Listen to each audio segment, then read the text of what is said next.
changes. You see your problems and you go, oh, I've got to deal with that. He's dealing with nothing. No, he's not. He's in the HOV lane. He has nobody in the car with him. Yeah, he's not even in a car. He's moving backwards. Yeah, he's moving backwards. Yeah. He's moving backwards and he's walking backwards. He does. That's the thing. I was just thinking of the ministry. Oh, he's like a hot dumb girl trapped in a daft man over here. Away, man. And I say that lovingly, but I say that lovingly too. I say that with like pangs of jealousy. Yeah. Oh yeah, to be just happy and just he's the happiest guy. I call him sometimes just to get happiness out of him.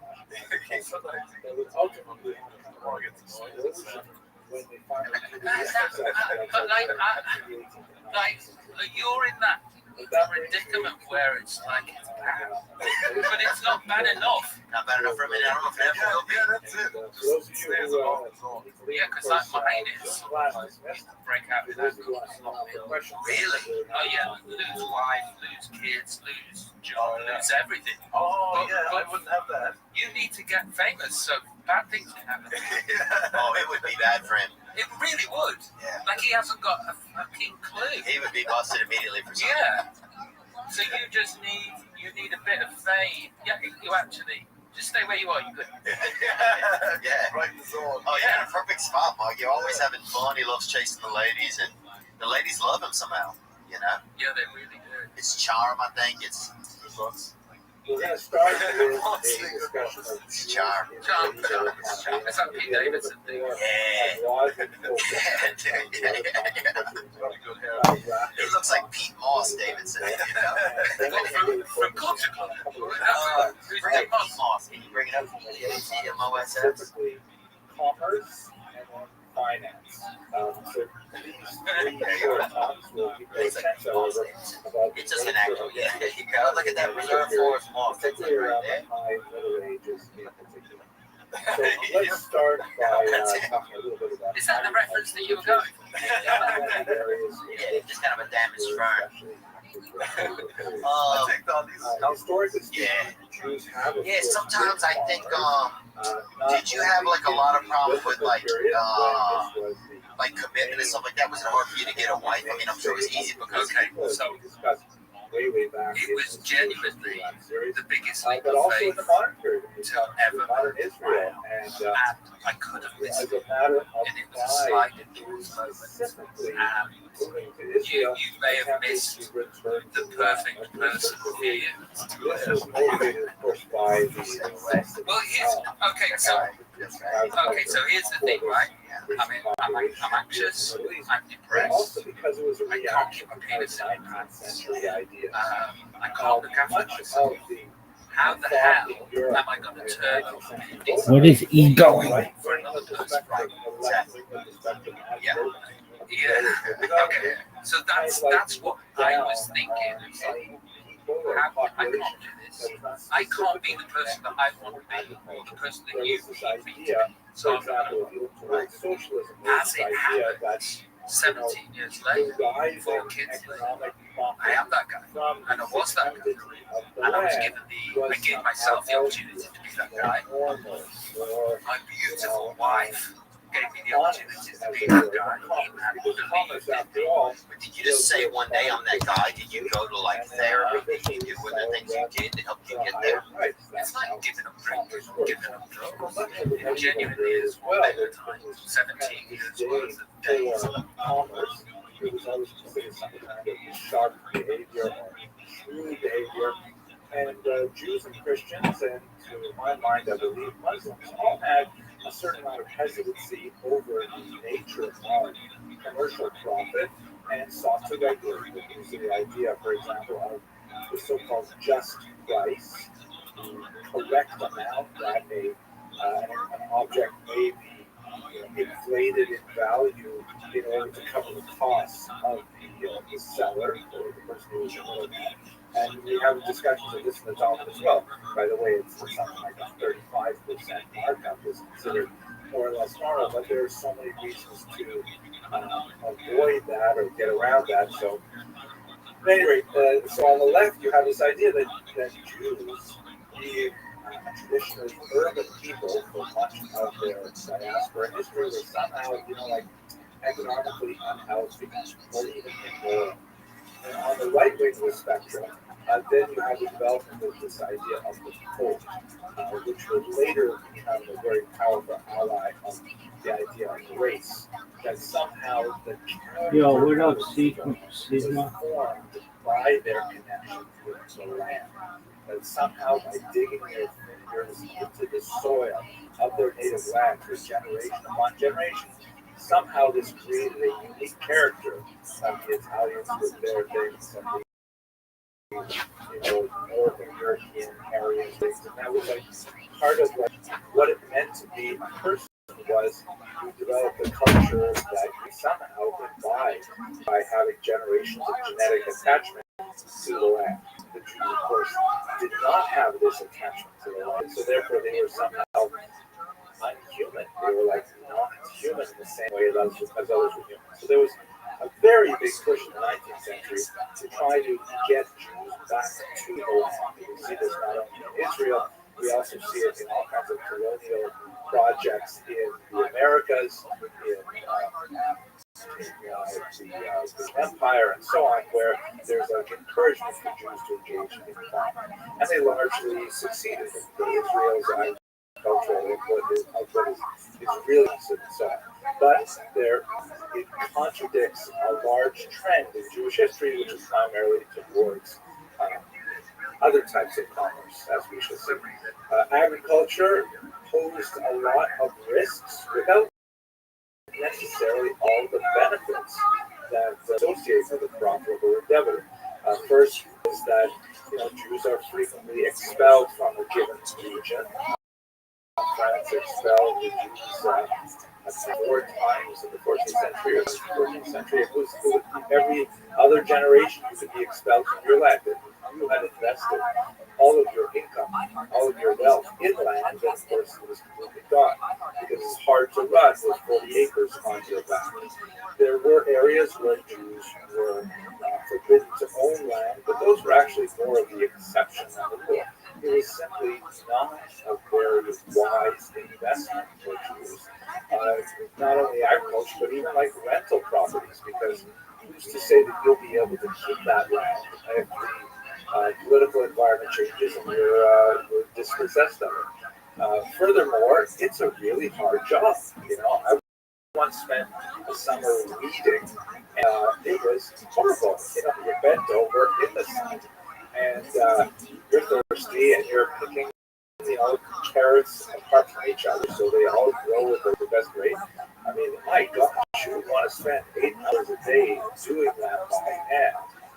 It's really hard work, and if the crops go bad, forget about it. So lots of reasons why Jews would not want to go into agriculture, and a lot of reasons why other forms of property would go. Now, the last, perhaps the most important thing, in many ways, that started with this idea really, is the fact that Jews were not, and especially in medieval Europe, slotted in the right spot in the corporate structure of medieval society. I'm going to explain what that basically means, but essentially Jews were not expected to become farmers. Jews as farmers would have been way out of step with their role in society. And when I say role, I can do so for the medieval period because the way much of medieval Europe, people occupied roles in society much by their individual identities, as Jews would, let's say, for example, in Western Europe or America, but by their class, and in the case of Jews, by their religion. They occupied a different box, very caste-like, almost like the Hindus of Varna. I'm not really as extreme, but that same family, where they weren't supposed to be doing any farming. That wasn't for them. So let me explain a little bit about what this corporate structure of medieval society was, and it'll be much easier to understand the Jews' role in that economy. Okay, so here's a schematic of what corporate society looks like. You have the king, okay, he's the chief officer of the country, and then you have below him the nobility, are typically charged with running particular sections of the country geographically. And then below that, this map is not to scale, a huge, massive amount of peasants. Right? Those are three basic corporations in medieval society. There are more, but these are the basic ones. And the idea is that the king and the nobles provide protection to peasants. Right? This is one of the working theories as to how feudalism developed. It's a very old working theory, but the idea is that those elements of the population that were much better, warriors or organizers or leaders, sort of rose to the top in responsibility of providing protection for those classes underneath them. And in return for that, because after all, they could not be fighting and defend the border at the same time, so the peasants and to a certain degree the nobles provided taxes to the king. Right, the money flows upward and the protection flows downward. If it sounds a little bit like a racket, you might not be that far off from the idea of how this works, but nevertheless, that's the sort of working idea of how feudalism is supposed to work. The vassals, the lower classes not precisely the right word, but close, owed fealty to higher classes, who in return had to protect them. That was kind of like the compact that held it all together. This was parallel to a certain degree in the church. You had the Pope, and we're specifically now thinking about Catholic, although much of this is broadly, generally true for Eastern world as well. And below the Pope, in a hierarchical structure, are the clergy.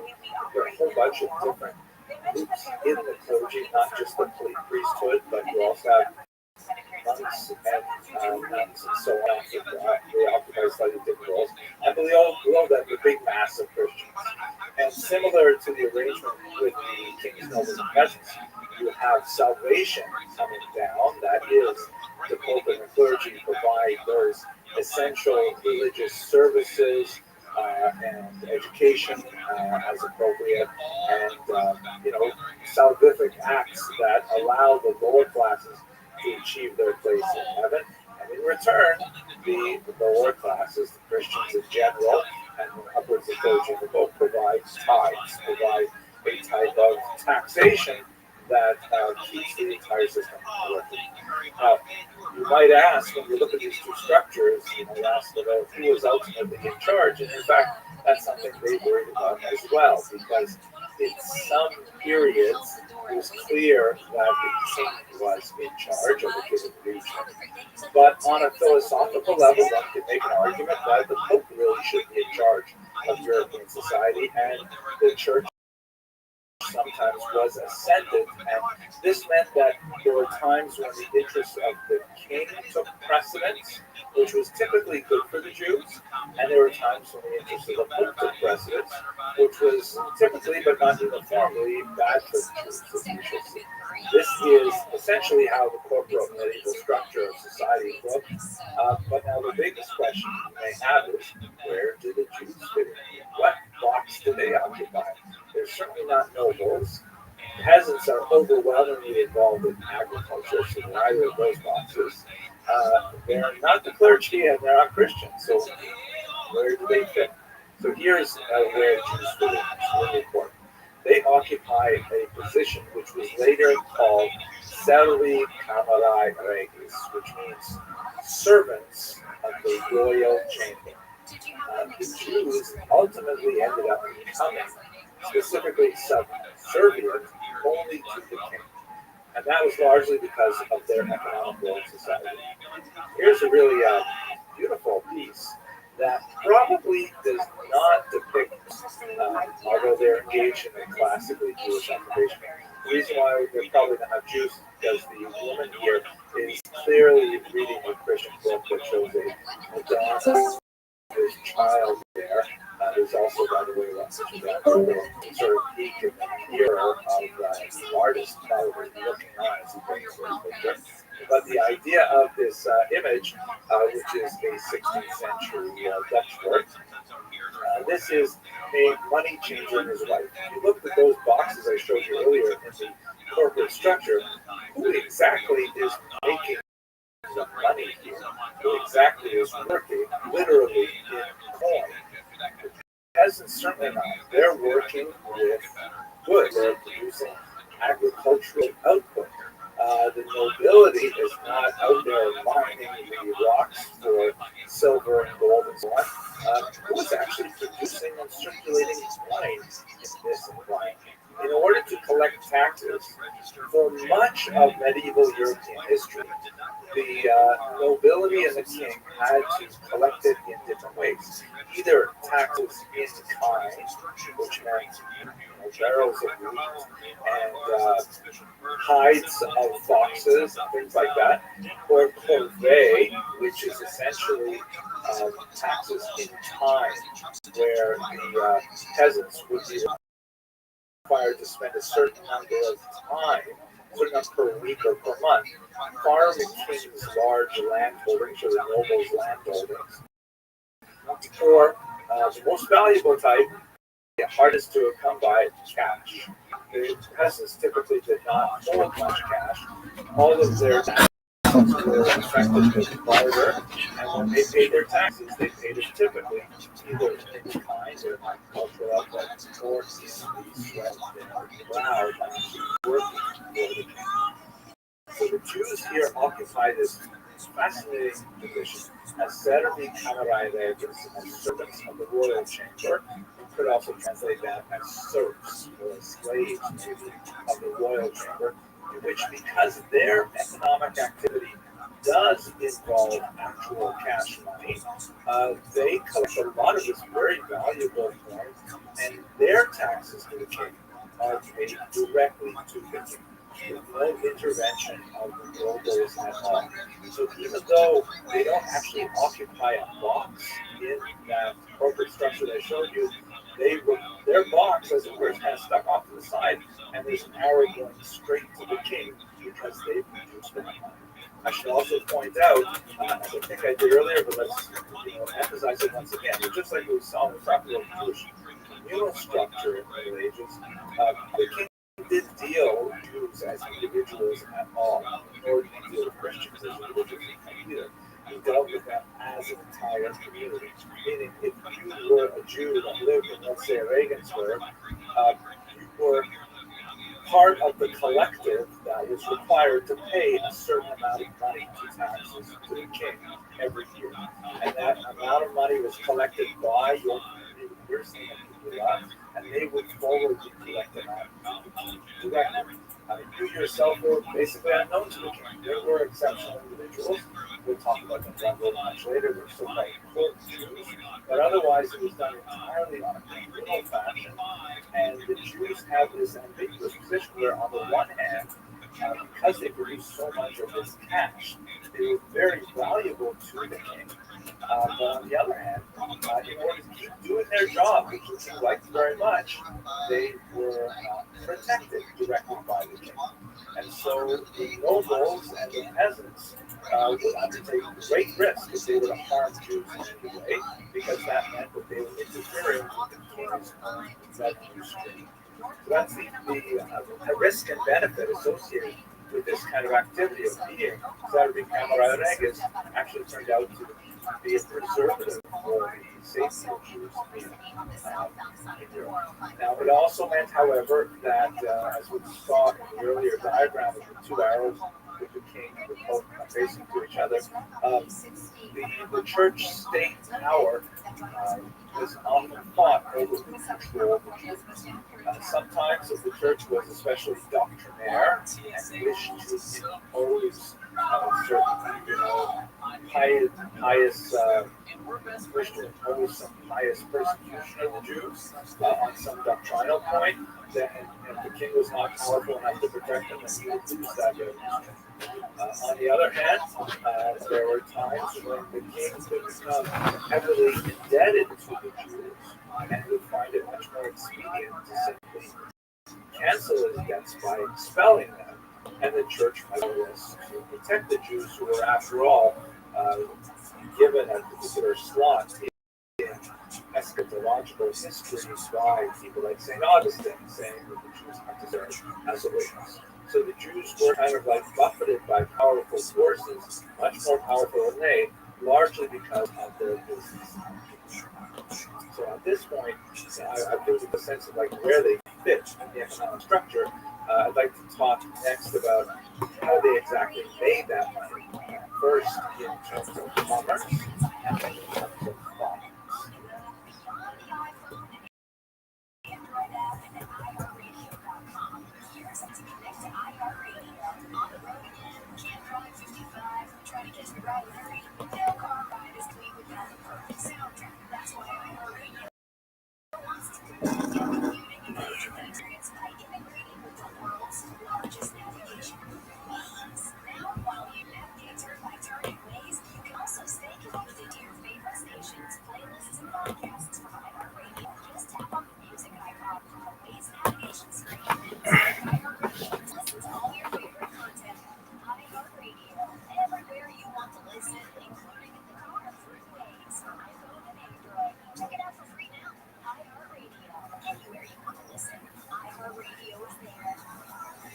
Okay, so we've already discussed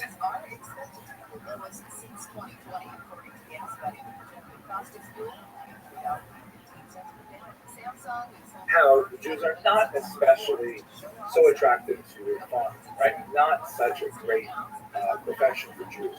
But one of the areas where Jews chose to excel and have a very, very long history is in commerce. We've also looked in previous classes at the Radhanites, who are probably the most famous of the Jewish travelers and international commercial agents of the 9th century. It's described by Muslim historiography.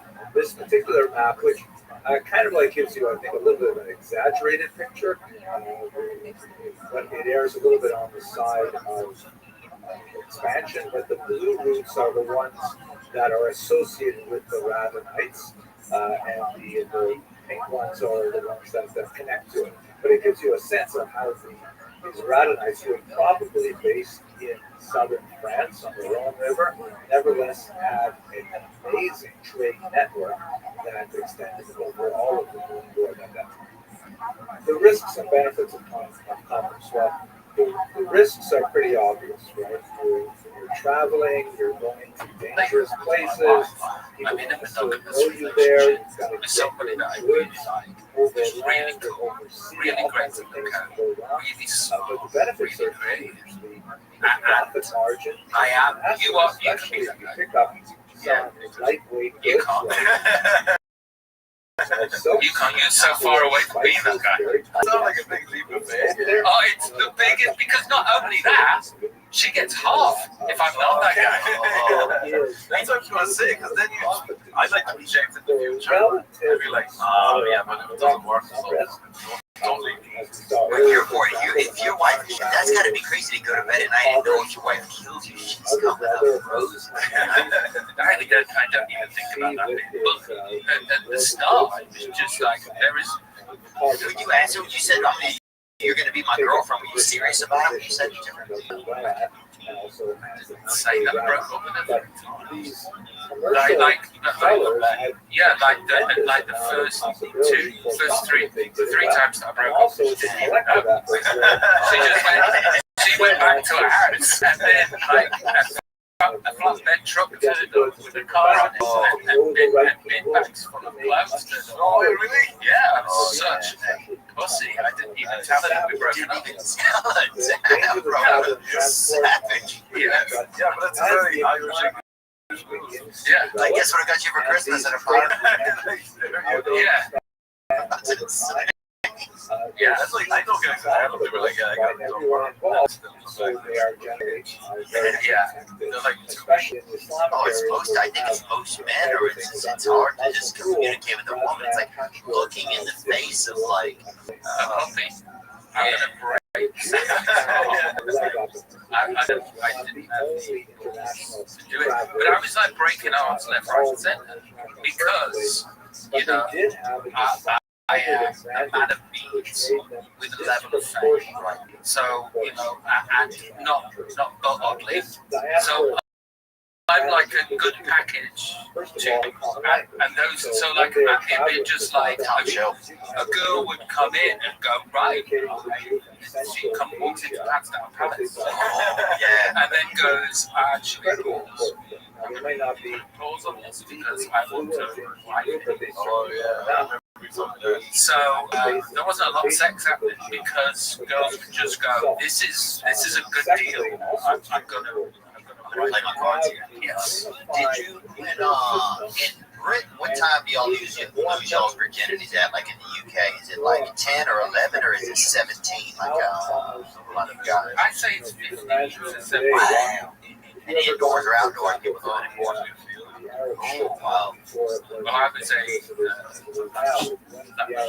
what does it call them?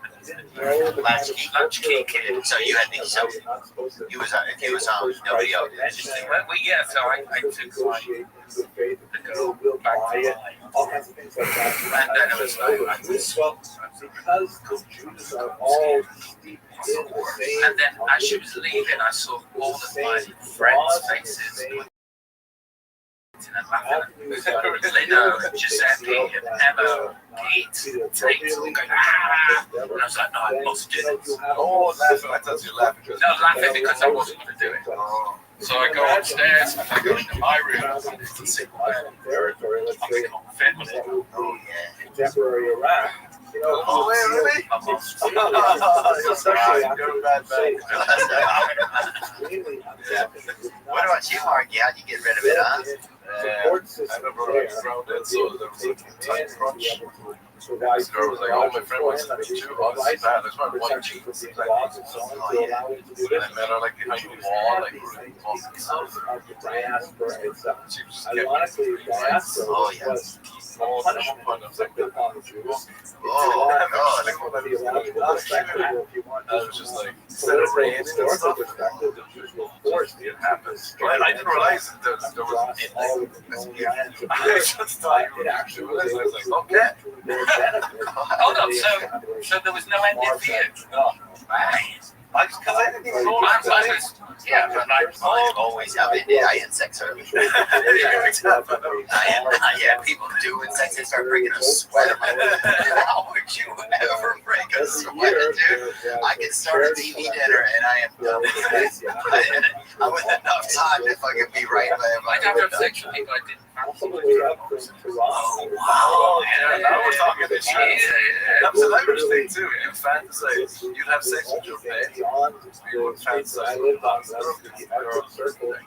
have sex with Hitchhike all the way up there. So how old were you? I was like maybe, I want to say maybe 15 or something, behind a bowling alley in Arcade. You can hear a pin going down inside, give me power. I don't like to do it anyway, just here and there, like people in there. Here's a question. People start throwing rocks at us as well, just like in the Gaza Strip, or like in the Middle East. And I was just doing what I could, man. So they started throwing rocks at you because they knew that you were having sex? Or Yeah, your friends that were yeah, they were excited, or they were trying to, cause mayhem or something, or just be a part of it. I think they were jealous. It's like, I can't be there with this rock. Okay, so here's a question for you. Can you remember the third person? Always, the first thing you start doing is you start. No, because I remember the second, but I don't know the name. Oh, you're from Manitoba. Second person. And they start That's weird, isn't it? Yeah. And then third is just like, what? It could be anyone. Yeah. I could walk up right now and I'd have no idea. Yes, please, very pleased to We've met before.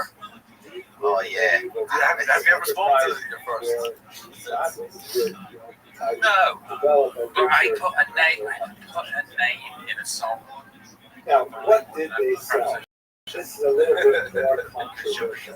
Oh, yeah. This particular image depicts I think it depends on the woman. Some women don't mind you kind of idolize moments like that, or not idolize, but like put them in the memorials or whatever. feel like. But my virginity to Deborah. She's in the vicinity of Deborah. Was it Deborah that was? No, it wasn't Deb. Deb was willing, though. I know that. Deb is always willing. Is Deborah a name in your country? Yeah. Oh, yeah.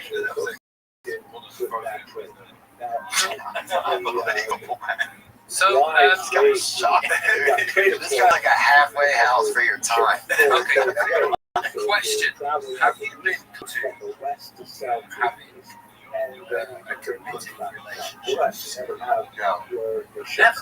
I've been in some, but I've just always been like cheating or running around. I just think there's some. I have some like agitation towards like anything. I want to say owning, but I think things like that feel like they own me, like a relationship or anything saying this is mine. Now you're a social person. Yeah. Would you So after do the the same expansion, thing?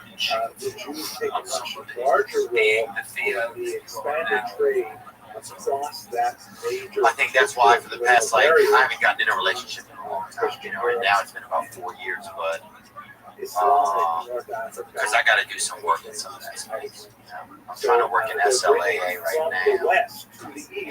And just like little things like go 2 weeks without interacting, text, anything with women. Just little things like that to try and like just get on your own 2 feet. Just so I'm not using interactions with women as an outlet for like uncomfortable. That's what I do. I get a little uncomfortable, and then it's like I'll set up a date sometimes. So I want to have things. And I'm going through my steps again right now. I've had some slips over the. Oh, right. Have you come close to being somebody just think? And this is something that we've seen all the way back in the This girl I was seeing that was really great. And I think now when I think about her, it makes me feel kind of sad because I didn't really meet her halfway, you know. And because then I feel bad because I kind of monopolized their time, you know. That's what I feel. You monopolize their time by like knowing I wasn't really ready to have a strong commitment, but maybe letting them believe that I was. how long ago?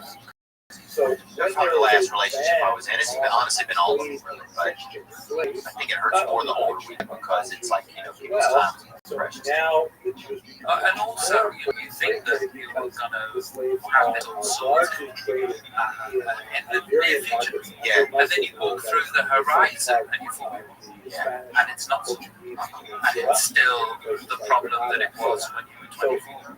It's a little better. When I look at Mark, it's almost like, you know, like in the movie where the Christmas movie where they go look at the window and they see the past. Yeah. So that's where I was, kind of. Some progress. So there's been some progress, but it's just it's a little bit of stagnation. But you're right. It's like, yeah, I thought things would be different where I'm at. So you basically have to give things up when it comes to sex. You basically have to do the same thing. Booze and drugs, but also sex and the flirting. And I don't know how you do with social media because I met my wife before Instagram, I met my wife before Facebook, I met my wife before TikTok. But like, if I'd have been around then, that would have been an extra thing that I have to unaddict myself from. Yeah, that's the thing, so much temptation. Yeah, it's unreal. You think, oh, I really like this girl, and then just the most unbelievable. Hey, what are you up to? Yeah, I'll be driving home, trying to get home, and Mark will send me some images somewhere. What about, you know, Donna's going to be there? And I'm like, you know, I live vicariously. I do something like this one. I'm like, what? He's like, this one. Yeah. It's mental. It's mental. He's mental. I live vicariously through him, and the cops even show up vicariously sometimes, like, just in my visions. But it is tough. You were saying something there, you're like, oh, you think it's going to be different. That's funny. You're like, oh, I was thinking that too.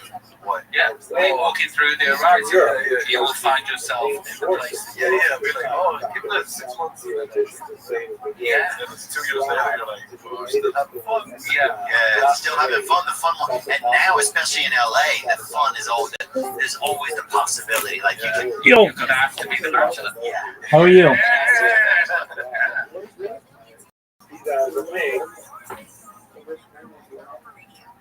How you living, pimp? Where I live? No, how are you? How'd you find out about me, son?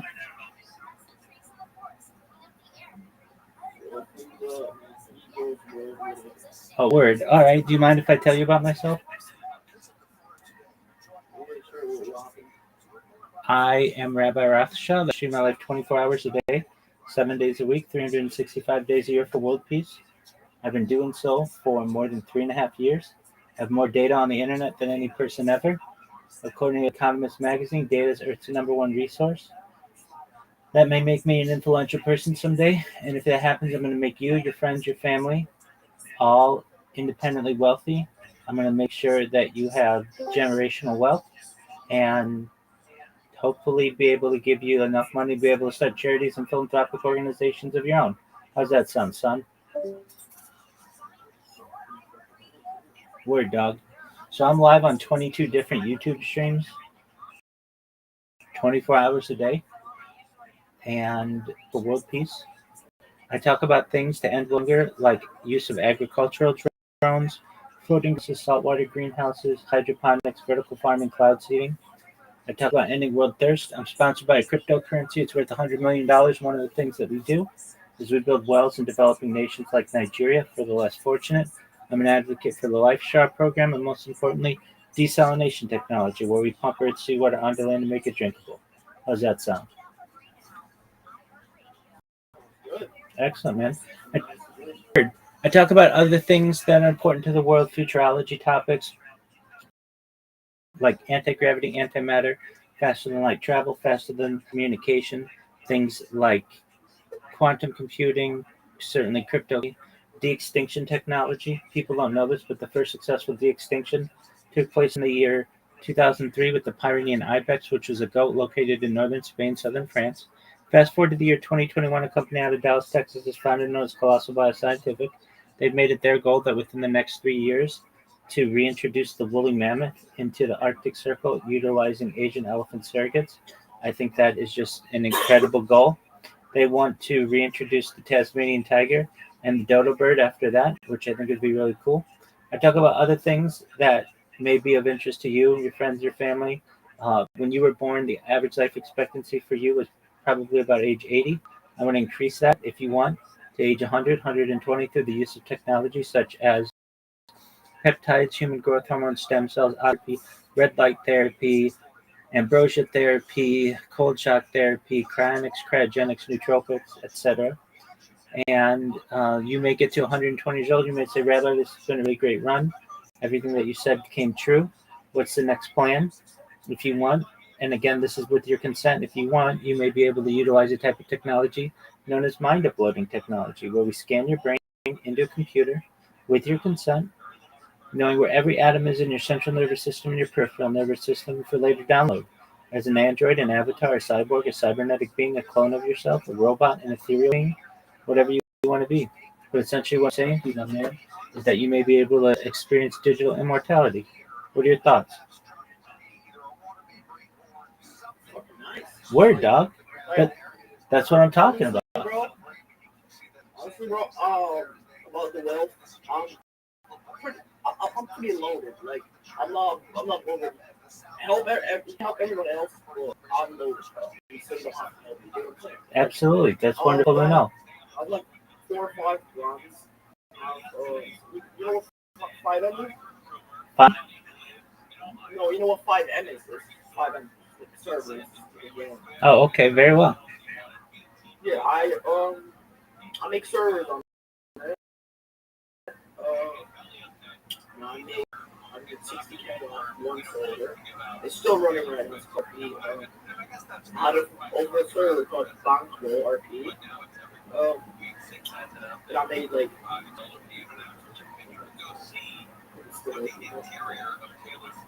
I made 70K off, 74K off. You're the man. Good on you, dude. So, yeah, it's like my name is pretty popping on the 5M. Get money. You know what I'm saying? So Absolutely. right now, what I'm doing is we're making a trading market. I thought it's time to give back to the people that support me and give me all the money. They didn't start donations and shit. Word. So we're helping them with courses now and we make money out of that. That's great. That's very lucrative. Good on you. You're very successful. Yeah. Question two. I bought a new car. What'd you get?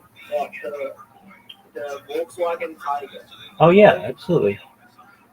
That's a nice one. Oh no. I haven't been sleeping.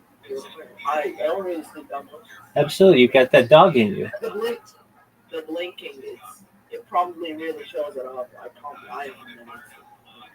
Hey man, that happens. You got that grind in you. That's great.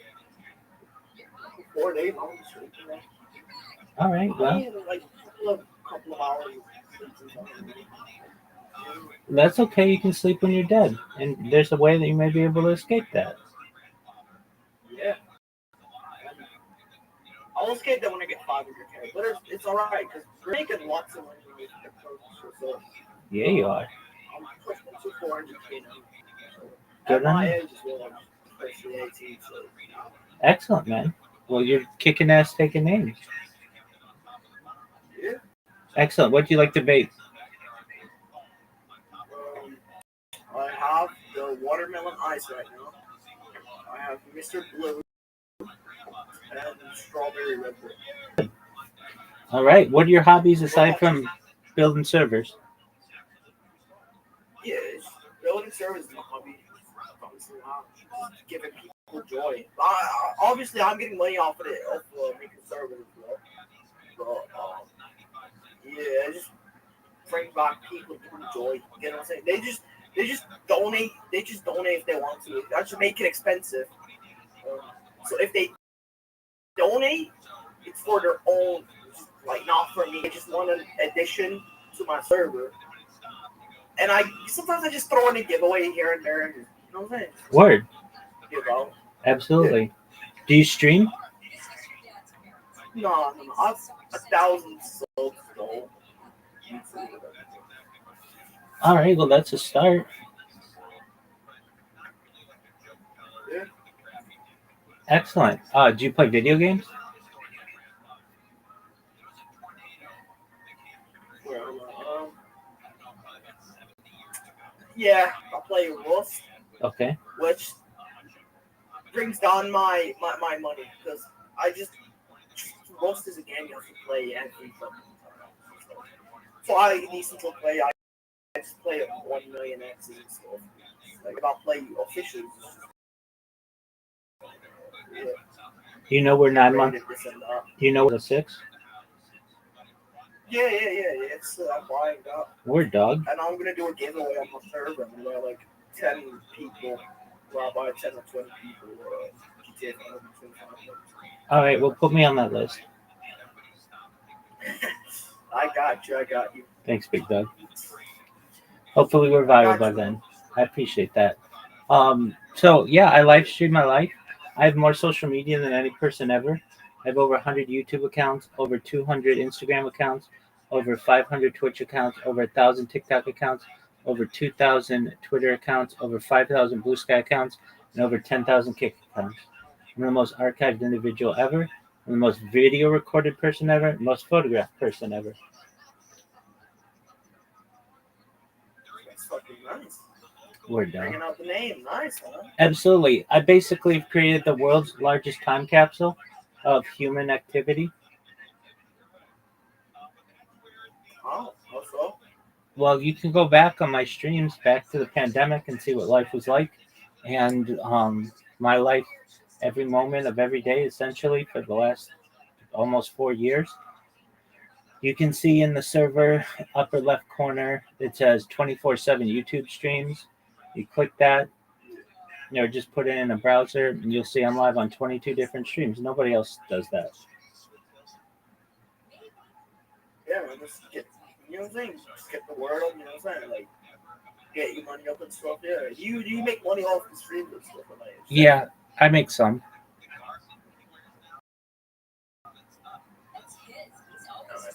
The income above a K or something. Overall, it has been, yeah. If you want me to help you with the courses, it's like you put in $350. Wait, it's basically people. They give me $350. We help them Solana, crypto, all of that. You know what I'm saying? Like everything. Um, and when they pay me $350, I bring them back a couple of thousand. And then we do that with multiple people. Then. You know what I'm saying? It's like we have this Discord with like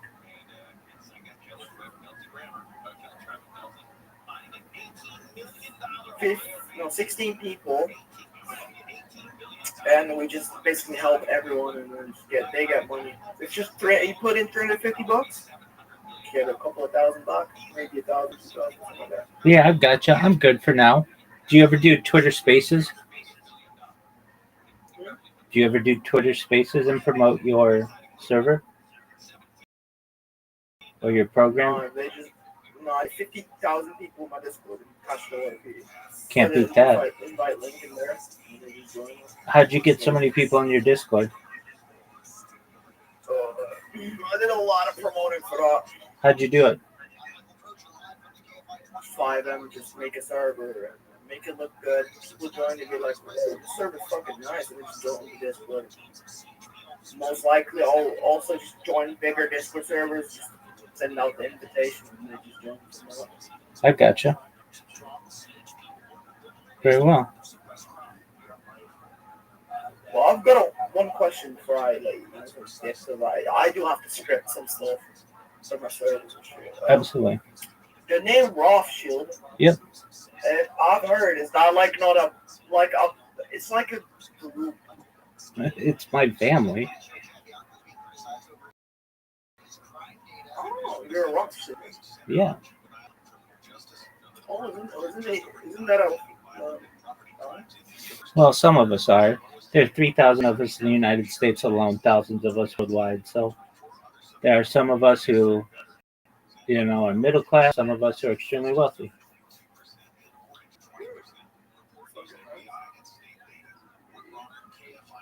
Well, hey man. Oh, I've also got one thing. You know what OSINT is? Alcint. What's Alcint? It's something called open source intelligence, which we have over 300 billion databases, Google, PayPal, this and that, Gmail, blah blah blah. Where we basically just give out. You know what Intellex is? Intelligence X. Yeah. Information. Yeah. We give out intel on people. Excellent. Which, do you know what child porn is? Oh, what are you talking about? You don't know what child porn is? Get out of here. No, I swear to God. There's a site called KidFlix. Dude, get out of here. No, I swear to God, we got reaches from the site, and we are giving the pedophiles. We're giving them to the police. Okay, that's good. That's because we do bad things with the intel and stuff. We sell people's info, but overall, we trying to make money. That's cool, man. So I just the data breaches of the site is disgusting. I hate people that watch that stuff. The pedophiles, I hate that. We just get them the fuck on. I just don't like them. It's bad for everyone. Overall, we need the kids' safety, right?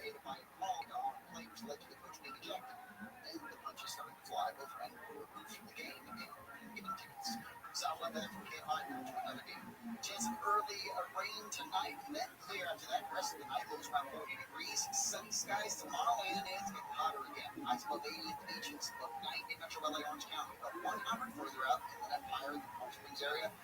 Mid-80s in the valley, mid-90s in the Lehigh. Yo, bro, you here? Degrees hotter for the weekend. Right now in Irvine, 80, Winter Park, 83, Burbank, 86, Torrance, 82 degrees. Hey, man, I'm gonna dip then around. I'm gonna go script my server. I just want to tell y'all, I do good deeds. Overall, everyone makes mistakes, but I'm saying, if you're a disgusting fucking fuck-ass pussy bitch that was on the site called Kitflix, you are gonna definitely get given up to police. So everyone that's watching the stream, get the fuck going, get out of here. Yeah, basically that. So, it's pretty fucking dumb. I don't support anyone that's looking like pedophile, so we give y'all love. It's still like that. It's still like that. So I want to give out the word me and we're piercing, just so me, just full, and we're piercing, Pharaoh, Exesio, Trap, offside, everyone, in the Castro RP community. You're gonna get given out. If you use that site. So me with piercing to Trap. You get what I'm saying? That's it. So have a good day. I'm gonna leave now. I can't be bothered, so I'll be chilling. If you want to find me, I'm most likely chilling in Manchester. Just moved over there. So hey, yeah, have a good day. Have a good night. It's just about to turn 12. Oh, 1 a.m. my fault. Yeah, have a good day.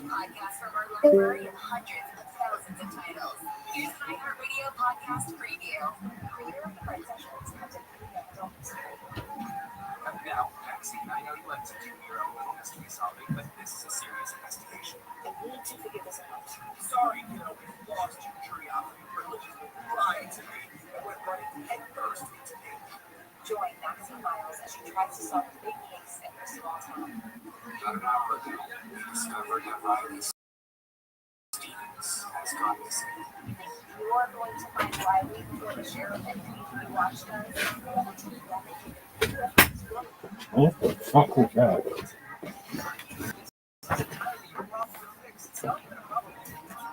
As Eastern Europe is increasingly Christianized towards the later part of the Middle Ages, then of course that becomes an area that is off limits to slave traders as well, and much of it will shift further towards Africa, where there are still large portions of non-Christians available for sale in Europe.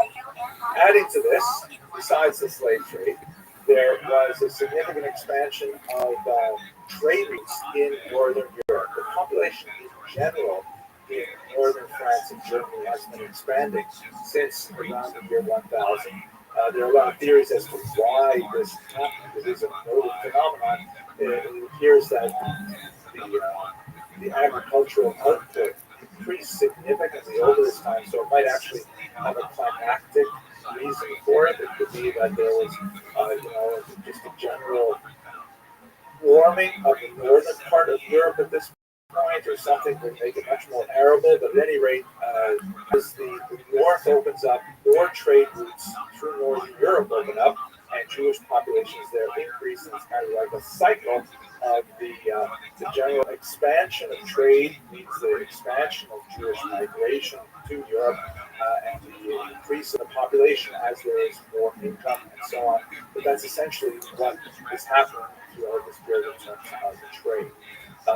But once the slave trade becomes much more difficult to maintain, particularly in Northern Europe, and as there are increasing levels of anti-Semitic restriction on Jewish trade, which we're going to talk about a little bit more next week in particular, so Jewish trade begins to largely decrease from the huge international scale and become much smaller, and become much more focused on retail and on local sales. And I reflect on this personally as well. I already told you one personal story about the charity collector that went all the way up from Montreal to my hometown. But in many ways, this is really my own family story. Is my father, Rabbi Rothschild, standing in front of the family store in 1957, way up in northern remote Ontario. His father is Alex in the Alex and son. My father is the son there. You know, he ended up migrating from northern Russia, and he came to Canada thinking he was going to become a farmer. He was terrible at farming, like we see the pattern we talked about last video. And he ended up going into dry goods sales and connecting with lots of middlemen, what they call jobbers, down in Toronto. So he was able to connect with a largely Jewish environment of commerce, mainly work clothes and things like that, up to this dry goods store that was the economic mainstay of the Irving's family for almost a century. So it's really, in my own person, I feel the connection with this particular period of Jewish history. Okay, so that's a discussion of the goods involved in Jewish commerce. Now we get to perhaps the most difficult aspect of it, which is specifically the involvement of Jews in money lending.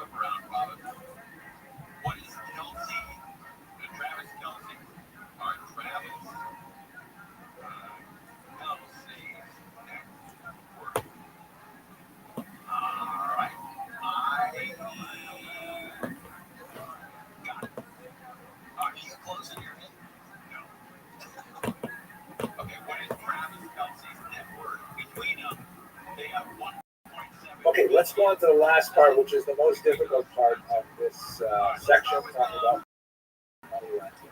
Money lending and the Shylock, of course, is the image. Shylock is the merchant of Venice, Shakespeare's famous play, here appropriately indicated with a red hat, which was the badge that Jews were required to wear in Venice at the time of the setting of this particular play. So the idea of money lending is heavily discouraged by the church, specifically one Christian to another, and charging interest. If you look at Deuteronomy chapter 23, verses 20-21, it says very clearly, you shall not lend on interest to your brother, interest of food or money or anything on which interest can be charged. You may charge interest to a foreigner, but not to your brother. Now, there's a lot more to say about this in terms of Jewish thought, but basically, the way the rabbis understood this for centuries is that fellow Jews are brothers, and non-Jews aren't brothers. They are in the category of foreigners. Again, there are some interesting exceptions where there are some Jewish thinkers who argued that that Christians were brothers as well because they believed in the same God as the Jews. Others disagreed, but for the most part, this is the way it was understood, that a Jew was allowed to charge interest to a non-Jew. Now, given that Jews basically lived in a kind of binary society where there was only Christians and Jews, there's very, very few like any other religious denomination. So the only people who would be able to technically lend money on interest to Christians, if Christians aren't doing it to each other, is the Jews. So they had kind of like a monopoly on the entire possibility of money lending. The church tried to deal with this in some ways. A 4th century thinker, Ambrose, argued that it's a very beautiful thing for Christians to lend money and not charge to each other, kind of like a Gemach kind of free loan society. But it was hard to encourage this because, after all, there's no profit. To be independently wealthy and willing to risk your money to lend money without charging interest. So it was not happening. And so, especially as the economy became more and more sophisticated, it became much more necessary to have the institution of credit flowing in society. This is especially true if you have an agricultural society where you have farmers who are cash quick and actually bringing in coin, but they've got to buy seed and they have to wait a long time until they can harvest. So sometimes credit is the only way to bridge that period where they will not have anything to pay for their goods and services for. Ultimately, however, the church decreed in the 12th century the so-called Decretum Gratiani, also known as the Law of Gratian. Here's another on the left, by the way, you see it that illustrates one of many laws discussed in the Decreto Gratian. They actually asked for who may marry whom in terms of blood relations. But the law of Gratian said, full stop, Christians, you can't charge each other interest, which means effectively Jews are the only source of credit in medieval Europe. And so Jews started engaging in money lending. Again, when we think about all the things we talked about in the last 2 months, about the risks of agriculture, risks of commerce, money lending has a lot to speak about. Guild membership was a hotly contested element, and frequently when Jews would establish themselves in particular municipalities, they had to negotiate those rights that they would have when they moved there. And some cities would simply negotiate in advance a law de non tolerantis Judaeus, which were not allowed to settle there, more likely because the nobility tended to have a vested interest in having Jewish people live there. They would negotiate that, okay, fine, Jews can move here, but no shoemakers, okay? Jews cannot sell shoes.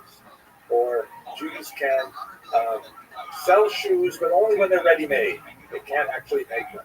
So guilds and various type of trade unions, primitive trade unions, often restricted the class that Jews could be involved in. Now, we definitely did have Christians who were nevertheless interested in the kind of profit that Jews were involved in. So the Jews had a monopoly, but it was only de jure, meaning according to the law, the written law. De facto, they did have to be with Christians, and ultimately the church would find a way around it, specifically the Franciscans, and that would be the end of the Jewish monopoly, although not necessarily the end of Jewish money lending for reasons we'll see in just a few minutes. So what's going on with usury, which is kind of like a nasty word for money? The benefits are fantastic. It involves a high rate. The rate of interest charged was anywhere from 30% to 200%. We're talking about loan shark rates. It was very, very expensive to borrow money. And so that meant that people who could afford to lend the money could make a massive amount of money. It was an urban profession. Jews, as we have seen over and over again in the diaspora, they have gravitated to urban settings. So this is, something that makes a lot of sense if you're living it's like you can have banker's hours. You can simply say when you're going to open, 10 to 3, and then you just let the customers in. It's a fantastic possibility. And it is portable. It's the kind of thing where if you're dealing in cash, especially when you have lots of contacts through commercial ventures, you can deposit money for safekeeping, you can exchange letters of credit and so on, and it requires fairly minimal effort. Moreover, the Jews were actually quite well prepared for this because they were literate, they were numerate, they had this great relationship with the king, right? The Servi Camerai Regis, where if they're making money through money lending, that means a really great flow of currency to the king directly. Later on, when we get to 18th century Poland, the king would realize if it's so easy for the Jews to make money, then we want a bigger part of it, and ultimately they would take apart the very structure that held it together. But that's hundreds of years later that they're talking about. Now, the risks, however, are also commensurate. The biggest risk, of course, is resentment because, we all have credit cards and nobody likes getting a credit card bill. When you look at the statement and you see, okay, I bought this, and what?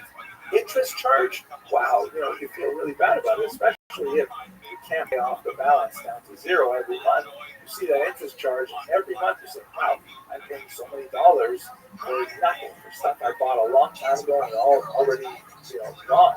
So there's a great deal of resentment. This can come from the peasants when they may borrow small sums, but they carry an oppressive debt load. And when peasants get too upset, then what happens is pogroms. You have popular uprisings, often against the will of the king, who was happy to see the Jews engage in usury and then bringing more funds back to them. But if it's too much, then the king, he can't control the peasants anymore. The clergy are often resentful of this because it represents kind of like a legal fictional go-around loophole to the law of Gratian, because the law of Gratian clearly allows Jews to charge interest, but who wants this kind of thing happening in society, even though it is economically necessary. And the nobility and even the king, however, can show resentment because it was not at all that uncommon for nobles and even kings to end up borrowing large sums of money from the Jewish populations. And then when things don't go their way, like for example, if they're trying to finance a border war or an expansion of some sort, then it becomes much more expedient to simply expel and cancel their debts. We see this happen frequently in medieval Europe. England, for example, expelled their Jews in 1290 over, where it was simply easier to simply say, okay, do over. And as we saw in France, as we will see in France, the Jews will then be invited back a generation later, because when they expel the Jews and they have no more source of credit, they need credit to keep their economy growing. So then they invite the Jews back. They end up with a lot of money, it becomes too much, they expel the Jews, and they enter into this cycle once again. So this is the kind of danger that is associated with money lending in this period. So the relative wealth and power that related through money lending, it can be quite ephemeral because of the large-scale resentment that can be built up in the population. Later on, when we get to Eastern Europe, the next semester of this classes, some of the elements of this become even greater when alcohol is involved. Because in Eastern Europe, Jews frequently had monopoly on the production of alcohol, something called provenantia, and so people could drink on a tab and then end up having a huge bill plus an interest charge on top of that. Many of the revolts you'll see in 17th and 18th century in Eastern Europe have this at the root. The exploitative practices of some of the Jewish communities that are heavily resented by their customers when they have to actually pay the bill for the purchase. It's a very difficult period, definitely. Now, how does this all come to an end? Largely, the Italians wake up and say they've got to get involved in this. And so in Italy, in the middle of the 15th century, you have this institution developed by the Franciscan order of monks called the Monte di Pietro, which means the mountains of piety. And essentially what they do is they create their own societies, which operate a lot like modern credit unions or banks. In fact, this is where credit unions and banks begin to get their ideas and get started. They charge interest, but it's small interest, between 4 and 15%, which is much more manageable. And the purpose of this interest is largely to cover the overhead of hiring to manage the funds and so on. And they lend to Christians at a very low rate of interest, but it is approved by the church. First, temporarily, and then towards the end of the 15th century, formally approved by the church, because the overhead costs are not interest for a profit-bearing idea. They're really there to just keep the system flowing. Now, the demand for credit far outstrips the supply that the Monte di Pietro are able to service, but it means that the Jewish monopoly has been pierced, that there is no church has officially sanctioned this type of banking.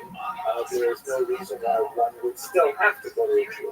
But the fact that demand is still so high, far more than the amount of cash that the Monte Pietro are able to maintain, it meant that money lending still continued right up until really the modern era.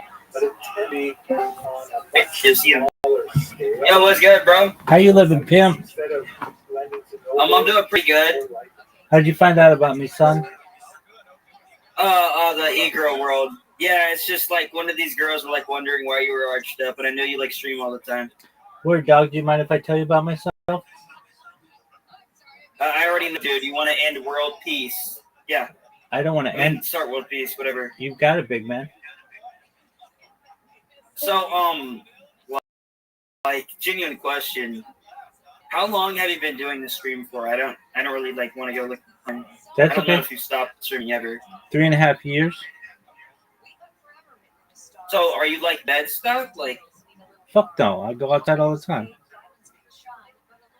Oh.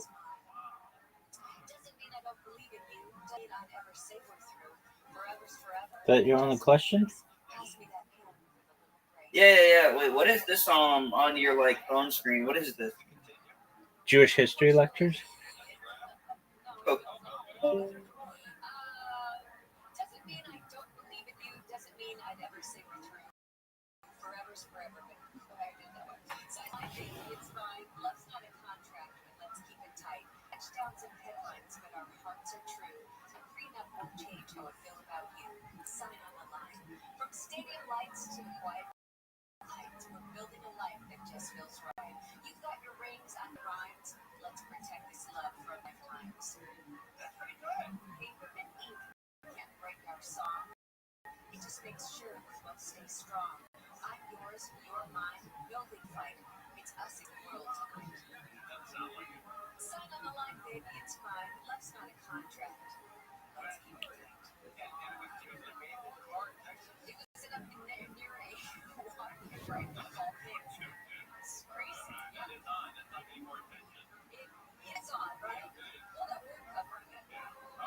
is a new album coming up, album outlet merch and album sales ever before. We're going to see that go up more.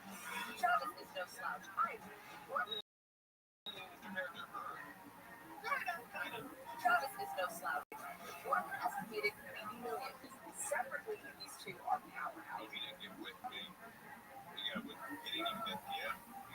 Estimated 80 million with a B. Separately, these two are powerhouses. Together, they're frankly unstoppable. She announced her new album on his podcast. Incredible visibility for Travis and Jason.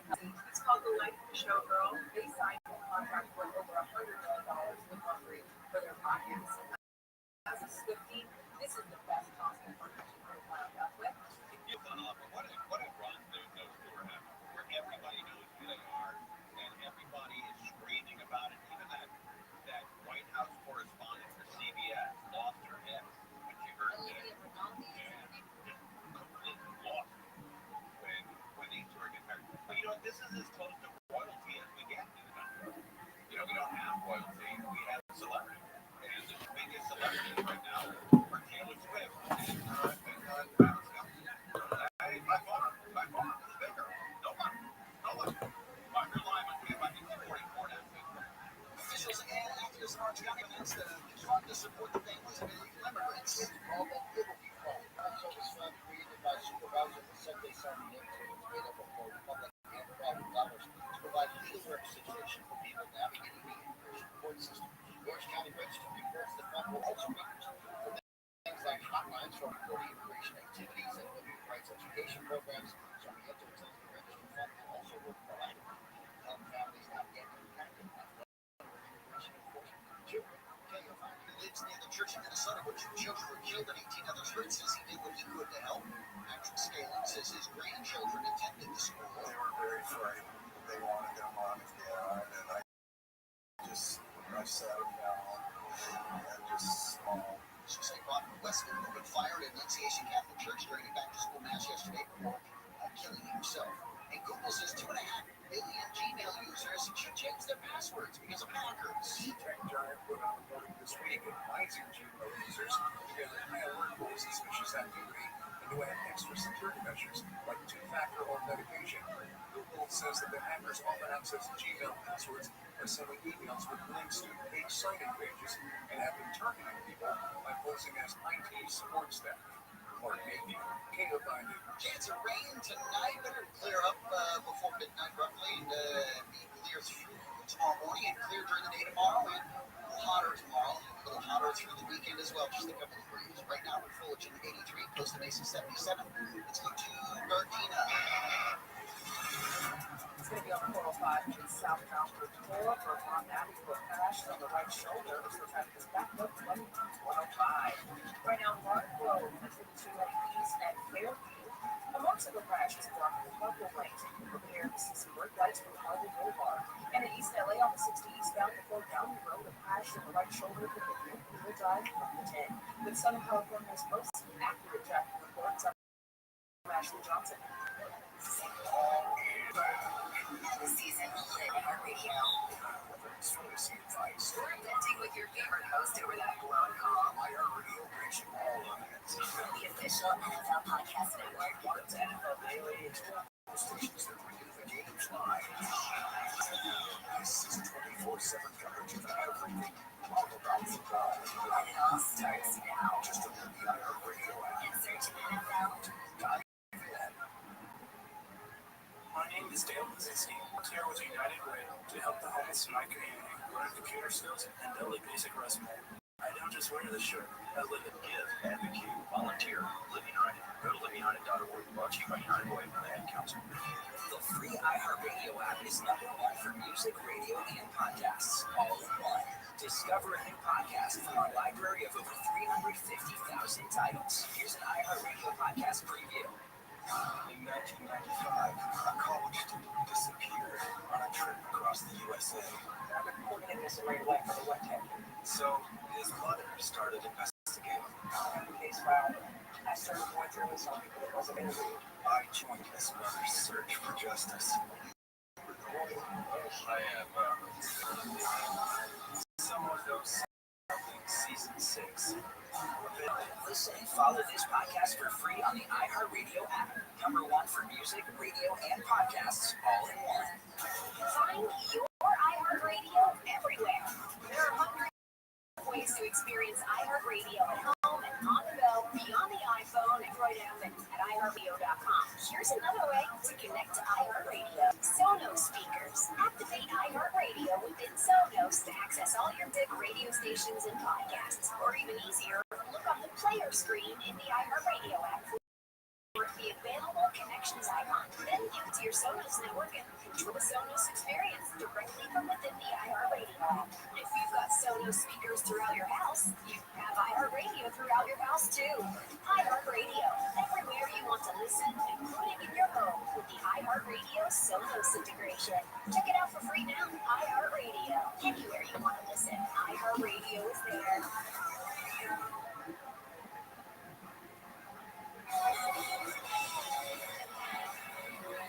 Ever since Travis Kelce and Taylor Swift told the world they're tying the knot, sales of Kelce's jersey have been through the roof. The power couple's Tuesday announcement saw sales spike 200%, according to Fanatics, the official e-commerce partner of the NFL and Kelce's team, the Kansas City Chiefs. It was the tight end's best-selling day since both the G9 in February, and the gates to Burning Man Festival are back open in the Nevada desert. Gates were closed on Tuesday night due to excessive rain and thunderstorms in Black Rock City. Officials say travelers need to be parts of the area still wet. This is the second time the Burning Man gates have reopened after being closed. It also happened on Monday. Attendees known as burners are also advised to keep all cables and generators dry and covered. On Tuesday night, a man was airlifted from the festival grounds after possibly being electrocuted. I'm Ted Martin now.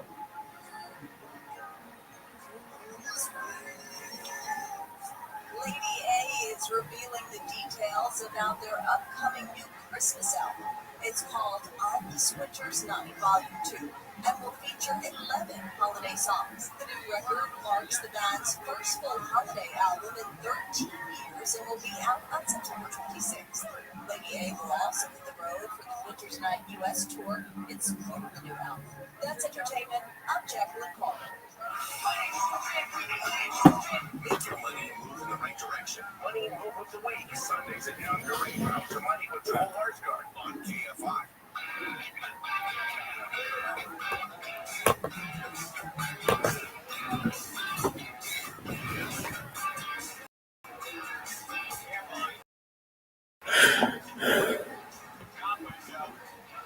Travis Kelce dominating the news.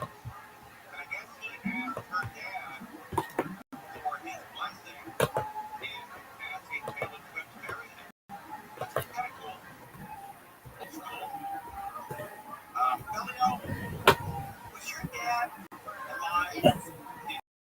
Did John call your dad? We were out visiting, and John disappeared. We couldn't find him. And then my mom said, he's downstairs with your father. He's not allowed downstairs. He knows better than that. Wow. And he said it was one of the most uncomfortable. Oh my God. Wait, John said it was uncomfortable? Why? Because he didn't have the courage to ask. And so they just sat there and watched, like, storage wars. And so they sat there for like 20 minutes just watching, and then he finally was, my dad said, yes. That might be the only time an engagement turns on its storage wars. Well, he was just asking for blessings. Wasn't the engagement? We had a storage wars, your dad. I think there was nothing else on TV. Just was checking it out. So, when he goes to ask your dad for his blessing to marry you, he decides, well, here's a good distraction, storage wars. Maybe he was trying to avoid, the conversation. Or maybe he's like, hey, look, I can do better for her than this guy did on storage Yeah, wars. see, he's inventing something. Did you ask for Jen's? I did. I said to my now father-in-law, I asked permission to marry her. And I said, you've known her your entire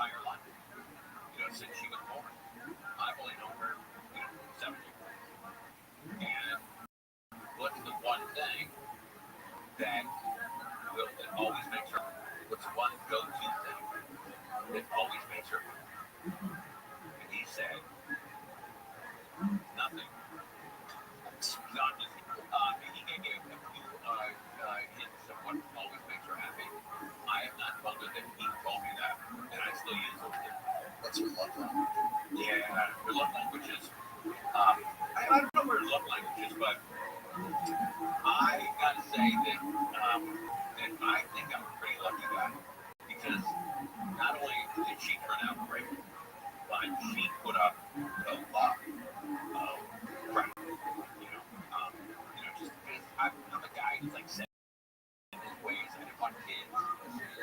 I just want to go to a casino and smoke. That's my life. And if I were to go down that road, I would have been dead by now. And then we had our daughter, and she gave me the greatest gift of my life. By a trillion light years. Yeah. Nothing single one. And so I've enjoyed that run. If I had to do it all over again, would I do it? 100%. 100%. I've enjoyed it. Look, we've had our ups and downs, like every couple. She hits me a lot. I don't think I've ever. Yeah, maybe I'll bring that. Yes. Hit her. Yeah. But it's been a nice run. How many years? That sounds fun. Yeah, we've gone 21 years. That's awesome. Yeah, 21 years. God. Next year, a year from October, it'll be 30 years. 30 years. Did Crow ask for Jennifer's? Did you grow? I actually only told our kids. Oh, you did? Yeah, I told her daughter and her son and my daughter. Those are the only people I told. That's great, dude. But I mean, you have the respect to ask the kids. Yeah, that doing that was probably one of the best things, especially in retrospect, that I ever did between the relationship between her and I, the daughter. Yeah. She broke down and said for the first time I love you when I just told her. Really? Yeah, it changed our relationship. Buddy, that is so heartwarming. Yeah. A million of those. I get none of those stories. In fact, her and her friends, because I proposed to her at the middle of the night on her birthday at the elementary school where our kids went for her after that. Wow, what a romantic guy. And her daughter, Samantha, and her best friend, because Samantha knew, they were like, they wanted to stand and watch him like from a distance. So when we were walking up there in the middle of the night, we heard people walking. I was like, man, I'm gonna have to kiss somebody with the most of my wife. And it was them, you know that. Yeah, a little bit. You killed that. A little bit. They turned around, hey, you married me? So, on me. But you didn't have to. You walked with her to the school? Yeah. We watched where we lived, so, yeah. Did you know that was going on? Yeah, no, I was surprised. Good for you. The spot where we first met. Oh, that's great. Good guy. Yeah, that would be upset, yeah. All right, let's take a break and then we'll come back. Travis asked Taylor's dad. Taylor Swift's dad. We got that audio. It's pretty good audio. We didn't get Ashley's story. We didn't get mine either. Oh, Robin, yeah. I have a story. Yeah, but I think it's a guy's story. I think it's a woman's story. Like, what did you do? He's Billy. Guy. No one else has not done. All right, real quickly, Robin, how did you give us the clip now? I had it on the board and I wrote in Portuguese because she's Brazilian. And I wrote, will you marry me in Portuguese? At my mom's house first. Wow, man, were you like just crossing your fingers and just translating correctly? Yeah. It's better say what I hope it says. I mean, if I'm reading Portuguese correctly, it says the blue pants and the fried chicken. Is that right? Yes, I do. That's great. And Ashley, you're married? I'm going to be a February. Hey! Congratulations! Mazel tov, as they say. How did you do it? Was it a surprise? How did they do it? I don't know. No. But you had her not. Yeah. You don't have to think about it. It's like 1978 for you. I had to think about it. Your parents knew your heterosexual? Yes. It's a surprise. And do they tell their friends? Do they keep quiet? I don't think he took so. Yeah, I would. That's not the way to go nowadays. Did you guys hold hands in public? We're both. 1972 when you're out. How did you do it? I came to town, so I went to Texas. at the time, and I came to town for a New Edition concert with my best friend. Yes, I love New Edition. And he picked us up from the hotel because he was going to take us, because we didn't want to Uber. And he came with his sister and literally just got down on one knee. His sister was recording. And he just got down on one knee in front of my best friend and me. And, we had already been together for like 7 years. And it was just out of nowhere. And I love it. So That's right. Yeah, I was on the 7-year plan too. And so I'm going to guess that during those 7 years, you thought, okay, this has got to be it. This has got to be it. This has got to be it. I never pressured him. No, I never pressured him. Yeah, but for me, you just don't assume that, it was going to happen. Never any pressure, but just thought that that might have been the time. That's right. Where are you getting married? We're going to do it at a church that his mother goes to, which is my son's mom. And it's good. No, it's in Vienna. Should get married on February 19th. Yes. That's what's up. Yeah, that's Robin. Happy early birthday, Robin. So, all right. Congratulations, everybody. I think is everybody married on the show? April's not, but Stephanie's just not. And Richie's not. No, Kiki is. Kiki just got married. You get Kiki news? No, they were not. No. Okay. We're live on Sunday, 6:40. We're now The school superintendent for Beverly Hills has blocked plans to fly the Israeli flag during Jewish American Heritage Month and the board will be paid for it. The Dodgers Shohei Ohtani's picked up his first win pitching for the Dodgers last night at an Ohtani 50-50 bobblehead. We'll check the 5 freeway next. All right, let's talk about Brick House Nutrition. They got a Labor Day sale going on. You got to check out the website. It's really cool. I'm Field of Green. What should you say? It's a superfruit vegetable drink. It promises your doctor will notice your improved health or your money back. You might notice a little dip in my step with energy. And I'm getting that from Field of Green. It's terrific. Dr. Greg, buddy, I said, we got to find something that I can take where I don't have to work out, I don't have to quit drinking, I have to eat, right, I don't have to sleep right, I just want to feel better, I have a little more energy. And boom, about 4 or 5 months later, I got it. It's Field of Green. It's produced by Brick House Nutrition. You're going to love it. He was right. Lots of energy. And you're going to get a discount right now, 25% off the entire site. But I got word that this might be coming to an end soon. So, brickhousenutrition.com, Labor Day 25 is your promo code. brickhousenutrition.com, Labor Day 25. And the stuff that I take is Field of Green. And it really is great. brickhousenutrition.com, promo code Labor Day 25. Chance of rain early tonight, which will clear up the rest of the night. Then sunny tomorrow and hotter for the weekend as well. This report brought to you by Audible. Let's get you a start. It's going to be before Montgomery Street. It's blocking the right lane, jamming traffic from 4th Street. Now, Culver City, 405 southbound towards Venice Boulevard. The crash is being cleared to the carpool lane and left lanes. There'll be some walk up from Santa Monica Boulevard, but after that, it should be an easy ride. With Southern California's most accurate traffic reports, I'm Ashley Johnson. The season lives on iHeartRadio.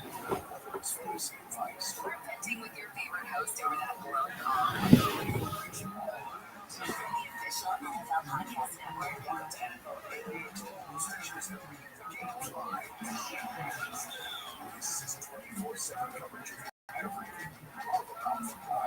all starts now. Insert NFL. The free iHeartRadio app is #1 for music, radio, and podcasts all in one. Discover a new podcast from our library and hundreds of thousands of titles. Here's an iHeartRadio podcast preview.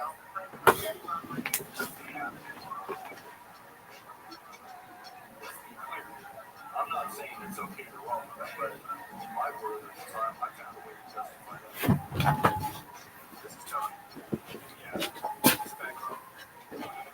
Turns out, he was really, really good at it. He robbed 30 banks in about a year. We just can't seem to catch the guy. We're always just behind him, What really hooked me about Tony's story was why he started robbing banks in the first place. Because Tony was a family man. guy from Iowa. Yeah. Well, Tony was playing roller hockey with his work buddies. He took a nasty fall and hurt his back. I literally couldn't even get out of bed. So his family doctor wrote him a prescription. Oxycontin. It was like a miracle. Purdue Pharma's powerful painkillers seemed to work like magic until it took over his life. Oxycontin destroyed my life. I accept full responsibility for the crimes I ended up committing and stuff, but the real boiling point was my addiction to Oxycontin. You need to figure out a way to stop. Like, this is going to kill you. Introducing Hooked, a story about a man, a pill, and a bank robbery spree for the ages. Hosted by me, Josh D. How does persistent even allow for something like this to happen? For these people to walk away billionaires when so many lives have been destroyed. Listen and follow this podcast for free on the iHeartRadio app. #1 for music, radio, and podcasts, all in one app. Okay, forest guys. Kids are coming to the forest nuts to make a visit a good one. Sparrow, have you practiced the most popular bird songs for the year? Catchy. I like it.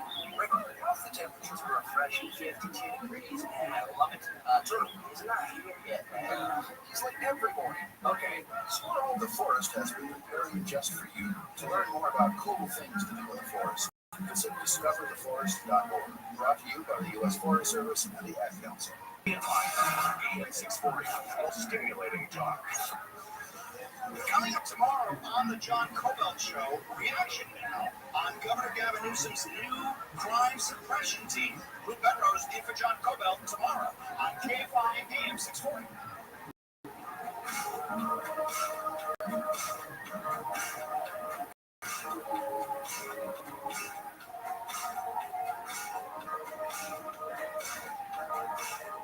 KFI AM 640 Conway Show on Tuesday. The next Tuesday, which is September 3rd. I think it says September 3rd. No, maybe. What's the 3rd? It's the 2nd. They're going to have Steph Bush on to give an update. And the third hero that saved your life. Another hero. Wow. Where is that? That's going to be great. Hopefully it tells a different story. He really saved everybody. Those other two guys wanted to hurt him and take his money. I was like, the real guy really saved him. I'll coach him. Yeah. Change that story. Change that a little bit. That little. All right, back to Taylor Swift and Travis Kelce. He asked Taylor's dad permission, and then we got off on a tangent. Never heard that whole story. So let's get back to it. It's a big story.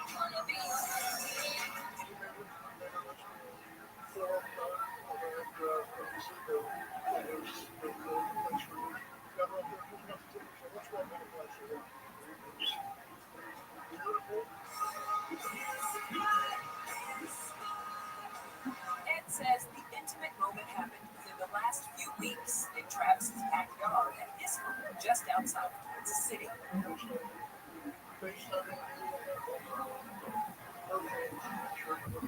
Mama Kelsey celebrated by posting these sweet childhood pics of Travis and Taylor. Ed telling News 5 Cleveland he'd known it was coming for months. I thought this was going to be Taylor's dad. Who cares about Travis's dad? You want to hear from Taylor? All right, let's talk about the costs of the dads on his side. I only got like 20 more. I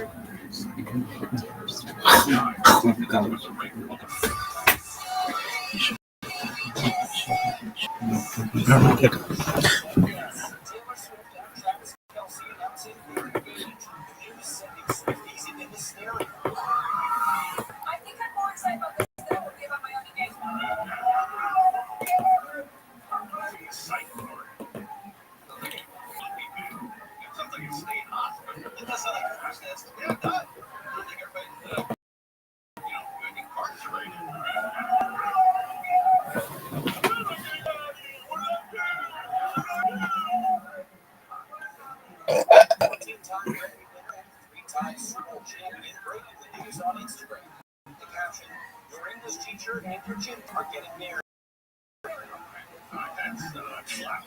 That's right. Dog so high school playing in the background. Kelsey's father, Ed, telling our station WEWS the engagement happened nearly 2 weeks ago, coinciding with the announcement of Swift's new album, The Life of a Showgirl, saying Travis popped the question in the middle of a garden as they were on their way to dinner in Missouri. New details also emerging about the ring.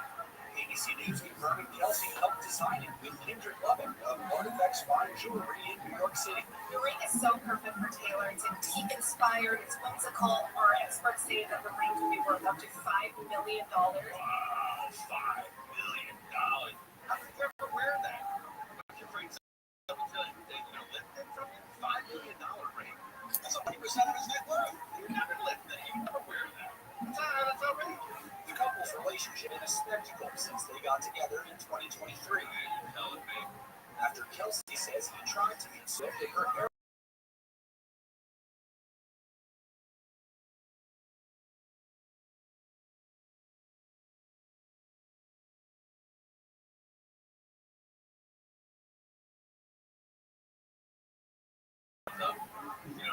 He put together a mixtape for her. And by the way, he put together a mixtape for her. Just they put some of her songs or is that something? It's all Mario's Christopher Cross. After Kelsey says he tried to meet Swift in her Eras Tour show in Kansas City. Yeah, the security said get lost. But couldn't get past security. This kind of felt more like No cage.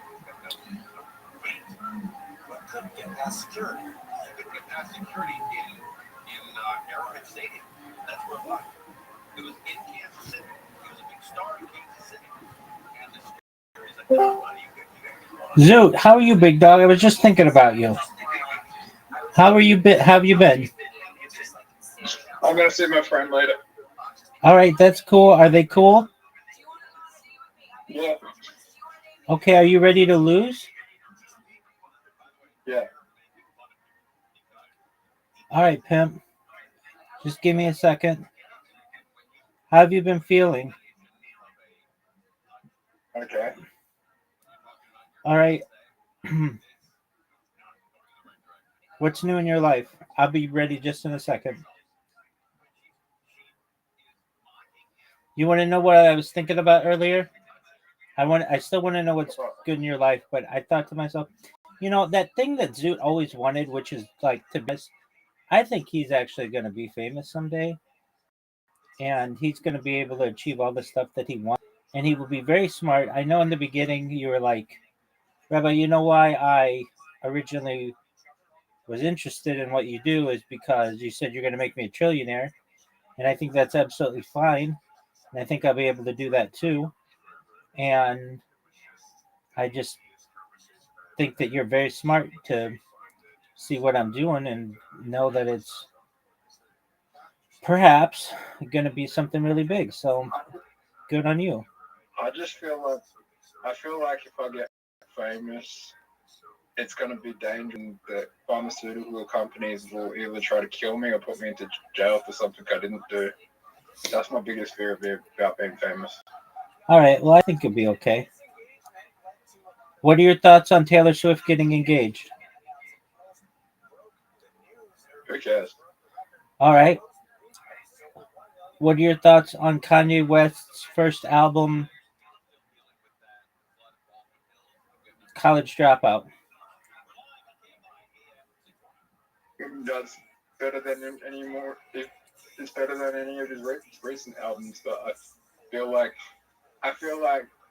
the next album he puts out will be hated until he dies. Then people are going to be revisit it and go, that wasn't actually bad. It was just controversial. Why do you like? I'm not disagreeing with you. Like College Dropout.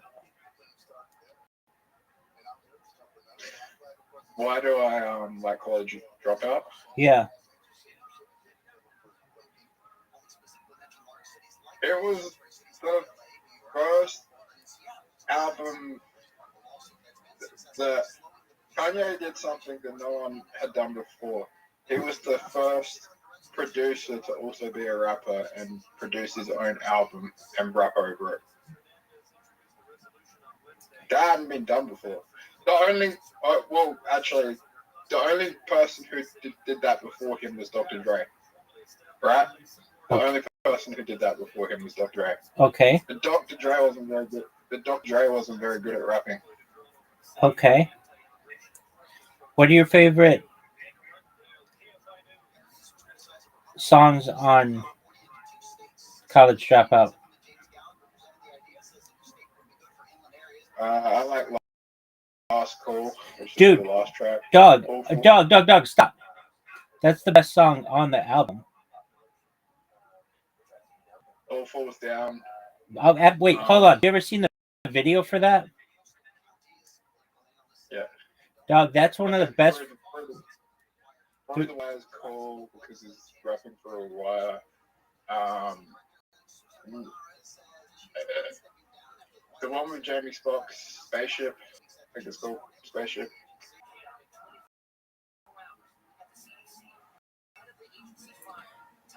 Dog, you have good taste in music. Do you know that? Yeah. Do you know what song that got Kanye famous? Yeah, I kind of do. It was a Jay-Z song that he produced called H to the Izzo. Yeah, everybody knows H to the Izzo. E to the Izzo. Yeah, you know that's produced by Kanye? That's the anthem. Get your damn hands up. I did not. Yeah, that's produced by. Yeah, that's by Kanye. All right, big dog. Are you ready to lose?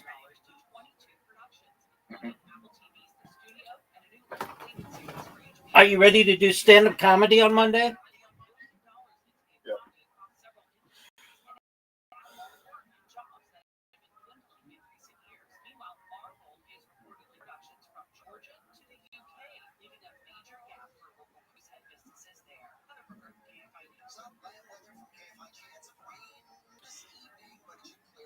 So you have an invitation, Pimp. Here we go, baby.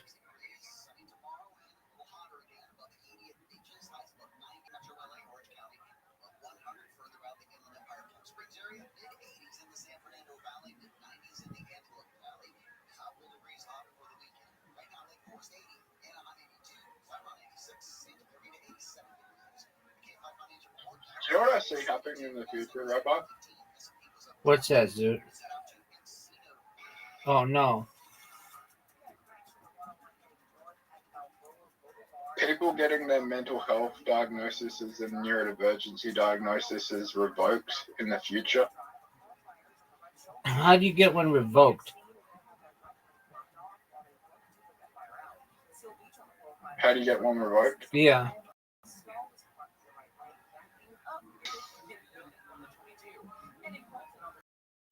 Zoot, do you realize you've never beaten me at this game? You claim there'll be court proceedings to propose misdiagnoses for as we become more aware of things. I think. I feel like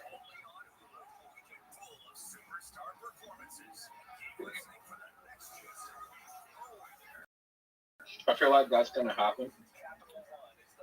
All right, dude. Welcome. Hello. What up, Pimp? How you living, baby? What about you? Kicking ass, taking names, just playing games with my friend Zoot. Well, that's me. How's your day been? What are you guys playing? A game called Carom? Are you using a voice changer or is that your actual voice? That's my actual voice. What the fuck? Oh, Zoot, I love you. Where are you from, Zoot? I'm from Australia. Oh, Australia. Where are you from?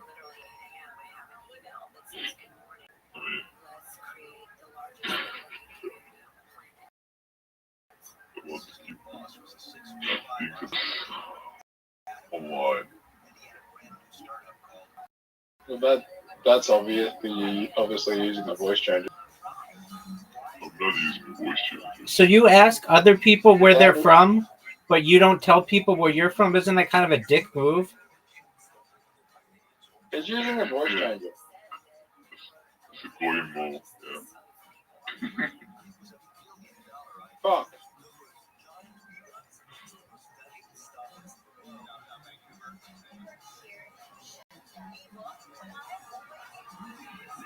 So, Rabbi. Yo, pimp.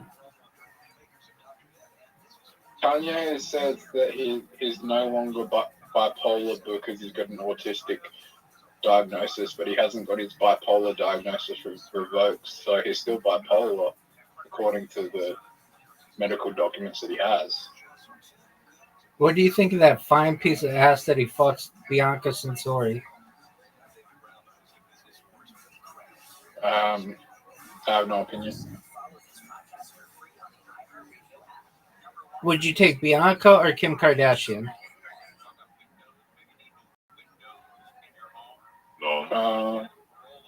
None, but probably none, but I'd probably fuck Kim Kardashian because like that's an achievement, but probably none.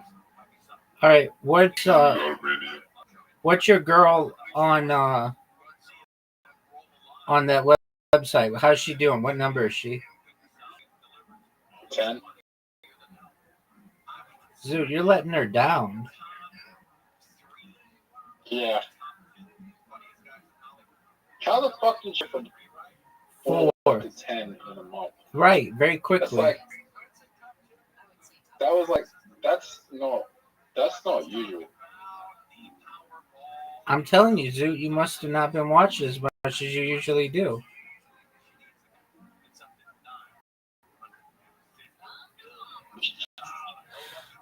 But I remember her videos when she was like 1,200. Wow, you've been with her since the beginning, dog. Yeah. Zoot. Oh, this is an impossible shot. No, it's not.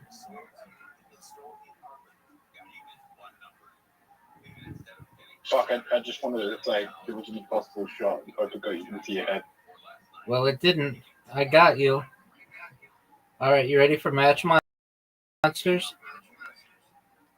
Yep. So, are you aware that Rabbi Rothschild is completely in your head? I don't know.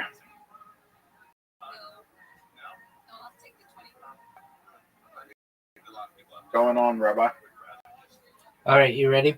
Zoot. No.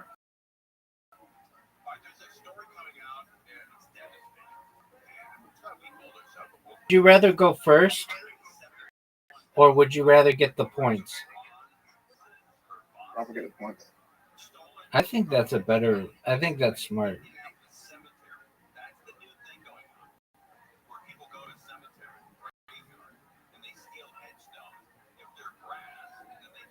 I'd rather a good board. I understand that.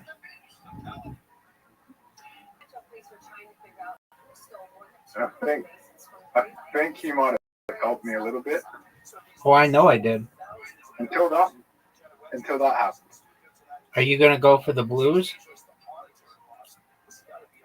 Why would I go for the blue? I don't know. It's an extra point. Or it's an extra move. It could shake things up. I think that's the best move. Probably. What was the game called? It's like, come on.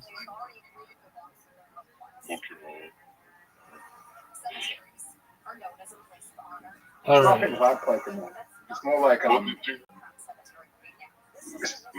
Rothschild, what do you think about Clash Royale? It's more like Dr. Mario. It is like Dr. Mario. To the dude with the voice changer, I'm focusing on this game right now. I answered questions for you all day long, so if you like, feel free to enjoy our company. but I'm focused on this game. I like to win.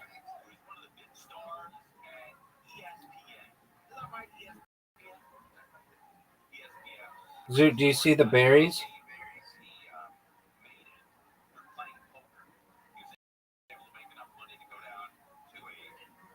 %. That was good. That was really good. 100%. That was really good, Zoot. And if I evolve, you're in trouble. If I evolve, you're in trouble. But however, the board is so unpredictable here because it switches. That's true.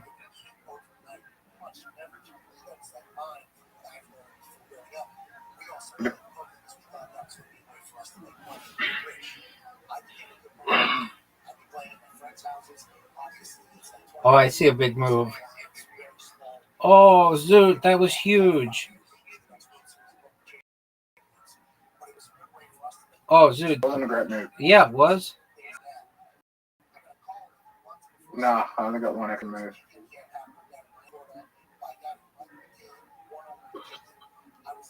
Zoot, you say this is like Dr. Mario?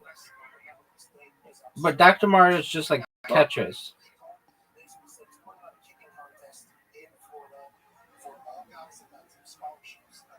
I don't know. I'm nearly 30.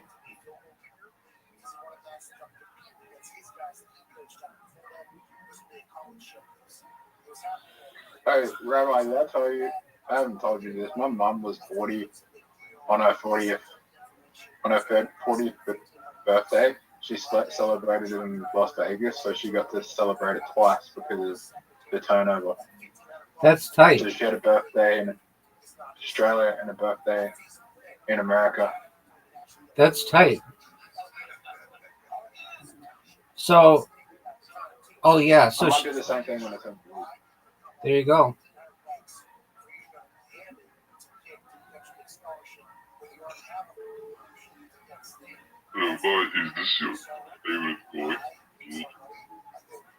Dude, be respectful or I'm going to toss you. Like I said, we're playing a game right now. We're not here to answer all your questions. I answered them earlier today. If you'd like to just chill with us, you can. But don't be disrespectful. You're obsessed. Rabbi, that was a big move. I know it was. But is it as good as this move?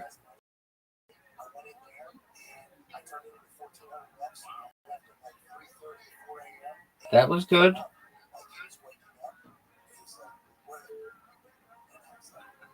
Now I'm at full health. All right, you ready for this one, Zoot? Ready for an amazing move? I'm going to get hit pretty hard here.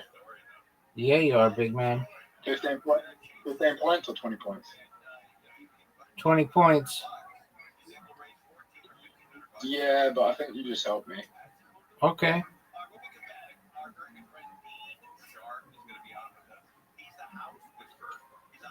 All right. I'm gonna evolve. Maybe not. Yeah, I'll evolve, but I'll do the fire one.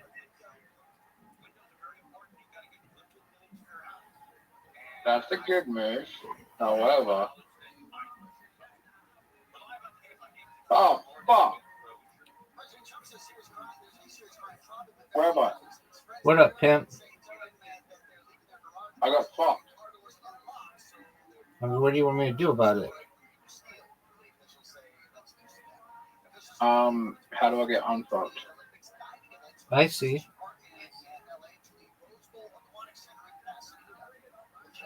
That's okay. I'm not. Okay. Fuck. Might have just fucked up a little bit here, so.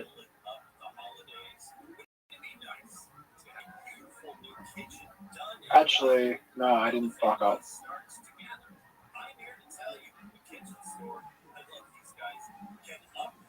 I'm in the lead.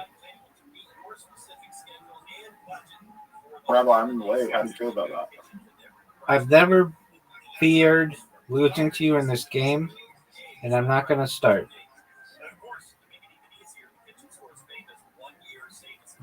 Well, that was a good move. Extra move. Extra move. Extra move. Oh, that was big, dude. That was big. You've got a big lead here. Is there another extra move I can make? Yeah. The yellow and the blue. Switch the yellow and the blue. It's like right in the middle. Second row. Or, yeah, second row. Oh, you just missed out. How come I didn't fucking... I got in.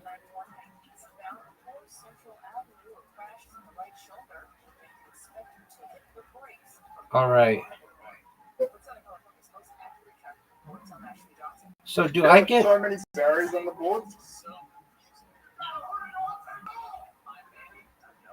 All right. There's so many berries on the board. I know. I have never seen this many berries on the board. There are a lot. You can get 6 berries here.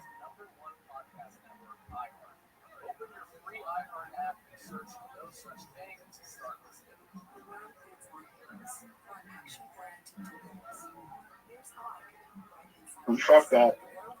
Yeah, I didn't know how I get 6 of them. All right, your turn.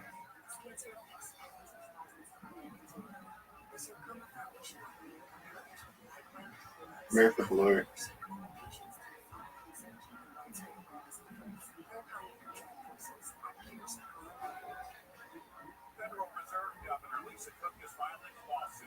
I don't see like any way that you're not going to help me here. I know.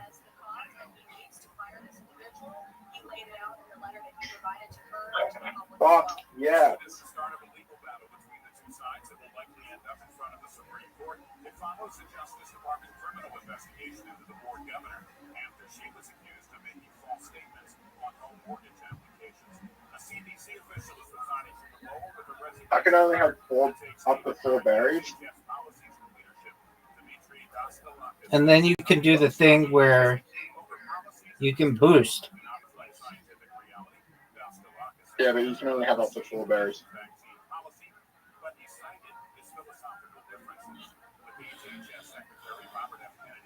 WW.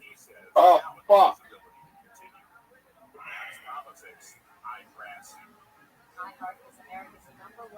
Oh, I fucked up. Yep. You could have gone an extra move. Yes, I could have. I see an extra move for you. I can see life changing. I've never had changing lives.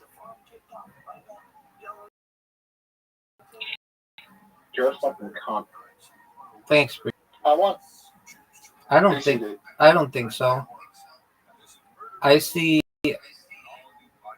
an extra move. There you go. Ooh, 2 extra moves.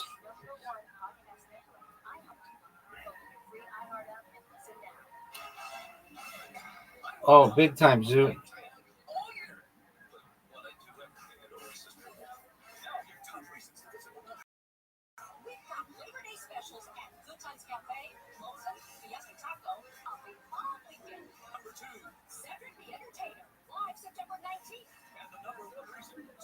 Zoo, you better make a move, son. Why did you do that? Because the tiles are going to move anyway. Okay.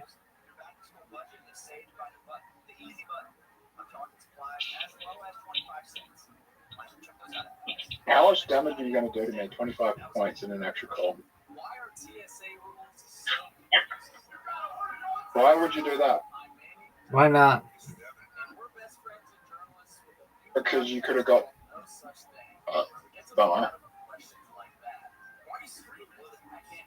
I mean, you're probably going to just help me. You're up, big dog. I mean, you just help me. Let's see what you've got. That's going to help me later on.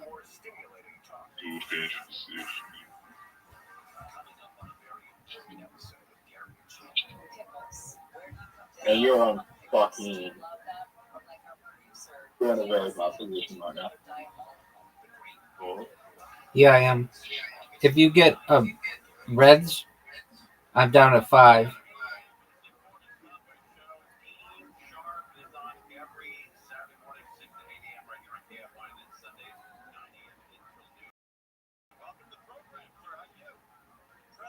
Oh, I wasn't paying attention, dude. I thought it was your turn.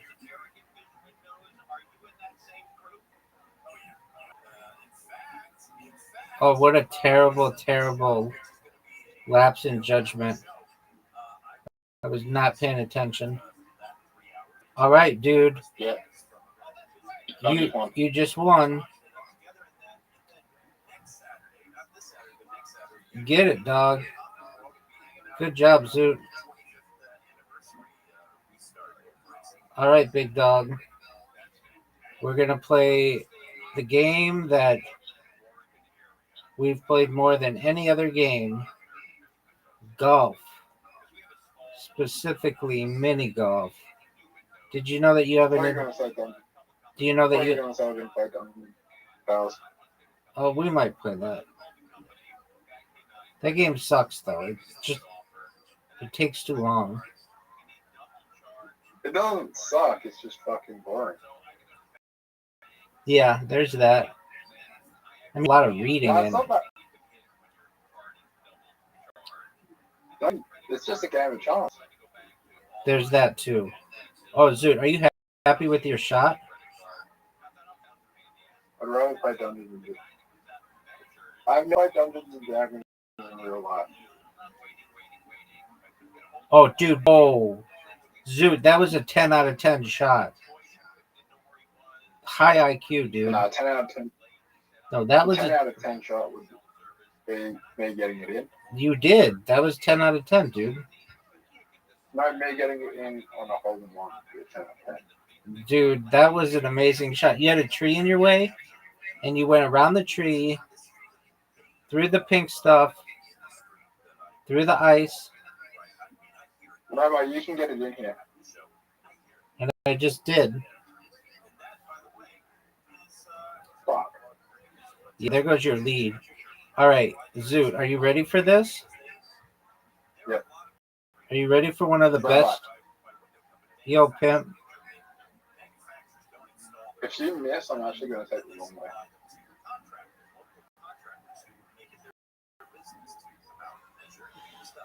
What are you gonna do, big dog? Oh no, Zoot. That is a difficult shot for you to get as well.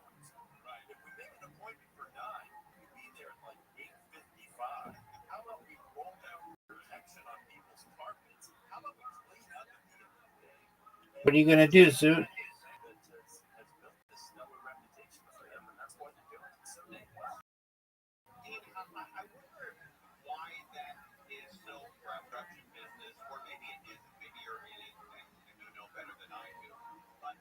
Alright, that's not a hard shot for you to get.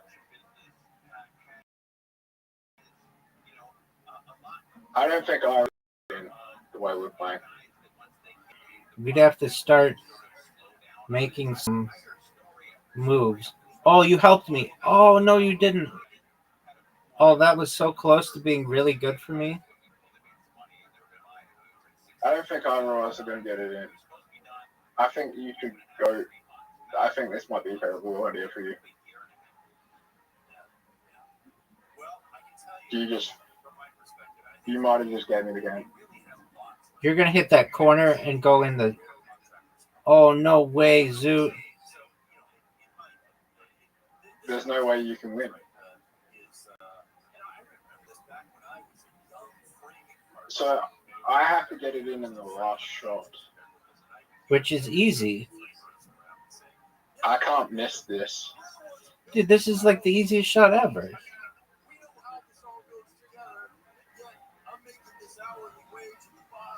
Fuck.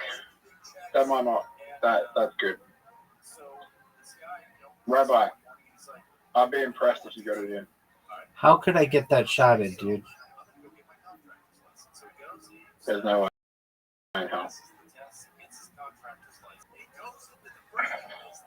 All right, 3 to or 2 to 1. Take care, big dog. The Holocaust. What'd you say? I think he said something about the Holocaust. Yeah, I know. This guy's absolutely obsessed with Jews. Yeah. I said why are you so long with all of your friends dying the Holocaust? What did you say? Okay, that's me. What? That's not a nice thing to say to someone.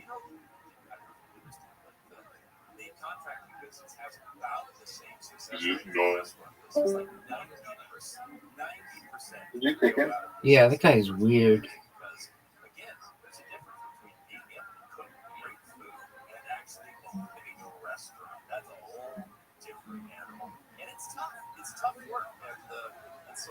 Oh, okay.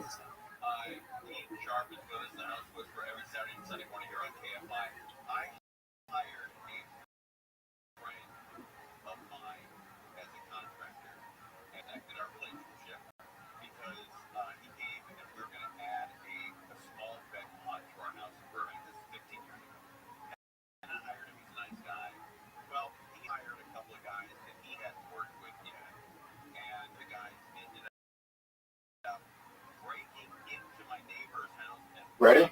Yeah. Rabbi, what do I do here? Not what you wanted to do. You were going to get it in either way. So there was nothing I could do. I just wanted to end it as quickly as possible. There was nothing I could do.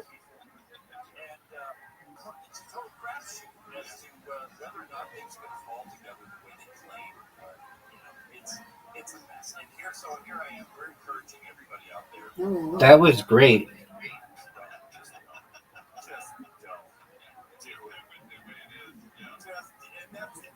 This was a great shot too, though.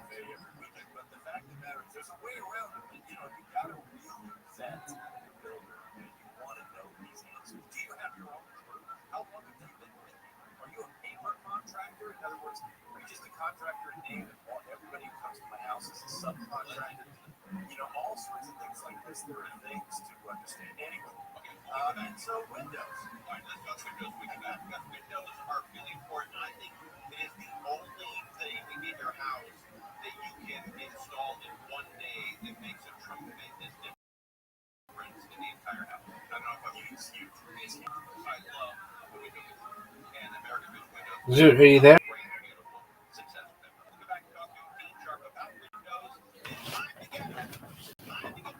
Zoot. Are you gonna go? It's your turn. It's your turn. It's your turn. Then my thing froze.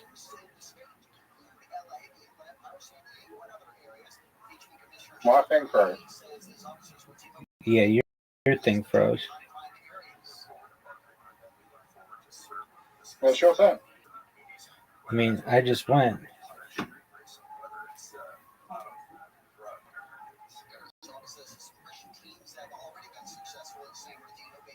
Rabbi, Yep. I had a big fucking lead and I fucked it. Oh yeah, big time.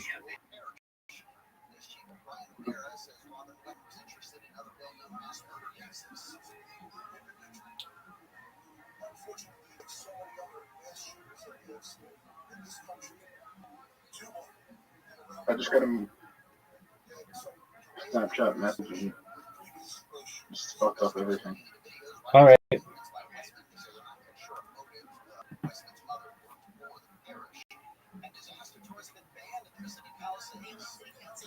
It's over, baby. It's over, Zoot. You done, son.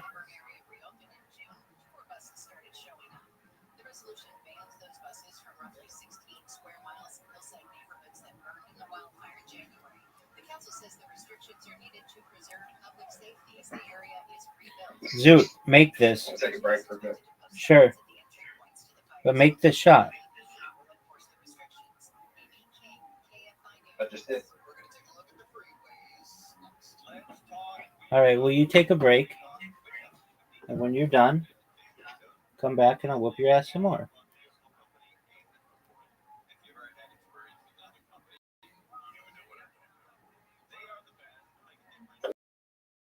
That's cool.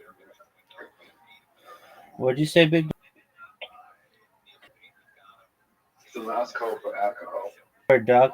Yo, fuck you, Zoot, first and foremost, for making me do this shit.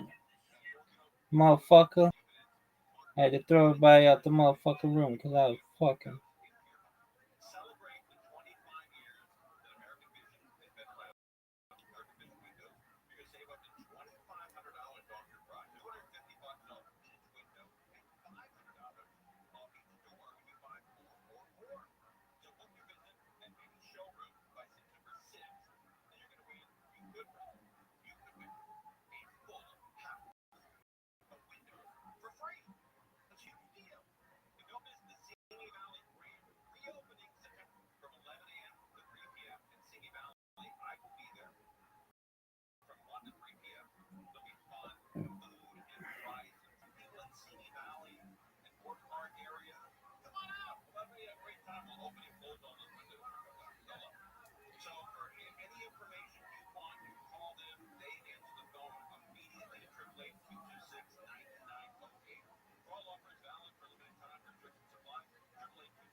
Chance of rain tonight. It'll clear up though by tomorrow morning, and then a little hotter.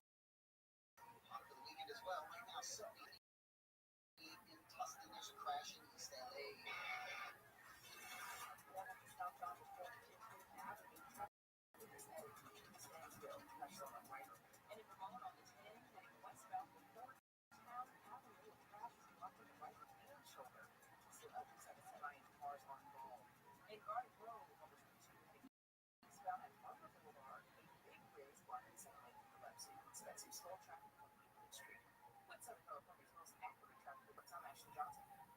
Why are TSA rules so confusing?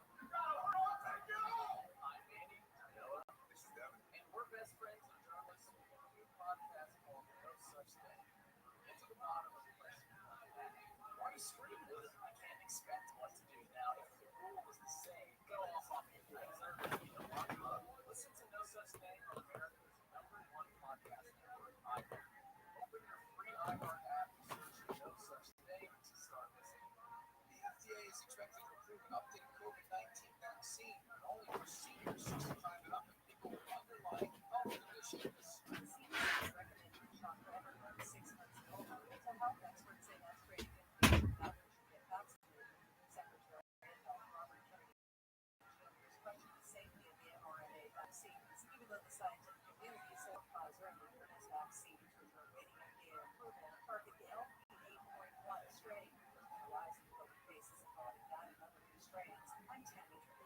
A new study shows about 2/3 of women in their childbearing years have an increased risk effects because of a lifestyle habit that they have the ability to change. Research looked at data from about 5,400 younger women between 2007 and 2020. It shows 66% of them have things like diabetes, tobacco smoke exposure, obesity, and food insecurity as risk factors contributing to birth defects. Health Update, I'm Scott Pringle. Find your iHeartRadio everywhere. There are hundreds of ways to experience iHeartRadio at home and on the go, beyond the iPhone and Android app at iHeartRadio.com. Here's another way to connect to iHeartRadio. Apple CarPlay. Our iOS app comes alive in your car's dashboard with a seamless way to play your favorite music, radio stations, and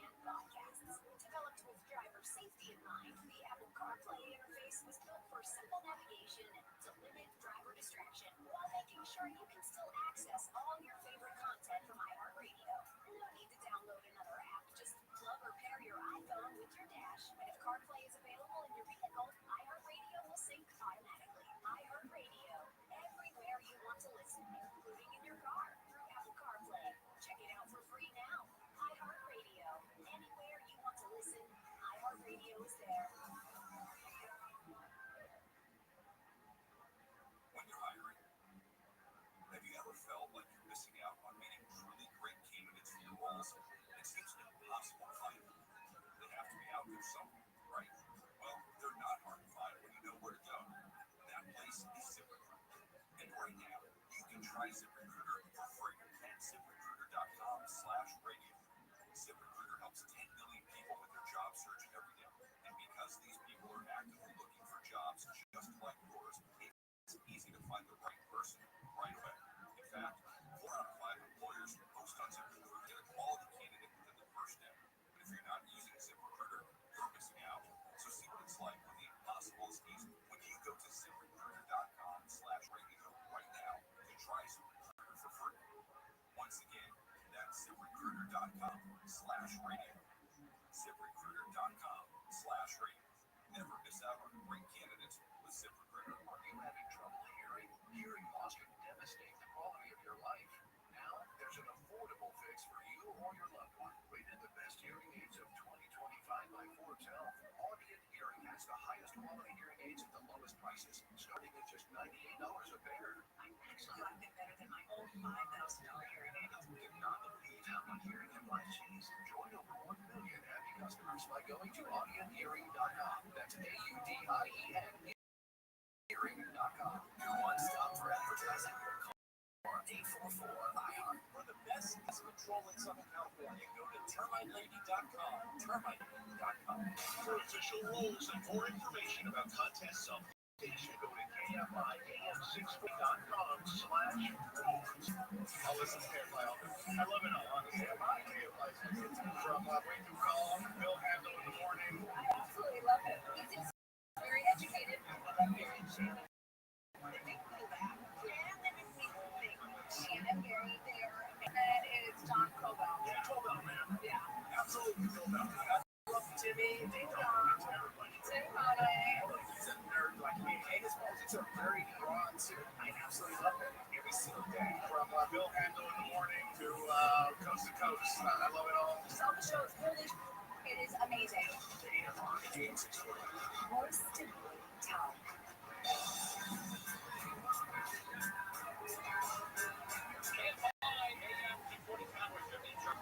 Every Saturday morning right here on KFI, 6 to 8 a.m. and Sunday, 9 a.m. until noon.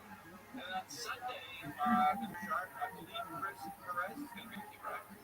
Yeah, Chris Perez from American Vision Windows. We sit down, just talking shop for 3 hours straight, talking about nothing but exterior doors and windows. Okay, let me ask you something about window, because there's 2 rules of thought here, and I think you'll know this better than anybody. My wife likes the windows that open up, she can catch the breeze. They open up, what are they called? They open like they're on a hinge. Yes, they swing open. And she loves those, but I think they're susceptible to problems and leaking. Is that true? Nope. No.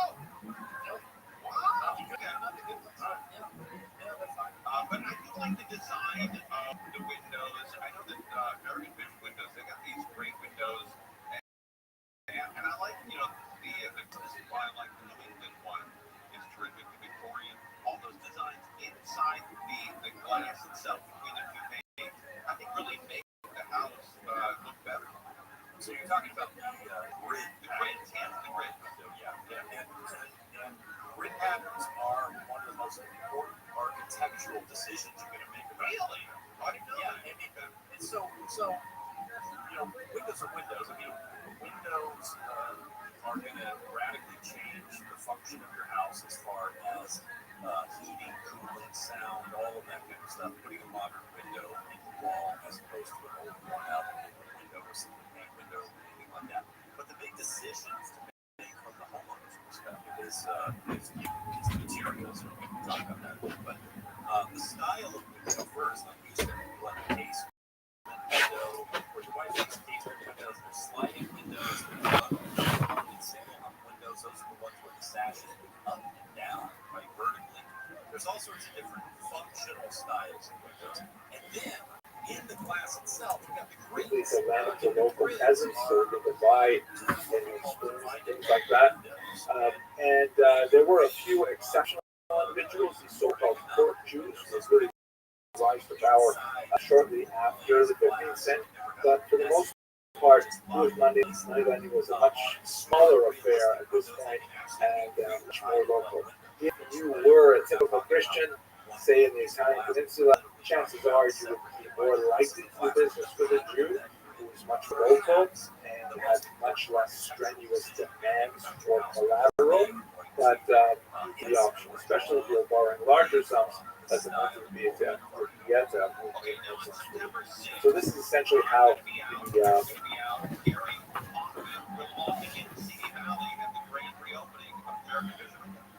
That's right. And they asked me if I would do a Q&A on windows out there and just general stuff, so people can bring their questions out their homes and their Yo, baby, we're up with the next pick.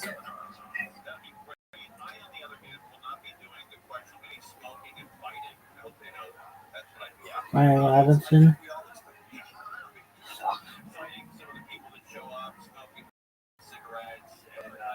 Flex players.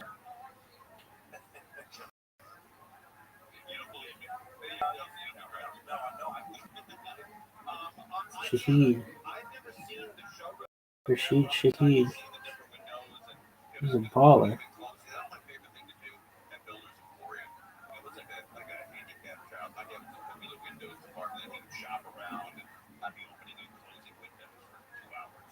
We got him. Rashid Shaheed.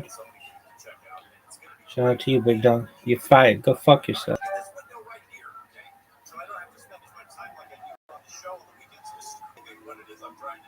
Yo, baby, we're up. And so, yeah, we really live in the golden age of windows right now. We're able to, and it all starts with glass. The fact that we can make glass so large, so strong, like never before in history. Which, by the way, with the glass, like that whole divided, like that French window, is that like a thing? Do you have to do that? Or like, no, we don't think of it that way. We used to have to do that by necessity. Because the thickness of glass is larger than those ones. Well, that's interesting. I didn't know that's why divided like windows are divided like windows. Because back in the day, going back 200-300 years, imagine this in a glass shop, right? They would blow out some glass and then they would start spinning it on these rods, and they would spin out this big disc of glass. Okay, big old disc of glass, maybe 6, sometimes 8 or 10 feet in diameter. Let it cool off, and then they would cut those window panes out of the outer edge of that disc of glass. It was so big. And the poor people could buy bullseye, which is that little Yo, baby, we're up. attached to the rod. And that's why, when you windows, like we call them Coke bottles. You see a window that's just nothing but these little, looks like the bottom of the bottle to make the whole window, right? Well, that used to be. God, when you're too banged up. They were wealthy enough to buy an actual piece of glass from the outer disc. You can buy the inside and build the window. You can't see well out of it, but it does let the light in. But at one point, it flip-flopped, and I considered those like the very expensive windows. No, they're really sexy. Yeah, they actually, it's kind of like lobster. Michael Pittman. Lobster to prisoners of war during the Revolutionary War. And now it's a thing. But yeah, these bullseye windows, now you pay extra for them, but it used to be that was just a strap at the center of the window disc. Maybe the only thing you could afford. And then before you take off, any word that Billy Catley will do? I would assume, because come on, it's 25 years, but I don't want to say. Yeah, all right, so I'll be listening Sunday with Chris Perez on American Vision with you. Yeah. All right, thanks, man. Thanks, bro. All right, very good. Deep shot. That guy is Jeff. Okay. Windows. Any construction. Well, we got to get close. All right, we're taking Pittman. You're fired. Go fuck yourself.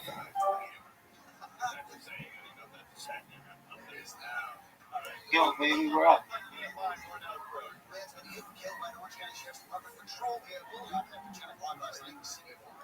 TSA says more than 17 million people will be screened at airports over the Labor Day travel period from today through Monday. Yo, baby, we're up. On the 110 southbound at Washington Boulevard that crashes off to the shoulder on the driver's foot hit the brake at West 8th Street. Mid-city on the 10 eastbound from Washington Boulevard with headlights and trail lights was stalled blocking the right lane. You still have eyes on that motorcycle crash in Mark Road between 2 lanes eastbound at Fairview. That crash is still blocking the Buckle lane, so traffic is stacked up from Mark Boulevard. In Southern California's most accurate traffic reports, I'm Ashley Johnson. Trusted DJs, breaking news, live play-by-play, endless music, and podcasts just for you. It's the free iHeartRadio app. Radio your way. Join the millions who already have it. Download the free iHeartRadio app. #1 app for radio. Morning, Mama. How you feeling? Great. And I'm ready for you today. Checking in on your morning meditation. Check. Dressed and ready to work out. Check. Check your blood pressure yet? And check. Oh, great job. And about this one, no, ma'am. Now more than ever, it's important that we protect our hearts and the hearts that goes with. Monitor your blood pressure daily and help each other stay motivated. Rally your squad to take the online pledge at releasethepressure.org. Brought to you by the Release the Pressure Coalition and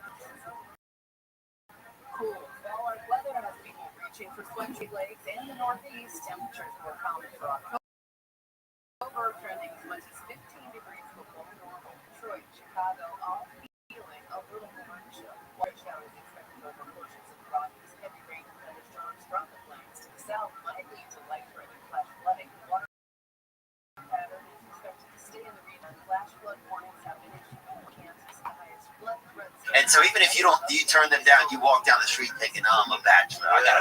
Somebody wants me to be a bachelor. You go home, you leave your family, and you're the bachelor. But it's true. It's just there's always that temptation out here. There's this weird thing, and you could be at the cleaners here and see like it's like it's what they call you've got to catch a ball. Pokemon. Gotta get more. Yeah, that's it. And it's like, I think I'm like a girl sometimes. I should text her. And I swear to God, I'll just be like, shit, what's her name? And I just be like, D. And then in my head, I'm like, man, I really like this girl. Oh, dude. And then someone texts me and I'm like, okay, it's you. Yeah, that is a prison to find yourself in. It's another open field. Well, it's an open prison. It's an open prison that you can leave at any time. But it's if you know that you are to fall in love or fall in lust with absolutely everything at any given time, it kind of makes sense that you go, oh, well, that's me and this is what's happening. I just don't. I don't do anything about it. Yeah, that's kind of where I find myself a little time. It's like, or that's where I'm wondering if that's where I'm at. Like, yeah, because I just don't. You think things will be different, like you're saying. In a few years, I'll get there or something, and then you get there, and you're like, oh. And I'm not a big runaround or anything. And I just noticed that I give into like little things of affection, attention, just little things like that I don't want to. I just don't want the same thing. I want to see if there's a different possibility, because even it just like, flirting with the girl or I'll feel uncomfortable. I'll feel like I had a bad day. I'll set up a date and I'll go on a date.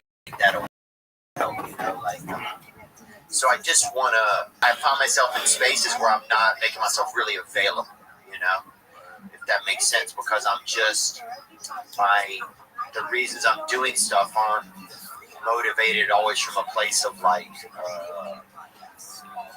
maybe this is what's, or from love or anything like that. They're just kind of motivated from a place of like,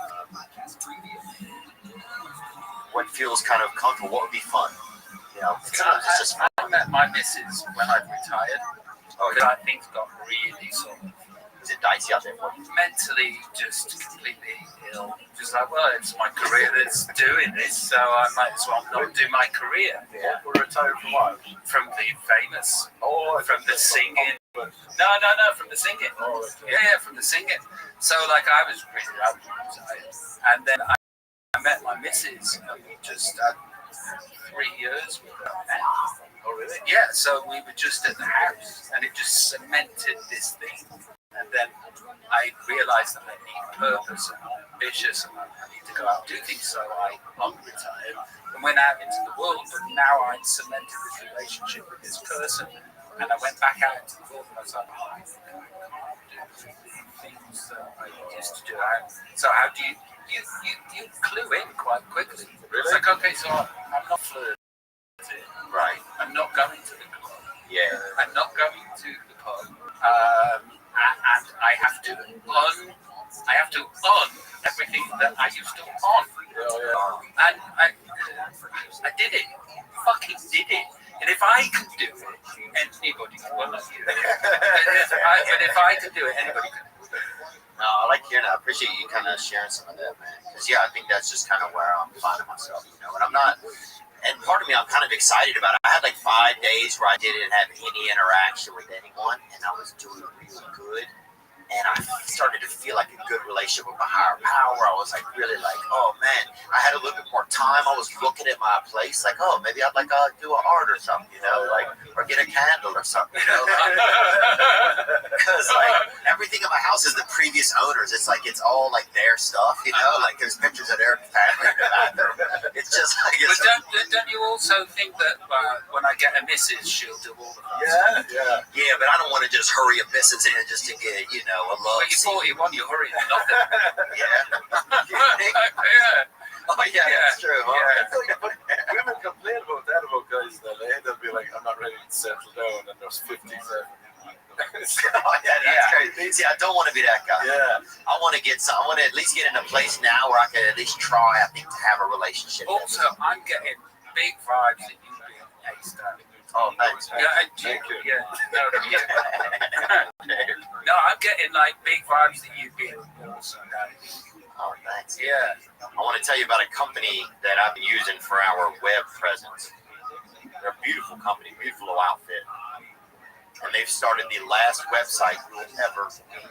No more. Paying 10 grand to get a site or something crazy. This is it. They do it. It's the last website you'll ever need. They did ours. Geofon.com. You can check it out. It's just $498 to start, and then after that, it's just $249 a month, and that's it. They build everything. You get on with it. They do it. They revamp. Revamping. I don't even know what it is, man. It's like sounds like a damn, somebody gonna suck your blood. But it's different. You know, it sounds like a Dracula's son. Maybe they knew hills or whatever and got sent up to Alaska. But this is different. Talking about modify.com/THEO. Go there, check it out. They'll do they build the site, they'll do the branding, they'll figure it all out for you.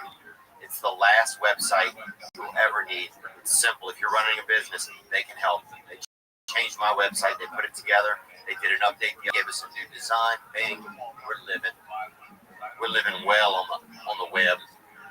Modify, modiphy.com/TH. I want to let you know, I was trying to get them mortgage loan, home. I wanted to get our dang home. I wanted to live in something. I didn't want to be outdoors anymore. I didn't want to be battling the rain. I wanted to mortgage. And the problem was I had some dings on my credit. I mean, like somebody had shut up with a bat and just beat my damn credit like it had been low. But I needed help. So I contacted this company that I'm about to tell you about, man. I'm serious. I contacted this company, and within a couple months, dings off my report, and I was able to get a better mortgage. Bridge Credit Solutions. That's who. They're different. They're backed by a 100% money-back guarantee items that cannot be removed off your credit. I needed items removed. I got them removed, and then bing bong, I got the loan because my credit score was better. I can't even tell you how much it changed things for me. You will not find the 100% money back guarantee anywhere else in the industry. You know what you're paying for at the beginning of the repair. It's written into the contract. No job is too big or too small. Bridge Credit Solutions caters to all types of clients. That's right. It will guarantee removal of certain negative items in as quick as 24 hours. Schedule your free audit in 3 easy steps. Zoom or phone call and get a free 3-bureau credit report, $25 value with 30 days of free credit monitoring and identity theft protection. You sign up through this link, bridgecreditsolutions.com. I'm not joking. I'm living in a home because I was able to get it because they helped with the credit. Man, I'm banged up. My credit was in ICU. So bridgecreditsolutions.com/THEO. Once scheduled, a Bridge Credit Strategist will contact you to review your report with you. They work. Check them out.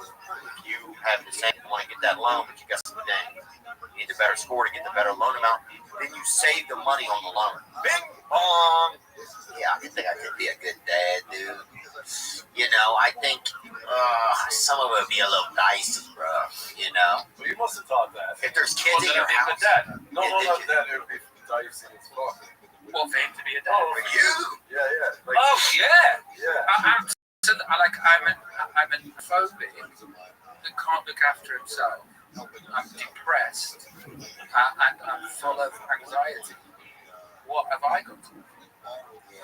That's it's like I wasn't going to get married and I wasn't going to have kids just because of the nothingness that I had to offer the world where those points exist.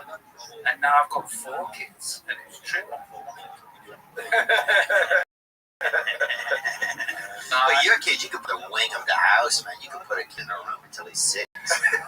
I still feel that way about kids. It's like I'm like sporadic dad. Yeah. I'm in.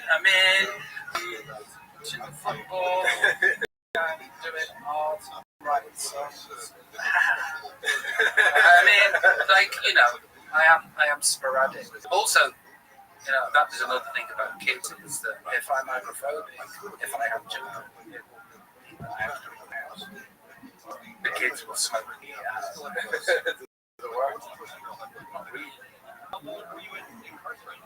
But I feel that everyone thinks they can be a dad. That just happens. Do you think? But that's bad. That when it happens that way, I think it's not really the best way. Yeah. Like, yeah, Mark is unbelievable. I can't even believe I'm sitting here with him. But sorry. Yeah. This guy's just one of a kind, man. There's really nobody like this guy. Before you were saying something. You were describing a bad guy, and then you were like, "You're that guy." I was like, wait, no, take that back. And you're like, no, I was describing him to say you're that guy. I was like, no. But I do think it is like, I might be that guy now in 3 years. Do you think you could ever get to a place where you could? Oh, yeah, I think really? But I think now Rob has made me realize, think away. Yeah. Then you die. Yeah. Yeah, because you're not there. Yeah, I know. Yeah, you're like rungs away from that. This ain't even a great spot. So you better get over here pretty quick. But then Mark's the guy you go to if you want to know what's going on, what's fun. He is always kind of keen to what's good out there. Yeah. Do they have a lot of? I feel like in England and in the UK, that's all you guys, right? That they have more superstition than they do over in America. Oh yeah. Is that true? You think? Well, I think anxiety in Ireland just comes from your mom. Don't touch chicken ever. It's every time now when you have chicken, I don't know what. Or prayers, Catholics. What we are? Yeah. Catalogs. We're like lapsed catalogs. Yeah, we're catalogs. Yeah, we're catalogs. It's insane though, because you'd be like, don't do that, don't do that. Christian. Don't do that. You're like, fuck should I do? That's where life is. Oh, you're sweating always. And it's weird too, in Ireland, if I told my friends I went on a date with a girl, they'd be like, that's gay. Oh yeah. And people die in Ireland all the time from coughing and everything, huh? You always see that in the movies. People dying from You watch the movies from the 1800s? Yeah. Whatever, man. Yeah, that's exactly how it is. Slow cable, mate. Yeah. You got some Pleurisy. Yeah, really. What's that movie with Tom Cruise? Far and Away. He thinks it's fun in J. Ireland. I just see a lot of people coughing and not doing well. Still dealing with the Spanish flu. Who thinks people in Ireland are Blood on it. Have you left America much? Yeah. We did some shows in the UK last year, 2 years ago. How did they go? They did well. We did Manchester, London, Glasgow. Yeah. Shout out Glasgow. Yeah. And somewhere else, brother. Stockholm. Somewhere else. Stockholm, Sweden. Yeah. So it was fun, man. I really liked it. It was, I think, during, I don't know if it was winter or if it was like at the beginning of the pandemic. I don't know what was going on, but it was kind of a quiet time. Durban. What was this? Durban. Durban's like South Africa. I don't know where I went. Durban. This is a different time. So what was this? The superstition thing? Oh, well, like, in Ireland, here's the tough one. Touch water, right? Touch wood. And then I saw a guy after a soccer game one time, and he was like this. Yeah, that's OCP. Yeah. No, but he goes, why is that? You're like, unless I'm saying in marriage, and I was like, that's so dumb. The next time with a big exam, I swear I was like this. Married. But that's OCP. But y'all got more ghosts. Y'all got more older stuff over there. I'm saying because of time and everything, you guys have a lot more ghosts over there. No. Oh yeah. Such a woo-woo in Los Angeles. It is so more paranormal and weird and UFO. Weird. Yeah. I got a question. I forgot about this. I came in right here. My name's Debbie. I'm from New Zealand. Big band, Jules, actually managed to catch a show of yours in like 2017 in the Comedy Store, really randomly when I was in LA for a week with some holidays. So it's really stoked to catch that. Also, as well. I see them on these large documentaries. I was supposed to see it there, and I just wondered what sort of interest you had in paranormal experiences or experiences, you know, in that kind of realm of interesting. Our guards, baby. It's called space spirit. Yeah, You've been involved with it. I've had loads of experience. And more, that's obviously. No. I just, that's what I find hard to believe. Robbie is that. No, listen, I've got 1,000-year-old in England, right? It used a manor. Yeah, it used to be one of Henry VIII's wives' houses, Catherine Park. And I feel closer to the weird here in Los Angeles than I do back home. Something like a transmitter, Los Angeles. So the transmitter that turns on when I'm here. Things haven't happened since the kids have been around. But do you want me to tell you my UFO story? Yeah, if you got something. So if you're keen to, do you know it? So I am. So I am sat on a sun lounger with a girl beside me. So it's over 17 years ago. Like I say, over 17 years old. It's over 17 years old. We've had some issues in our industry. Yeah. And I'm looking on the sky, and all of a sudden, I would say the size of a quarter of a football field, your football field, square, matte black, just silently came in, completely sober, silently came in, and there was yellow underneath it, and this Artex field with matte black underneath it, came in silently, and then silently, and I could have hit it with a Really? Yeah. You saw it. absolutely positive. Did you feel like then that you got to see something like that because you were famous? Did that ever cross your mind? Is there a reason why I get to see this? Is it like, is the other side trying to keep me? Well, yeah, there is because of narcissism. Yes, there is. There is that. Yeah, but there's so many thoughts. That's one of them. But I also thought, oh, that's ours. I didn't think it was aliens from a different planet. That's huge. Inside me just went, there's some exotic technology we're not supposed to have, that we do have, but it's ours. I didn't feel as though it was already. And that was in the UK? No, it was here. Oh. The other one is, I wrote this song about alien abduction called Arizona. It's not one of my best songs, but I'm sort of like listening to it in the studio, smoking a cigarette, overlooking the sound of that, and you whittle at lyrics to get them right, possibly. And Arizona comes on, and this gold ball appears in the sky. Sounds kind of funny. Nice try, Venus. I know that's Venus. You're not going to fool me. I'm not going to do that one of those. Ooh, UFO people. And then I thought it was Venus just. Oh, yeah. Arizona, the song ends. The gold ball blinks out. And I'm like, interesting. Put the song on again. They put the song on again, and the gold ball comes. The song's about alien abduction.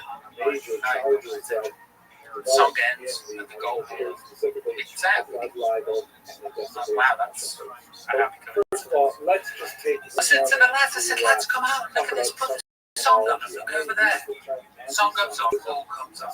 Song ends, ball goes out. Why for us? Babe, this thing's happening. Come see this, look over there. Song on, gold ball. Song ends, gold ball comes out. 6 times out. After the 6th time, me, the wife, my 2 friends go back into the bedroom where the studio is and we go, and as we say that, it's kind of like a ruse frame. It's like using the N-word like so he developed elongates through the middle, goes to the window, and then follows himself out. Semitism. What the? Yeah, but listen, I've got loads and loads and loads. No, that's too many already, man. Yeah, I've got loads of a little bit today, but this is yeah, so did you feel like it? Okay, so in that instance, did you feel like that was like a human, like a person? You feel like that was related to any territory, or? If I was guessing, what I think that might be, might not be, is interdimensional, or a figment of all our imaginations. Everything's on the table. Nothing's off the table. Could be duct tape between different realms or something. Maybe. You don't know some of the things that are holding together. It was exactly like, duct tape. It came through the roof and then went and followed itself. So many scholars. I could see something like that in a few 200 years from now. You order duct tape into the roof and it shows up, you know. Do you know what skin walk ranch is? Okay.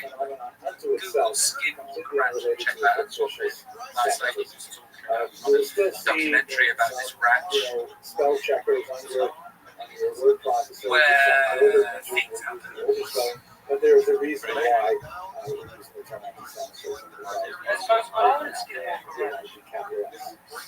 That said, the kind of antipathy to Jews that Wilhelm Myers late 19th century That's just a random very different from the antipathy that was earlier century. So it is somewhat incorrect and accurate to use his term. Darren Till. Who's that? Darren Till, fighter. Was he a fighter? Yeah. Strictly speaking, there are 4 distinct stages. I don't know that many others, actually. The Beatles? Yeah, the Beatles, but I'm not that big on them. U2. U2 is okay. Yeah? The Rolling Stones? Yeah, Rolling Stones. Who else? Black Coffee in Bed. Have you heard that song? First of the 4 broad stages. What else? I'm trying to think of things that we didn't have a lot of. When we were growing up, they didn't even have a lot of like. I remember the a map in our town, Canada. They didn't say Canada on it. It said like it had a picture of a wolf attacking a boy in a coat, and that was the whole thing for Canada. If we had a map here, could you point to it? I know I can point to it. The area that is. Could you point to Hawaii? Could you point to Montana? See, I can point to Montana. Could you point to Florida? Wait, Florida's easy because I'm from Louisiana. Okay. So Florida was like our main. Florida was like the main place you even went. Like if you saw somebody, I remember when I was a kid, you know, somebody their shirts in Florida on it. Those people are traveling. What about Rhode Island? Could you? No, I can find that. No, I can find that. It's a clitoris of America. Is it fine in that little dislike. It'll get taken over soon. I'm sure it'll get taken over soon. What else do we have? Good question that came in here from the Jets, The first onward, you have a specifically theological. Oh, RW. What's up, Rio and Robbie? First of all, hope you're doing well. Secondly, I am right now stuck in quarantine for 2 weeks. Australia does that to you. I'm at Arwood Land. Yes, there you're going to come to a flip of this red back. So, you, Robbie, actually, my mum would be stoked. But my question is, when do you think the world's going to be back to normal, man? Do you think it is? And if yes, how long do you think it's going to take? I'm resolved. Gang. I love it. I love it right now. Yeah. Oh, really? Yeah. I'm a big fan. Yeah. He is. He's a dude. I mean, I've never met him, but he's just talented. He's the nicest person ever. He came on here. He was on here once. So was Chris Hansen, who you mentioned earlier, was on here for you. I guess it's an interesting group. All right. So we've done it all. So the question is, when do we think this is going to be over? Are you shocked at how much, like, because we've already given 2 years of our life to this? Imagine people, this is shit that breaks my heart. You think of people that was like, you know, trying to maybe women that was hoping to have a child and looking to meet someone, and they don't have that chance now because of, I'm not saying it's not a deadly disease, but it's not this deadly. That's my thoughts on it. I probably should have brought that into it. But when do you guys think it'll be over? That's more. I think every summer we're going to think it's over, and then every winter it's just. Every time that I guess when this is going to be over. Modern anti-Semitism, which is what so we get when this started, it was today, like again, down the road to and I was up in until we talk about the modern period. The reality of our two basic ideas, and it's still going strong. It's terrible. You know, it's terrifying for many reasons, but like selfishly, personally, I haven't been able to gig, I haven't been able to do tour, you know, and I'm hopefully going to go on tour end of next year, but then you see how the end of this year is going. Am I going to be able to do that? Am I going to be able to look after my 4 kids, keep them in the lifestyle that they're accustomed to? Who knows? My spidey senses, which was so wrong last time, might say we've got this for 5 years. But another year. what do you think about that?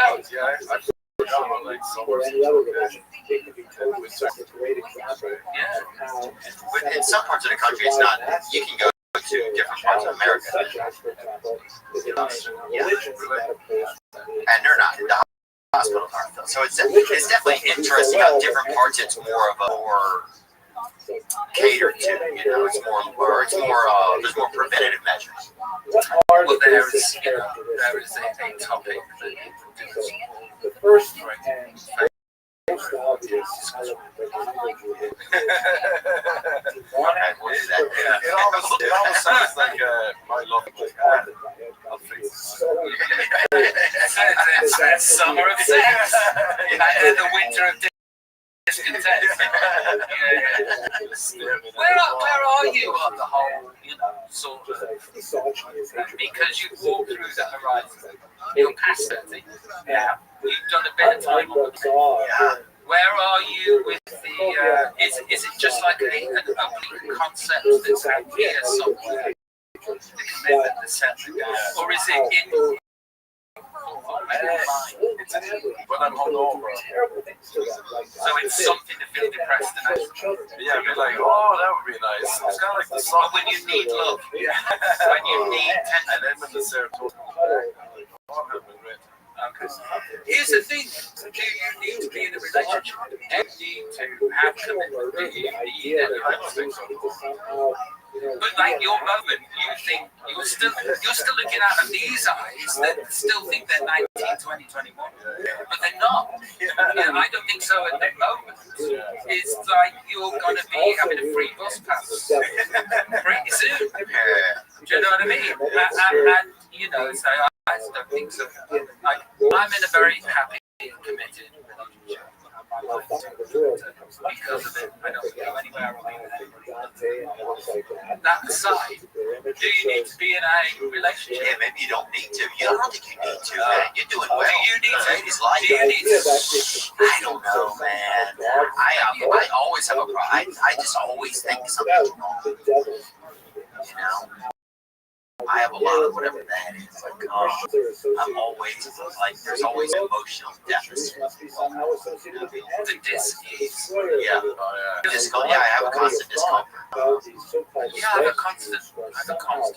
Do you not have a constant discomfort because you self-medicate? Yeah. Because like I'll have. Like I've got anxiety. Now let me ask you this, right? You don't have the treatment. What's your mental state? Oh, I'm just a bit bored. Another major characteristic is that You're drinking for pain now? Oh, you're an American then. You're in the union. I remember I stopped like charges as we see shortly years ago. definitely Sober have October or something. a connection to I the was like, I couldn't lie down. That's your liver, buff. No, the pain in my back just was like not. Does your back feel round and it's kind of down over here by the bottom? It was there. Yeah. Yeah. That's your liver. No. This is after 4 weeks. You think you have a soft round back? Yeah, because it's constantly inflamed. Because you don't drink, so you have nothing to numb it. You're gonna pass This is a subject we're better off not telling. No, that's yeah. Oh no! I was like, you're gonna pass this time. That's living. All right. So, but when I was walking, You're gonna make this a crab rock, dude. You're gonna pass this down. Speaking of roll aside, you're gonna roll a couple from all of that drink specials built up in it. Mark would be the best thing. Mark would be like at the bar, you know, when they did some of the high tables, he'd put his computer on the table at like a nightclub. Get his computer out there at a nightclub, get his ear things, and pretend he was a DJ, dude. All the drunk chicks would come up and talk to him, be like, "Yeah, I'll play it in a second." Emailing people. Are you right? Are you being creative? Your outlet apart from, do you have any time outside of podcasting and comedy? Outside of podcasting and comedy? It probably has been kind of, I think socializing has been one.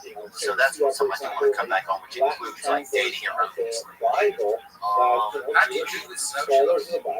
Okay, I think fortunately with stand-up, it builds a lot of that is built into it. So it's like you almost, I count kind of sometimes stand-up as my socializing because you're at the club. Do you feel, okay, so you feel like your tribe is, so you feel comfortable within that tribe of people? Outside of that tribe, how we go. I like spending time within the recovery room, talking with people like that. I love that. But I need more time for myself. I got to do some things for myself. So you are checking yourself into a men's recovery place to give yourself some space. So you're not, is that like rehab or is that like a meditation place? I don't know, actually. I'm talking to like 5 or 6 of them right now. I'm just trying to decide, investigate. And how long do you spend there? I'll probably just do 2 weeks. Okay, but what do you hope to get? I just want to build a relationship with my higher power. I want to have an intimacy issue kind of stuff. What else? Did you have a relationship with a higher power? There are many other factors that really What is your higher power? Just God. Just God. Yeah. One of the A elements God of your understanding or a religious God? A Christian God? Yeah, I kind of attach it to a Christian God because that's what's most familiar for me. But I just think of God. I just believe in God. Have you had your atheism? I didn't think that God exists, all this kind of thing. But I don't think I had that. I want there to be a God. I want there to be something that cares about it. Do you pray? Do you pray? Yeah. And you've started to do that since Yeah.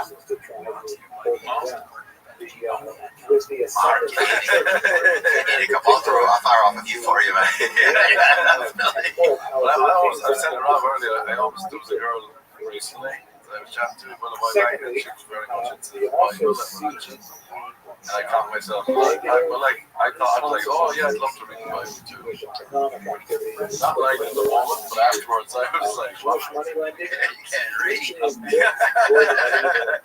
What do you do? Like, do you want to go to mass? I'm like, oh, it's one of my favorite things to do. Oh, I vomited on a woman once on accident, and then met her at church in the morning. She's like, "You're not gonna meet me." And I was like, "I'll meet you." And I showed up. Eyes just so red. So what was your primitive?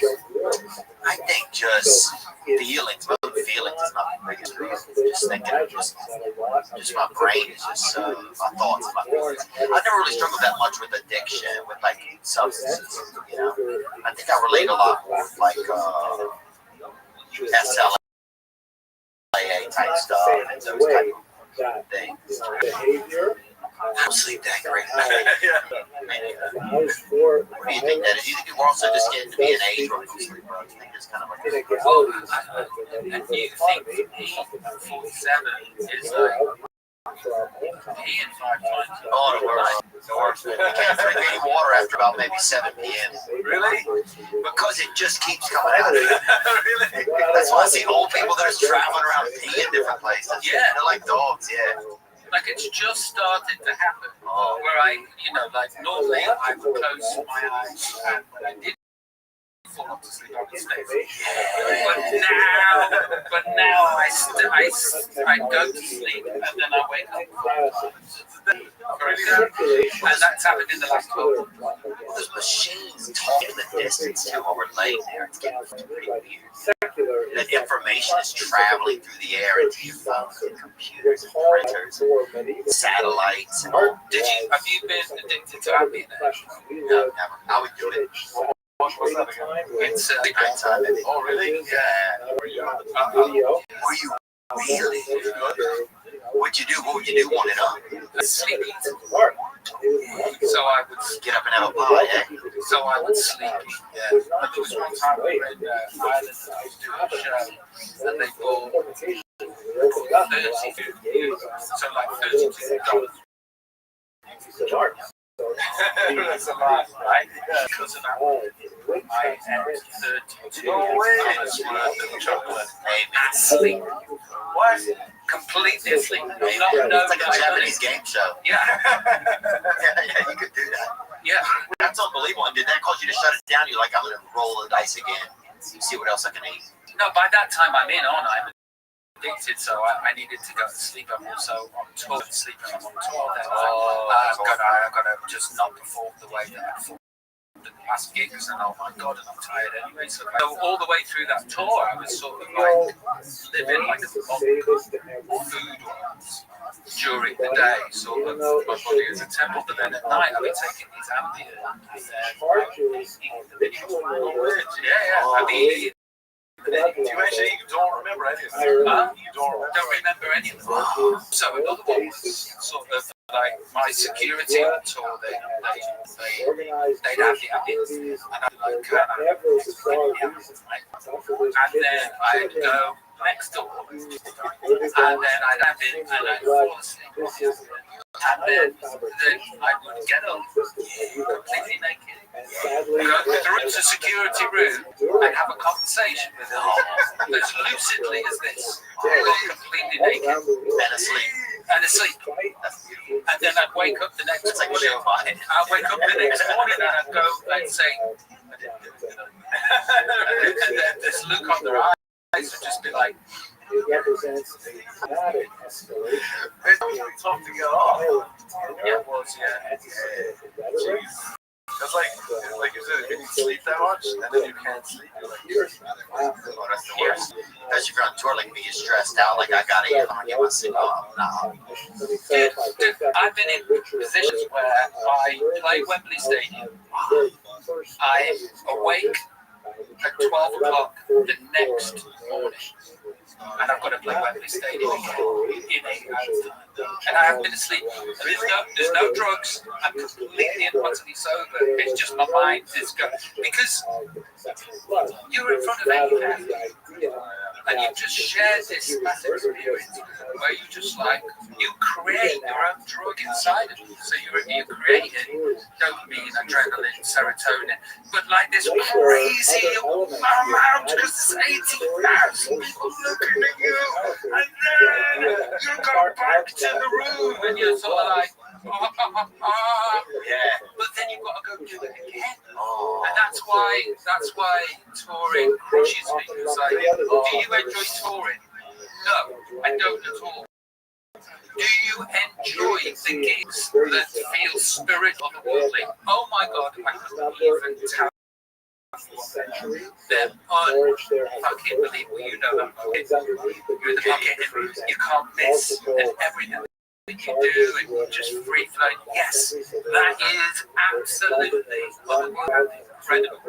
How often does that happen on tour? Not very often. Why? Because I've had 3 hours sleep last week.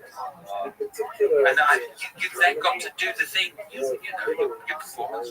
You've then got to go and do the thing again, which is why that got addicted to. I mean, the thing that I did last few weeks, have you tried magnesium? Yeah, I haven't taken magnesium. It helps with my aromatase. So how many milligrams do you take? 2 pills, 2 white pills. 100, 200 milligrams. So I feel it. I think so did you take it last night? Yeah. Yeah. So I think the magnesium's been giving me anxiety. oh, really? Yeah. So I've been taking magnesium a lot. That's noticed. Oh, really? Yeah. You sleeping? Yeah, I'm sleeping. Well, there you go. You can't have it all. Yeah, but so I noticed anxiety too. So not the magnesium on there. Oh, really? It's a fucking dirty experiment always going on inside of me. What time did you go to sleep? What time did you wake up? I would say probably about 30. Woke up at 3. Fit of anger for about 40 minutes. Yeah, I'll do it. I'll figure it out. Yeah. I've never heard that. So you wake up in a fit of anger about not being able to sleep? I'll wake up, no, my brain starts thinking about something, then I'll start doing something online, and then I'm angry. Because I don't have a lot of time during the day sometimes. It's like, oh, fuck, I got a little bit of time. And then I'm too heavy, and then I need to go back to sleep. So I'll probably get out today. That was good. You drool, you ever had that? Yeah. Your face just kind of orgasm. Okay, but like daytime sleep, when you wake up from it, do you need sugar? Oh, yeah. I haven't noticed that. Yeah. Daytime sleep, if I wake up, I need chocolate. It's like the groggiest. Yeah. So real. But you're freaking eating chocolate in your damn sleep, bro. You damn near go out brain out there. I've got chocolate on the head. I've got chocolate on the head, cake on the head. Oh, cake. You can't do away with cake, man. I'll get married just to have some damn cake. I love cake. Which is your favorite cake? I'm kind of like let me think. I like a coconut cake. What about red velvet? I didn't know red velvet existed. So I came to America, it's just like, And have you had this cake, celebration cake? And it's like got rainbow colours in it. What? It's a real thing. I'm not it. Yeah, I don't have to piss people off till I know the connection. That's another thing that nobody touches on is you not eating. So you're like an anorexic alcoholic. Yeah, brother, you're sick. You're sick. Oh yeah, lay down here. We'll take your temperature. Yeah. He's like, I won't even. Friday's here. I'd be like, I would get upset if I went to dinner. Suggested that Try this. Jews kidnapped Now what you say? Oh yeah. Dude, in 20 years, we're just gonna be having smoothies. Nobody's gonna be eating anymore. I had the kids gave me a phone and I lost £7. That's awesome. Yeah, it's amazing. But I've used it as a great reason. Oh, you actually. I thought you were going to just walk in. No. Because I wasn't taking it, I wasn't chocolate. How did you get that? Well, but what I was doing, which was lying to myself, keto bars. You see these keto bars? Keto bars and protein balls. So you've stuck back to basically, they should just be like calories and calories.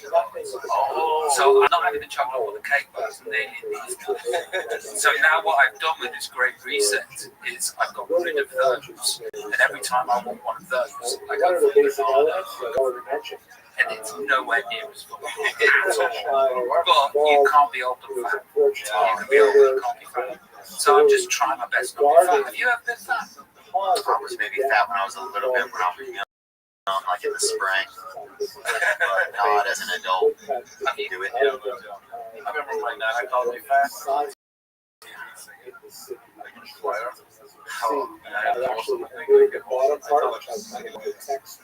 explains what's going on in the images, but all of that is Yeah, that messed me up. Yeah, but here we go. Story. I couldn't take photos because I'd always be like this. oh, Nana's dead. But it's so neat. It's like I love it. Well, I was like, oh, I can smile. She died during the pandemic, eh? Yeah, I actually thought she died like a year before. She told me that. Yeah. She was in like hospice. And then I was like asking my parents every day, how's that she alive? common elements. They usually happen around That's like 4 or 5 days in a row, and I was like, this is getting warm. Most obvious being that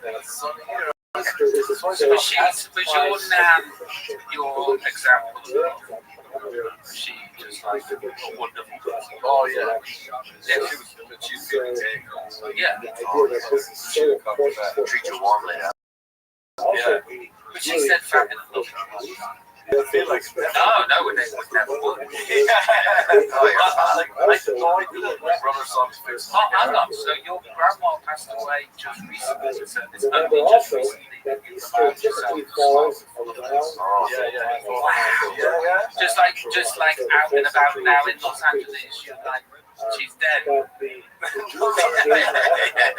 If someone takes a photo, I won't go. has this massive Make that song. If they're like, hey, Nan, make the Nana's alive face. I like, No, I do that. I go like, ritual and there's another thing that so I view. So this here, this here. Okay, so Oh, that's oh, it makes your chin pop out something. Oh, that's like. yeah, but why have you got this? Why'd you do that? Because you've got a chin. Oh, yeah, I just like having a little bit of hair on there. It reminds me of like.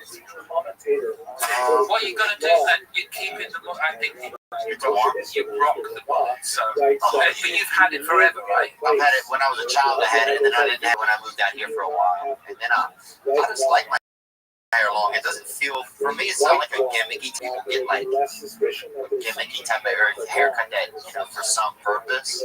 I just feel most comfortable. Did you ever go through it? No, I'm losing my hair. Oh, you're doing fine. No, I'm doing all right, but then so I went to go and have a batch. I went to go and have. I've had that. Oh, did you do it? Yeah. I went out and done bad news because they harvest it from here, right? Yeah. So bad news. Your hair is so thick. We can't harvest it from there. We'll do nothing.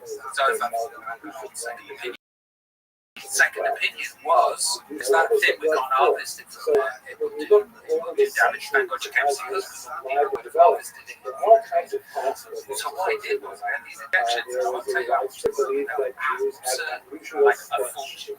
Two vials of this stuff, but they numb your head, and then they do this, they put these vials in, and in 5 months' time, your hair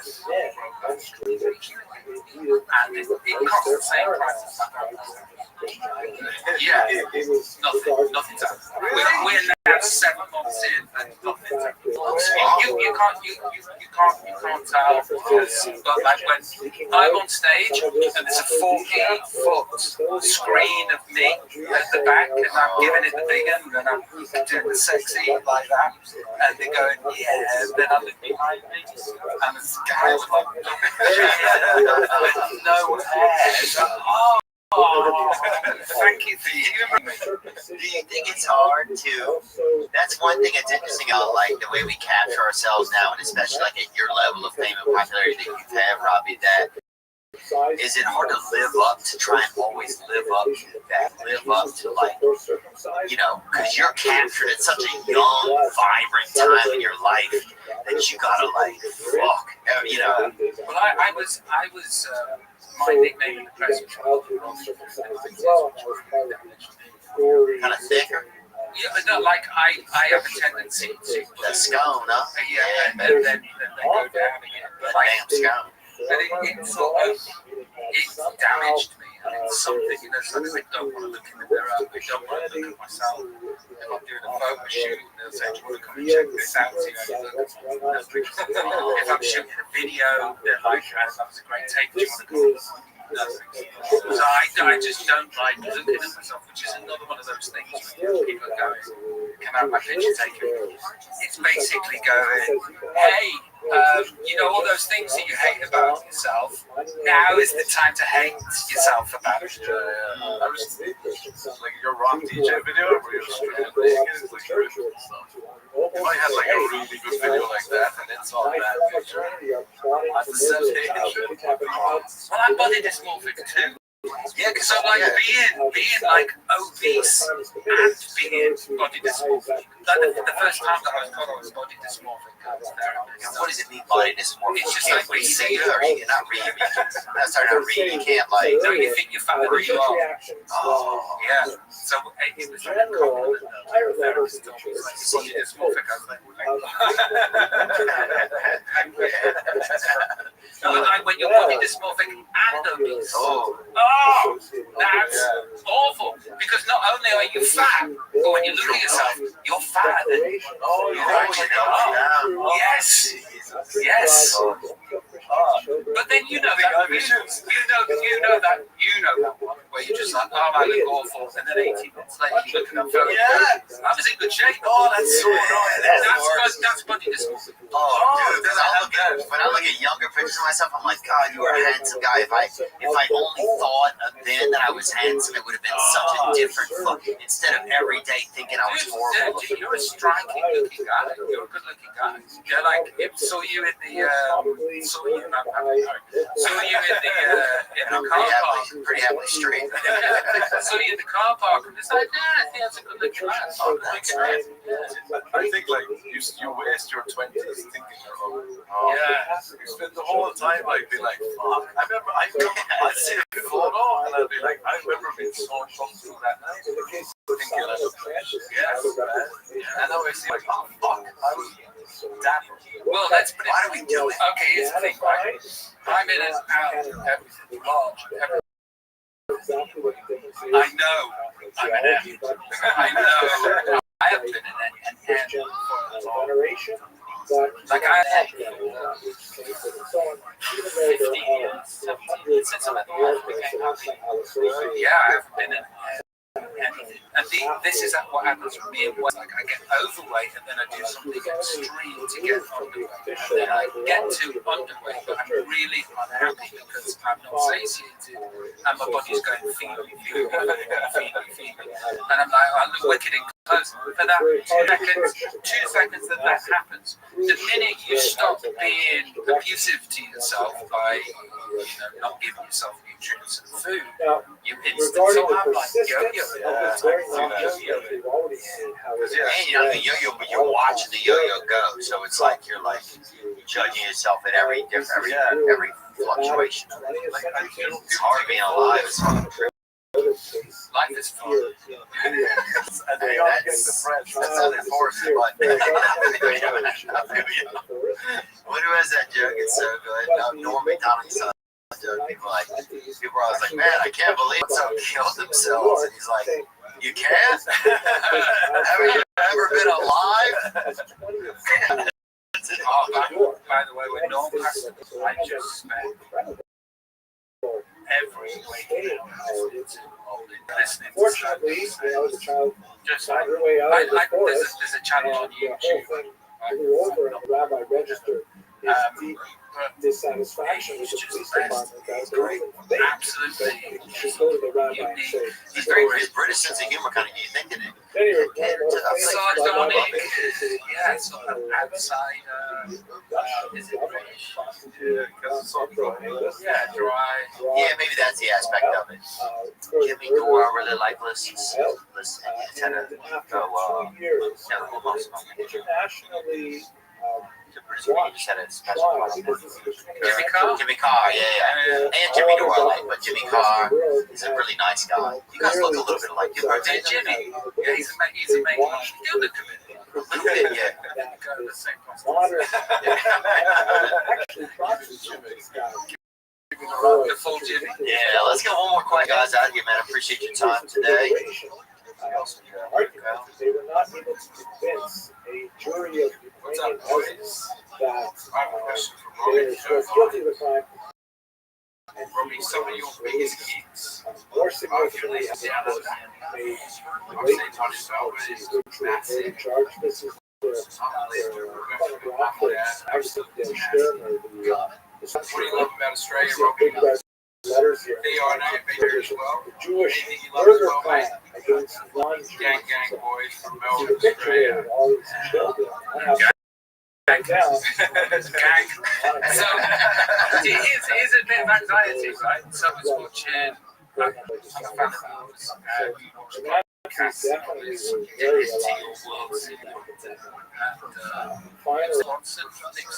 Oh, yeah. It's the podcast with him, and then there's the questions at the end. And I was like, Oh, you thought let's go to the person who's not there. yeah, let's go to the question. It's just going to be somebody abusing me. Yeah. What an asshole. Why have you got him on? I didn't even know where he was going there. Yeah. We had a bunch. Do you know what? I absolutely. Here's a question. Here's my answer. My answer is, if you could be born a different nationality, and you have to choose one. Mine would be Australian. I would choose to be Australian. Because I just absolutely love Aussies. I absolutely adore Australia. It's like, if I'd have come from Australia, I'd probably have a different relationship. Like, in Australia, in England, I'm not allowed to talk puppy syndrome, kill the rest, build them up, and then keep killing them until they're dead 70 times. But in Australia, they just allow me to be me and my sense of humor, and they don't misquote. And they, it's like Australia is like England, and I just adore being there because I just feel as though I can exhale. It's like I feel as though I can let the stomach just go. And I feel that sound. So my answer to the question that I posed, if you could be born again and had to choose a nationality, what exactly Australia? Australia, I love Australia too, man. What I love about it is just like the energy over there. People are excited. People are willing to risk their lives every day for nothing, Yeah. They'll die for nothing, though. You know what I'm saying? It's like, it's just a bunch of human Red Bull cans, they're just willing to do whatever. Nothing's off limits here. and they're just real like loving and fucking outgoing. They'll fucking love you so much they'll fucking kill you. They're just really, really fired up, and they'll jump off of something and die, you know, just to give you a note. So they're just, yeah, I love Australia, man. I would go Australian. I'd even maybe go dark Australian, maybe like a little mix, maybe white abo or something, grilled Australian, you know, just to have a little bit of that darker ambiance, but also still be Australian, you know, a little bit more bush, but still whack, you know. Still whack. I go French. You fucking Just to be a complete god. Oh yeah. And I can speak like no. My kids speak French. Oh, My kids are fluent French. Really? Fluent. How did it happen? My wife's a Francophile, which means she thinks she's French. She's from Coldwater Canyon, sometimes she thinks she's French. My wife speaks French, Italian, Turkish, and my kids now have conversations Really? about That's espionage. Yeah, it's super annoying. Oh, if my kids were sitting around speaking French, looking up at me and laughing, and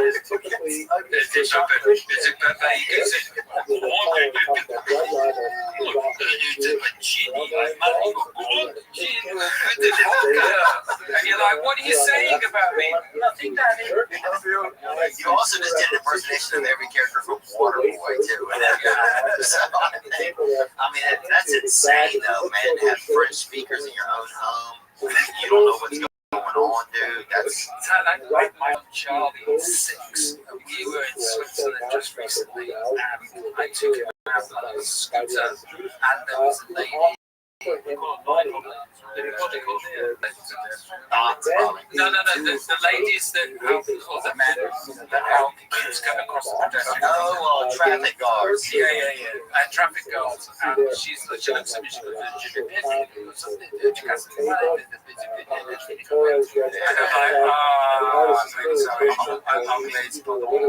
and then Charlie, the lady says that there is a race in town, and there's going to be lots of people going through on bikes. While they stabbed the host Just like, supporting yeah. Charlie. That's cool name for a kid. I like that. Charlton. Oh, Charlton? Ooh, that's a risk. Why? But Charlton just sounds like, because I think it's a candy also in America, Charlton. Oh, it used to be a dance actually, the Charlton. That's the Charleston. Oh, Charleston, yeah, close though. So definitely you can see him doing some dancing. I've got a Charleston. fly out of the where they are Oh, man. And Teddy's Theodore, right? Yeah, Theodore, yeah. Do you know, did you ever watch The Dukes of Hazzard? Oh, yeah. Watch. Yeah. Oh, yeah. How's that spelled? That's how I want it. Oh, yeah. Because it's B-E-A. Yeah, I did, yeah, but like I it's still One of my good mates from growing up named Bo, actually. Yeah, Bo's a popular name in Louisiana. Yeah, it's a real thing. rednecky name, right? Oh, let me think. It can be, but it also is kind of like an affluent name. So I think it depends on how you spell it. B-O is probably a little bit more rural. And then B-E-A-U is a little bit more like French. Yeah. Beauregard. Yeah. I don't want it to be called Beauregard. That's a good name. No, it's Beauregard? No, it's Beauregard! Beauregard. There's no. I'm from Stoke. Yeah. From Stoke. Yeah, but still, dude. You need to be from East Sussex. Is that a place? East Sussex? It sounds like Yeah. What about? Okay, so here's a question for you, right? Anxiety. How's your anxiety been? Because of awareness again. Yeah. So how's your anxiety been through this book? In many Catholic It's been good areas, until you ask me a question. You've just been the audience. Yeah, you've done a great job of being that. Mark's very supportive. I will say it's one really. I mean, he has a lot of great characters. One of them is that he's very supportive. He's a great comedian. You just can't understand what he's saying. You know what I'm saying? So it's almost trickery because he can be like, I'm great at, and then you just don't know what they're talking about. My other thing is to explain to Joel, to be honest. And through the specific intervention. Do you worry about that being in America and trying being successful? Violent eruptions are easily spin out of control. Yeah, I'm just trying to figure out how to get it. Do you clip your words? Religious fervor that Yeah, it's like instead of like if I say hat, the idea of transubstantiation, yes. The idea of the Jews. It's not, you know, it's not it. It's not So the absence of Italy, accent. yeah.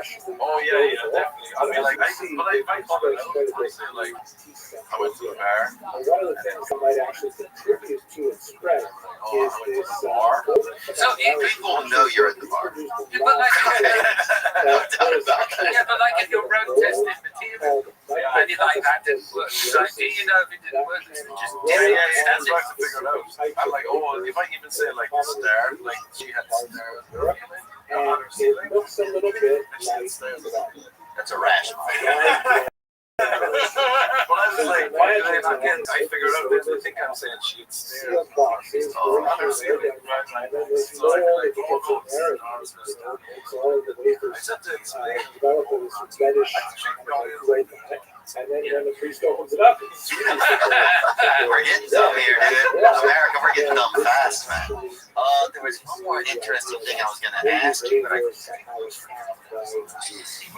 No, I don't get too much anxiety around you. You're very welcoming. I think you have a very welcoming, inviting personality. You ask a lot of questions. So, yeah, I don't feel a ton of anxiety. do you, when you do podcasts, do you host declaration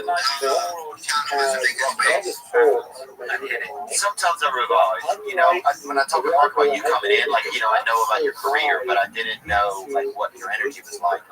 But Mark, you know, just said you're basically just a pretty normal guy to be around and then some engaging conversation. So I didn't think too far past that. We got some questions from folks, and then yeah, I just like to kind of see what's going on with the day. But if we had an author come in, and we had an author come in the other day, and so with him we went through and read like half the book as much as I could. Do you think Joe Rogan sort of just rocks on?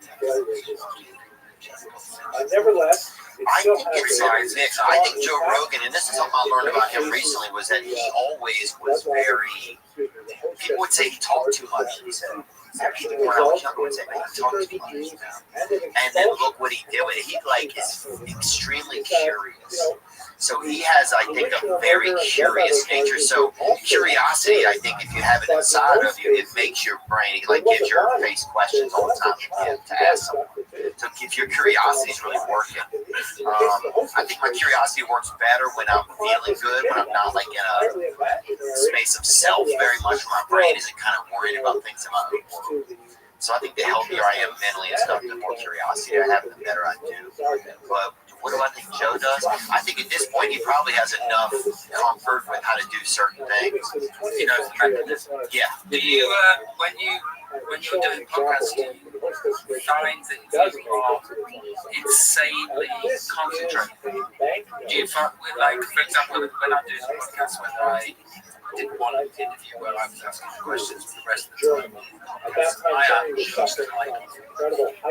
Were you hyper-focused in these moments, or I was watching you do the Nick thing, sorts of things, just chat shit to people, it felt very natural and felt very comfortable. Yeah. If this is on and I'm here, I am just like I take it. I guess I do feel more focused than usual. It's kind of a respite for the rest of my day, so I'm grateful that I have to get people and just be involved with others. So that's nice. But do I feel hyper-focused? I think it depends. I know that people like when people are just having a conversation. When it doesn't feel sometimes like it's fun to plan it. So what does the rest of your day look like? The rest of my day looks like I'll probably catch up with these guys and make sure everything's good. Social media clips and stuff like that. I gotta check in with a sponsor, so I had a little bit of a falling out with a sponsor, so I need to check in with him in the summer. Dude, 15th Are century you mad? no, I've been off for like about 2 months, but it's also scary because I feel like because I got on them like 15 years ago, so it's like, I think because I felt like I wasn't having a lot of feelings, so like it's one of the reasons I'm not having feelings because I'm on these meds. Like part of me, I was thinking, so I was like, it's hard for me to like, I feel like if I want to like fall in love with somebody, so I was like, maybe I'm not, maybe I'm not feeling love because I don't. I feel like I have a lot of like, I've been kind of like a little bit more tearful, honestly, dude, a little bit more emotional. So that's been a little bit, kind of almost a little bit alarming, but then part of me is like, maybe they've been needing to get out for so long, and they haven't, so I just don't know. For me, and I am obviously a doctor. We're not doctors, so I'm not saying I'm not. We've never had a doctor. Mark's a doctor. I'm not suggesting anybody do what I'm doing at all. It's not what I'm saying. Just how this is working. I'm on motherfucking meds, and that's the way it's going to stay. Wow, that's it. I am totally in. I don't need to go and evaluate, see if there's some feelings that need coming out. Is that I spent, I'd say, 1990 to 2006 in abject misery of some form or another because of my poor mental health. And I don't want to waste another second. Jewish man in the medieval period. You know, and that's for me, you know, it's like I'm in the relationship with my missus, kids. For me, it makes total sense just to be like, okay, this is my life, this is what I need for it to happen. This is Islamic sphere of influence as well. I think about that too. I think about getting back on actually. Yesterday was the first time I thought about it. Just on sertraline or something, generic Prozac, I think. Fluoxetine. Pretty low dose. Like 10. Yeah, maybe. Most challenging Nothing aspects of this important and have you not had the zaps that are coming off them? How did you wean off? I weaned pretty decently, like cutting down pills, getting the smallest pills, like cutting them in half and stuff like that. No, I haven't had anything like that. I've just been more emotional. Like I'll start talking to somebody and I'm falling up. They're like, sir, this is a Carl's shoe. And we're closed. Like, sorry, mate. But that happens with me. So all of a sudden, let's just take a second. an overview. Yeah, my wife will be like, what are the major sources? Yeah, and what I've done is forgotten to take my meds. Oh, but I don't know that I've forgotten to take my meds until, and every time it happens, I forget that that's why I'm complaining. And it happens twice a year, where I'll just be like, and my wife will be like, because like, she responds so much better to it. Oh yeah, it's like I am angry about your timekeeping, and she'll be like, and then like I get in trouble for being angry about her timekeeping. But if I went, I don't want to do timekeeping, she'd be like, but it's the weirdest thing with the meds where I just forget to take them occasionally, and then I make the solid swear that I will never forget to take them again. Sometimes the Do question. you ever feel though, like if you take like there's just some like big pharma system you're giving into? I don't know if I feel that way. Oh, I've never taken meds. No, but I just wonder why would God put us together where we don't, or why would we be put together where we need some other thing? It seems like we would. Okay. But maybe also having meds could be just a side effect of where we are as a population and species at time. Like we're way different than what things used to be like. The past is a different country. They do things differently. That's a great thing. The past is a different country. Yeah, it's all sorts of changed. That's why everyone is mentally ill because of what society is doing. And if I could just have like a breather that gives me a breather from myself, I'm good with that. It's kind of like when you get a haircut. Why would you call them plants? Yeah, so like, Giving it to Balenciaga. those cheap shoes. Oh, that's a great joke. Hey, we'll finish there. Oh, can I ask about your teeth? Yeah. Are they yours? Yeah. Oh wait, actually, these two are fake. Yeah, these are canines. They have good white teeth. Mine is getting a little beiged out. I got shot out such really Amazing teeth. Yeah. When I was young, I had spaced out teeth. Yeah, I got the retainer. Sometimes I wish I could go back, but it's all. I want to get some teeth in a bit. Yeah. You kind of, I feel like you have that kind of like Andy Dufresne, like runs a train, like you're like a train builder kind of vibe. You don't want those bright white teeth that people get in like Zimbabwe or something. Oh no, I don't want a mouthful of teeth like that. I want yours. Yeah, but you look as though you've got a mouthful of teeth. It doesn't look like yours. Yeah. Really? What is it? Economic background in Ukraine, not great. Yeah, not good. Yeah, shit. What is it about your economic background growing up shitty? Teeth, amazing. My economic background growing up shitty. Teeth, brown, bitty. What happens? What's the psyche with America and the psyche with the UK and Ireland? Which is like Maybe in America, they think everyone is. Well, they can, because you can possibly can. Yeah, like I just don't think they can. Teeth are down the line. Yeah. They can't cause Yeah, I mean, Well, I think generally, like, I also noticed, like, you do, like, a lot of, I thought when I was in United Kingdom or Britain, they had more, a lot of the women, the men were better looking than the women. And I thought that, and you know, other couples, I probably only saw about 80 couples, you know, and a lot of lonesome men, which is my own, but which I'm grateful for, guys. But I felt like maybe the women was more, you see a lot more tanned women as well, like the fancy women in England are real tanned up. Yeah, it's like a popular thing, you know. The response of literature is intrinsically distorted for those reasons. Nevertheless, I remember like getting here and I was just often, what must have been the prevailing norm against this particular situation. For example, in the case of a husband who takes a second wife without his wife's permission, you may see in the response of literature, it was like the ratio was 50-50. Really? Yeah. That's true. Yeah, that's true. People are just at least they're like they fit well. Yeah, everybody's people do it. Do you think that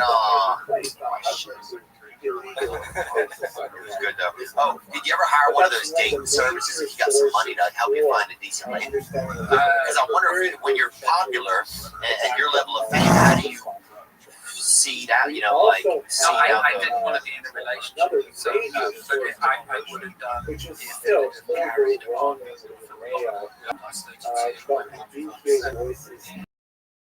you look great for 47. Well, thank you very much. I probably would have done eventually, but at the point at that point in time, I didn't. Scraps of paper really, you know, refuse, not just paper. Why is it all? It's like imagine you talk. It's Why imagine talking long? Because there's bigger, better offers. Like Shaq is on there. Yeah, like so if you're not did, if you're not did, you're not getting. So you get an initial look in, but then the match is someone else. Yeah, it'll look out. Yeah, the conversation is very. How's it going, man? What do you want? I think about it sometimes, but I'm trying to go the other way right now. I gotta get a little bit of space. Yeah, I just don't need to be doing anything like because I'm just feeling compulsive about it. That's what I'm overall working on. It's just compulsive. Find someone you really like. Then don't be a cunt. And that's a possibility too. I want to leave that door open. That's what you can go do.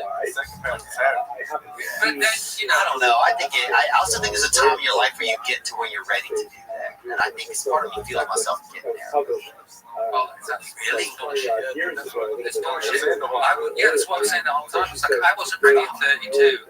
And apparently I was, because I have been since I've been 32. It's like, you are ready now. You just don't know it.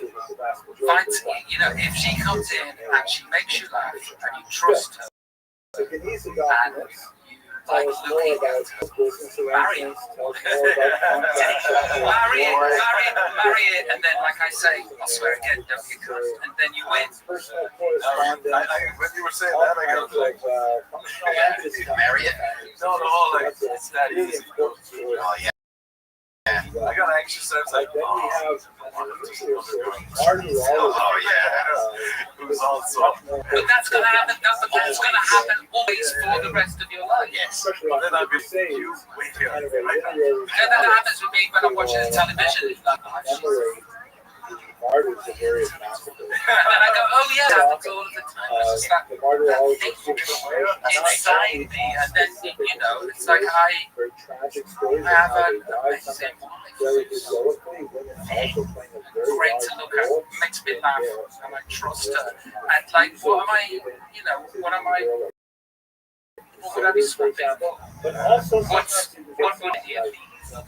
But here, I'll swap for a husband.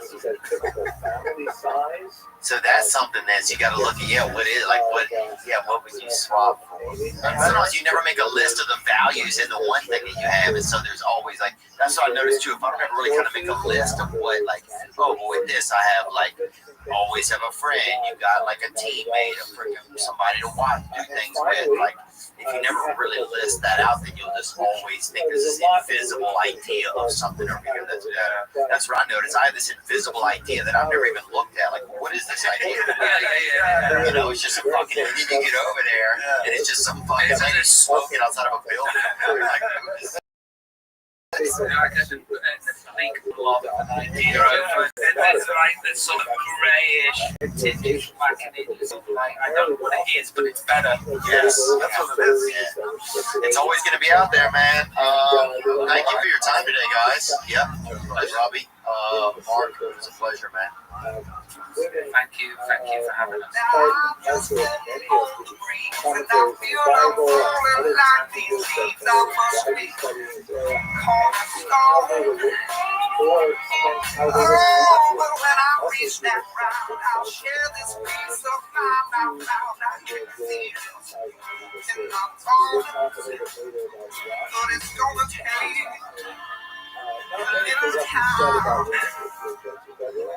Set that fucking break and let myself on shine out.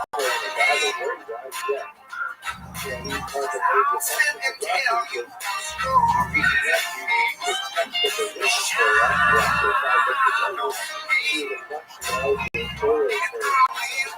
I'm the song that's singing just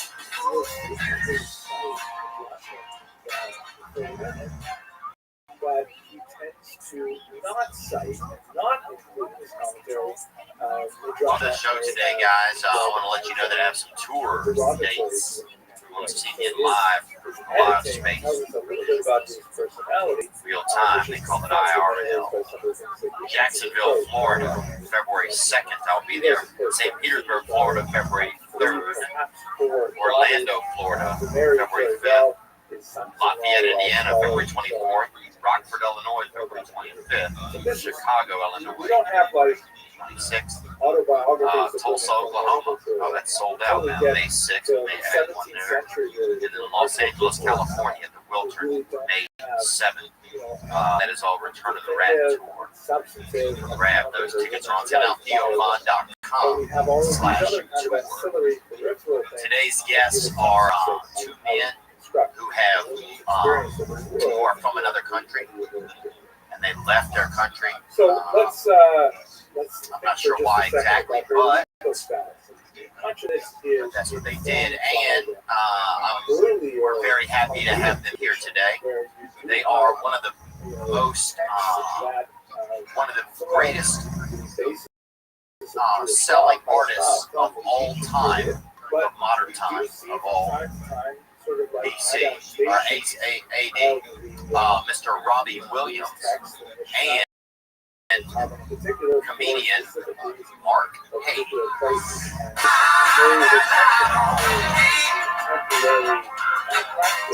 I'll sit and tell you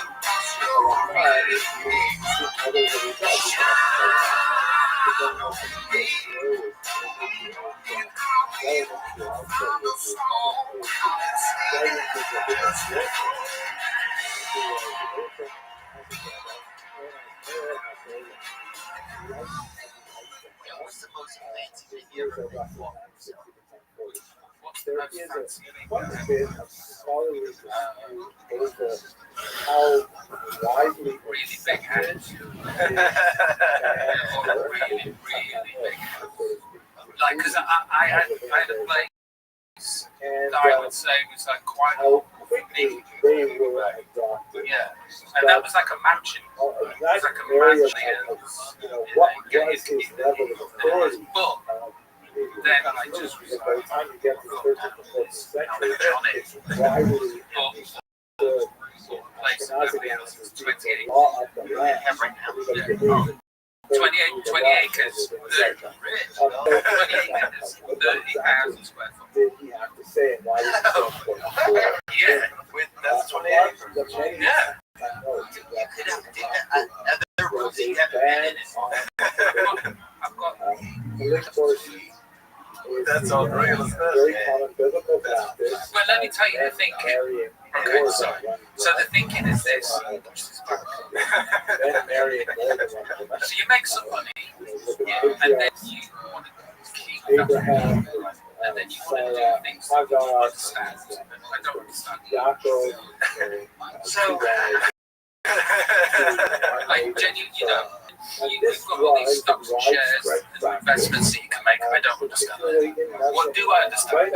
I understand bricks and mortar. So if I have some bricks and mortar and the stock market and everything goes to hell in a handbasket, it still exists. The bricks and mortar will be there. So I took the money out of the investments and invested it into bricks and mortar.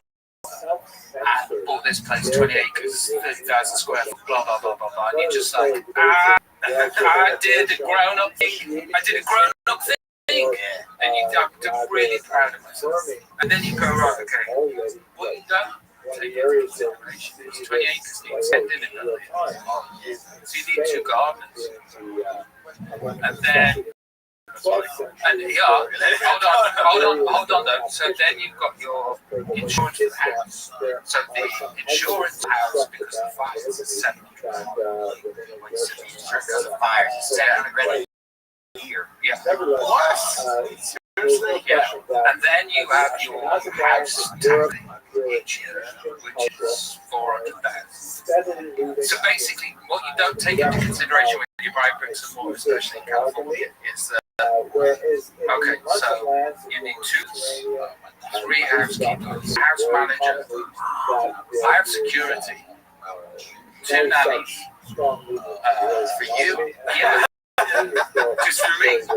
So basically what I'm saying is you can't win anyway because you know the tax of actually the life tax, right, a head tax, right, of having a property that big, you just can't enjoy it. You come downstairs and you see 11 cars parked in car house and they're working on it. So you know, you're basically wandering around a super yacht on land. So it's sort of like drain, it's like a super yacht drain on land. Why? Because you constantly just see the money going by, you mean? Yeah, you just see I walk down and everything looks like an expense, kind of. Well, I walk into the kitchen today and there is 1, 2, 3, 4, 5, 6, 7, 8 people. None of them are my family. So know what I mean? And they're all doing a job for me.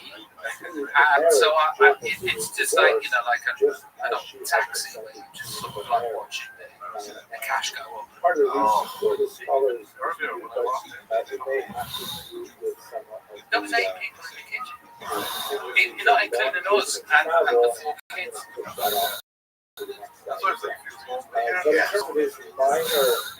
Oh, that's nice. So my big expense is on people that work. Right. I'm not a big needless. For example, if I want a like bling watch, I'm like, look, I would. I then get in touch with the company and see what for the company to get the watch. Oh, I see. So you like to save money in some senses. I don't know what that is. That's anyway, back to what we were talking on the way in. That's the only little money I'm willing on a studio is one where you have to hear something in the distance. Anxiety. So what's going on? I don't know, man. I think I just get overwhelmed. I don't like being like a boss. I don't like once comedy kind of started to turn more also into podcasting, you have to help get things done and make sure that everything runs smoothly. A bit I think it just starts to exhaust me. I don't get to get so when I'm listening to you say that people are healthy, I'm like, that really perks my ears up because I'm then just have a level of problems. Before you got anxiety about being a boss, you were so you're just swapping problems. But mine sounds like a better problem. You're just a fountain out front of it. No, my problem does feel better than yours. Who's got better problems? That would be almost a great game show. It's just like somebody's like, I've got Down syndrome, and somebody else is like, I've got anxiety, and people vote in the crowd.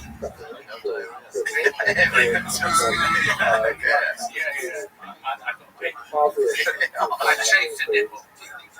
Yeah, or a soft shirt. Yeah, was there or not? And then you didn't know it was actually basically just on higher levels.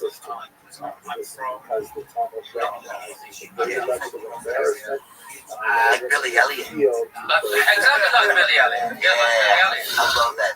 So there's no anxiety, but like I thought that when I was growing up, I had like a psychic ability to know that there was going to be trouble. I thought that it was like I've got this inbuilt radar that detects trouble. But actually what it is you're around sociopaths and psychopaths, so you're actually scared all the time. Yeah, all of the time. Just living in fear all of the time. And like my wife, who's from Beverly Hills, she's had an ensuite all of the time. I'm from a place where we had a bath on Sunday, and I was the third in the bath after my third in the water, huh? Third in the water. Yeah, you freaking collected coins at that. My grandma, right? My grandma didn't have a indoor toilet until 1983. Yeah, out in the yard. Wow. Yeah, Something's high. She could have an OnlyFans now. That's what's crazy. Yeah. Is that now that? But that's so your grandma's toilet. Somebody would pay for it. I'm sure Colin or Jake, one of these guys would freaking chip in on it. I've seen some pretty dark stuff. I'm sure. Yeah, so you always felt fear because one of the feelings that I ever remember in the whole world was being afraid. Yeah. My first memory was lucid dream that I could follow. And then I woke up and nearly threw myself down. Yeah, but because I was born in a pub. So So we lived in a pub for my first 4 years. So I know that my first memory, I must have been 3. And it was lucid dream. Who are you? Yeah, because I've just been doing a load of talking. We're just sitting here with Robbie Williams and Mark Hayes. We'll do an intro in the beginning too. And you guys are mates, and you guys are from another country. Two separate countries. Two separate countries, yeah. Yeah, to us, I think it does run together, I feel like America's getting starting to go back. I've been seeing like Mayflower and stuff, ads on the internet for like the new Mayflower, and it's heading back across to England. I think people are being cooked, I think people are willing to take on an iceberg just to make a change and stuff. Here's the thing though, I think America is so good, no matter how many Yeah. Because you're just like, you see, hey, why don't you basically yeah, you see one warm tit on the show. Yeah, and you're just like, oh,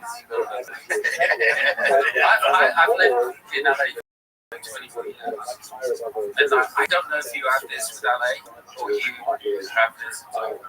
But like every 5 years I'll try and leave LA. Something like that just because there'll be like a bunch of people where I'm just like, you really let me down in only a way that people are. And then I go, and I am leaving. And then I get on the plane, and I take all the dogs, and the children, and the clothes, and land in England. And I go, I need to get back. This is shit. Have you had that happen? I've done it 4 times. I bought a house in the countryside in England. Right, I bought this. Bought this place in the countryside in England.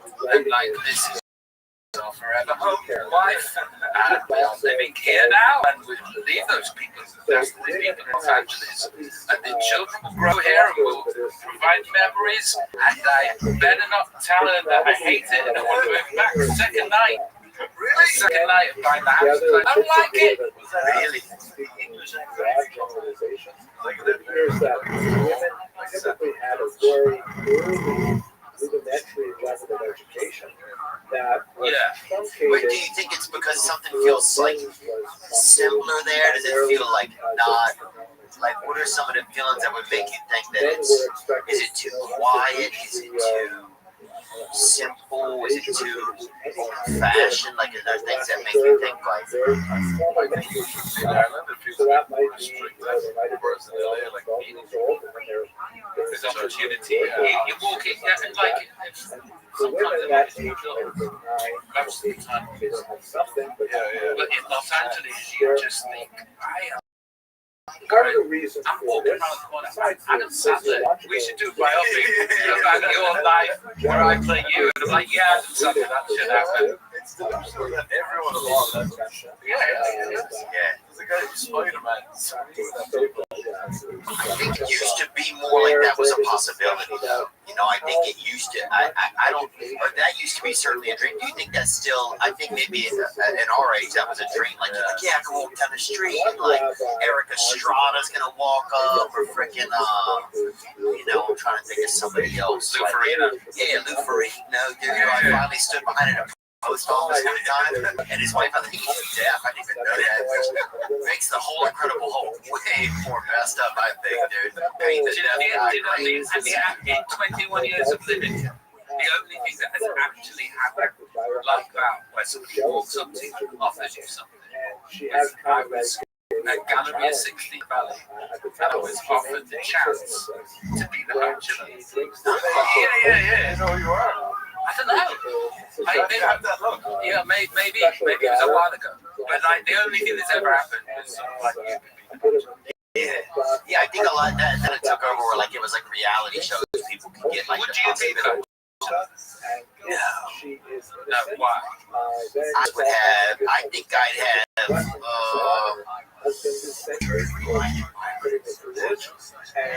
think I would just be kind of scared. I would just be. I don't know.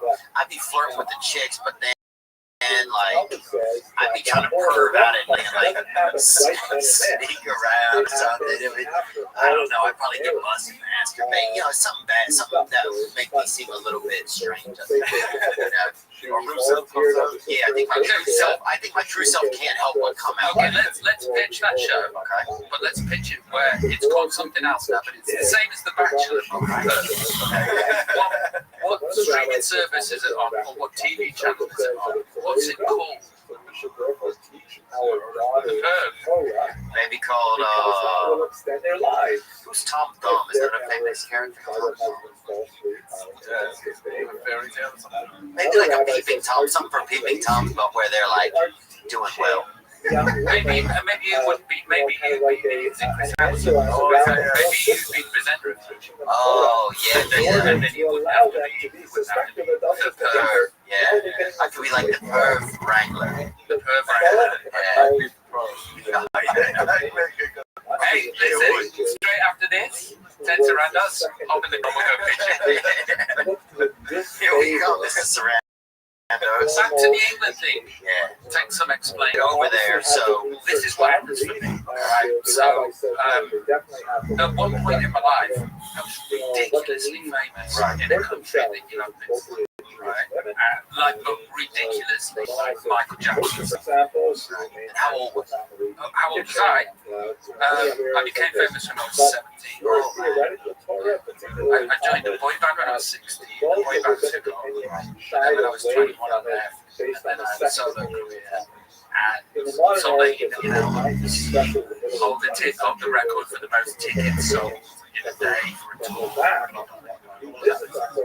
So this meets with, I'm sober, right? I'm a sober guy, right? So this meets with depression and anxiety and mental illness and extreme fame and extreme success. And I came to America to promote and promote myself. Radio station to take people at 7 o'clock in the morning, and like I already have like millions in the bank and the huge following, and like I'm in Milwaukee and I'm depressed and I'm anxious and this guy named G Rabbit has been forced out play records. 7 o'clock in the fucking morning, play record shit. And so I'm going around America doing all of this stuff, and I'm like going, hang on. So all of this fame's making me anxious and depressed. And if I go to America, I'm famous in Papua New Guinea for things. So this realization is happening as I'm traveling to America, trying to break America. And then I'm really doing like a rock and phones performance in New York. Like, and I've never voted in my life. And I'm trying to tell the kids to vote. And I'm like, this is and then I'm like, hang on, what am I doing here? Why am I trying to break it? Why don't I go and live there, live in an anonymity, and then have a nice life? So the parents, the grown-up driving the car made a decision to not promote America, not do anything. So 21 years ago, I moved here and turned everything down when I was offered in the States. Like the Bachelor, and so basically, this is what happens: is that I live in anonymity here. I don't really enjoy that. Then I try to move back to my home country and remember that I have no anonymity. And that makes me feel anxious and depressed. Wow. So that's basically you know, keeping things fresh is tantamount. It's paramount. It's important. It's one of the premier things, and I have trouble keeping things fresh. You know, I'm not that fresh, man. I'm not that fresh. If you look at in the crisper drawer in my house, there's nothing in there. You know, I don't really have that much, that much that's fresh in my world. But who does is one Peloton, that's right. They got the bike plus, they're freshening things up for the new year. They've got boxing, new music artist series, new daily workout varieties. It's easy to stick to your goals when you freshen them up. You spray a little bit of that. Imagine it's taking one of your goals and opening his dang mouth and just spraying breath mint in there. Damn. Beautiful. Peloton has a workout for every goal, every day, every mood. De-stress from a long day with 30 minutes of strength, 20 minutes of cardio. Do a quick 15-minute total body workout. That's all you have time for. Stay motivated while having fun with bike workouts, yoga, meditation, dance, cardio, and more. For a limited time, try the Peloton app free for 2 months, then just $12.99 after per month. New members only. Visit onepeloton.com/app to learn more. That's 2 months free at onepeloton.com. Offer expires 1/31/22. The terms apply. This podcast is sponsored by BetterHelp. Man, I've had a lot of unmanageability in my brain, and then it's in my life. What starts in my head ends downstairs in my life. I've been spending time recently to take more advantage of getting well. BetterHelp can do that for you. They will assess your needs and match you with a licensed professional therapist. They're not joking. They don't want to waste your time. You get thoughtful responses. The service is available for clients worldwide. It is committed to facilitating. BetterHelp is committed to facilitating great therapeutic matches. Get some help. Get a therapist you can talk to. Video, Skype, journal. You can send probably a homing pigeon and come back. It'll say. Visit betterhelp.com/THEO. That's betterhelp.com/DO. Join the over 2 million people who have taken charge of their mental health. Special offer for this past weekend listeners. Get 10% off your first month at betterhelp.com/DO. This podcast is sponsored by BetterHelp. That's insane. What a crazy that Los Angeles would be a place that you would come for comfort. I feel Yeah, but it's interesting. A lot of rappers, they say that they don't like to live in their hometown because people kill them, like a lot of like Lil Boosie was in here and he said he doesn't like to live in Louisiana because people kill him there because they get jealous and stuff like that. Is there a lot of that kind of stuff in England? Like I've never ever said this. Never said it publicly. Wow. Did you put it out for someone? Was it PR? No. Went away. What happened? I have friends. But that stuff is the unseen stuff. Because you were insanely, being insanely famous, I can't even fathom. Like I've been over to I've spent time around Justin Bieber. That kind of stuff is insane. To see some of these UFC guys, it gets pretty insane. Yeah, because did you feel like you needed to escape then, or did you feel like you were just going? Did you feel like you were leaving? Did you feel like you wanted to leave, or did you feel like you wanted to go somewhere else? That makes any sense. Well, that's that. If you left the fame, what it does to you. The first one is but the fourth one is like acceptance. You sort of rally against this. Your privacy being taken away from you. You rally against it by trying to be normal. And trying to be normal, but also I'm going to be small so you don't beat me up. I'm a dickhead. You don't hurt me, and I'm going to go to the normal places. I can't go because people want to kill me. And it takes a while to get to acceptance. Yeah. And then you go to the shop and control those customers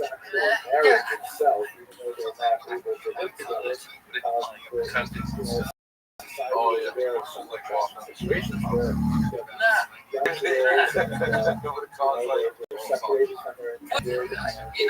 like a anxiety, and I don't like meeting strangers, but strangers want to meet me, and I feel really uncomfortable about it, and it's like that it now actually gives me anxiety.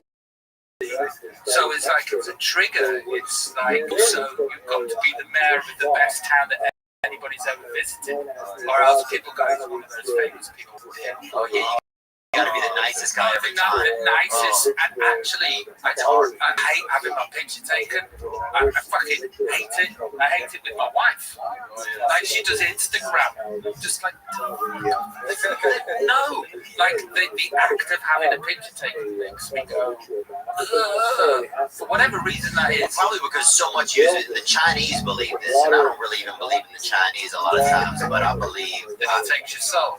Yeah. It's not the Chinese. In other words, the Indians. I think that's a made up. Well, the Chinese borrowed it because I remember I was in China one time trying to take a picture of somebody, and they're like, they come up and try to cover the camera. Yeah, they don't want, because like they said, like it captures a little bit. So I think it could make sense that after someone has been so like, and I don't want to use the term exploited, but you know, so much of your image and your voice and everything is used for artwork or ambiance or transaction or whatever, that something's got to fade out of your supremacy. Like it seemed like it would. Do you feel that at all? Did you ever? Well, it takes a big result. Yeah. Maybe subconsciously that's what it is that makes me feel anxious about it. But what happens in the process is this: I'm a chronic people pleaser too. It's like I want you to think that I'm the nicest person you've ever met, because if you don't and you go away having a bad time having met me, I'll feel really awful. But also at the same time, it's like I don't have any time with me at all. So what I do is agoraphobic, like happily agoraphobic. What is that? Agoraphobic? Not like something. Agoraphobic is like when you're scared. It's when agoraphobic is like when you're scared of going outside. Oh. But I'm not scared of going outside. I just don't want to. So, but it's either. But I do it also here in Los Angeles, where I'm not. Is that I'm not bothered to go outside. I've been outside. Yeah. One thing, if it gets interesting, I think, and if you have a bad time, first of all, go see one of Mark's shows. That'll really put you. So you don't need to call a janitor to help you. But it's interesting that one of the things that happens is you have. With people, you have the same interaction over and over again, that it gets to be not mundane, because each person is, they're a new soul, and but there does become a repetition to it. And sometimes I think as somebody that's creative, repetition isn't makes you feel comfortable, maybe, or that you're like attracted to, kind of. So I think sometimes that can be a little bit strange. Does that make any sense? Well, there is a repetition, but there's also being an introvert doing an extrovert's job. Because my job is to be an extrovert, but actually what else is to make me feel okay because I'm an introvert. I want to be the life of someone in the party, and I also want to have things in common with everybody, and I have because actually what I want to do is just financial compensation. Ended up being on stage the only time Have you got kids? I don't have no kids, man. Have you managed that? No, I just think I can. I'm not that good at sex. I'm not like a freak. Like if somebody were picking people for basketball, but it was for sex, they'd be like, I'd be the guy at the end that's like, hey, what about me? But I think I just haven't really. I don't know. I think I'm old. I'm 41. I'm 40. I'm 40. I'm 40 or 41. So what do you think's gonna? I mean, okay. I need to have a family. So I'm trying to get some help right now for like a lot of commitment issues. 41. There you go. Bam. So yeah, so I'll go to therapy at 5 p.m. tomorrow, and I'm thinking about going away next month, doing like a couple of week or month retreat somewhere. I just have a lot of commitment. I just really have a tough time committing. Just fucking do it. Yeah, I like your attitude. No. Yeah, this guy is the worst. Yeah, but he's so unconscious. Yeah, he is unconscious. He's completely and utterly unconscious. It's like you've stripped away all of your stuff. You're sober, right? Yeah. Okay, so you're a sober guy. You don't get the joy of being unconscious. you see your problems and you go, I've got to deal with that. He's dealing with nothing. No, he's not. He's in the HOV lane. He has nobody in the car with him. Yeah, he's jumping in a car. He's moving backwards. Yeah, he's moving backwards. Yeah, he's moving backwards and he's walking backwards. I enjoy it. I know, that's the thing. Yeah, I'm just thinking it's better for young man. Oh, he's like a hot dumb girl trapped in a daft man over here. I feel that way, man. And I say that lovingly, but I say that lovingly too. I say that with like pangs of jealousy. Oh yeah, to be just happy and just he's the happiest guy. I call him sometimes just to get happiness out of him. Some people think the more it gets annoying, the sadder it is. But like you're in that where it's like it's bad, but it's not bad enough. Not bad enough for a minute. I don't know if it ever will be. Yeah, that's it. It stays above his own. Yeah, because like mine is sort of like break out in ankles, lock me up. Really? Oh yeah, lose wife, lose kids, lose job, lose everything. I wouldn't have that. You need to get famous, so bad things can happen. Oh, it would be bad for him. It really would. Like he hasn't got a fucking clue. He would be busted immediately for something. Yeah. So you just need a bit of fame. Yeah, you actually just stay where you are. Yeah. Right the zone. Oh yeah, for a big spot, Mark. You're always having fun. He loves chasing the ladies, and the ladies love him somehow. You know? Yeah, they really do. It's charm, I think. It's charm. It's like Pete Davidson thing. Yeah. Probably good hair. He looks like Pete Moss Davidson, you know? From Culture Club. Bring up Pete Moss. Can you bring it up? PEATMOSS? Connected to that, of course, after marriage is the willing mother. There you are. I don't want to go He's like Pete Moss. It's just an actual, yeah. You go, look at that preserved forest moss. That's it right there. Yeah, that's it. Is that the reference that you were going for? Yeah, just kind of a damaged fern. Yeah. Sometimes I think, did you have like a lot of problems with like commitment and stuff like that? Was it hard for you to get a wife? I mean, I'm sure it was easy because. Okay, so it was genuinely the biggest leap of faith to ever make. Wow. And I could have missed it. And it was a sliding doors moment. And you may have missed the perfect person for you. It's too late. Well, so here's the thing, right? I mean, I'm anxious, I'm depressed, I can't keep my penis in my pants, I can't look after myself. How the hell am I going to turn up for another person? Right. Exactly. Yeah. Okay. So that's what I was thinking. It's like, I can't do this.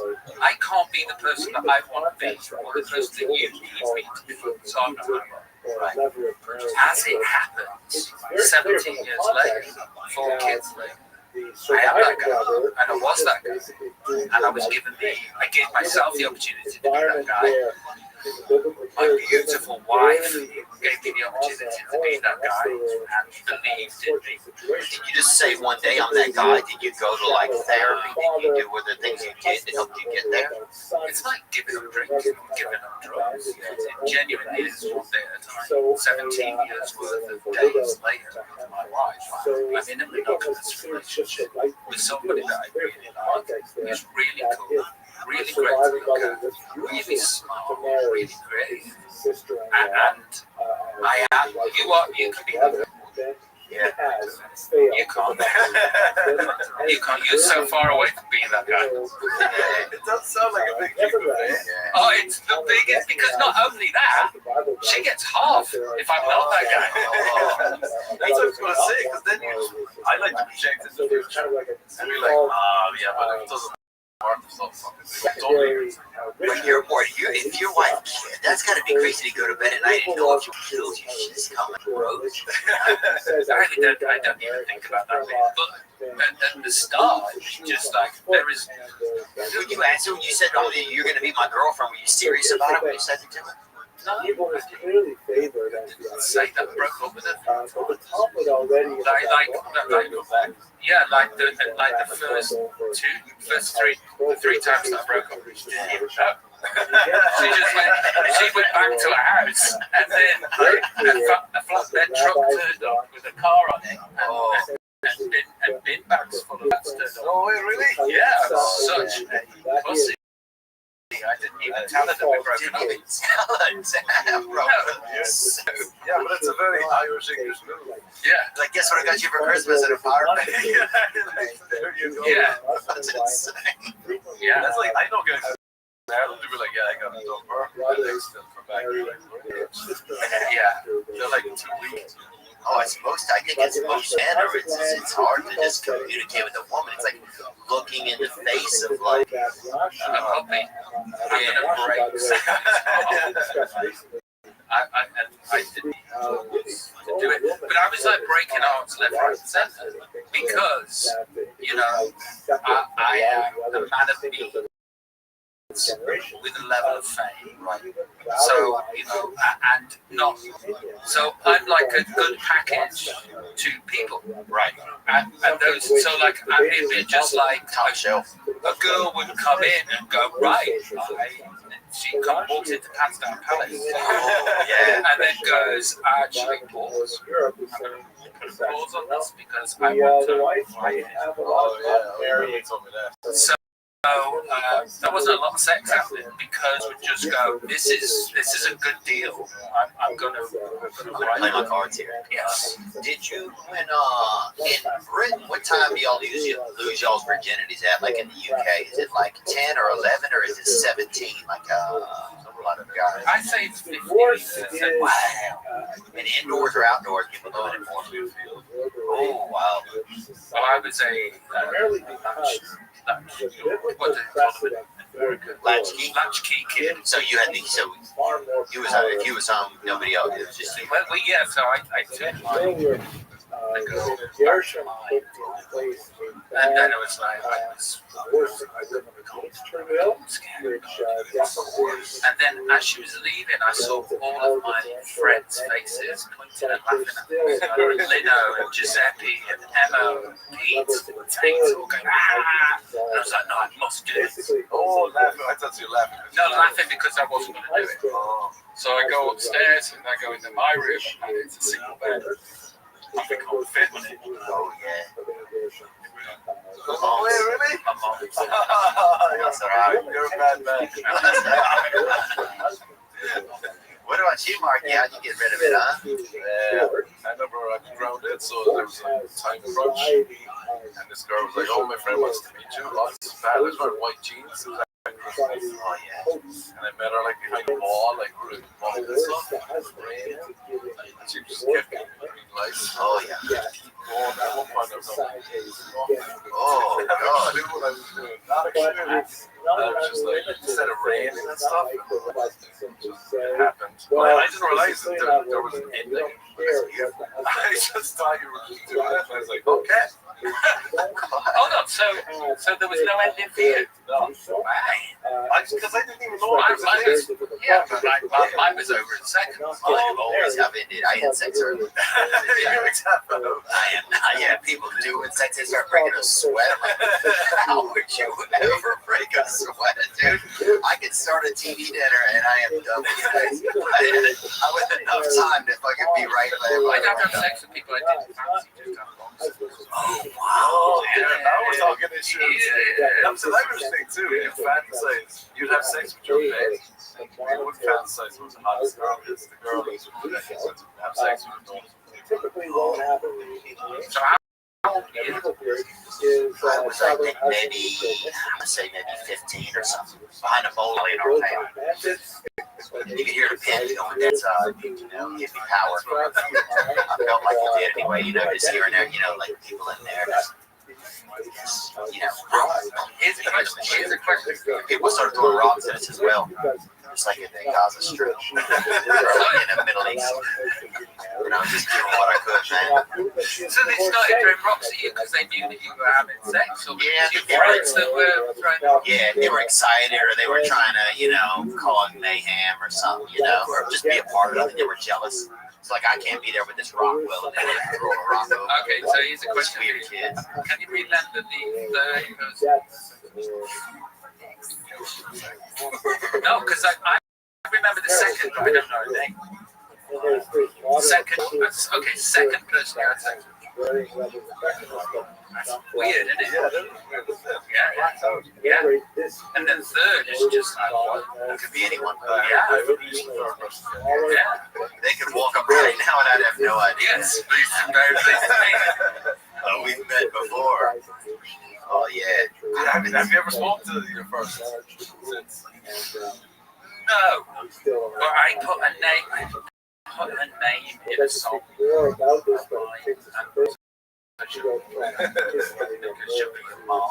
Oh yeah. I think it depends on the woman. Some women don't mind if you kind of idolize moments like that, or not idolize, but like put them in the memorials or whatever. That's like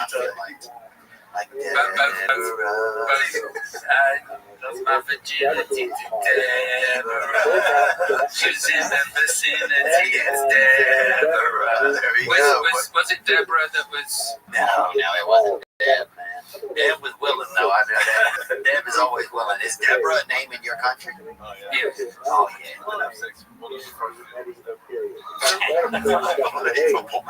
So, this guy is shocking. This guy's like a halfway house for your time. Okay, question. Have you been close to having a committed relationship? No. I've been in some, but I've just always been like cheating or running around. I just think I have some agitation towards like anything. I want to say owning, but I think things like that don't get owned, like a relationship or anything saying this is fun.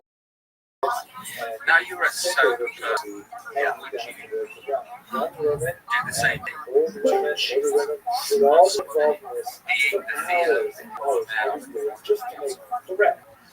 I think that's why for the past, like, I've been in a relationship for a long time, and now it's been about 4 years, but because I got to do some work in some of that stuff. I'm trying to work in SLAA right now. Just like little things like go 2 weeks without interacting, texting, anything with women, just little things like that to try and like just get on your own 2 feet, just so I'm not using interactions with women as an outlet for like uncomfortable. That's what I do. I get a little uncomfortable, and then it's like, oh, you set up a date sometimes, so I want to have things be more me. And I'm working my steps again right now. Have you come close to meeting somebody consciously? Well, there's a girl I was seeing that was really great. And I think now when I think about it, it makes me feel kind of sad because I didn't really meet her halfway. And because then I feel bad because I kind of monopolized her time. Giving up most of the time. When I wasn't really ready to have a strong thing, letting them believe that I was. After her marriage was dissolved, How long ago was that? It was probably the last relationship I was in. It's honestly been all of them, really, but I think it hurts more the older we get because it's like, those times are precious too. And also, you think that you're going to have this all sorted in the near future. Yeah. And then you walk through the horizon and you fall, and it's not sorted. And it's still the problem that it was when you were 24. It's a little better. When I look at Mark, it's almost like, like in the movie the Christmas movie where they go look at the window and they see the past. Yeah. So that's where I was. So there's been some progress, but it's just it's a little bit of stagnation. But you're right. It's like, I thought things would be different when I'm there. So you basically have to give the booze up when it comes to sex. You basically have to do the same thing. Booze and drugs, but also sex and flirting. And I don't know how you do social media because I met my wife before Instagram, my wife before Facebook, I met my wife before TikTok. But like, if I'd have been around then, that would have been an extra thing that I have to unaddict So my people are definitely very That's important. the thing, so much temptation. Yeah, it's unreal. You think, oh, I really like this girl, and then just the most unbelievable girl. Hey, what are you up to? Yeah, I'll be driving home trying to get home, and Mark will send me some images somewhere. What about, Donna's going to be there? And I'm like, I live vicariously. Yeah. I do too. Sort of like this one. I'm like, what? And he's like, this one. Yeah. It's mental. It's mental.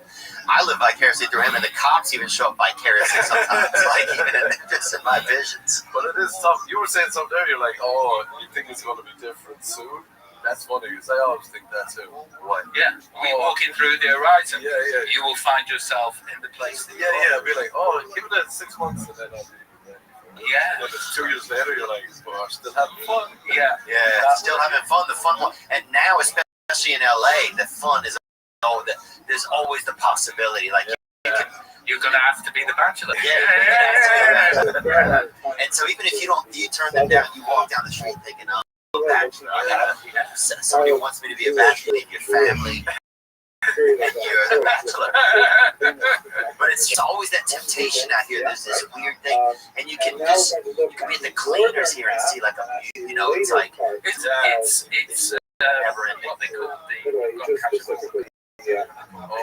the Coconut. Yeah, that's it. And it's like, I'm thinking like a girl sometimes. I'll be like, oh, I should text her. And I swear to God, I'll just be like, shit, what's her name? This is going to be kind of like I just feel like, medieval Jewish history for this. In my head, I'm like, come on, I really got this. And then someone else will text me, and I'm like, okay, it's you. Yeah, that is a prison to find yourself in. It is. All across. Well, it's an open prison. It's an open prison that you can leave at any time.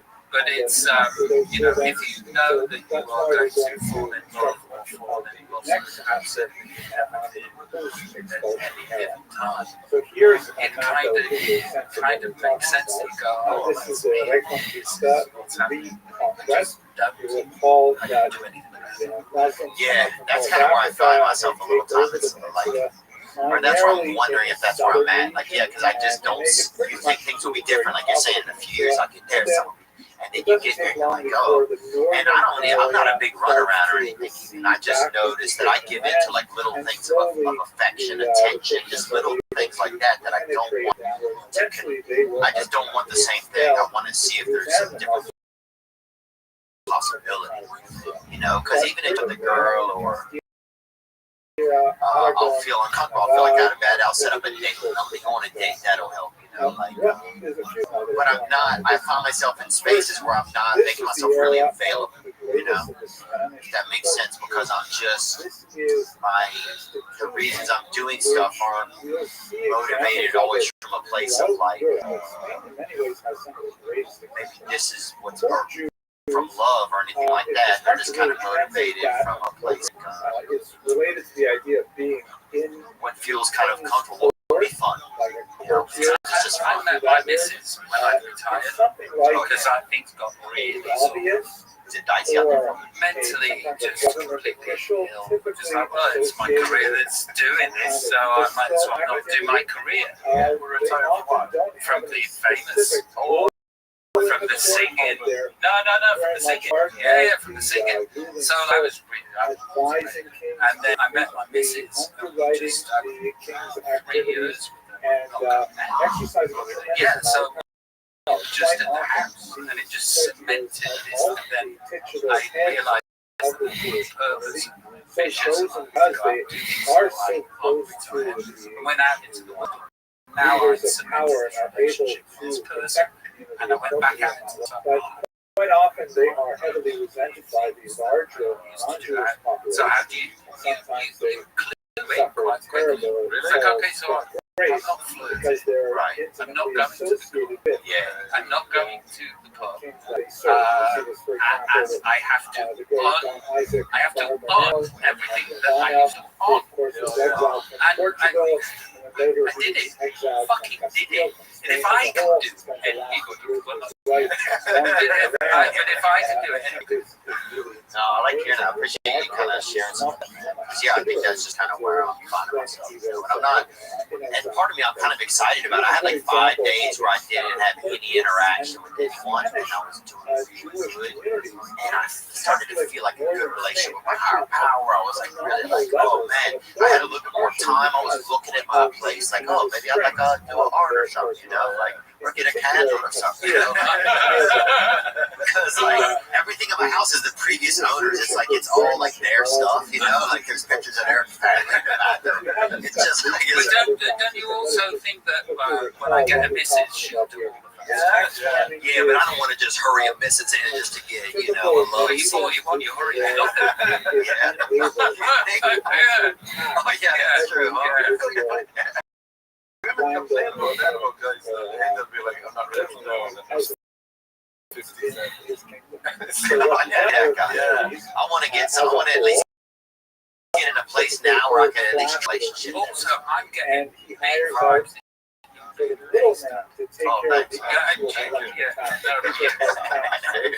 I'm getting like big vibes that you've been awesome. I want to tell you about a company using for our web presence. They're a beautiful company, beautiful outfit. And they've started the last website ever. No more. Paying 10 grand to get a site or something crazy. This is it. They do it. It's the last website ever needed. They did ours. Yolan.com. Check it out. It's just $498 to start. And then after that, it's just $249 a month. And that's it. They build everything. You get on with new consoles. They do it. They revamp. Revamping. I don't even know what it is, man. It's like a damn, you know, somebody who's son with blood. You know, sound like a Dracula's son is maybe killed or whatever. He got sent up to Alaska for revamping. But this is different. I'm talking about modified. .com/TH. Go there, check it out. They build the site, they'll do the branding, they'll figure it all out for you. It's the website you'll ever need. It's simple. If you're running a business, they can help. They changed the website, they put it together. They did an update the other day, gave us some design things. We're living well on the web. Modify, MODIPHY.com. I'm going to let you know, I was trying to get a loan. Bridge loan home. I wanted to get our name home. I wanted to live in something. I didn't want to be outdoors anymore. I didn't want to be battling the rain. And because I had some dings on my credit. I mean, like somebody should have been bad. Just beat my damn credit. But I needed help. So I contacted this company. No, man. I'm serious. I contacted this company, and within a couple months, I had the dings off my report, and I was able to get a better mortgage. Bridge Credit Solutions. Too. They're different. They're backed by 100% money back guarantee for any items that cannot be removed off your credit.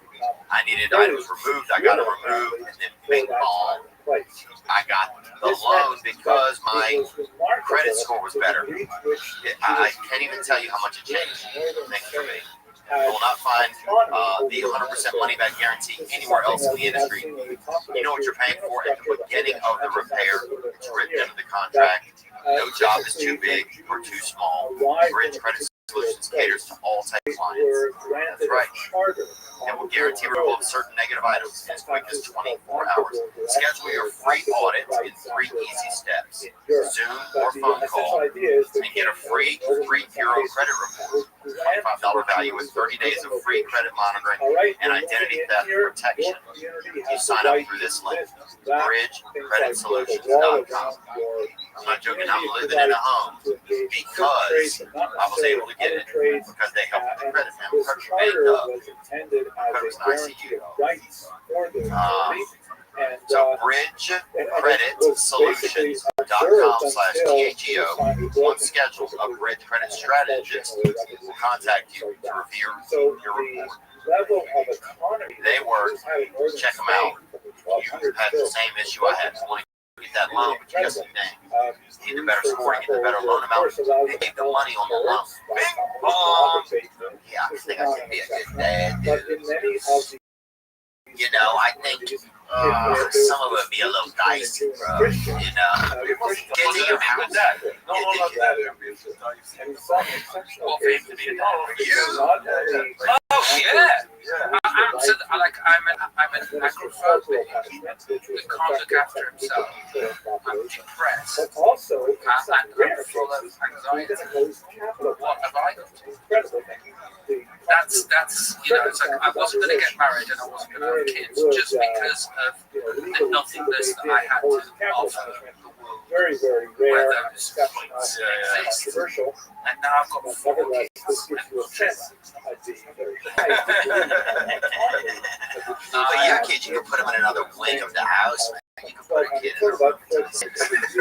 I still feel that way. Same way that the southern part of the peninsula was regarded as golden area. Sporadic dad. Yeah, I'm in. Arabic and Judaic culture, but nevertheless, there was a period of tremendous power. Like, you know, I am sporadic. Also, you know, that was another thing about kids is that if I'm Here, who was a remarkably strong protector of the Jews, even when some of the elements of their economic might began to wane. Do you think, but that's bad. That when it happens that way, I think it's not really the best way. You know? Like, Mark is a sleepwalk. Can't even sit there with him, but sorry. It's one of a kind. There's really nobody like this. You're describing a bad guy, and then you're like, I was like, no, take that back. You're like, no, I'm just describing this. But I do think it is like, oh, might be that guy. Do you think you could ever get to a place where you could? Oh yeah, I think that Robert's maybe realized, oh, think away. Yeah, because like you're not there. You're like roses away from that. This ain't even a great spot. You better get over here pretty quick.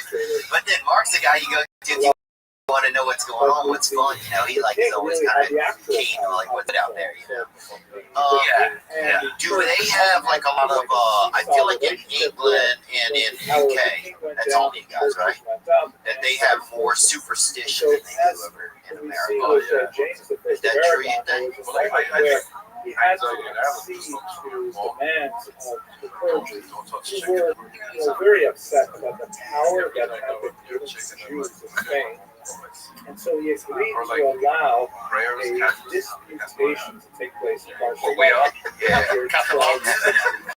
We're like lapsed catalogs. We're catalogs. Because you'd be like, don't do that, don't do that. Christians. Don't do that, don't do that. You're like, these were kind of like big intellectual you're sweating pageants. always. And it's weird too, like in Ireland, if I told my friends to put on the table, the girls participate in debates. Oh yeah. And people die in Ireland all the time from coughing and everything. Huh? You always see that in the movies. People dying from like whatever, man. That's exactly. Slow cable, mate. You got some. What's that movie with Tom Cruise? Far away. I just see a lot of people coughing and not doing well. Still dealing with the Spanish.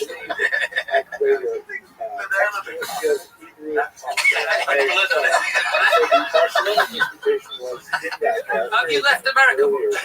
Yeah. We did some shows in the UK last year, 2 years ago. They did well.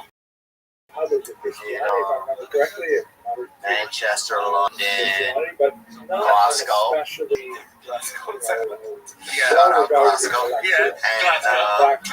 And somewhere else, brother. Stockholm, somewhere else. On the other side, Soccer, Sweden.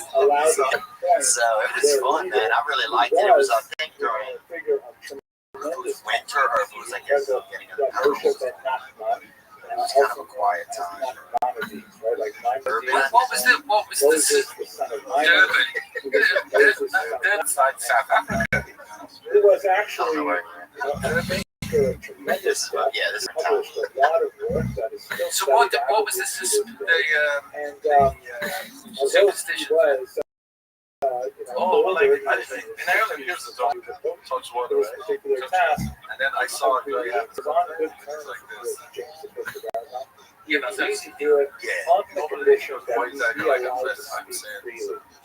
This was an exception that was not I was like, that's accusations, but James the First, who had kind of genuine intellectual curiosity about how this would work out, granted him. But that's how But y'all got more ghosts. Y'all got more older stuff over there. I'm saying because of time and everything, you guys have a lot more ghosts over there. Oh yeah, you are closer to the woo period of some days, and it is so paranormal, weird, and UFO. Here's a question. I forgot about this. It came in right here. The Christian side recorded their assessment, the transcript, and the Jewish side, by none other than Maimonides himself, recorded the proceedings. They don't always gel together. The end result is, of course, that the Christian side won, as would be expected. And this was a public spectacle which had, all kinds of court figures watching this debate. But Maimonides really made very light work of his opponents. The Christian side was the Catholic side was actually on its back foot right from the very beginning, because Maimonides argued that Dark arts, maybe it's space, spirit. You've been involved with it. And more, that's obviously from the UK. I just, that's what I find hard to believe about these. No, listen, I've got a 1,000-year-old home in right? Used to be a manor. Yeah, it used to be one of Henry VIII's wives' houses, Catherine. And I feel closer to here in something like a transmitter, Los Angeles. So there's a transmitter that turns on when I'm here. At the end of this debate, Things haven't happened since the kids have been around. the Do you want me to tell you my UFO story? the church was very upset with how well you came to, you know it? So James the First of Aragon, So I am.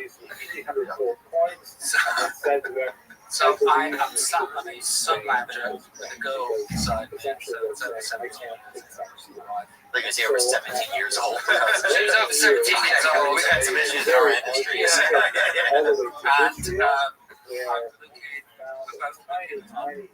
Survived the Jewish community there, but he was able in his last year to rebuild it. The size, contribute to a great renaissance. But this gives you a sense of, on the one hand, some of the strengths of the Jewish in Catholic faith, and also its structural weaknesses. We should also mention two other things for the conversion, and that is the influence of Spanish Jews, particularly from the northern region, is quite profound throughout Europe and the United States. Two areas in particular, especially significant. The first is a widespread study of You saw it. absolutely positive. Did you feel like then that you got to see something like that because you were famous? Did that ever cross your mind? Like, the reason why I get to see this is like, is the other side trying to communicate with me? Well, yeah, there is because of narcissism. Yes, there is that. Yeah, but there's so many ones. That's one of them. But I also thought, oh, that's ours. I didn't think it was aliens from a different planet. That's huge. Inside me just went, there's some exotic technology we're not supposed to have, that we do have, but it's ours. I didn't feel as though it was a That was in the UK? No, it was here. Oh. The other one is, I wrote this song about alien abduction called Arizona. It's not one of my best songs. But I'm sort of like listening to it in the studio, smoking a cigarette, over the campsite. Whittle at lyrics. One of the most central texts of Kabbalah is believed throughout originated in Spain. Arizona comes on, and this gold ball appears in the sky over San Fernando Valley. Nice try, Venus. I know that's Venus. You're not going to fool me. I'm not going to be like one of them. Oh, you UFO people. And then I thought it was Venus. Arizona, the song ends. The gold ball flings out, and I'm like, interesting. Put the song on again. They put the song on again, and the gold ball. Songs about alien abduction. Song ends, and the gold ball. Exactly. Wow, that's. So I said to the lads, I said, lads, come out and look at this, put the song on, and look over there. Song goes on, ball comes out. Song ends, ball goes out. Why for us? Babe, this thing's happening. Come see this, look over there. Song gone, gold ball. No, song ends, gold ball comes out. 6 times out. 6th time, me, my wife, my 2 friends go back into the bedroom where the studios are going. And as we say that,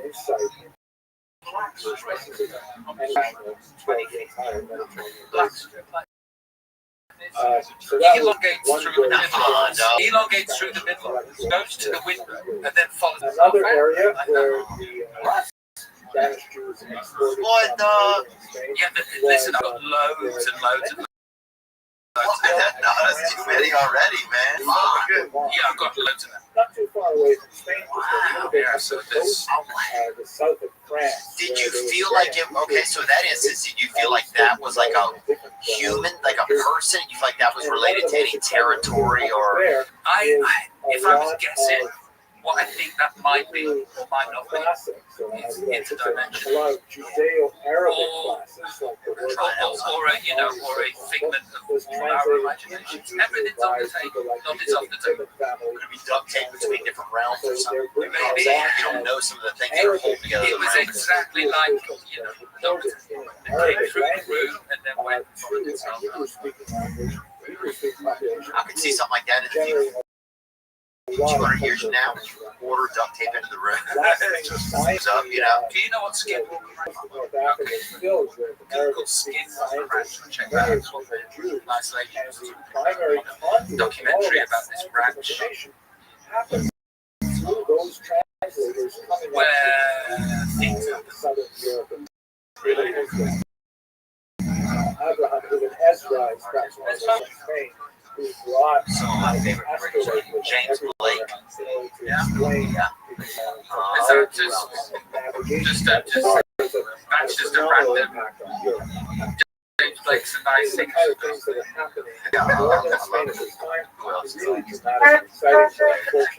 Oh, I know who. Darren Till. Who's that? Darren Till, fighter. Oh, is he a fighter? Yeah.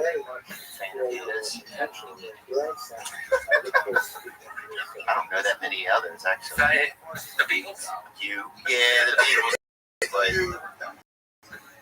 I'm not that big on them. U2? U2 is okay. Yeah. Rolling Stones? Yeah, Rolling Stones. Who else? Black Coffee in Bed. Have you heard that song?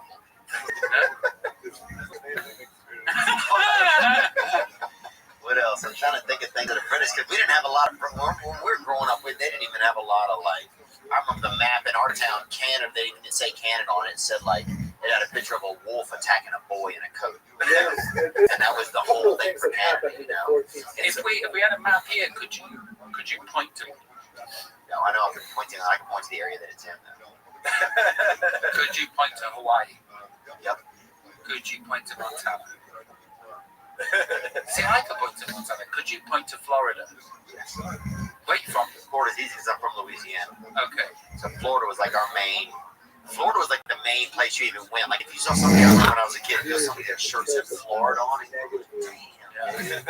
people were traveling. What about Rhode Island? Could you? No, I could find that. Nobody can find that. I could. It's the clitoris of America.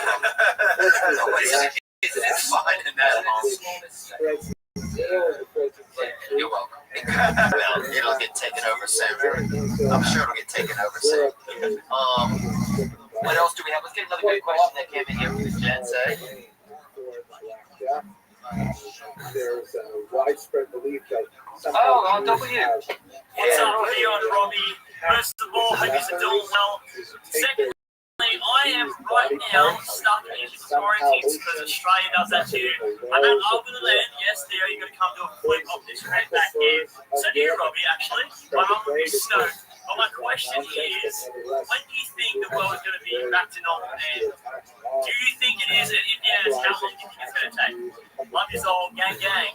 I love it. I love it, by the way. Yeah. Yeah,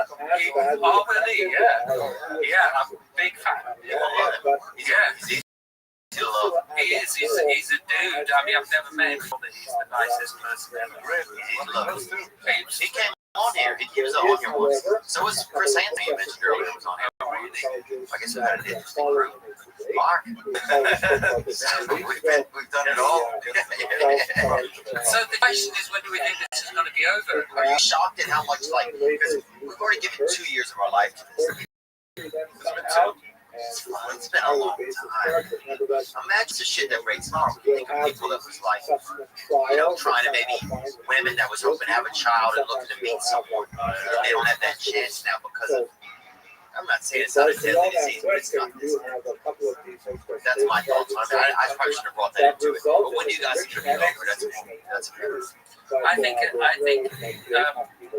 every summer we're going to think it's over. Every time that I've had a guess at when this is going to be over, I think about it. So when this started, it's like 2 years ago. And I was like, this is going to be over. And now we are 2 Christmases nearly into it, and it's still going strong. It's terrible. It's terrifying for many, many reasons, but like selfishly and personally, I've been able to gig, I've been able to talk, and I'm hopefully going to go on tour end of next year, but then we'll see how the end of this year is going. Am I going to do that? Am I going to be able to look after my 4 kids, keep them in lifestyle for their customers? Who knows? My spidey senses, which was so wrong last night, might say we've got this. It was started as a where's it going to go? Yeah, I forgot about that. But in some parts of the country, it's not. You can go to different parts of America. Yeah. And they're not in the hospital. So it's definitely interesting how different parts it's more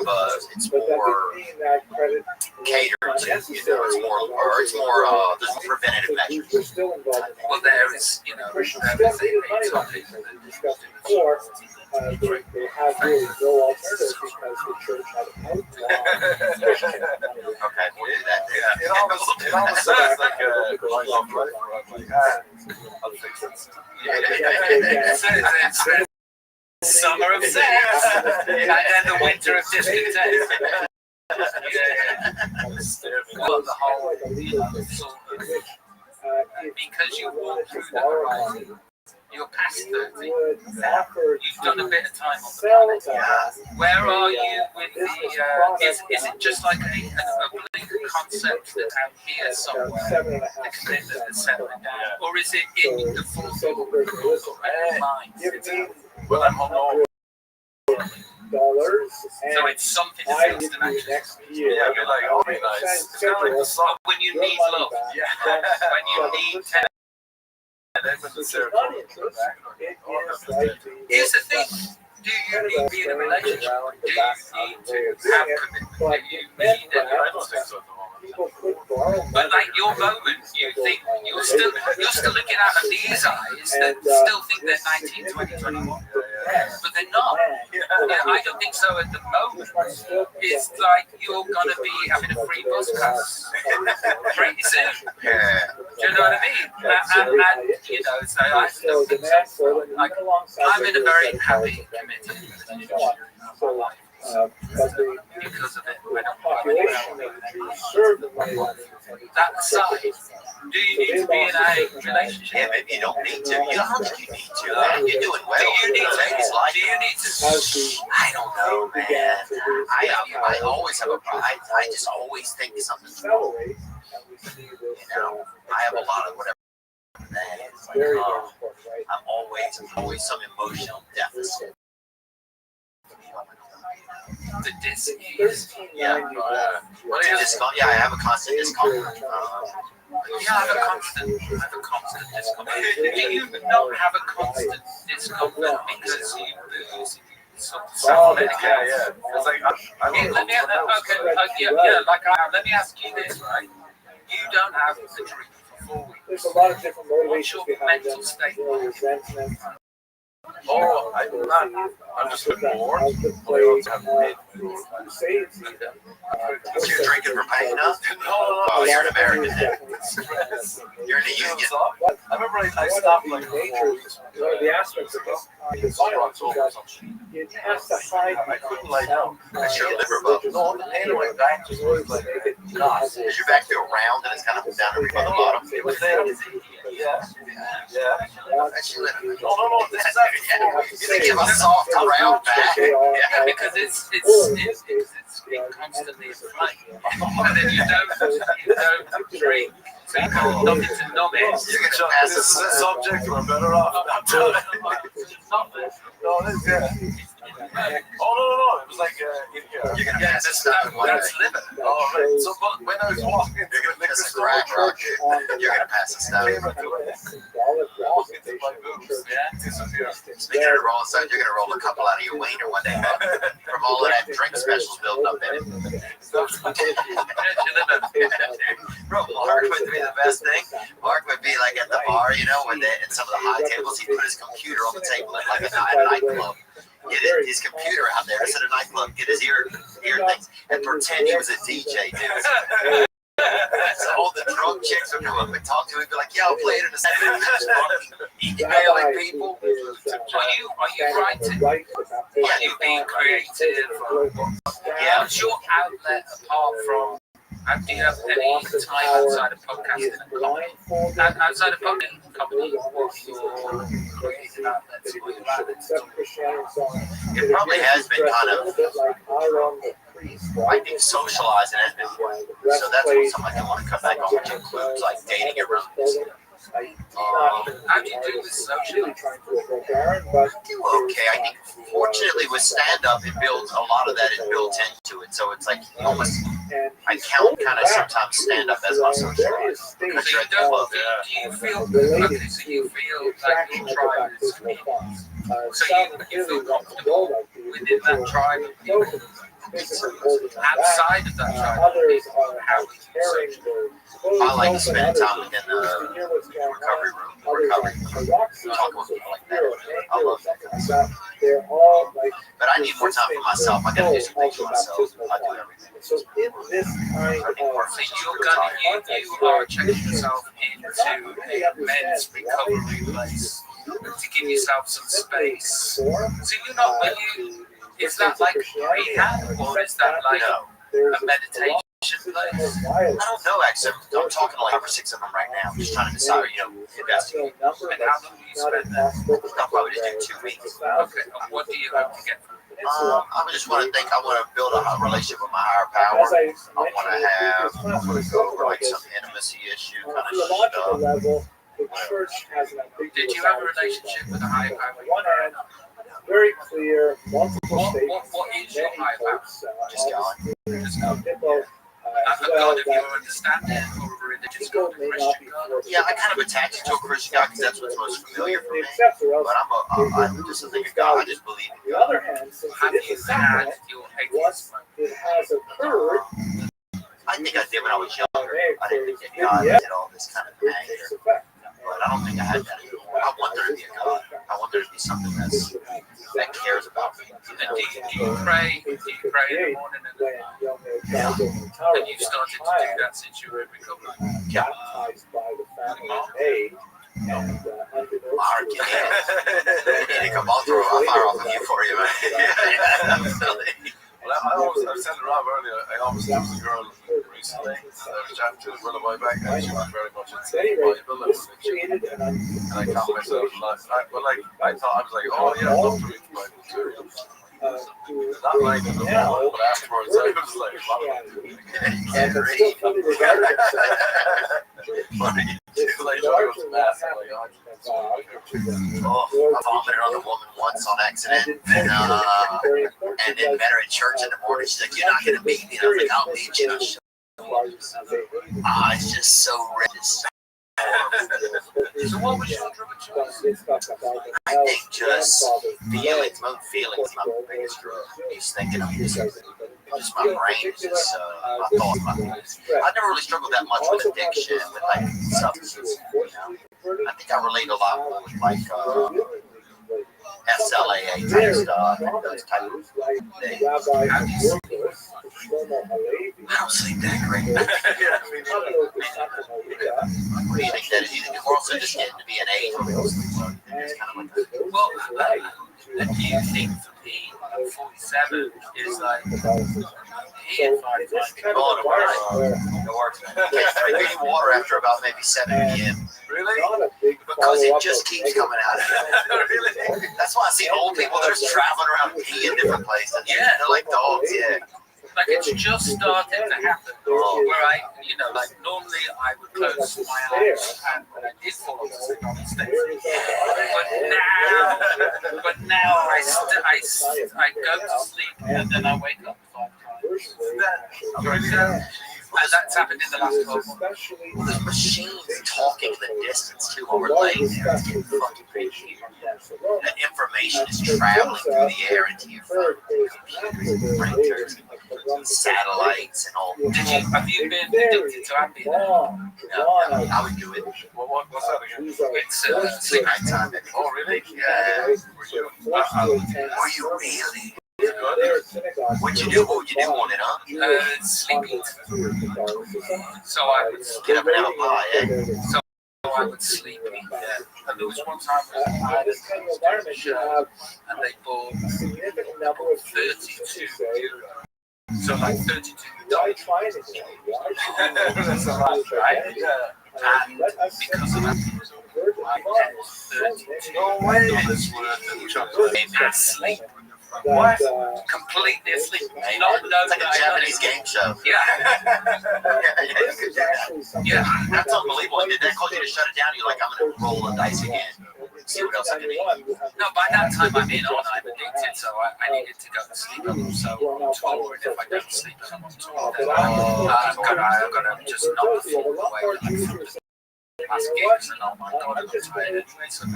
So all the way through that tour, I was living like a monk with food during the day, sort of my body as a temple, and then at night I was taking these Ambien. Yeah. I mean, you actually don't remember any of them? I don't remember any. It was sort of like my security on tour. They'd have me, and I'd be like, can I? And then I'd go next door, and then I'd have my Ambien, and I'd fall asleep. And then I would get up completely naked, go through to security room, and have a conversation with them as lucidly as this, but completely naked And asleep. And then I'd wake up the next morning. I'd wake up the next morning and I'd say, this look on their eyes would just be like, But what that was supposed to get off. We should discuss voluntarily. Now we have it's like you said, if you didn't sleep that much, and then you can't sleep, you're like, especially if you're on tour, like we get stressed out, like I gotta, if I'm gonna get my sleep on. Dude, I've been in positions where I play Wembley Stadium. I awake at 12 o'clock the next what they want, and I've got to play Wembley Stadium again. And I have been asleep. There's no drugs. I'm completely and utterly sober. It's just my mind is going. Because you're in front of me and you've just shared this where you just like, you create your own drug inside of you. So you're eating dopamine, adrenaline, serotonin, but like this crazy amount because there's 80,000 people looking at you. And then you go back to the room and you're sort of like, Yeah. but then you've got to go do it again. And that's why touring crushes me. It's like, I enjoy touring. No, I don't at all. Do you enjoy the gigs that feel spiritual and otherworldly? Oh my God, I couldn't even tell you. They're fucking believable. You know that you're in the bucket. You're in the bucket and you can't miss anything that you do and you're just free flowing. Yes, that is absolutely otherworldly and incredible. How often does that happen on tour? Not very often. Why? Because I've had 3 hours sleep last week. And you then got to do the thing, you performance. You then got to go and do the thing again, which is why that, I got addicted to. I mean, the thing that I did last few weeks, have you tried magnesium? Yeah, I have been taking magnesium, and it helps if I remember to take it. Yes. So how many milligrams do you take? 2 pills, 2 white pills of it. 100, 200 milligrams. So I feel it. I think I feel it. Yeah. So did you take it last night? Yeah. Yeah. So I think the magnesium's been giving me anxiety. Oh, really? Yeah. So I've been taking magnesium a lot of the last couple of weeks. Oh, really? Yeah. Yeah, I'm sleeping.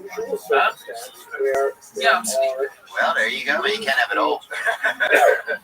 Yeah, but so some level I noticed anxiety. So not the magnesium. That was entirely hypothetical. Or even, true believers. It's a dirty balance. It's a fucking dirty experiment always going on inside. They're injected into What time is that? and they have a lot. Sleeping about 11:30. Woke up at 3. Fit of anger for about 40 minutes. Bit of anger. Yeah, I'll do it. I'll figure it out. I've never heard it. So you wake up in a fit of anger about not being able to sleep. I'll wake up, my brain starts thinking about something, then I'll start doing something online, and then I'm angry. Because I have a lot of time during the day sometimes, so it's like, oh, fuck, I got a little bit of time. And then I'm too angry, then I need to go back to sleep. So I'll probably take a nap today. Nap is good when you drool, you ever had that? Yeah. Your face just kind of working. Okay, but like daytime sleep when you wake up from it, do you need sugar? Well in touch Oh, with yeah. their Jewish I do. I haven't noticed it. If I wake up, I need chocolate. maintain a kosher diet, It's like observe the cross. Sabbath, Yeah. children, But you're freaking eating chocolate and you damn sleep. I mean, I think about brain out there. I'm not chocolate. You can't do away with cake, man. I'll get married just to have some damn cake, boy. I love cake. Which is your favorite cake? I'm kind of like let me think. I like a coconut cake. I didn't know red velvet existed until I came to America. It was just like, and have you had this cake, Celebration cake? And it's like got rainbow colours in it, like Skittles. What? It's a real thing. I'm not it. This is not fair. I don't look around as people authority. Even in the church, you say, You don't eat. There's another thing that nobody touches on is you not eating. So you're like an anorexic alcoholic. Yeah, brother, you're sick. He is. Yeah, lay down here. We'll take your temperature. Yeah, he's like having thinking different thoughts about women would get upset about it. whereas things that specifically protected against the church diocese discussed in the past. Dude, in 20 years, we're just going to be having smoothies. Nobody's going to strong need for I had the kids gave me a book. Isabella and Ferdinand had engaged in very expensive I've used it as the great reset.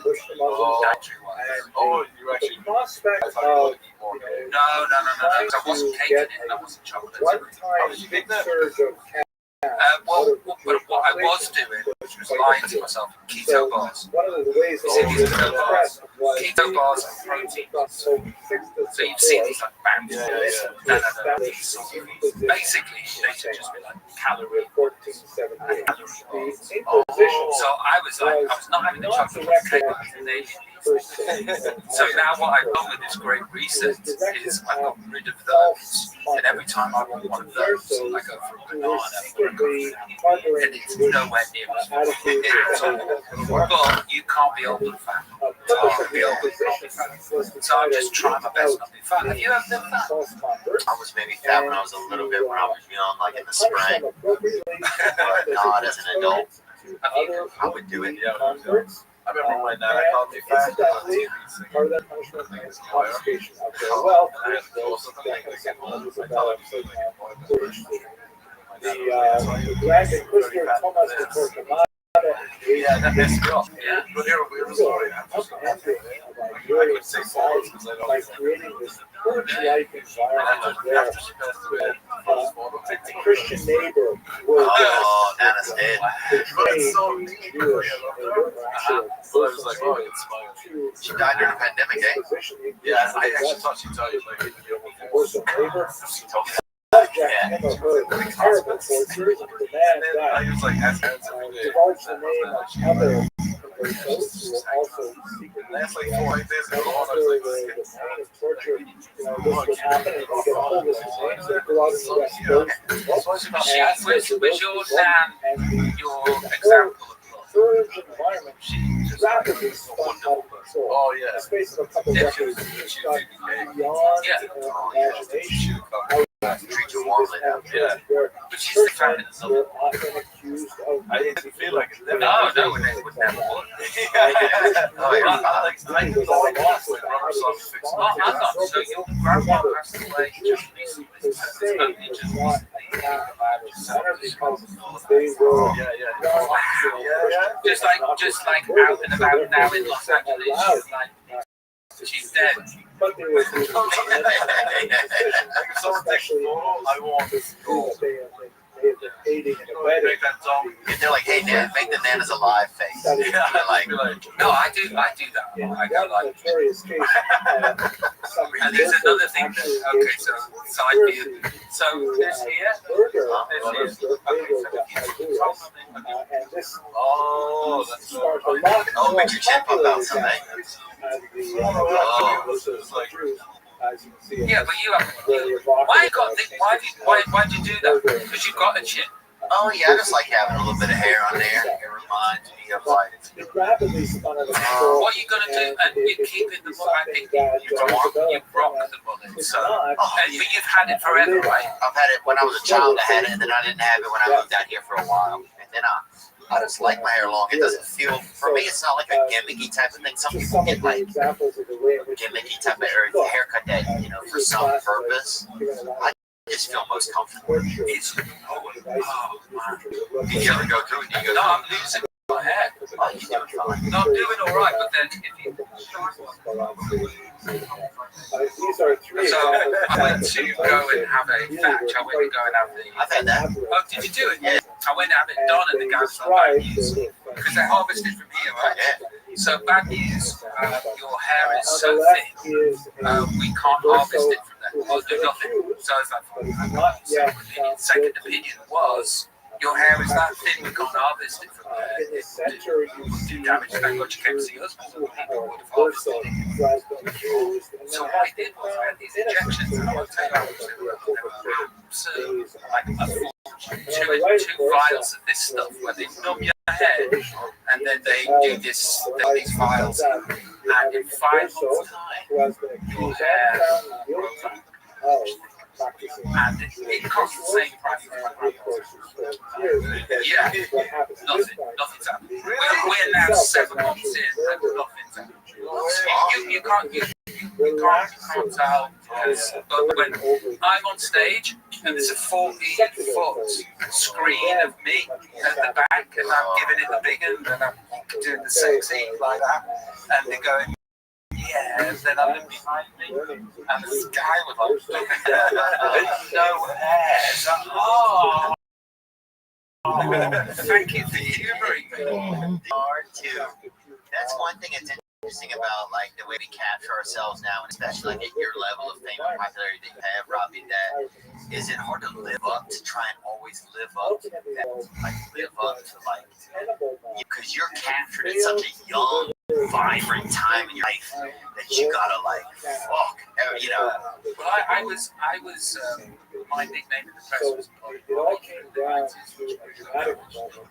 Kind of thicker. Yeah, but not like I have a tendency to the scone, huh? Yeah, and then go down again. Oh, Like, damn scone. but it sort of it damaged me. It's something that I don't want to look in the mirror. I don't want to look at myself. If I'm doing a photo, I say, do you want to come and check this out? See how you look? I'm shooting a video. They're like, that was a great take. Do you want to come and so I just don't like looking at myself, which is another one of those things where people go, can I have my picture taken? It's basically going, hey, you know all those things that you hate about yourself? Now is the time to hate yourself about it. I was just like your rock DJ video where you're stripping naked. It's like ripped and stuff. If I had like a really good video like that and it's all bad pictures, and the self-hating shit, well, I'm body dysmorphic too. Yeah, because like being like obese and being body dysmorphic. Like the first time that I was called body dysmorphic. So what does it mean body dysmorphic? It's just like read it, or you cannot read. That's not gonna read. You can't like. No, you think you're fatter than you are. Oh yeah. So it was like a compliment. Therapist told me, it's like body dysmorphic. I was like, no, like when you're body dysmorphic and obese. Oh, that's awful. Because not only are you fat, but when you look at yourself, you're fatter than. Oh, you actually are. Yes. Yes. But then you know that one where you're just like, oh, I look awful, and then 18 months later you look at that photo. Yeah, I was in good shape. Oh, that's so annoying. That's body dysmorphic. Oh, dude, because when I look at younger pictures of myself, I'm like, God, you were a handsome guy. If I only thought then that I was handsome, it would have been such a different fuck. Instead of every day thinking I was horrible. You're a striking looking guy. You're a good looking guy. Like, saw you in the saw you in the car park. Pretty happily straight. Saw you in the car park. It's like, I think that's a good looking man. I think like you waste your 20s thinking you're wrong. Yeah, spend the whole time like being like, fuck. I'd see a photo and I'd be like, I remember being so comfortable that night. Yes. And now I see it, I'm like, oh fuck, I was damn. Well, let's put it. Why do we do it? Okay, here's the thing, right? I'm in and out. Everything's large. I know I'm an M. I know I'm an M. I haven't been an M for a long process. Like I've been an M for 15 years, 17 years since I met the wife and became happy. Yeah, I haven't been an anything. And this is what happens with me and weight is like I get overweight and then I do something extreme to get underweight. Then I get to underweight, but I'm really unhappy because I'm not satiated and my body's going feed me. And I'm like, I look wicked in clothes. For that 2 seconds that happens, the minute you stop being abusive to yourself by not giving yourself nutrients and food, you instant. So I'm like, yo-yo. And the yo-yo, when you're watching the yo-yo go, so it's like you're like judging yourself at every fluctuation. It's hard being alive. Life is fun. That's how they force it. What was that joke? It's so good. Norm McDonald used to tell a joke. People I was like, man, I can't believe that so and so killed themselves, and he's like, you can't? Haven't you ever been alive? By the way, when Norm passed away, I just spent every waking hour insane to think about listening to stuff. but I can look back a little bit in the past. There's a channel on YouTube. Some of the ironies of history that who knows, maybe they will illustrate opportunities just for the most productive absolutely all the people. He's very his British sense of humor kind of unique. We're going to go through well over 1,000 years. Outside, rebellion and empire. Yeah, maybe that's the aspect of it. Jimmy Dore, I really like this. Where we left the Jews in the land of Israel is that they had Jimmy Carr, yeah. And Jimmy Dore, I like, but Jimmy Carr is a really nice guy. You guys look a little bit like him, right? Jimmy, he's amazing. A little bit, yeah. Great war that and resulted in destruction of the temple. Yeah, let's get one more question. You guys out here, man. I appreciate your time today. Judea and horrible suffering in its wake of Masada. Then after quietist revolt, which was not specifically centered in Israel, there were uprisings in North Africa and Asia Minor. So I've skipped over, many people call it the Second World War. Most people call it the Cultural Revolt, the Second World War. Much more intense. Once again, in the gang boys from Melbourne, Australia. disastrous consequences. So gang. the idea So of here's a bit of anxiety, right? So I was watching. I'm a fan of yours, podcasts, and what it meant for the Jewish people, besides tremendous political upheaval, Oh, yeah. It's the podcast that you did with him, and then there's the questions at the end. And I'm like, as a puppet government in Brazil, that was That's one of the person who's not there. yeah, that's a good question. It's just going to be somebody abusing me. Yeah. What an asshole. Why have you got him on? I didn't even know where he was going. Yeah. We had a bunch. Do you know what? I absolutely. Here's a question. Here's my answer. My answer is, if you could be born a different but it nationality, also meant that and you have to choose, mine would be Australia. I would choose to be, because I just absolutely love Aussies. I absolutely love Australia. It's like, if I'd have come from Australia, I probably have a different relationship. In Australia, in England, I'm not allowed to tall poppy syndrome, kill their own, let's build them up, and then kill them, and then keep killing them until they're dead 70 times. But in Australia, they just allow me to be me and my sense of humor, and they don't misquote me, and they, and it's like, Australia is like England now, and I just adore being there because I just feel it's like an exhale. It's like I feel it's like I let the stomach just go. So my answer to the question I posed, if you could power again, Australia, I go maybe. I love Australia. What I love about it is just like the energy over there. People are excited. People are willing to risk their lives every day for nothing. They'll die for nothing, though. So it's like, it's just a bunch of human Red Bull cans. They're just welling the good. Nothing's off limits here. They're just real like loving and fucking outgoing. They fucking love you so much they'll fucking kill you. They're just really, really fired up, and they'll jump off of something and die, just to give you a note. So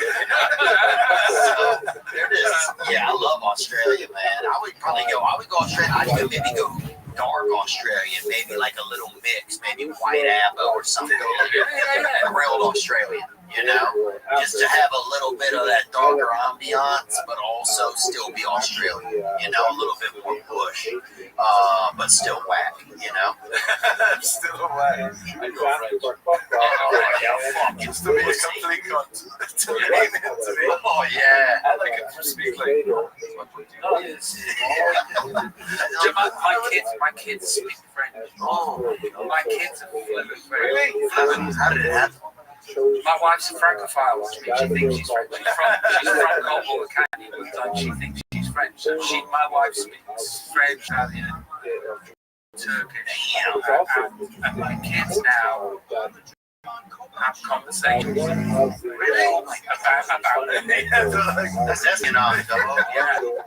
yeah, it's Oh, if my kids were sitting around speaking in French, looking up at me and laughing, I would get so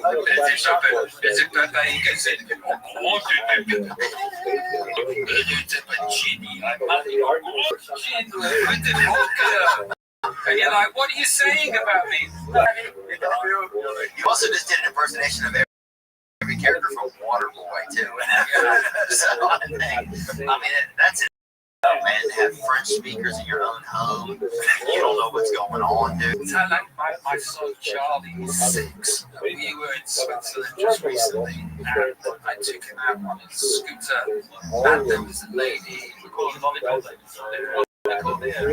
Dots, probably. No, the ladies that help call the men that help kids get across the pedestrian. Oh, traffic guards. Yeah. And traffic guards. She looks at me, she goes, and I'm like, really sorry, I'm late. And then Charlie, I said, the lady says that there is a racing terror, there's going to be lots of people on bikes, it's really dangerous. Just like, yeah. You don't get the better of it. Charlie. That's a cool name for a kid. I like that Charlton. name. Oh, Charlton. Oh, it's a risk. Why? But Charlton just sounds like, because I think it's a candy also in America. Charlton. Oh, it used to be a dance act, the Charlton. That's the Charleston. Oh, Charleston. So definitely you can see him doing some dancing. I got a Charlton. Oh, man. Teddy's Theodore, right? Yeah, Theodore, yeah. Good name. Do you know, kids?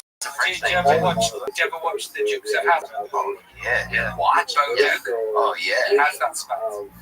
B-O. Yeah. That's how I want it. Oh, yeah. Because of the Dukes of B-E-A. Yeah, I did. Yeah. It's still the One of my good mates from growing up is named Bo, actually. Yeah, Bo's a popular name in Louisiana. Yeah. It's a rednecky name, right? Oh, let me think. It can be, but it also is kind of like an affluent name. So I think it depends on how you spell it. B-O is probably a little bit more rural, and then B-E-A-U is a little bit more like French. Yeah. Beauregard. Yeah. I don't want it Beauregard. That's a good name. No, it's Beauregard? No, it's Beauregard. Beauregard. There's no. We had a I'm stuck. Yeah. I'm stuck. Yeah, but still, dude. Well, you need to be from East Sussex. Is that a place? East Sussex? It sounds like that. Yeah. What about? Yeah, okay. So it's a question for you. Right? Anxiety. How's your anxiety been? Because we went into this. Yeah. So how's your anxiety been through this podcast? It's been good until you ask me a question. You've just been the audience. Yeah. You've done a great job of being that. Mark's very supportive. I will say it's one really. I mean, he has a lot of great characters. He's one of them. He's very supportive. He's a good comedian. You just kind of understand what he's saying. You know what I'm saying? So it's almost trickery because like I'm great at this, and then you just don't know what he's talking about. I do things to explain your own thing. I don't know how to get this Do you worry about that being in America and trying to be successful in choosing a place? Yeah, I'm just trying to figure out how to navigate that. Do you clip your words so that people? Yeah, sometimes. Like I said it like I say, going on the sidewalk. Yeah, but not. It's not. You know, like not in a movie. It's not all that. It's accent. Yeah. Oh yeah, definitely. I mean, like but if I call it out, I say like I went to the bar, and then people were like, oh, I went to the bar. So if People know you're at the bar. but like, No doubt about that. yeah, but like in road testing material. And you're like, that didn't work. It's like, do you know if it didn't work? Just It's trying to figure it out. I'm like, oh, if I even say like a star, like she had a star.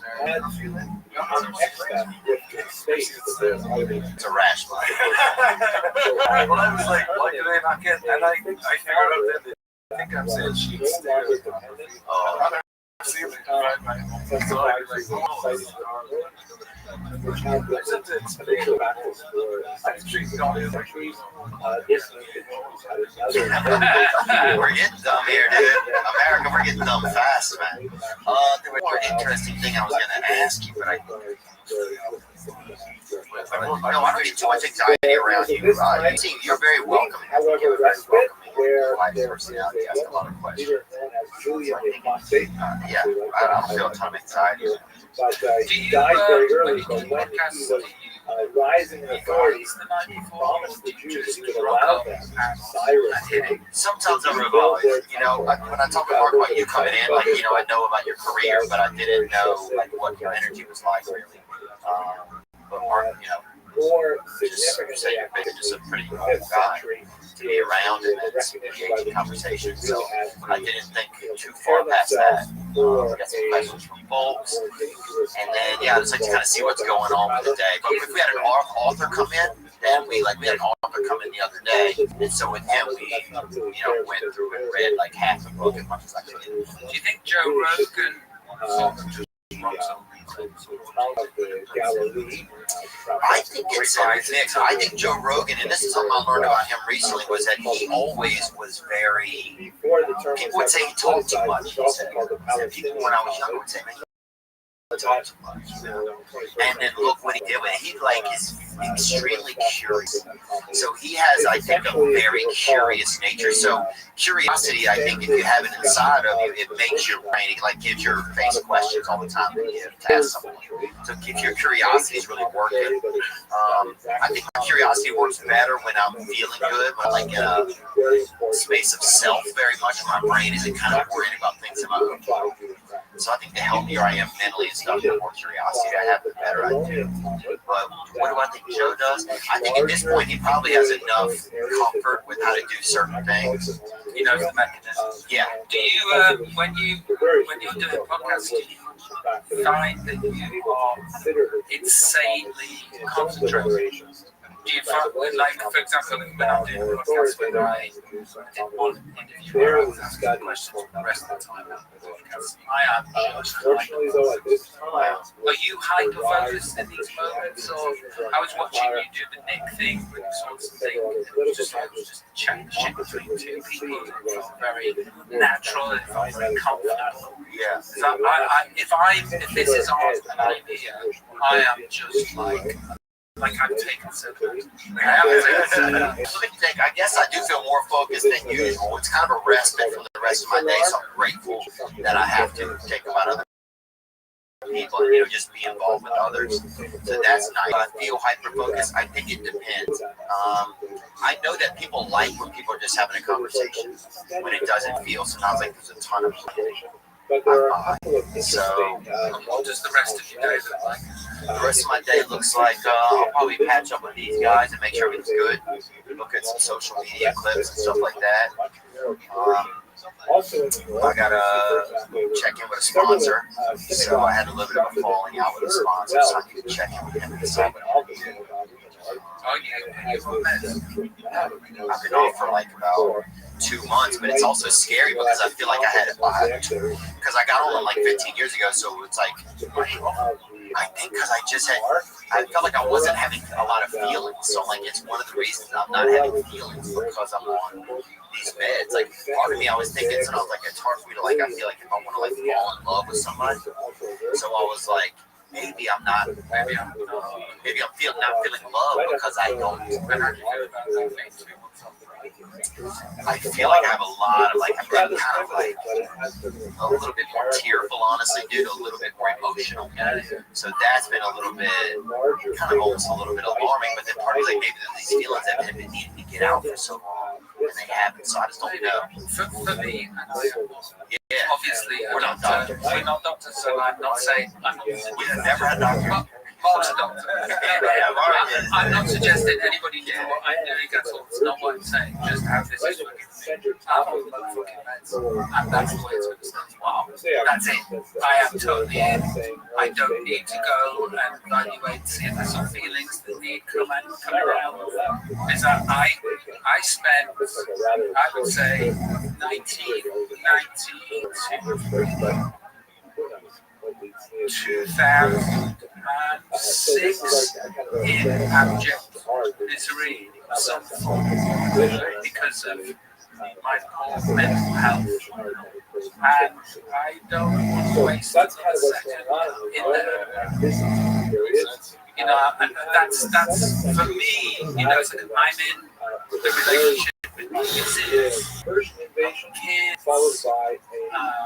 me, it makes total sense just to be like, okay, this is my life, this is what I need for it to happen. I think about that too. I think about getting back on actually. What were you on? Just on sertraline or something generic Prozac. Fluoxetine. Pretty low dose. Like 10. Yeah, maybe 15. There's nothing that's. And have you not had the Zaps coming off them? How did you wean off it? I weaned pretty decently, like cutting down pills, getting the smallest pills, and cutting them in half and stuff like that. Didn't have anything like that. I've just been more emotional. Like I'll start talking to somebody and I'm balling up. Sorry, this is a Carl's juice. And we're closed.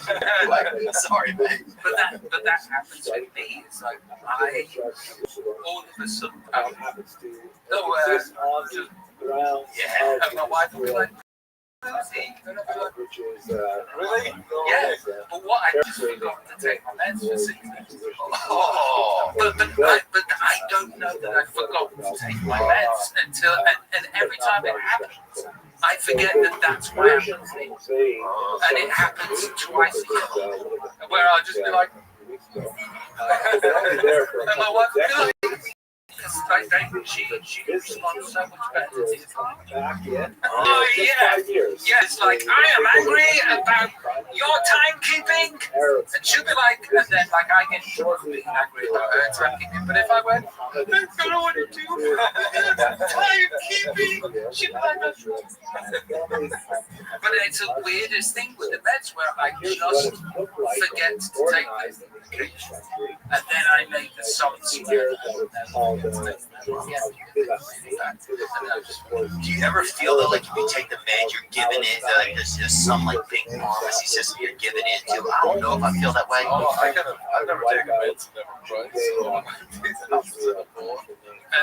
But I just wonder why we got put us together where we don't, or you know, why would we be put together where we need some other thing? It seems like maybe also having meds could be just a side effect of where we are as a population and species in time. Like that one, we're way different than what it used to be like. Yeah, the past is a different country. They do things differently. That's a great statement. The past is a different country. Yeah, wow. It's all sorts of change. That's why everybody's freaking mentally ill. It's because of what society is doing. And if I could just have like a breather, if I could have something that gives me a breather from myself.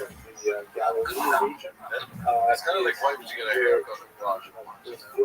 Why would you cut my clothes? Yeah, so like it's kind of like you're getting into Balenciaga. Those cheap shoes. Oh, that's a great joke. Maybe we'll finish there. Oh, can I ask about your teeth before you go? Yeah. Are they yours? Yeah. So, thanks, man. Oh wait, actually, these two are fake. Living there at that time, They got good white teeth. Mine is getting a little beiged out. No, yours are. He's got a I got shut amazing teeth. When I was young, I had spaced out teeth. Yeah, I got the retainers. Yeah. Sometimes I wish I could go back. I'm gonna go and get some teeth in the bin. Yeah. You kind of, I feel like you have that kind of like Andy Dufresne, like runs a train, like you were like a train. You don't want those bright white teeth that people get in like Zimbabwe or something. No, I don't want a mouthful of teeth like that. I on yours. Yeah, but you look as though you've got a mouthful of teeth. They don't look like yours. Oh, really? What is it? Economic background. Not great. Yeah, not good. Shitty. Yeah, shit. What is it about your economic background? Shitty. Teeth, amazing. My economic background, shitty. Teeth, brown, bitty. What happens? What's the psyche with America and the psyche with the UK and Ireland where we're just like folk teeth? Maybe in America, they think That's what it is. You possibly can. yeah, like I just don't think like teeth are down the line. Yeah. Like they're caught. Yeah, I mean, it's past liver for you. Well, I think generally, like, I also notice, like, if you do, like, a lot of, I thought when I was in law or in United Kingdom or Britain, that they had more, a lot of the women, the men were better looking than the women, I felt. I thought that, it may, it could have just, I didn't see a ton of couples, I probably only saw about 80 couples, and lonesome men, which is my audience, but, which I'm grateful for, guys. But I felt like maybe the women was more, you see a lot more tan women, like the fancy women in England are real tanned up. Yeah, it's like a popular thing,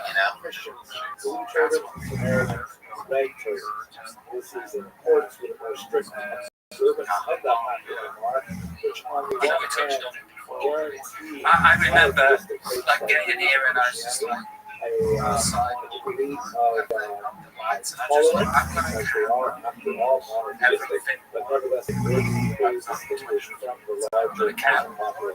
gonna count 50. Also, there was no Christian just after the 13th century. It was like the ratio was 50. Yeah. That's true. Yeah, that's true. People are just at least fit. They're like they fit well. Yeah, everybody's people can do it immediately here and there. Guys.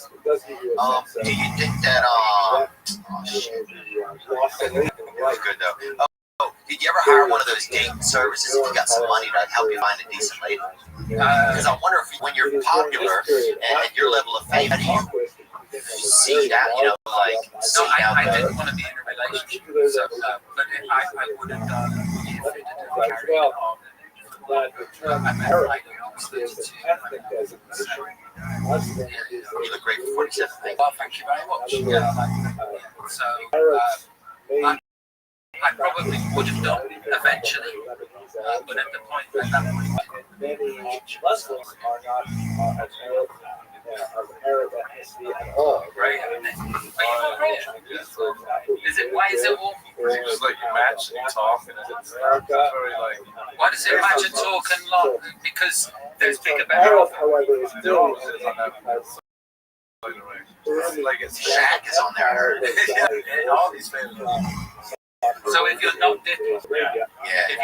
If you're not different, you get an initial look at the matches. Yeah, to look out. Yeah, the conversation is very. What's going on? Too bad. And you, John. What are you on? I think about it sometimes, but I'm trying to go the other way right now. I got to get a little bit of space. But yeah, I just don't need to be doing anything like.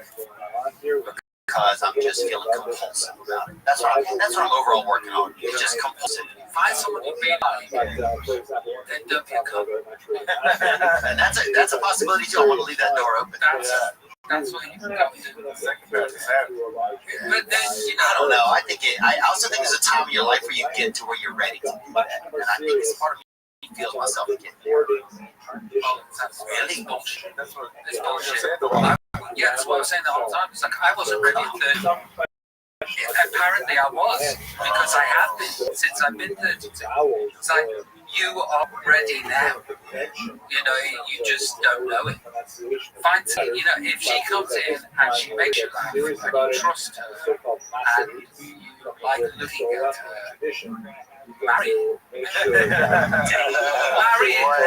marry it, and then, like I say, I'll swear again, don't you come, and then you win. I went when you were saying that, I got a bit anxious. Yeah, the Marriott. No, the whole like it's that easy. Oh yeah. I got anxious. I was like, oh, I wonder if there's another guy. Oh yeah. It was also. But that's gonna happen. But that's gonna happen always for the rest of your life. Yes. Then I'd be like, wait here, be right back. That happens with me when I'm watching it. And then I go, oh yeah, this happens all of the time. It's just that thing inside me, and then you know, it's like I have an amazing wife. Great to look at, makes me laugh, and I trust her. And like, what am I? You know, what am I solving? What would be better about any of these? Okay, I'm smart. So that's something that you got to put in, like what would you swap? Sometimes you never make a list of the values and the one thing that you have, and so there's always like that's what I noticed too. If I don't ever really kind of make a list of what like, oh, this I have like always have a friend. You got like a teammate, somebody to watch, do things with. Like if you never really list that out, you'll just always think there's this invisible idea of something, or because that's what I noticed. I have this invisible idea that I've never even looked at. Like, what is this idea? You know, it's just a fucking. And then you get over there, and it's just some fucking lady smoking outside of a building.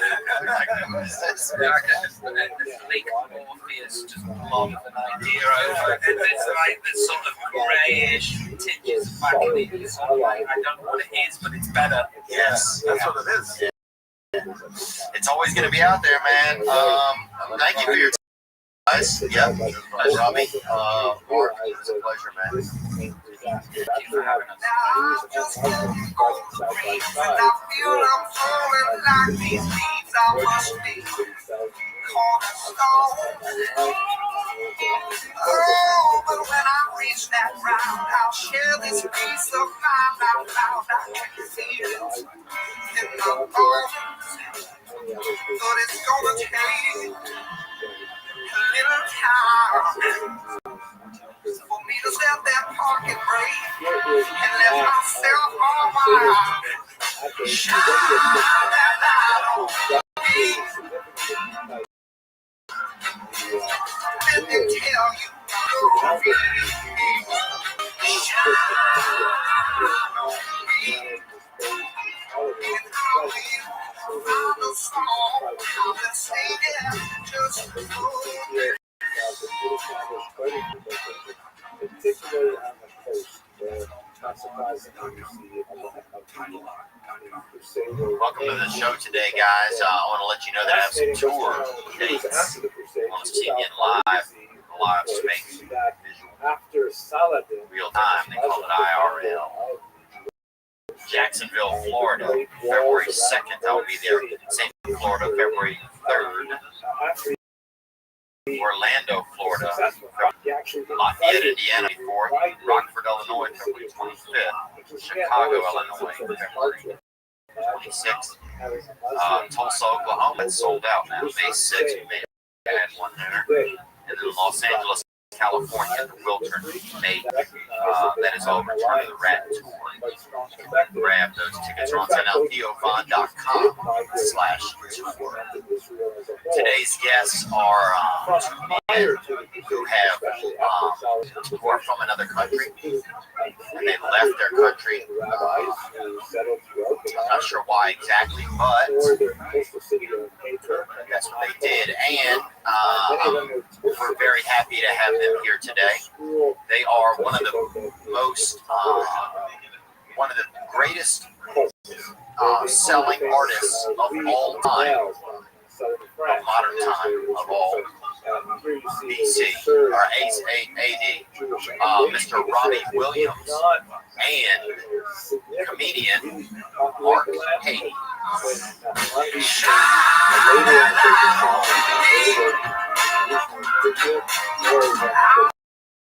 Sit and tell you the story.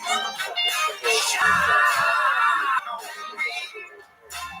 And I will the song I've singing just for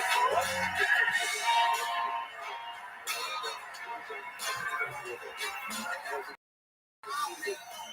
was supposed to be made This here. year was treated very differently. The South Mega was simply abandoned to the traveling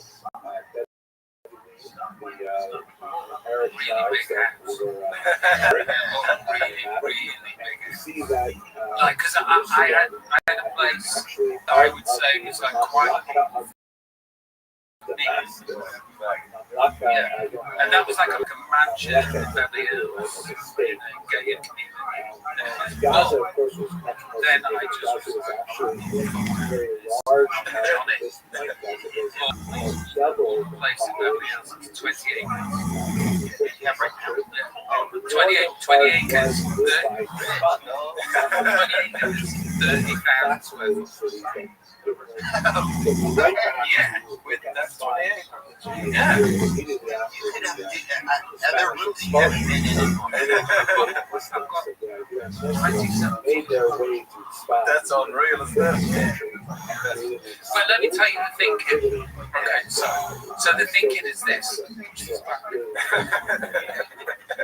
So you make some money, and then you medieval period, then you watch it go to Noro,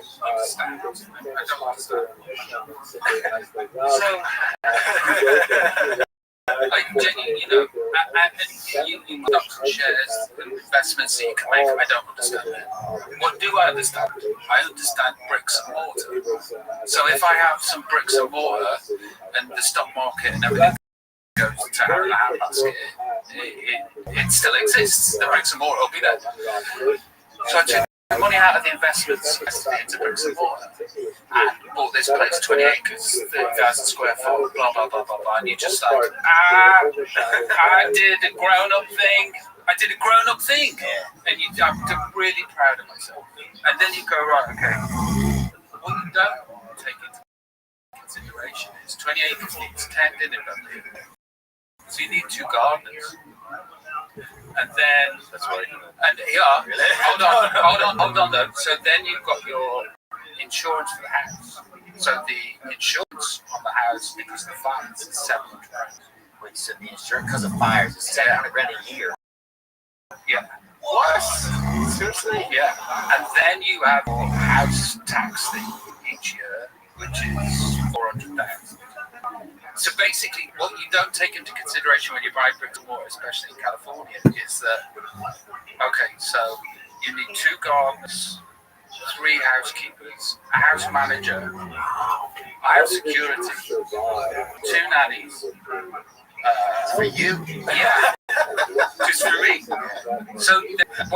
So basically, what I'm saying is you can't win anyway because you know the tax of actually the life tax, right?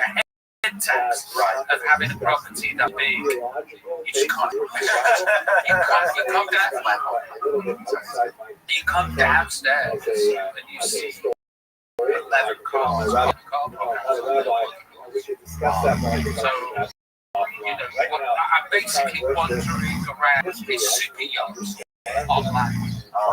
So it's sort of like drain. It's like a super yacht drain, but on land. Why? Because you constantly just see the money going by, you mean? Yeah, you just see, I walk down and everything looks like an expense, kind of? When I walk into the kitchen today, there is 1, 2, 3, 4, 5, 6, 7, 8 people. One of them are my family. So you know what I mean? And they're all doing a job for me. And so it's just like, you know, like an old taxi. You just sort of like watching the cash go up. One of the most traditional ways to approach Not including us.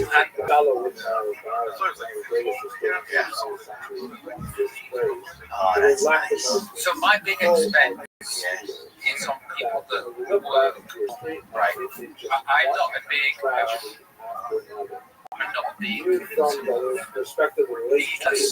for example, if I want a like bling watch, I'm like, look, I then get in touch with the company to get the watch. Oh, I see. So you like to save money in some senses. I don't know what that is. That's what we Anyway, back to what we were talking on the way in. That's the level of money I'm willing to pay on a studio is one where you have to hear something in the distance. Anxiety. So what's going on? I don't know, man. I think I just get overwhelmed. I don't like being like a boss. I don't like once comedy kind of started to turn more also into podcasting, you have to help get things done and make sure that everything runs smoothly. It just becomes a bit I think it just starts to exhaust me. I don't get to be as creative. So when I'm listening to you say that you have help and people are helping, I'm like, that really perks my ears out because I'm Then you just have a level of problem. You've got anxiety about being the boss. You're anxious about something else. Yeah. So you're just swapping problems. Yeah. But mine sounds like a better problem than yours. There is a fountain out front of it. No, my problem does feel better. Who's got better problems? That would be almost a great game show. It's just like somebody's like, I've got Down syndrome, and somebody else is like, I've got anxiety, and people vote in the crowd. I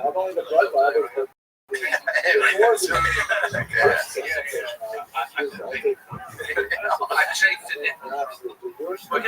Yeah, or a sharp shirt.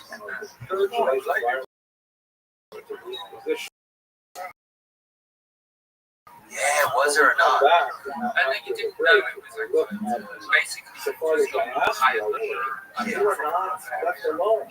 like Billy Elliot. Exactly like Billy Elliot. Yeah, like Billy Elliot. I love that movie. So there's no anxiety, but I thought that when I was growing up, I had a psychic ability to know that there was going to be trouble. I thought that it was I've got this inbuilt radar that detects trouble.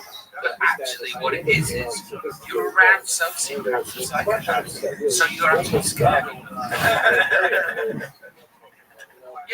All of the time.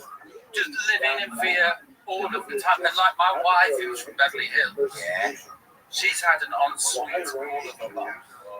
I'm from a place where we had a bath on Sunday, and I was a third in the bath after my third in the water, huh? Third in you freaking collected coins at that point. My grandma first in. Have a indoor toilet until 1983. Yeah, out in the yard. Wow. Yeah. Someone's hot. She could have an OnlyFans now. That's what's crazy. Yeah. Is that now that? But that's so you're grandma's toilet. Somebody would pay for it. I'm sure Colin or Jake, one of these guys, would freaking chip in on it. I've seen some pretty dark stuff. I'm sure. So you always felt fear, because one of my first feelings that I ever remember in the whole world is being afraid. Yeah. My first memory is lucid dreams that I could fly. And then I woke up and nearly threw myself down. But because I was born in a pub. So So we lived in a pub for my first 4 years, so I know my first memory. I must have been 3 or 4, and it was lucid dreaming. Who are you? Because I've just been doing a load of talking. We're just sitting here with Robin Williams and Mark Hayes. We'll do an intro in the beginning too. And you guys are mates, and you guys are from another country. 2 separate countries. 2 separate countries, Yeah, to us, I think it does run together, I feel like America's getting so weird. People are starting, I've been seeing Mayflowers and stuff, ads on the internet for the new Mayflower, and it's heading back across to England. I think people are a bit cool, I think people are willing just to maybe change some of the things. Here's the thing, though. I think America is so good, no matter how many. I do find that undergraduates tend to remember it. And I run into students 20, 30 years ago. This is one of the few things they remember. Yeah, you see one more tit on a show. It was I've lived in LA for 21 years. And I don't know if you have this with LA, or you have this at all. But every years I'll try and something will happen there, I'll just get pissed off. And there'll be a bunch of things. are a bunch of people where I'm just like, you really let me down in only a way that people in Los Angeles could. And then I go, no, I am leaving. And then I get on the plane and I take all the dogs and the children and the clothes and land in England. And I go, I need to get back. This is shit. You had that happen all the time. I've done it 4 times. Yeah, like I bought a house in the countryside in England. Right, I bought this. Yeah, bought this place in the countryside in England, and like this is our forever home, wife, and we are living here now. And we leave those people. That's the people in Los Angeles, and the children will grow here and will provide memories. And I bet that I hate it and I want to move back. Second night, second night by the house, it's like I like it. Really? It's very difficult to live Yeah. Wait, do you think it's because something feels like similar there? Does it feel like not like? What are some of the feelings that would make you think that is it too quiet, simple? Is it too like? Are there things that make you think like? I think in Ireland it feels a bit restricted, whereas in LA, like there's opportunity. You're walking, yeah, it's like sometimes most of the time it is. But in Los Angeles, you just think, I'm walking around the corner, and Adam Sandler is going to go, we should do a biopic about your life where I play you. And I'm like, yeah, Adam Sandler. That should happen. It's delusional that everyone of all levels. Yes. I think it used to be more like that was a possibility. You know, I think it used to. I don't, or that used to be certainly a dream. Do you think that's still? I think maybe in our age that was a dream. Like, yeah, I can walk down the street and like Eric Estrada's gonna walk up, or freaking you know, I'm trying to somebody else. Lou Ferrigno. Yeah, Lou Ferrigno. I finally stood behind at a post office one time, and his wife, I think he's deaf. I didn't even know that, which makes the whole Incredible Hulk way more messed up, I think, dude. And the 81 years of living here, the only thing that has actually happened like that, where somebody walks up to you and offers you something, I was at Gallery in the Valley, and I was offered the chance to be the bachelor. Where you are? I don't know. Yeah, maybe it was a while ago. But like the only thing that's ever happened was sort of like you. Yeah, I think a lot that kind of took over where like it was like reality shows people could get like. Would you be the bachelor? No, why? I just would have. I think I'd have.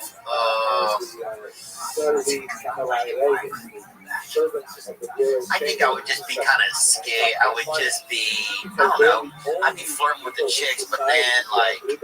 I'd be trying to perv out at night probably and like sneak around or something. It would, I don't know, I'd probably get busted, masturbate, you know, something bad, something that would make me seem a little bit strange. You know? Your true self comes out. Yeah, I think my true self can't help but come out. Okay, let's pitch that show. Okay. But let's pitch it where it's called something else now, but it's the same as The Bachelor. Okay. What streaming service is it on, or what TV channel is it on? What's it called? The Verb. Maybe called who's Tom Thumb? Is it a famous character? Tom Thumb. Make a Peeping Tom, something for Peeping Toms, but where they're like doing well. Maybe it wouldn't be. Maybe you'd be the answer. Maybe you'd be presenter. Oh yeah, and then you wouldn't have to be. The perv. Yeah, I'd be like the perv wrangler. The perv wrangler. Yeah. I'd be the perv. Hey, listen, straight after this, Tessa Randos, hop in the car, we'll go fishing. Here we come, Mrs. Randos. Back to the England thing. Yeah. Take some explaining. So you get over there, so this is what happens for me. Okay. So, at one point in my life, ridiculously famous Right. in a country that you haven't been to. And like, but ridiculously, like Michael Jackson stuff. And how old was you? How old was I? I became famous when I was 17. Oh, man. I joined the boy band when I was 16. The boy band took off. And then when I was 20, I left. And then I had a solo career. And sold 8 million albums. Hold the record for the most tickets sold in a day for a tour. So this meets with, I'm sober, right? I'm a sober guy. But this meets with depression and anxiety and mental illness and extreme fame and extreme success. Yeah. And I came to America to promote Milwaukee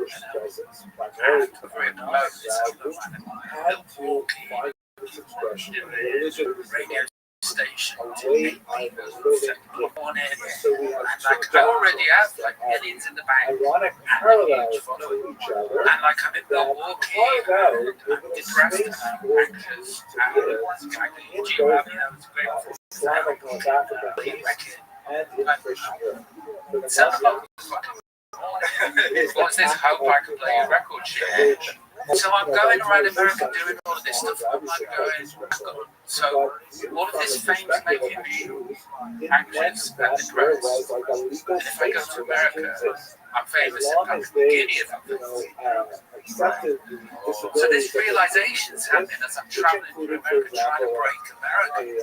And I remember doing like some rock performances all the time. Like, I've never voted. I'm trying to tell the kids to vote. And I'm like, this is and then I'm like, hang on, what am I doing here? Why am I trying to break this? Why don't I go and live in anonymity and then have a nice life? So the grown-up driving the car made a decision to not promote America. Could not do anything. So 21 years ago, I moved to turn everything down when I was offered in the States.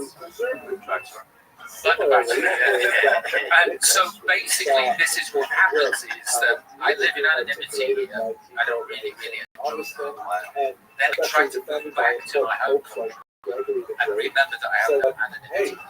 And that makes me feel anxious and depressed. And then I move back to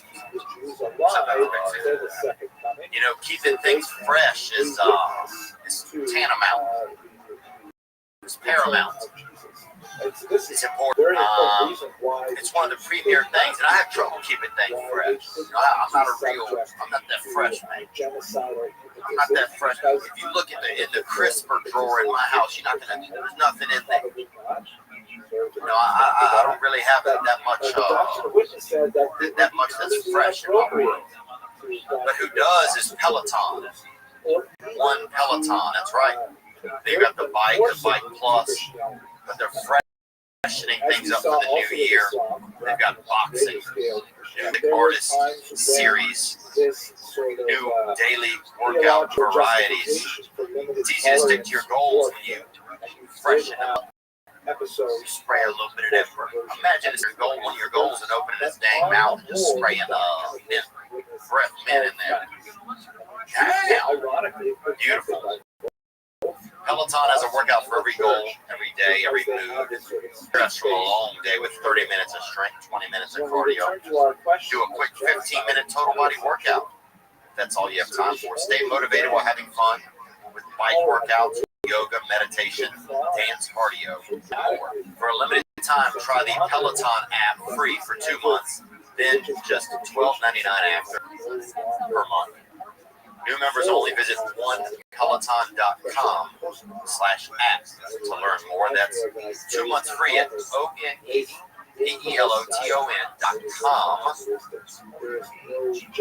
Offer expires 1/31/22. Terms apply. This podcast is sponsored by BetterHelp. Man, I've had a lot of unmanageability in my brain, and then it's in my life. It starts upstairs in my head, ends downstairs in my life. So I've got to manage that. I've been spending time recently to take more advantage of, BetterHelp can do that for you. They will assess your needs and match you with a licensed professional therapist. They're not joking. They don't want to waste your time. You get thoughtful responses. The service is available for clients worldwide. It is committed to facilitating. BetterHelp is committed to facilitating great therapeutic matches. Get some help. Get a therapist to talk to. Video, Skype with you. Journal. You send out probably a homing pigeon and come back. You're doing it. It'll say. Visit BetterHelp.com/THEO. That's BetterHelp.com/DEO. Join the over 2 million people taking charge of their mental health.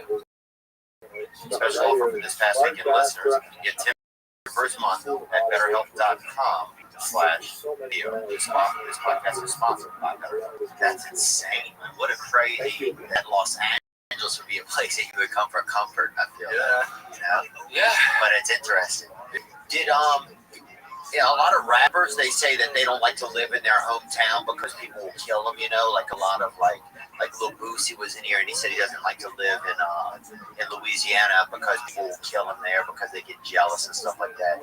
Is there a lot of that kind of stuff in England? Like I've never ever said that to you. Go away. Yeah. Never said it publicly ever. Wow. You put it up yourself. What's it, PR? Yeah. When what happened? I have friends. But that stuff sort of is the unseen stuff that happens. Because you were insanely, being insanely famous, I can't even fathom. Like, I've been over to, like I've spent time around Justin Bieber, that kind of stuff is insane, you know, to see. Some of these UFC guys, it gets pretty insane. Yeah, but I can't, because did you feel like you needed to escape then, or did you feel like you were just going? Did you feel like you were leaving England, or did you feel like you wanted to go somewhere else? That makes sense. Well, there's a few levels of fame, what it does to you. The first one is, there's a couple more I can't remember. But the fourth one is like acceptance. You know, you sort of rally against this privacy being taken away from you. You rally against it by trying to be normal, and trying to be normal, but also to be small so you don't beat me up. I'm a dickhead. Don't hurt me, and I'm going to go to all the normal places. I can't go because people want to kill me, but it takes a while to get to acceptance. Yeah, and then you go to the shop. For the period that we're talking about, early 4th century, right up until the 15th century, you have this environment. Israel well, you know, it's like I have anxiety, and I don't like meeting strangers, but like strangers want to meet me, and I feel really comfortable about it, and it's like thinking about it now actually gives me anxiety. So it's like it's a trigger. It's like, but also you've got to be the mayor of the best town that anybody's ever visited, or else people go to one of those famous people. Oh yeah, you got to be the nicest guy every time. The nicest, and actually, I hate having my picture taken. I fucking hate it. I hate it with my wife. Like she does Instagram, just like no, like the act of having a picture taken makes me go for whatever reason. It's probably because so much use it. The Chinese believe, and I don't really even believe in the Chinese a lot of times, but I believe. Take your soul. Yeah. It's not the Chinese. It's the Indians.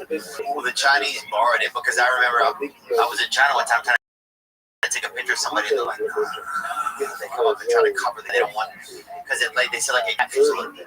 So I think it could make sense after someone has been so like, I don't want to use the term exploited, but you know, so much of your image and your voice and everything is used for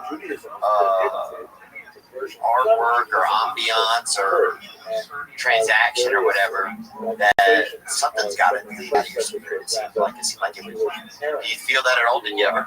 Well, it takes a big result. Yeah. Maybe subconsciously that's what it is that makes me feel anxious about it. But what happens in the process is this: I'm a chronic people pleaser too. It's like I want you to think that I'm the nicest person you've ever met, because if you don't, then you go away having a bad time having met you, I'll feel really awful.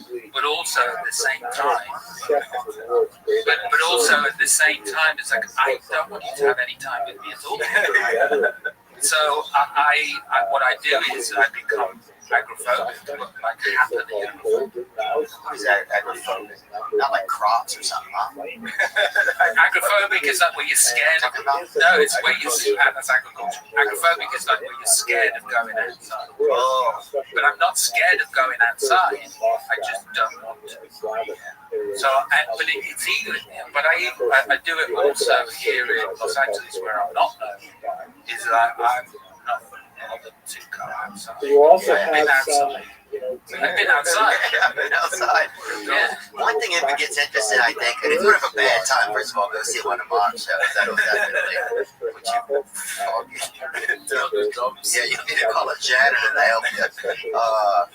But it's interesting that one of the things that happens is you have, with people, you have the same interaction over and over again, that it gets to be not mundane, because each person is, they're a new soul, and but there does become a repetition to it. And sometimes I think as somebody that's creative, repetition isn't something that makes you feel comfortable, maybe, or that you're like attracted to, kind of. So I think sometimes that can be a little bit strange. Does that make any sense? There is the repetition, but there's also being an introvert doing an extrovert's job. My job is to be an extrovert, but actually why I was taking one of those drugs is to make me feel okay, because I'm an introvert. I want to be the life and soul of the party, and I also want to have things in common with everybody. Because actually,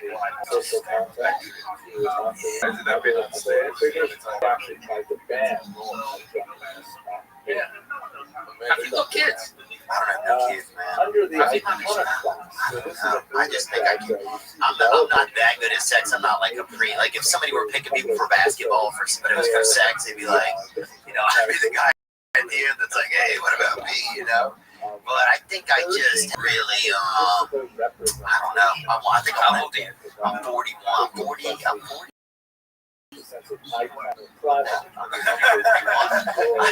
40 or 41. So what do you think is going to happen? I want to have so I'm trying to get some help right now for I got a lot of commitment issues. 41, there you go. So, so I'll go to therapy at 5 p.m. tomorrow, and I'm thinking about going away next month, doing like a couple of week or a month man's retreat somewhere to work on my cannabis. I just have a lot of commitment. I just really have a tough time committing. Do it. Yeah, I like your attitude. No. Yeah, this guy is the worst. Yeah, but he's so unconscious. Yeah, he is unconscious. Completely and utterly unconscious. It's like you stripped away all of your stuff. You're so right. Yeah. Okay, so you're so guy. You don't get the joy of being unconscious. You see your problems and you go, I've got to deal with that. He's dealing with nothing. No, he's not. He's in the HOV lane. He has nobody in the car with him. Yeah, he's not even in a car. He's moving backwards. He's moving backwards, He's moving backwards and he's walking backwards. I enjoy it. Yeah, he does. That's the thing. I was just thinking it's better to be unconscious. Oh, he's like a hot young girl trapped in a daft man over here. I feel that way, man. And I say that lovingly, but I say that lovingly too. I say that with like pangs of joy. Yeah. Oh yeah, to be just happy and just he's the happiest guy. I call him sometimes just to get happiness out of him. But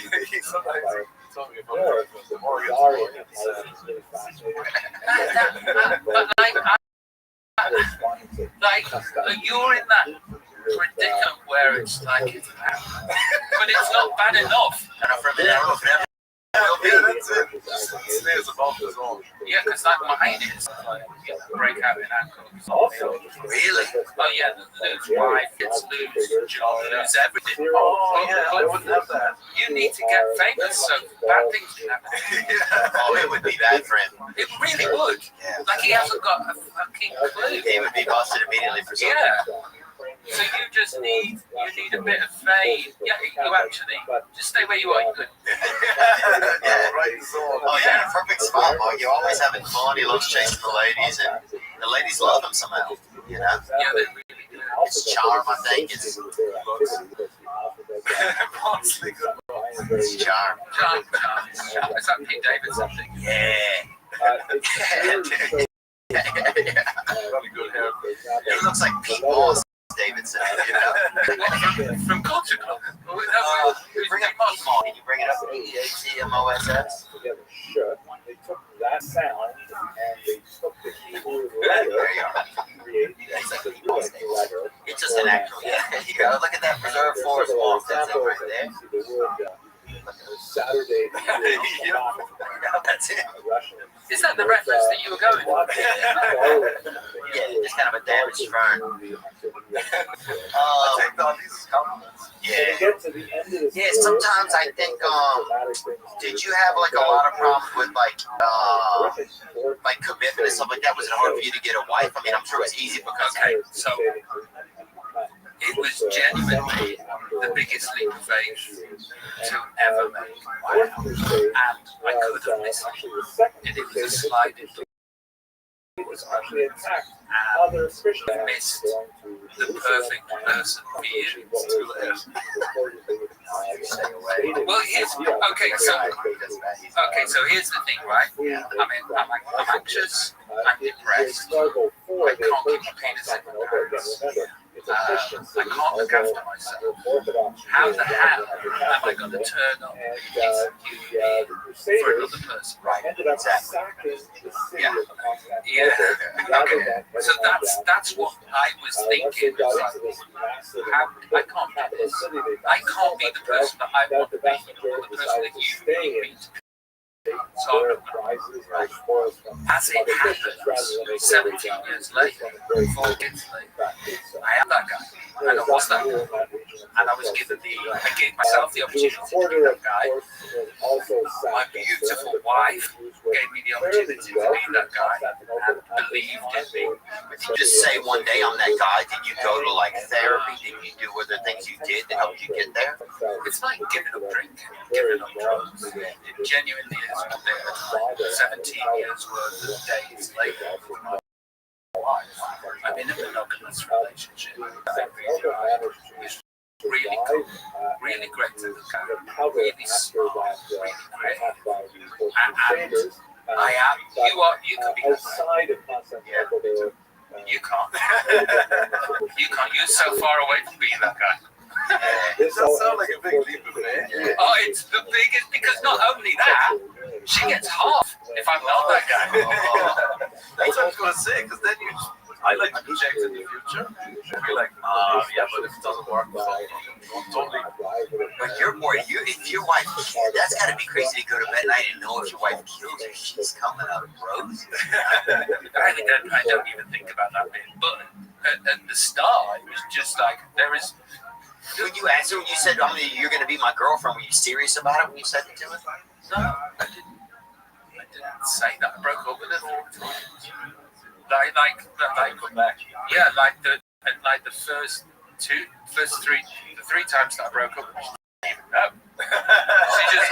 She went back to her house, then a flatbed truck turned up with a car on it, and bin bags full of clothes turned up. Oh, really? Yeah, I'm such a pussy. I didn't even tell her that we broke up. Savage. Yeah, but it's a very like that's what I got you for Christmas, an apartment. There you go. Yeah, that's insane.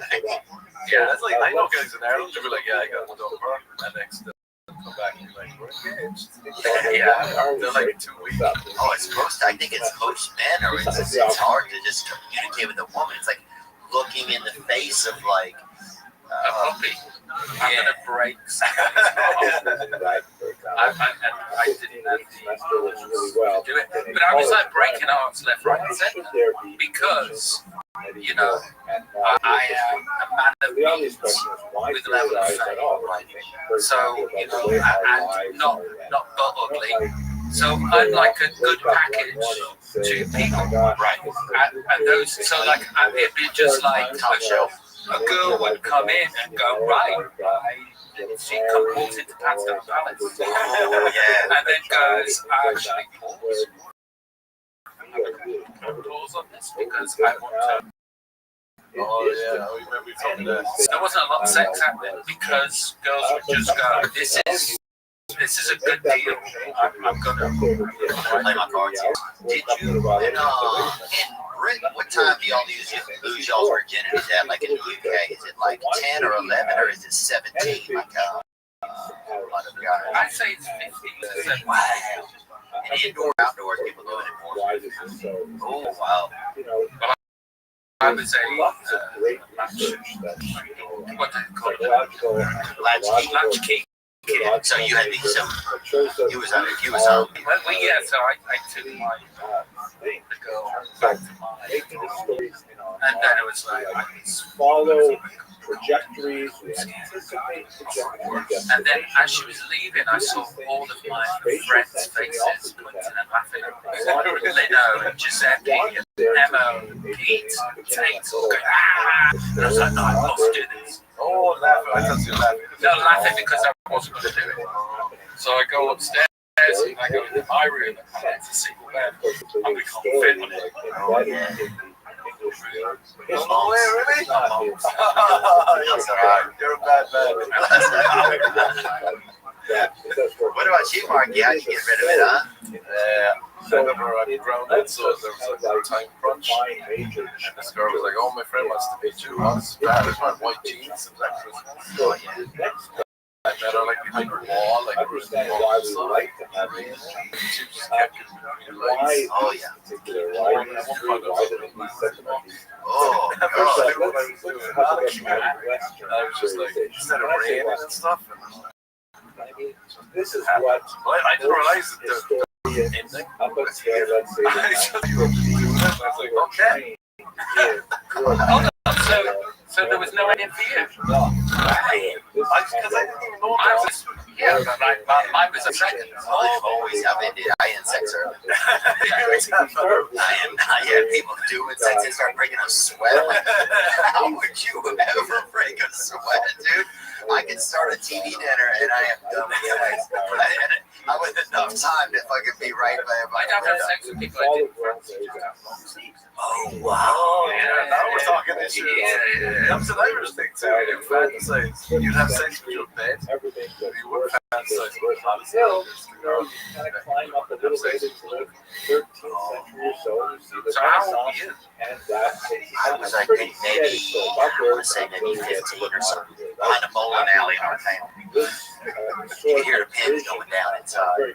Give me power. I felt like it did anyway, just here and there, like people in there just, Here's a question. People started doing raw fish as well, just like in Gaza Strip. Or like in the Middle East. I was just doing what I could, man. So they started throwing rocks at you because they knew that you were having sex. Yeah, Your friends that were trying to rock. Yeah, they were excited. Or they were trying to, cause mayhem or something, or just be a part of it. I think they were jealous. It's like, I can't go with this Rockwell. Okay, so here's a question. Be a kid. Can you remember the No, because I remember the second. Second version. Weird, isn't it? Sort of. Yeah. And then third is just Yeah. They could walk up right now and I'd have no idea. Yes, please, very pleased to meet you. We've met before. Oh, yeah. Have you ever spoken to your first? No. But I put a name in a song. That's the kind of way that Christian European historians thought of. I think it depends on the woman. Some women don't mind if you kind of idolize moments like that, or not idolize, but like put them in a memorial. I feel like my virginity today. She's in the vicinity of Deborah. Was it Deborah that was? No, it wasn't Deb. Deb was willing, though. I know. Deb is always willing. Is Deborah a name in your country? Yeah. Oh, yes. They don't follow any of this. I mean, So, It's kind of shocking. This guy's like a halfway house for your time. Okay. Question. Have you been close?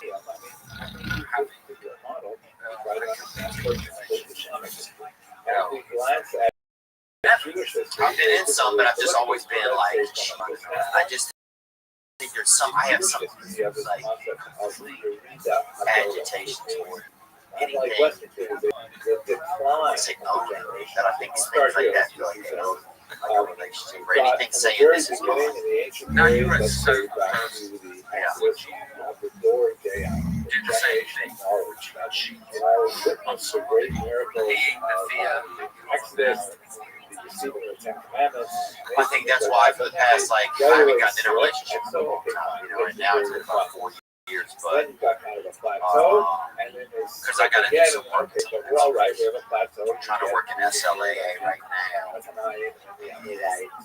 Just like little things like go 2 weeks without interacting with text anything with me. Just little things like that to try and like just get on your own 2 feet. Just not using interactions with women as an outlet for like uncomfort. That's what I do. I get a little uncomfortable, and then it's like, oh, we set up a date sometimes, so I want to have things people do.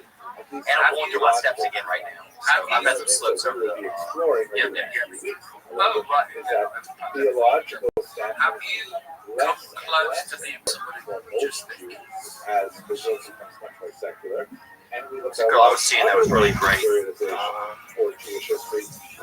I think now when I think about it, it makes me feel kind of sad because I wasn't Peter halfway, and because then I go back because I kind of monopolized that time, That's what You monopolized that time by like knowing I wasn't really ready to have a strong commitment to it. Maybe let it how long ago was it? It was probably the last relationship I was in. It's honestly been all of them really. Like, I think it hurts more when we give because it's like, people's time is precious.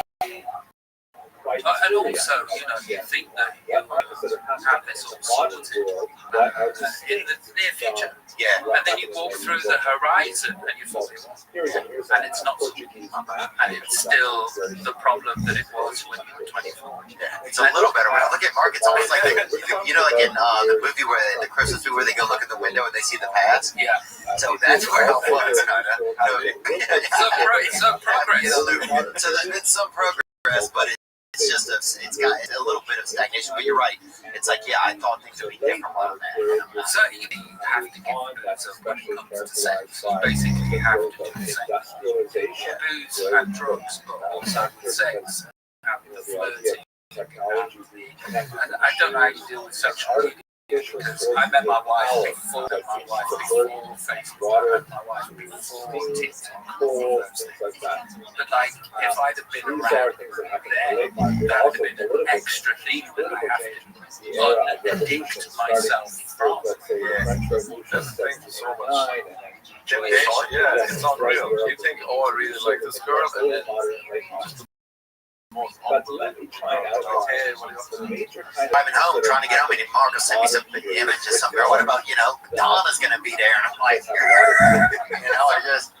I live vicariously. I do too. What? He's like, this one. It's mental.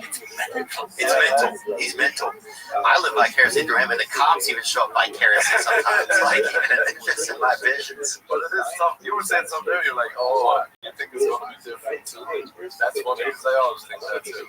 What? Yeah, you're walking through the horizon. You will find yourself in the place. Yeah. We're like, oh, give that 6 months. Yeah. 2 years later, you're like, oh, I still have fun. Yeah. still having fun. The fun, and now especially in LA, the fun is all. There's always the possibility, like you can. You're gonna have to be the bachelor. Yeah. And so even if you don't, you turn them down. You walk down the street thinking, "Oh, I'm a bachelor." Somebody wants me to be a bachelor. You go home, you leave your family, and you're a bachelor. But it's true. It's just there's always that temptation out here. There's this weird thing, and you can be at the cleaners here and see like a beauty. It's like it's what they call the Pokemon. Go and get lost. Yeah, that's it. I think I like the girl sometimes. I'm like, oh, I should swear to God, I just and I just feel like, in my head, I'm like, man, I really like this. Oh, dude. And then someone else will text me, and I'm like, okay, it's you. Yeah, that is a prison to find yourself in. It is our home. Well, it's an open prison. It's an open prison that you can leave at any time.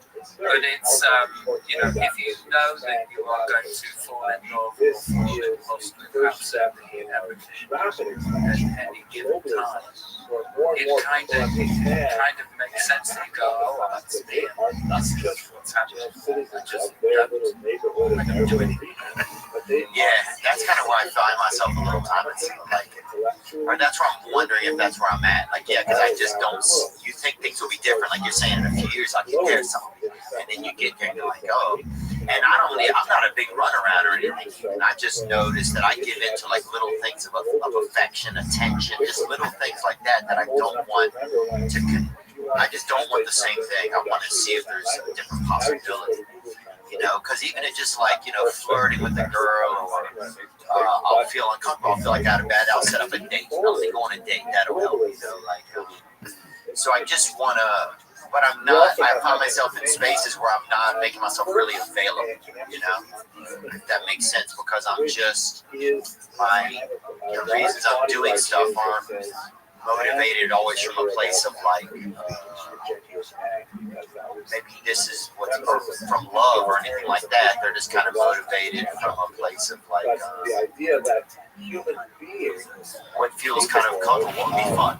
I met my missus when I retired because I think it got really sort of mentally just completely ill. Just like, well, it's my career that's doing this, so I might as well not do my career. Yeah, retire from being famous, from the singing. No, from the singing. Yeah, from the singing. So like I was really happy, and then I met my missus just 3 years.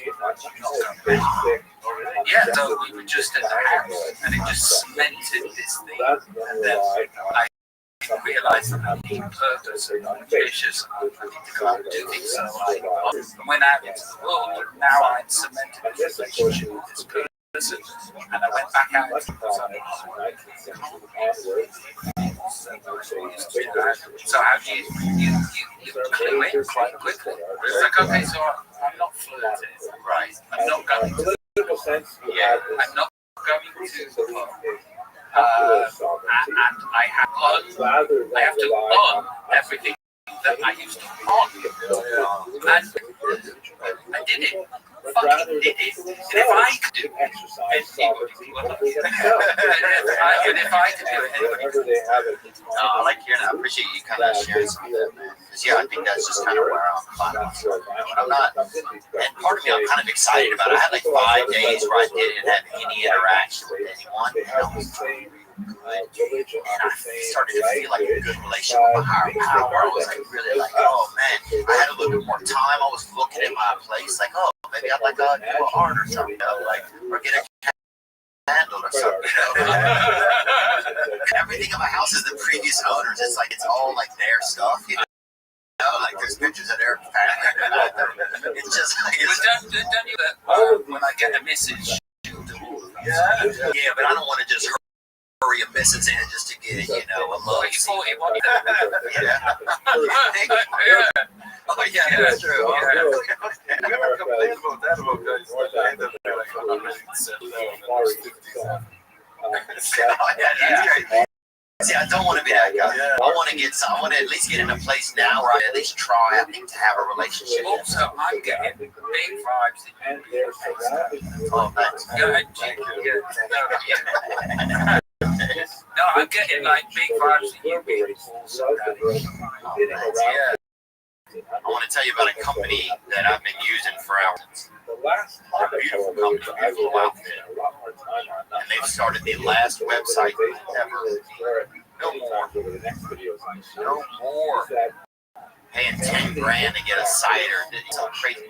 This is it. They do it. It's the last website you'll ever need. They did hours. Videoon.com. You can check it out. It's just $498 to start. And then after that, it's just $249 a month. And that's it. They build everything. You get on with your console. They do it. They revamp. Revamping. I don't even know what it is. It's like a damn, somebody who's sucked in blood. But it's different. Sound like a Dracula's son and then killed or whatever. It got sent to Alaska for a weekend. But this is different. I'm talking about modify.com/THEO. Go there, check it out. They'll do they build the site, they'll do the branding, they'll figure it all out for you. It's the last website you'll ever need. It's simple. If you're running a business, they can help. They changed my website, they put it together. They did an update the other day, gave us a new design. Bang, we're living well on the web. Modify, MODIPHY.com/ETH. I'm gonna let you know, I was trying to get them loan, mortgage loan home. To get our day home, I want to live in something. I didn't want to be outdoors anymore. I didn't want to be fed in the rain. And the problem was I had some dings on my credit. I mean, like somebody showed up with a bat just beat my bad credit like it had been low. But I needed help. So I contacted this company that I'm about to tell you about, man. I'm serious. I contacted this company, and within a couple months, I had the dings off my report, and I was able to get a better mortgage. Bridge Credit Solutions, that's who. They're different. They're backed by a 100% money-back guarantee for any items that cannot be removed off your credit. I needed items removed. I got them removed, and then bing bong, I got the loan because my credit score was better. I can't even tell you how much it changed. Thanks for me. You will not find the 100% money back guarantee anywhere else in the industry. You know what you're paying for at the beginning of the repair. It's written, no job is too big or too small. Bridge Credit Solutions caters to all types of clients. That's right. Guarantee removal of certain negative items in as quick as 24 hours. Schedule your free audit in 3 easy steps. Zoom or phone call and get a free €3 credit report. $25 value with 30 days of free credit monitoring and identity theft protection. You sign up through this link, bridgecreditsolutions.com. I'm not joking, I'm living in a home because I was able to get it because they helped with the credit. Man, my credit was banged up. My credit was ICU. So bridgecreditsolutions.com/THEO. Once scheduled, a credit strategist will contact you to review your report. They were, check them out. You have the same issue I had. You want to get that loan, but you got some things. Need a better score, get the better loan amount. Then you save the money on the loan. Bing bong. I think I could be a good dad, dude. I think some of it would be a little dicey, If there's kids in the house, Well, for him to be a dad for you. Oh, yeah. Absolutely. I'm an agoraphobic that can't look after himself. I'm depressed. I'm full of anxiety. What have I got? Restrictions. That's it's like I wasn't going to get married and I wasn't going to have kids just because of the nothingness that I had to offer. Higher education, Where those exist. And now I've got 4 kids. Church rise in its hierarchy. But your kids, you can put them in another wing of the house, or you can put a kid in over until he's 6. I still feel that way. So his family was converted to Christianity in Portugal. He went to study at the University of Salamanca. Yeah, I'm in. Expert and well-regarded English doctor. Ended up moving to Italy. I have sporadic. Also, that was another thing about kids. Is that if I had a phone, if I chose as his properly relationship the kids to Jewish family beloved. And Lucianus, of course, is a reference. Do you think, but that's bad, that when it happens that way, I think it's not the best way, Like, yeah, Mark's a believe what can't even believe it's This guy's just one of a kind, man. There's really nobody like this. I told him before, he was like, saying something, you're describing the your actual story. I was like, wait, no, take that back. No, I was describing him. Other than what you did. But I do think it is like, oh, maybe that guy has this. Do you think you could ever get to a place where you can... Oh, yeah. Really? Yeah, I think that Robert realized, oh, think about it. Yeah. Because like you're not bad. You're like rollers away from that. This ain't even a great spot. You better get up here pretty quick. But then Mark's the guy you go to if you want to know what's going on, what's fun. He like is always kind of keen on like what's good out there. Do they have like a lot of? I feel like in England and in the UK, that's all you guys, right? That they have more superstition than they do in America. Oh yeah. Is that true? You think? Well, like, I think anxiety in Ireland is also very big. I'm going to set aside the question of can we really call Spinoza an atheist? Some called him God. Like prayers, God was much larger. But we are catalogs. We're like lapsed catalogs. We're catalogs. Because you'd be like, don't Christian. Don't do that, don't do that. He's like, fuck shit. Oh, you're sweating. In Ireland, I told my friends about that too. We're all just like experience. Oh, yeah. And people die in Ireland all the time from coughing and everything, huh? You always see that in the movies. People dying from life.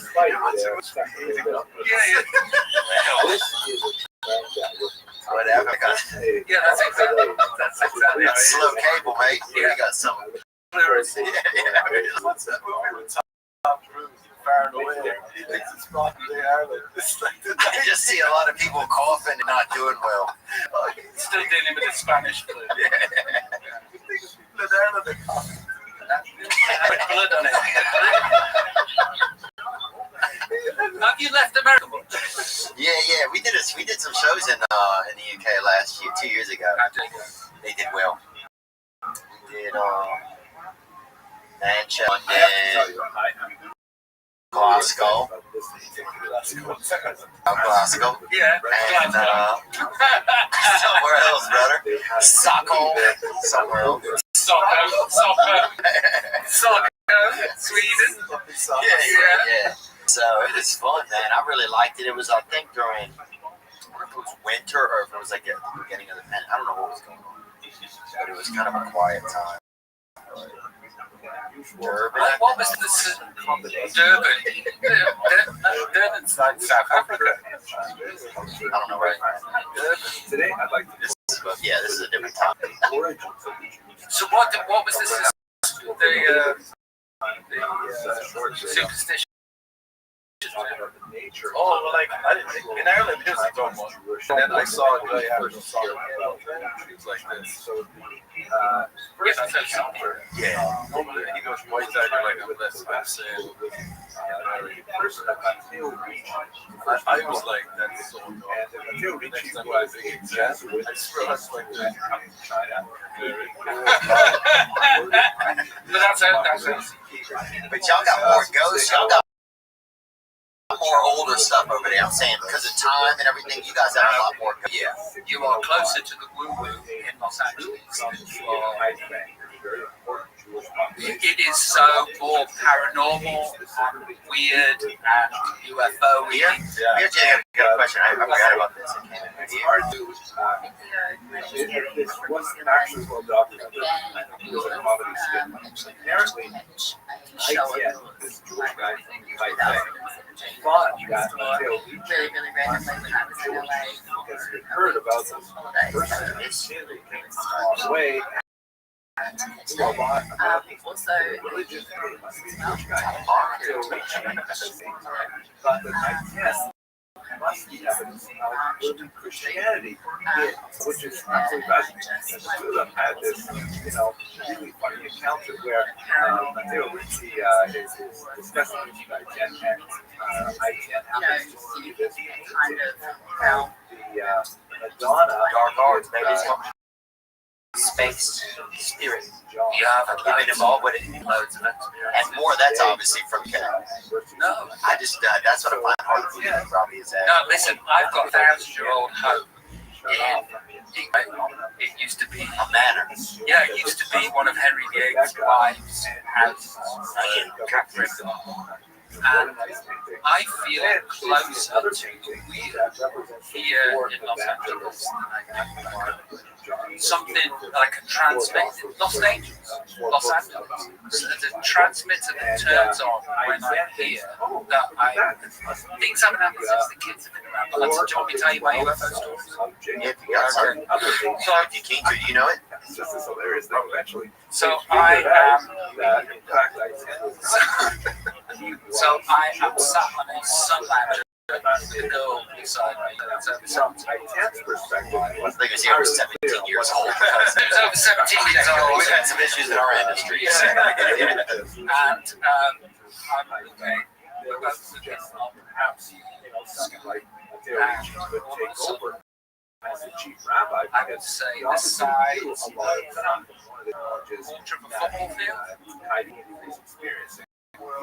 square, outline, silently completely sober, silently came, and it was yellow. Apparently, as the story goes, the chief rabbi, I think, was very happy with allowing someone like Mateo to take over for him.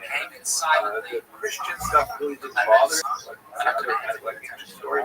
But the fact that the Jesuits were still eating pork, Absolutely positive. Did you feel like then that you got to see something like that because you were famous? That ever crossed your mind? Like, is there a reason why I get to see this? Is it like, is the other side trying to communicate with me? Well, yeah, there is because of narcissism. Yes, there is. There is that. Yeah, but there's so many things. That's one of them. I also thought, oh, that's out. I didn't think it was aliens from a different planet. That's huge. Inside me just went to technology that we're not supposed to have, that we do have, but it's out. I didn't feel as though it was a That was in the UK? No, it was here. Oh. The other one is, I wrote this song, Abduction, called Arizona. That's not one of my best songs. At any rate, the Jesuits. But I'm sort of like listening to it in the studio, smoking a cigarette, opening the sound. And we're talking little lyrics together. Best possible. And Arizona comes on, and this gold ball appears in the sky over San Francisco. Nice try, Venus. I know that's Venus. You're not going to fool me. You're not going to be like one of those, ooh, UFO people. And then I thought it was Venus during Arizona, the song ends, the gold ball blinks out. And I'm like, put the song on again. They put the song on again, and the gold ball comes out. The song's about his abduction. Now you've got my attention. The song ends, and the gold ball pops out. Wow. So I said to the lads, come out, look at this song going, look over there. Song goes on, ball comes on. Song gets, ball goes out. Wife arrives, babe, this thing's happening. Come see this, look over there. Song on, ball goes. Song ends, goal, ball comes out. 6 times out. After the 6th time, me, the wife, my 2 friends go back into the bedroom where the studio is. As we say that, black strip.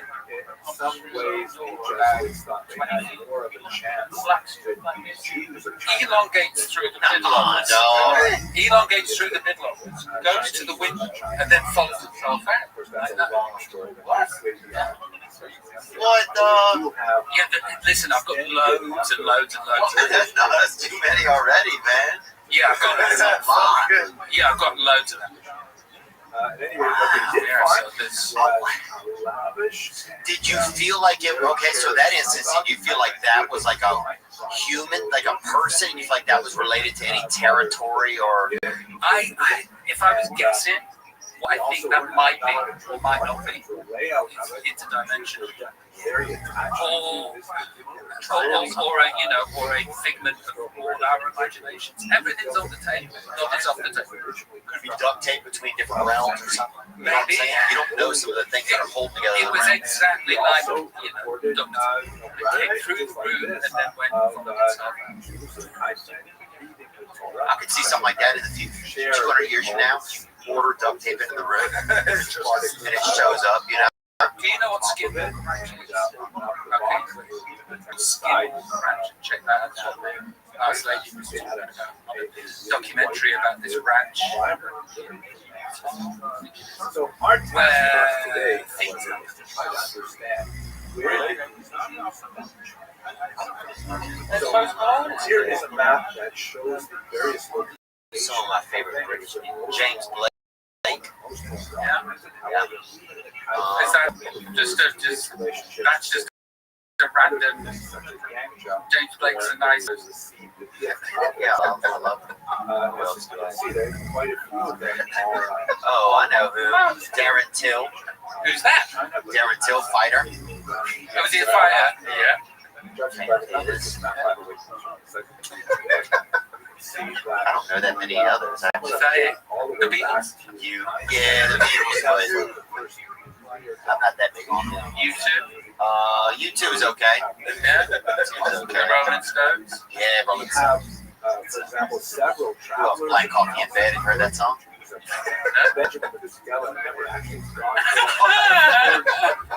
What else? I'm trying to think of things that are British because we didn't have a lot of. When we were growing up, they didn't even have a lot of like. I remember the map in our town, Canada. They didn't say Canada on it, so it had a picture of a wolf attacking a boy in a coat, and that was the whole thing for Canada, you know. If we had a map, could you point to it? No, I know. I can point to the area that it's in. Could you point to Hawaii? Yep. Could you point to Montana? See, I could point to Montana. Could you point to Florida? Where are you from? Florida's easy because I'm from Louisiana. Okay. So Florida was like our main. Florida was like the main place you even went. Like if you saw somebody out their shirt said Florida on it. People were traveling. What about Rhode Island? Could you? No, I could find that. Nobody could find that. I could. It's like the tourist of America. Isn't it fine in that small You're welcome. Well, it'll get taken over soon. I'm sure it'll get taken over soon. What else? Let's get another good question that came in here from Jen. Say.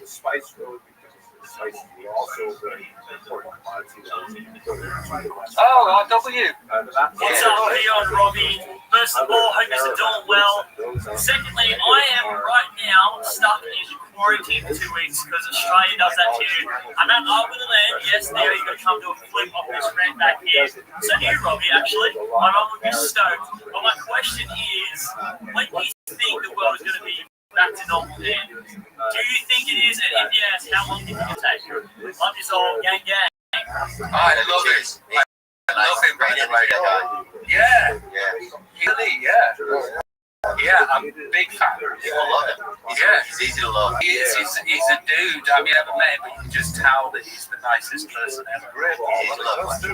He came on here. He was on here once. So was Chris Hansen, who you mentioned earlier, was on here. I guess we had an interesting group. Mark. So we've been done it all.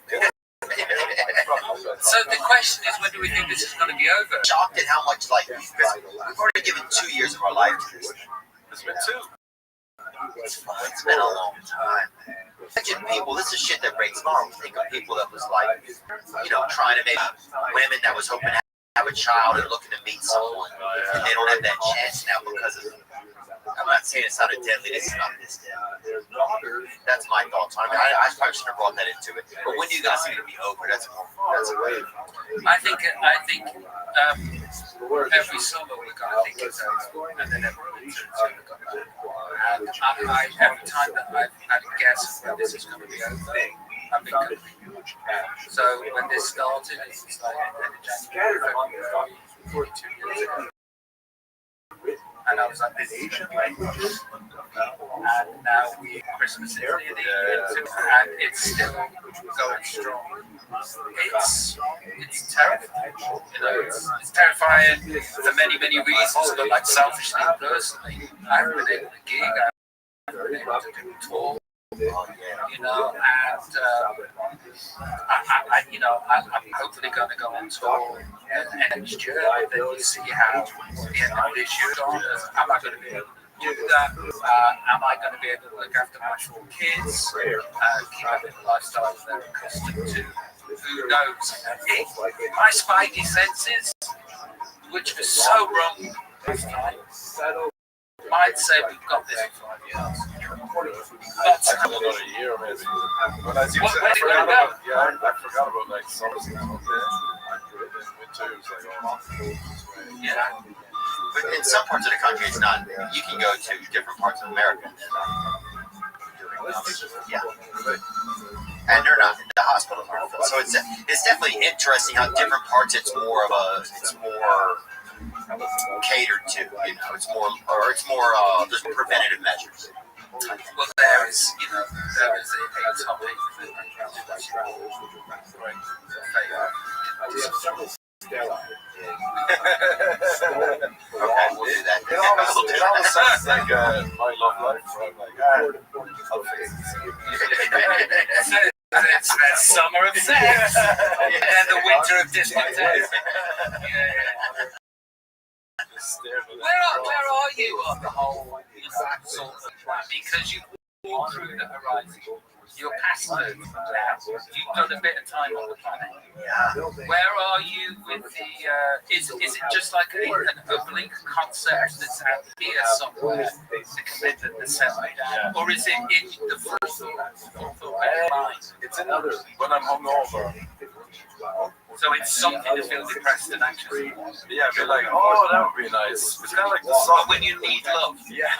When you need tenderness. Here's the thing. Do you need to be in a relationship? Do you need to have commitment? Do you need any For a moment, you think you're still looking out of these eyes that still think they're 19, 20, 21. But they're not. I don't think so at the moment. It's like you're going to be having a free bus pass pretty soon. Do you know what I mean? And you know, so I still think so. Like, I'm in a very happy, committed relationship. Because of it, I don't go anywhere. That aside, do you need to be in a relationship? Yeah, maybe you don't need to. I don't think you need to, man. You're doing well. Do you need to? I don't know, man. I always have a problem. I just always think something's wrong. You know, I have a lot of whatever that is. Like, I'm always like, there's always some emotional deficit. The dis-ease. Yeah. I have a constant discomfort. You have a constant discomfort. Do you not have a constant discomfort because you lose some self-medicate. Yeah. It's like I have. Like I've got anxiety now. Let me ask you this, right? You don't have a drink. What's your mental state like? Oh, I'm just a bit bored. I also have patience. You're drinking for pain now? Oh, you're an American then. You're in the union. I remember I stopped like 4 weeks a couple years ago. Sober October or something. I couldn't lie down. That's your liver, bud. No, the pain in my back just was like not. Does your back feel round and it's kind of down over here by the bottom? It was there. Yeah. Oh, yeah. That's your liver. No. This is after 4 weeks. Does it give a soft and round back? Yeah, because it's constantly inflamed. And then you don't drink, so you can't have nothing to numb it. You're gonna pass this is a subject we're better off not telling. No, this Oh no! It was like in here. You're gonna pass the stuff one that's day. living. Oh right. So, but when I was walking, That's a crab rock, dude. You're gonna pass the stuff. came into it. Walking through my boots. Disappear. Speaking of rolling stones, you're gonna roll a couple out of your wiener one day, from all of that drink specials building up in it. Bro, Mark would be the best thing. Mark would be like at the bar, with at some of the high tables. He'd put his computer on the table like at a nightclub. Get his computer out there, just at a nightclub. Get his ear things and pretend he was a DJ, dude. So all the drunk chicks would come up and talk to him, and be like, "Yeah, I'll play it in a second." Emailing people. Are you writing? Are you being creative? What's your outlet apart from? Do you have any time outside of podcasting and comedy? Outside of podcasting and comedy, what are your creation outlets? It probably has been kind of, I think, socializing has been one. So that's what somebody do want to come back on, which includes like dating around music. How do you do with social? Okay,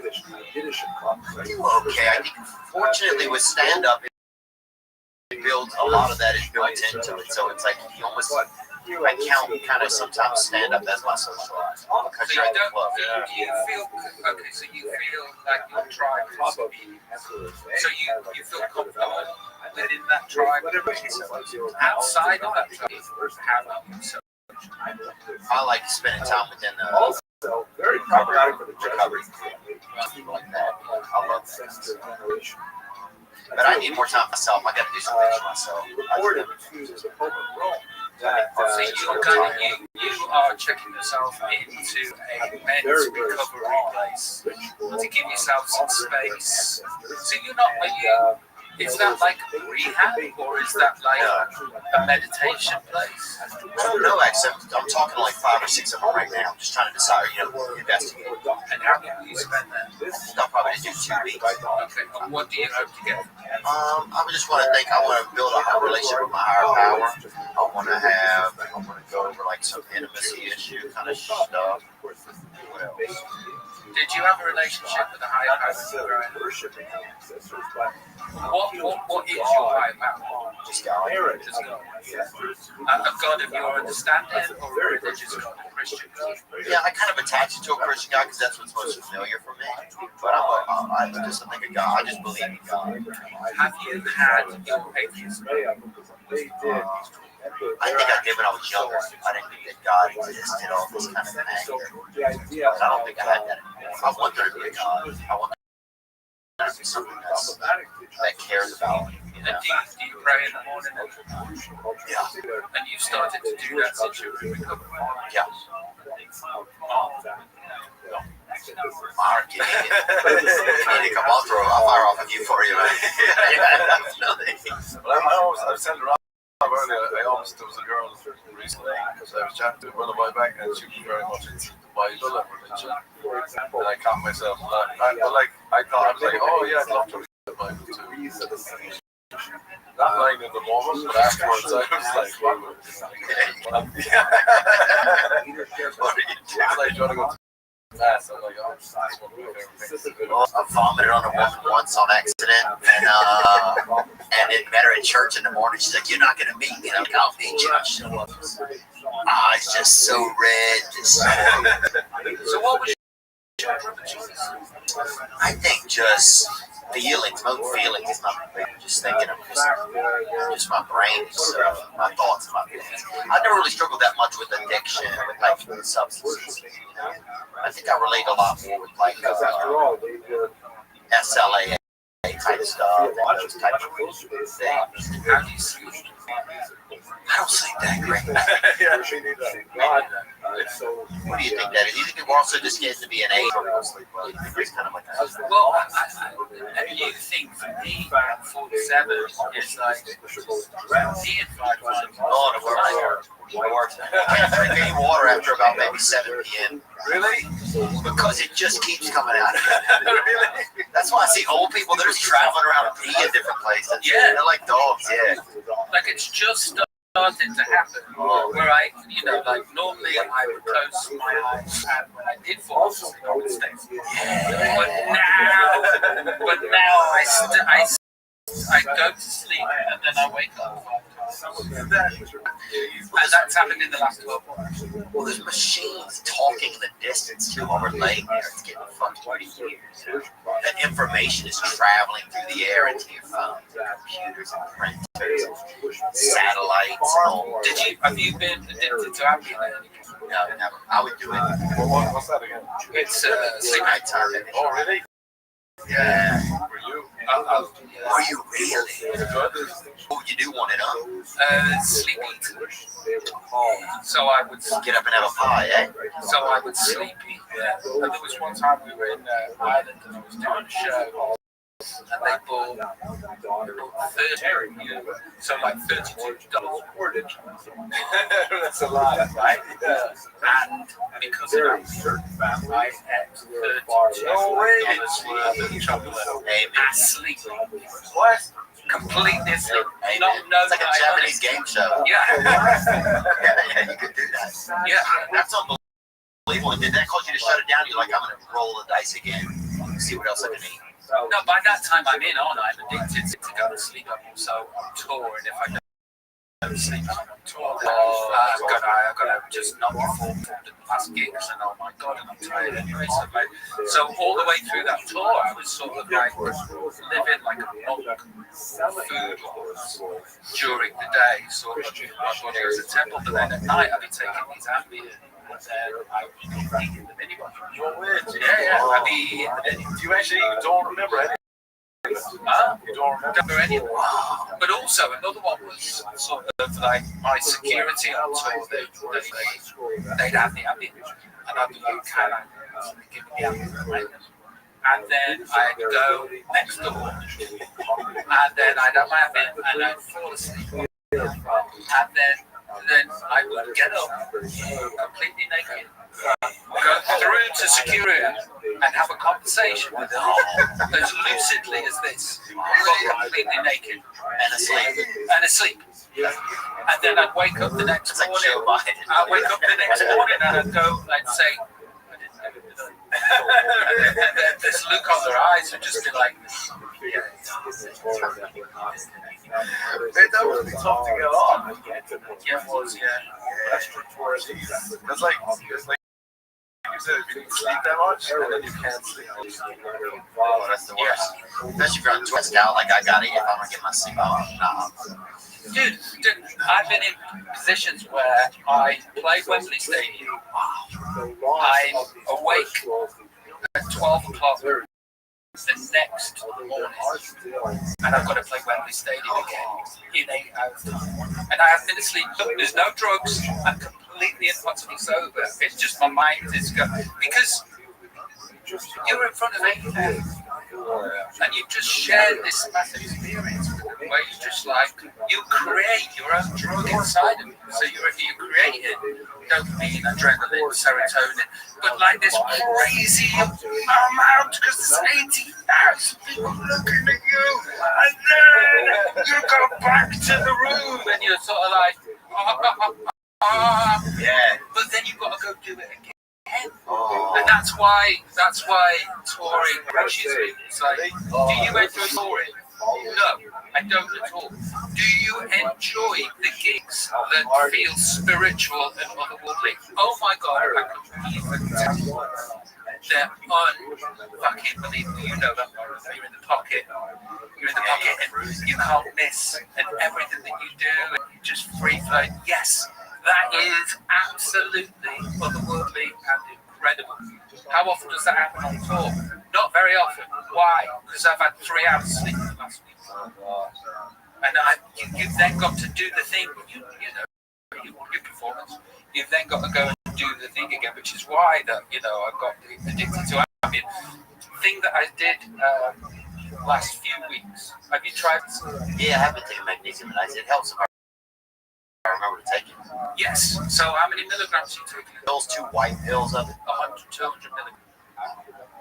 So I feel it now. I think yeah. So did you take it last night? Yeah. So I think the magnesium's been giving me anxiety. The origins of the Jews of India go back to the ancient period, and we basically have 4 different types of populations that inhabit the subcontinent.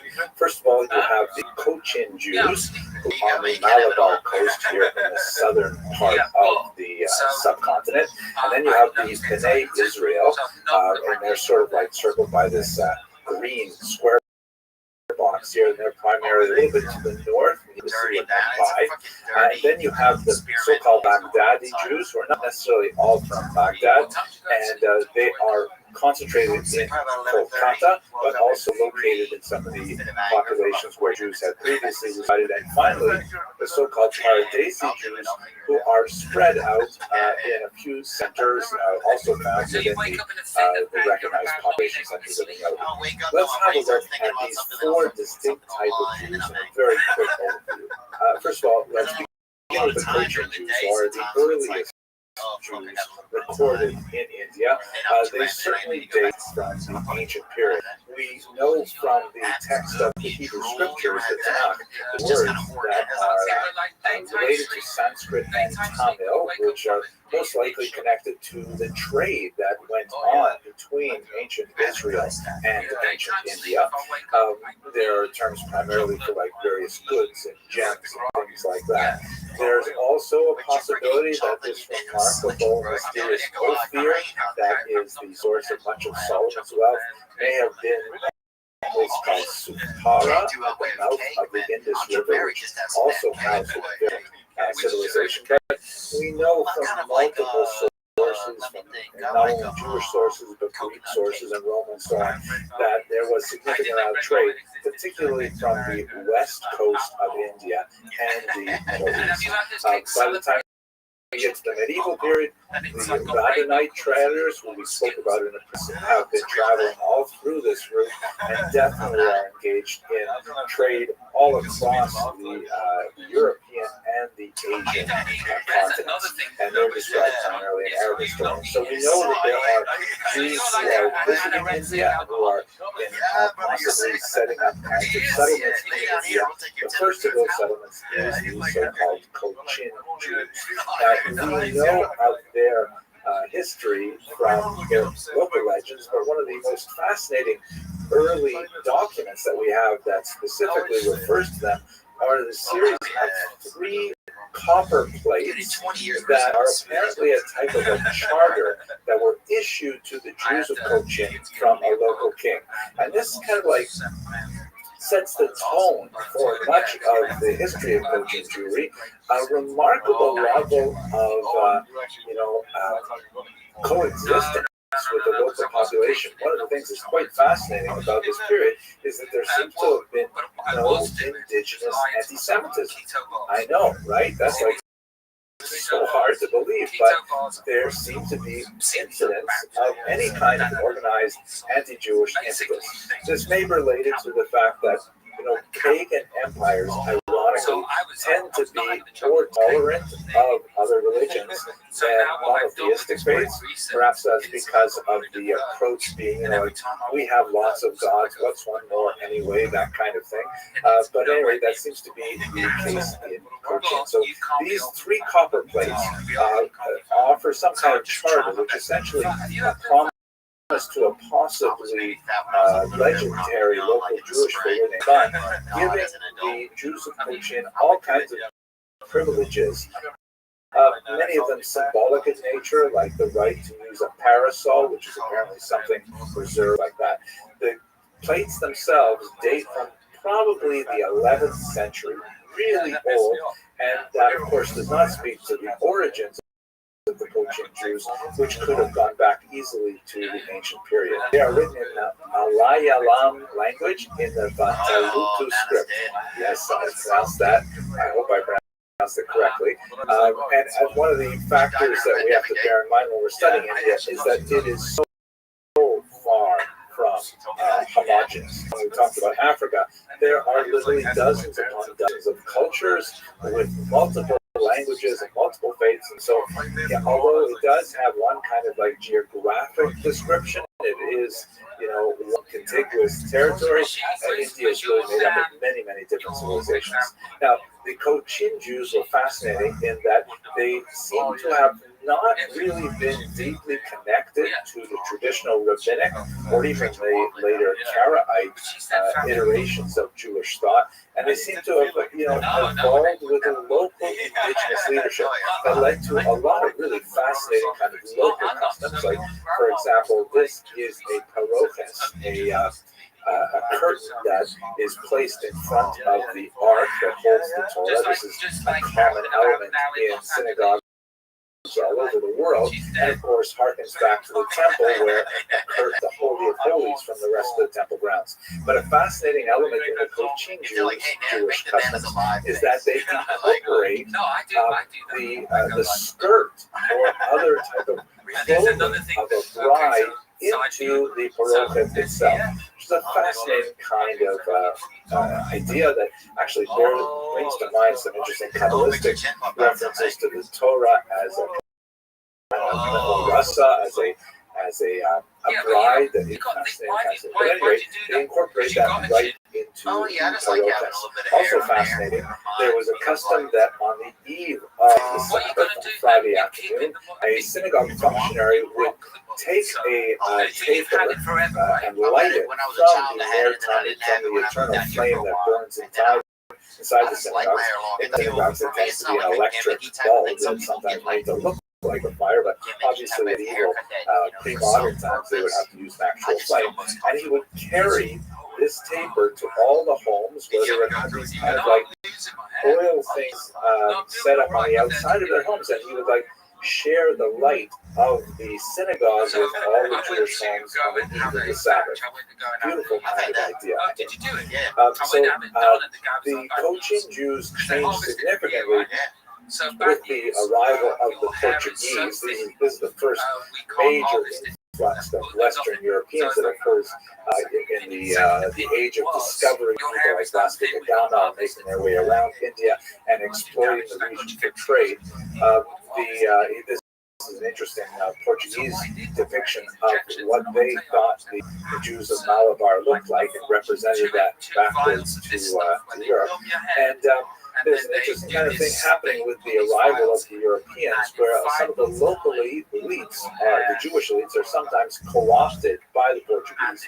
One of those is none less than Gaspar da Gama, who was an interesting character who was apparently forcibly baptized by Vasco da Gama, the great explorer. He took the name da Gama after his patron, as it were, and then he went on to a rather brilliant career as a translator for the Portuguese, helping them negotiate the vagaries of Indian culture and language. Fascinating kind of elements, but we'll talk more about the influx of the Europeans shortly. Here's an interesting photograph from 1978. You see in the foreground is a Hindu temple, and in the background, with that distinct clock tower, is the Cochin Jewish synagogue, one of several, actually. They actually were established a little bit further to the north in a town called Shingli until in the 14th century it was wiped out by a big flood, and then they moved a little bit further to the south. And they have this famous synagogue with a clock tower on it. Here's another photograph of the tower itself. You can see that it actually had three sides, and on one of the sides, the numbers in the clock were in Hebrew. Fascinating. And the proximity of the temple and the synagogue is also one of those testaments to the rather famed coexistence of Hindu and Jewish elements in Cochin. If we move on to the next most well-known Indian Jewish community, that would be the so-called B'nai Israel, the children of Israel. Here's a fascinating depiction of B'nai Israel baking matzah, and they clearly are dressed in traditional Indian costume, but preparing a very traditional Jewish cuisine. There are uncertain legends of their arrival. Once again, you recall they primarily settled a little further north on the western coast. The entire western coast, by the way, achieved a tremendous popularity and surge in transport once the prevailing directions of the monsoon winds were harnessed for efficient travel from the Middle East and the Red Sea into the Arab Sea. It is the Arabian Sea. It's important to note that it was a very dangerous passage, especially before the monsoon winds were all better understood. Less an important figure than David ben Maimon, the brother of Maimonides, was killed in a shipwreck on this particular route in the Arabian Sea. But at any rate, sometime, possibly in the ancient period, definitely by the medieval period, Jews were settled in the region of Mumbai, and these are the so-called B'nai Israel. Like the Cochins to the south, they also exercised indigenous spiritual leadership, meaning they did not really rely heavily on imported rabbis, as far as we can tell, until the modern period. And so they developed a lot of kind of unusual cultural idiosyncrasies that you don't necessarily see in other Jewish communities. But there's a remarkable explosion of Jewish activity among the B'nai Israel in the early 19th century, ironically with the arrival of Christian missionaries. This is because the Christians come in, and as we saw to a certain degree with the influence of Jesuits on the Chinese Jewish population, the Christian Jewish missionaries bring a lot more exposure to the broader Jewish world with them through their attempt to convey Christian doctrines. And the B'nai Israel, as it was, wow, this is really interesting. And oh my gosh, you know Hebrew, so you could teach me Hebrew. And all of a sudden, these B'nai Israel started becoming really proficient in Hebrew and started studying more and more Tanakh and getting more involved in Mishnah, Talmud, and so on. And they ended up developing really a quite rich connection with the rest of world Jewry, somewhat like Cochin Jewry in the 20th century was a very heavy movement of B'nai Israel to make Aliyah move to Israel. I'm not going to discuss 20th century issues in this particular class, we'll have to get to it in the next semester, but they're really quite connected to the rest of world Jewry, and especially to the land of Israel. To have a look at some of the interesting cultural features that have developed among the B'nai Israel. Here you see an interesting custom that right now, the small device that's attached to Jewish doors that has a piece of the Hebrew scriptures in it that from the Shema prayer. On the right, also put up some rice stalks as a kind of prayer, physical prayer for good fortune and fertility. And also you see among the B'nai Israel, this particular photograph, which is in the 20th century. I know I would talk about the 20th century, but nevertheless, especially through their contacts with Christian missionaries, the B'nai Israel begin to make a distinct movement towards modernity, as you can see in the varieties of clothing and their generational differences in this picture alone. There are many such examples of these photographs from the early 20th century. Finally, let's have a quick look at the Baghdadi and Haradesi Jews. The Baghdadi Jews, as the name implies, were representative of a significant population of Jews who began to move to the Indian subcontinent primarily for international trade, and they began to establish strong footholds there. Many other Jews from the region began to coalesce around the Baghdad, and in general they tend to be known as Sephardim, even though the term Sepharad really applies to Spain and the Spanish diaspora. Nevertheless, many communities from the Middle East, the so-called Mizrahi communities, also have a tendency to refer to themselves as Sephardim, at least to distinguish themselves from Ashkenazim. who also had some migration to India, but not nearly in the same numbers. The so-called Paradesi Jews follow many of the patterns of the Baghdadi Jews, although they do not necessarily stem from the same region of the Middle East. The term Paradesi means apparently foreign, so they're like from foreign countries as opposed to local indigenous populations or from Baghdad specifically. One of the most famous of these early Baghdadi immigrants was David Sassoon, a very important builder of the Indian community. You can see him here on the left, and then with his sons, who all were very important in developing the economic infrastructure of Baghdadi Jews.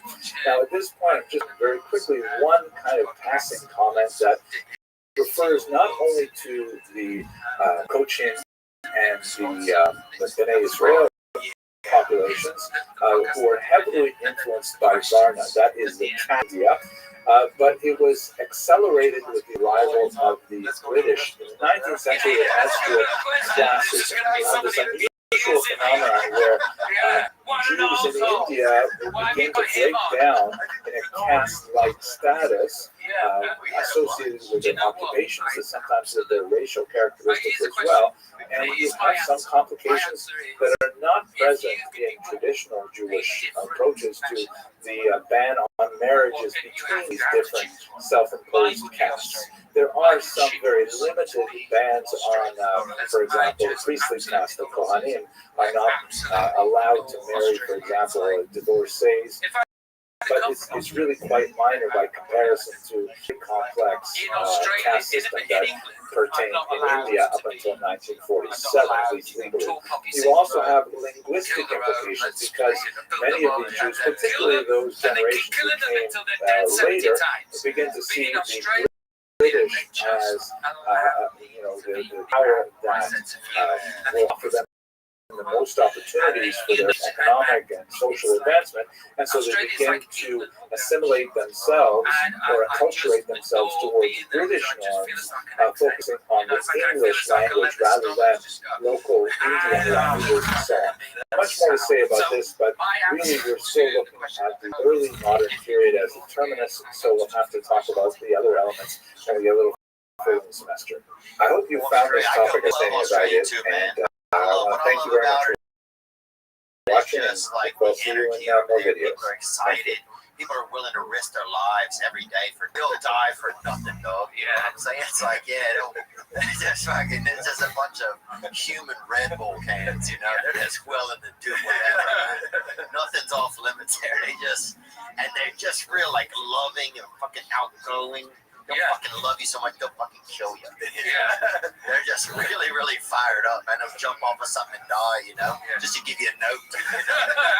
So they're just, I love Australia, man. I would go Australia. I'd even maybe go dark Australia, maybe like a little mix, maybe white Abo or something, real Australian, you know, just to have a little bit of that darker ambiance, but also still be Australian, you know, a little bit more bush. But still whack, you know? Still whack. I go French. Fuck, used to be a complete cunt. Oh, yeah. And I can speak like,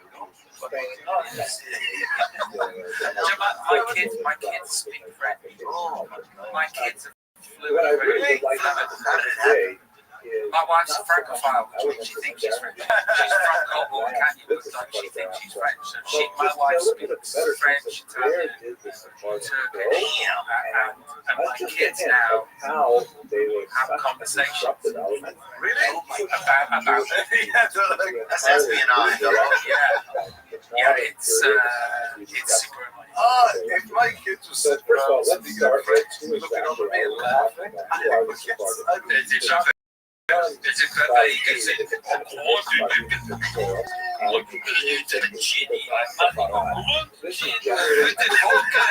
And you're like, what are you saying about me? Nothing, Daddy. You also just did an impersonation of every character from Waterboy, too.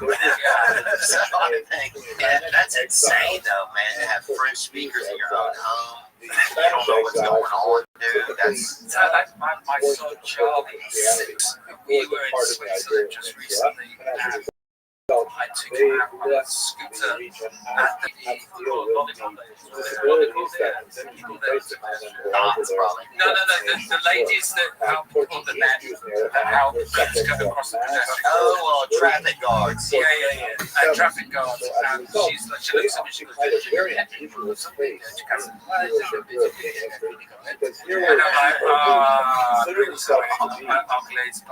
like, and then Charlie, who's a Jewish, the lady says there is racist They still consider themselves Jewish for generations, just like identity from yeah.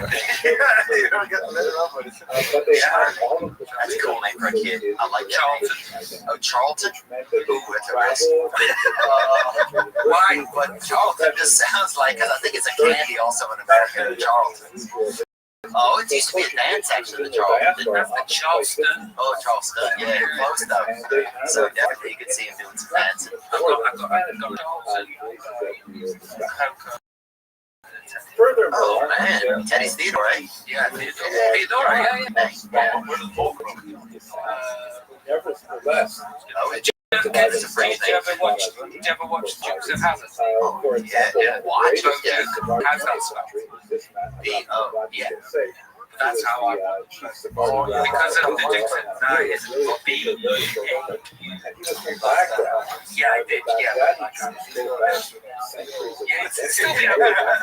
One of my good mates from growing up is named Bo, actually. Yeah, Bo's a popular name in Louisiana. Yeah, it's a rednecky name, right? Oh, let me think. It can be, but it also is kind of like an affluent name. So I think it depends on how you spell it. B-O is probably a little bit more rural, and then B-E-A-U is a little bit more like to be sure, French. Yeah, I don't want to that's a good name. Beauregard? No, it's Beauregard! Beauregard, there's no. But you need to be from East Sussex. Is that a place? It sounds like one. Yeah. What about? Okay, so here's a question for you. Right, anxiety. How's your anxiety? Because we went to the end. So how's your anxiety been through this? They identify as Chabad, which is a very You've just been the audience. Yeah, possible. You've done a great job of being that. Mark's very supportive. I will say it's one really. I mean, he has a lot of great characters. One of them is that he's very supportive. He's a good comedian. You just can't understand what he's saying. You know what I'm saying? So it's almost trickery because he can be like, "I'm great at this," and then you just don't know what they're talking about. I do things to explain the joke. They would have a much larger impact. Do you worry about that being in America as, for example, trying back then? being Here's successful? one of my favorite maps of the part of diaspora. Yeah, I'm just trying to figure out Gives you a sense of scope. Do you clip your words as people?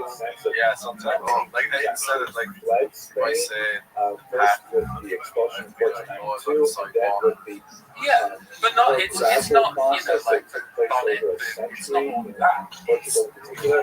Accent. But it would be oh yeah, definitely. I'll be like, if I call it out, if I say like, as you can see, I went to the significant bar. numbers of them went to the most approximate locations in North Africa. So People know you're at the bar. but like No doubt about that. yeah, but like if you're road testing material Why and you're like that didn't work, it's like do you know if it didn't work? It's just Yeah, that's what I have to figure it out.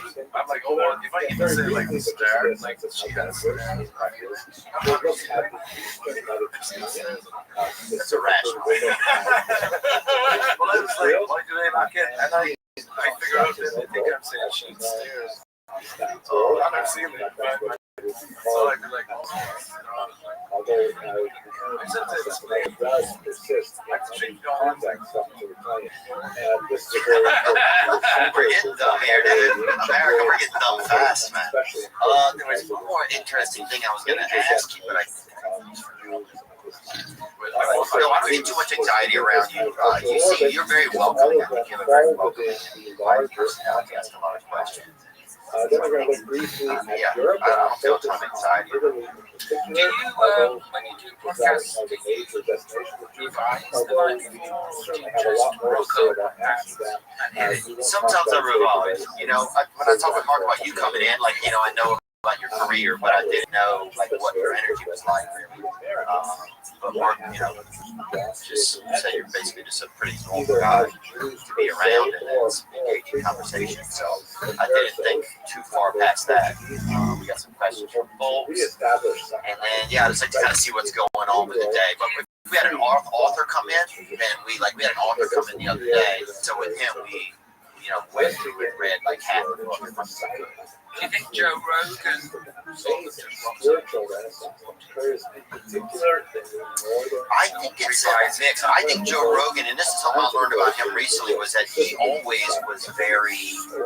People would say he talked too much. He said people when I was younger would say that he talked too much, And then look what he did with it. He is extremely curious. So he has, I think, a very curious nature. So curiosity, I think, if you have it inside of you, it makes your brain you're facing questions all the time to ask someone. So curiosity is really working. I think my curiosity works better. I'm feeling good, but I'm not in a space of self very much. My brain isn't kind of worried about things in my world.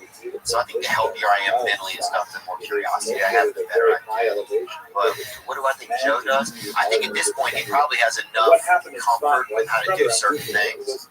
He knows the mechanism. Yeah. Do you, when you're doing podcasts, do you find that you are insanely concentrated? Do you find, for example, when I'm doing a podcast, whether I want to ask the questions and the rest of the time, I am just are you hyper-focused in these moments? I was watching you do the Nick thing, sorts of things. Early on, just chat people, very natural, it felt very comfortable. So I find if this is on an idea, I am just I'm taking I guess I do feel more focused than usual. It's kind of a respite from the rest of my day, so I'm grateful that I have to think about other people and just be involved with others. So that's nice. But do a hyper focus? I think it depends.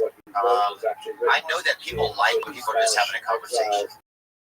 When it doesn't sounds like there's a ton of planning. So, what does the rest of your day look like? The rest of my day looks like I'll probably patch up with these guys and make sure everything's good. Look at some social media clips and stuff like that. I gotta check in with a sponsor, so I had a little bit of a falling out with a sponsor, so I need to check in with him and decide what I'm going to do. I've been off for about 2 months, but it's also scary because I feel like because I got on 15 years ago, so it's I think because I felt like I wasn't having feelings, so it's one of the reasons I'm not having feelings because I'm on these meds. Part of me, I was thinking, so I was it's probably if I want to fall in love with somebody. So I was maybe I'm not, maybe I'm not feeling love because I don't. I feel like I have a lot of I've been kind of a little bit more tearful, honestly, dude, a little bit more emotional. So that's been a little bit kind of almost a little bit alarming. But then part of me maybe these feelings have been needing to get out for so long, and they haven't. So I just don't know. For me, we're not doctors, so I'm not saying. We've never had a doctor. Mark's a doctor. I'm suggesting anybody do what I'm doing against all the same, just how this is working. I'm on the fucking meds, and that's the way it's going to stay. That's it. I am totally in. I don't need to go and evaluate, see if there's some feelings that need coming out. Is that I spend, I would say, 2006 in abject misery of some because of my own mental health, and I don't want to waste another second in there. That makes sense. And that's for me, I'm in the relationship with my missus. Kids, for me it makes total sense just to be okay, this is my life, this is what I need for it to happen. In Constantinople, there was a tremendous number of Jews settled I think about that too. I think about getting back on actually. of the Yesterday Ottoman was Empire. what were you on? Just on sertraline or something generic The Prozac. Ottoman Empire Fluoxetine. laughed at Spaniards openly. You are spelling the Jews. Yeah, maybe. They're incredibly useful. They're literate, numerate, they're well connected internationally because of their earlier coming off them. How did you invited the Jews to the Ottoman I weaned pretty decently, like cutting down pills, getting the smallest pills, and then cutting them in half and stuff like that. No, I haven't had anything like that. I've just been more emotional. Like I'll start talking to somebody and I'm balling up and they're like, "No, sir, this is a Carl's shit." And we're close. Like, sorry, man. But that happens with me. It's like all of a sudden, and my wife will be like, really? Yeah. And what I've done is forgot to take the meds. But I don't know that I forgot to take my meds until, and every time it happens, I forget that that's why I'm a Christian. And it happens twice a year, where I'll just be like, and my wife will be like, because she's so much better to this time. Yeah, it's like, I am angry about your timekeeping. And she'll be like, and then like I get in trouble for being angry about her timekeeping. But if I went, I don't want to do timekeeping, she'd be like,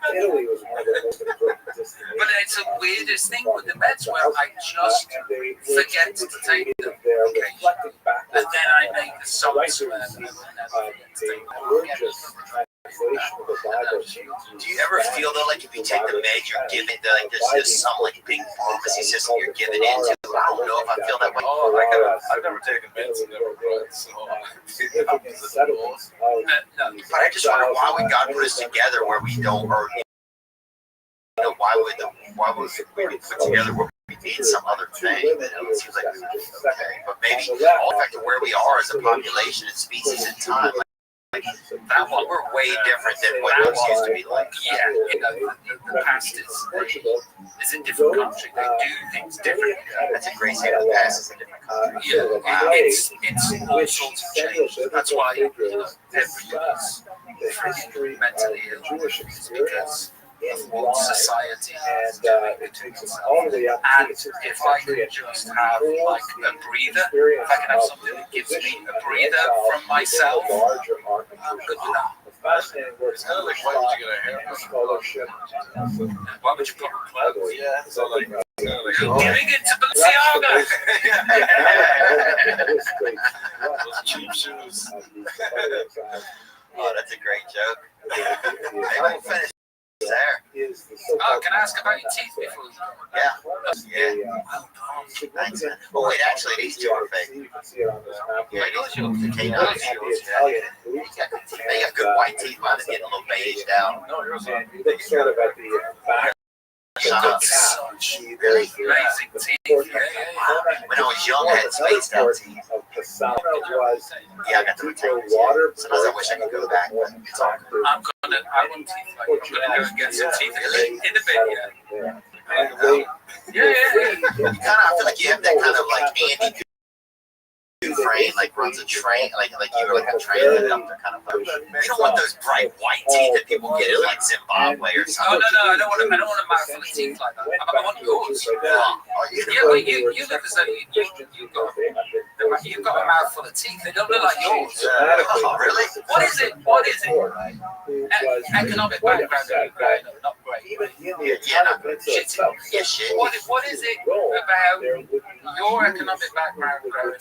Shitty teeth, amazing. My economic background growing up, shitty teeth, brown, bitty. What happens? What's the psyche with America and the psyche with the UK and Ireland, where we're just like, fuck teeth? Maybe in America, they think everyone can be. This was such a. That's what it is. Well, they can, because you possibly can. Yeah, like I just don't think the teeth are down the line. Yeah. Like, Not so surprising. Well, I think generally, like, I also notice, like, if you do, like, a lot of It is I thought when I was in United Kingdom or Britain that they had more, a lot of the women, the men were better looking than the women. I thought that, and I didn't see a ton of couples. I probably only saw about 80 couples, and a lot of lonesome men, which is my own, but which I'm grateful for, guys. But I felt like maybe the women was more. You see a lot more tanned women as well, like the fancy women in England is real tanned up. And, yeah, it's like a popular thing, This provoked a dramatic reaction from two very powerful women. And I would like to suggest here that it is not inconsequential that we're speaking about power for women. I remember getting in here and I was just like, let us recall that when the Jews were exiled from the Iberian Peninsula, this was like a huge inversion of everything. All of the traditional power structures were gone. All of the traditional authority figures were scattered. And it took some very strong individuals to assume leadership.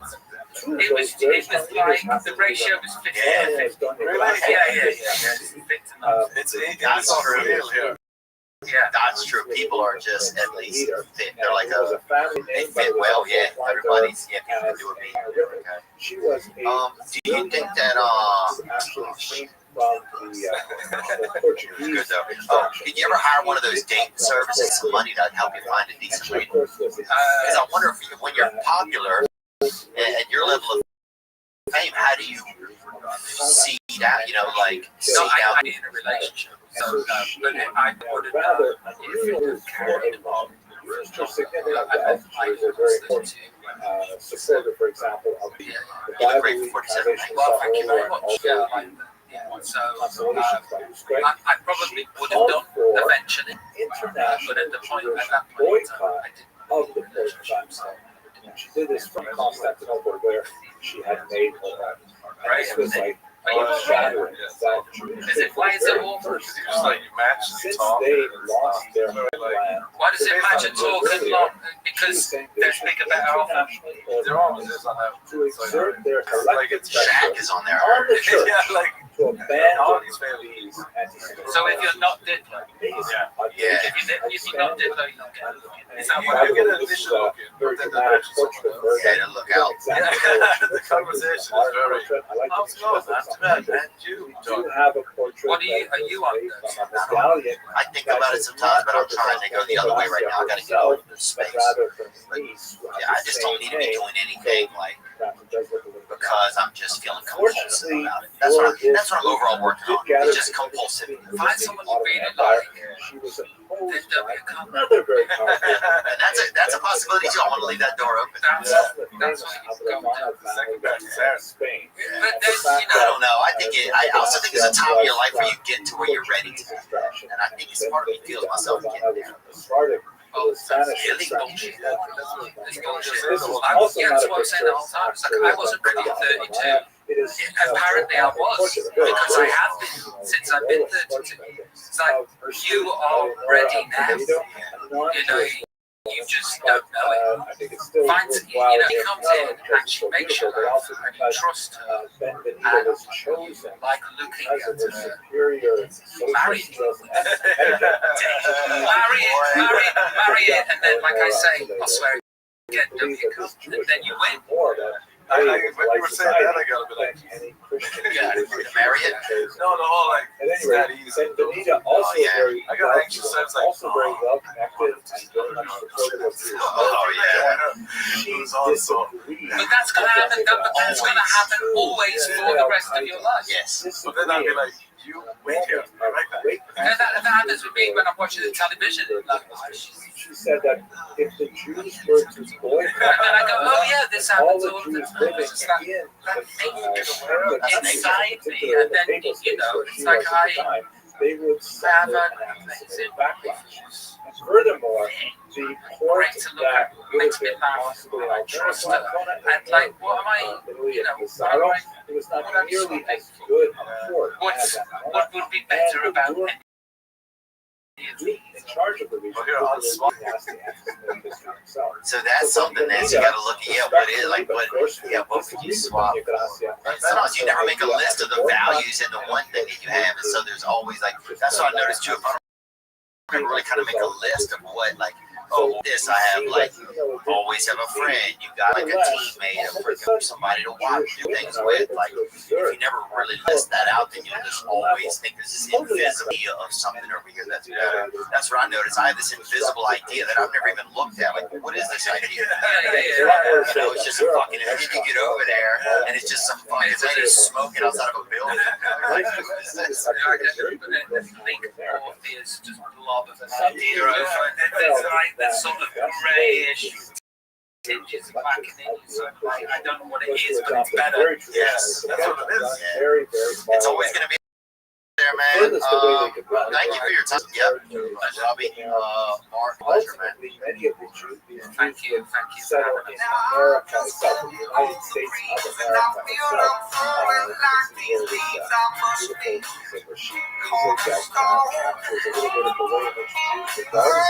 but when I reach that round, I'll share this piece of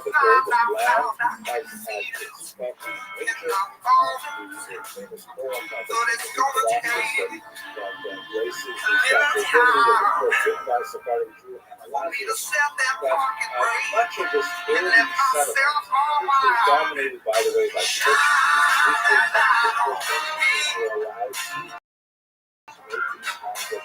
I'll sit and tell you. Was settled primarily in Caribbean, especially because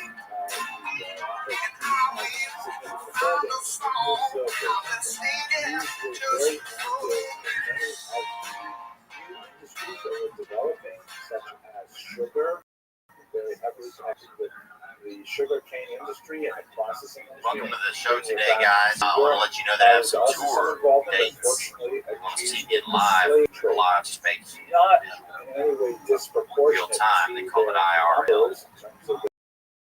Jacksonville, Florida, February 2nd. I'll be there. Pittsburgh, Florida, February 3rd. Orlando, Florida, February 5th. Indiana, February 24th. Rockford, Illinois, February 25th. Chicago, Illinois, February 26th. Tulsa, Oklahoma. Oh, that's sold out now. May 6th. We may add one there. And then Los Angeles, California, the Wilderness, May 7th. That is all Return of the Rat Tour. Grab those tickets on TheoVon.com/tour. Today's guests are two men who are from another country, and they left their country. I'm not sure why exactly, but that's what they did, and we're very happy to have them here today. They are one of Hello and welcome most to Jewish History Lab. one of the We're going to greatest today with more selling discussion artists on the of literary, all time, philosophical, religious level, of modern looking time, at of all a stage BC, in or intellectual literary AD, development that's Mr. Robbie related to Williams, a population called the and Acharonim, sometimes spelled A-C-H-A-R-O-N-I-M. Literally, that term means the latter ones, like the latter authorities, the later authorities. It's a contrast to their predecessors, who are called the first ones, who we spoke about in this one. So let's go in and try to understand exactly are they what are they about. So let me remind you of a discussion we had in the previous lecture about this notion of the decline of the generations. In Hebrew, Yeridat Hadoron, the decline of the generations. There's this idea, which is religious, philosophical, that the closer a population was to the moment of revelation at Sinai, shown here, by the way, in this great picture of Charlton Heston as Moses in the great Cecil B. DeMille classic, which had a big influence on me, really. I was overwhelmed when I first came. At any rate, there's this idea that at that moment when God spoke to the Jewish people as described in the Bible, and they all said, "Wow," and well, there's a lot to say about that. That was like the greatest sort of spiritual sensitivity on a large population that had ever occurred in human history, and it's all been downhill since then. Right? As we go further and further away in time from that revelation at Sinai, according to Jewish theology, people get less and less spiritually sensitive. Now, this does not but let me tell you the thinking. less intelligent. In fact, So the thinking is this. there's a very basic principle that goes along with the decline of the generations, that later generations are considered more authoritative for a host of reasons that will not concern us here, but basically much more familiarity with social innovations, technological innovations that are big, more of a grasp of material that might not have been available to earlier generations, just on a So if simple I have technical some level. bricks and mortar, Phone and the stock has market and everything the goes entire down, Talmud and all of its costs that have it still ever been exists. digitized The bricks on and it mortar right here will in be the palm of my hand. So in many ways, So I took the money out of I the investments and here invested living it in into the bricks and 21st mortar. century I have bought this at place, my 20 acres, moments 30,000 square foot, blah, blah, blah, books blah, blah, that and you just 500 years ago most scholars would I did a grown-up thing. I did a grown-up thing. And so And I was this is not the really place to have a proud of discussion of this And then you go, philosophical right, concept. But the notion that in Jewish history, many of the more traditional historiographies really count populations in terms of how far away. So we have, for example, the generation of Sinai, which is called the Dor Dea, the generation of knowledge, because we're filled, to quote Isaiah, with the knowledge of God, despite the behavior that's described in the Bible. Then you have, I'm just going to summarize some of the major levels. The post-Babylonian exile, which represents the big still living in the temple era. Second temple era, of course. The Tanaim, or the scholars associated with the Mishnah. This goes right up into the 3rd century, early 3rd century, and they're followed by the Amoraim, who are so the basically scholars what I'm saying associated is with you the can't win Talmud. anyway. As I mentioned, I'm skipping over kind of like subdivisions within this generation. Sometime after the Amoraim, then you have having a property that big, the first one. you just can't enjoy And they represent a significant shift in the type of thinking and the types of things they did for research that we have a whole lecture alone on the Rishonim. I encourage you to go back in the series and listen to that if you want to know more about the Aharonim. But that's where we are right now. Aharonim are the scholars who lived after the 16th century, and they are in many ways quite. You constantly just see the money going by, you mean? They haven't had anyone really everything looks like an expense. When I walk into the kitchen today, late 20th, early 21st century thinkers, but we might be getting close to that as I hope to discuss in this discussion. Let's think about, well, what exactly are the Aharonim? What exactly do they do that's different from the Rishonim? So the characteristics of the Aharonim. This is something that, I haven't read a lot about it. I just like to sort of think to myself about what it's like studying the writings of Aharonim as opposed to studying of writings of Rishonim. And I can say 3 things. First of all, they tend to write super commentaries rather than commentaries. Meaning, rather than write a commentary on the Talmud itself, on the Bible itself, on the Mishnah itself, they tend to write commentaries that, even when they are based on that core text, they're widely cognizant of a much broader literature. By way of contrast, for example, so you like to save money. Maimonides will quote directly from the Talmud. He's a Rishon.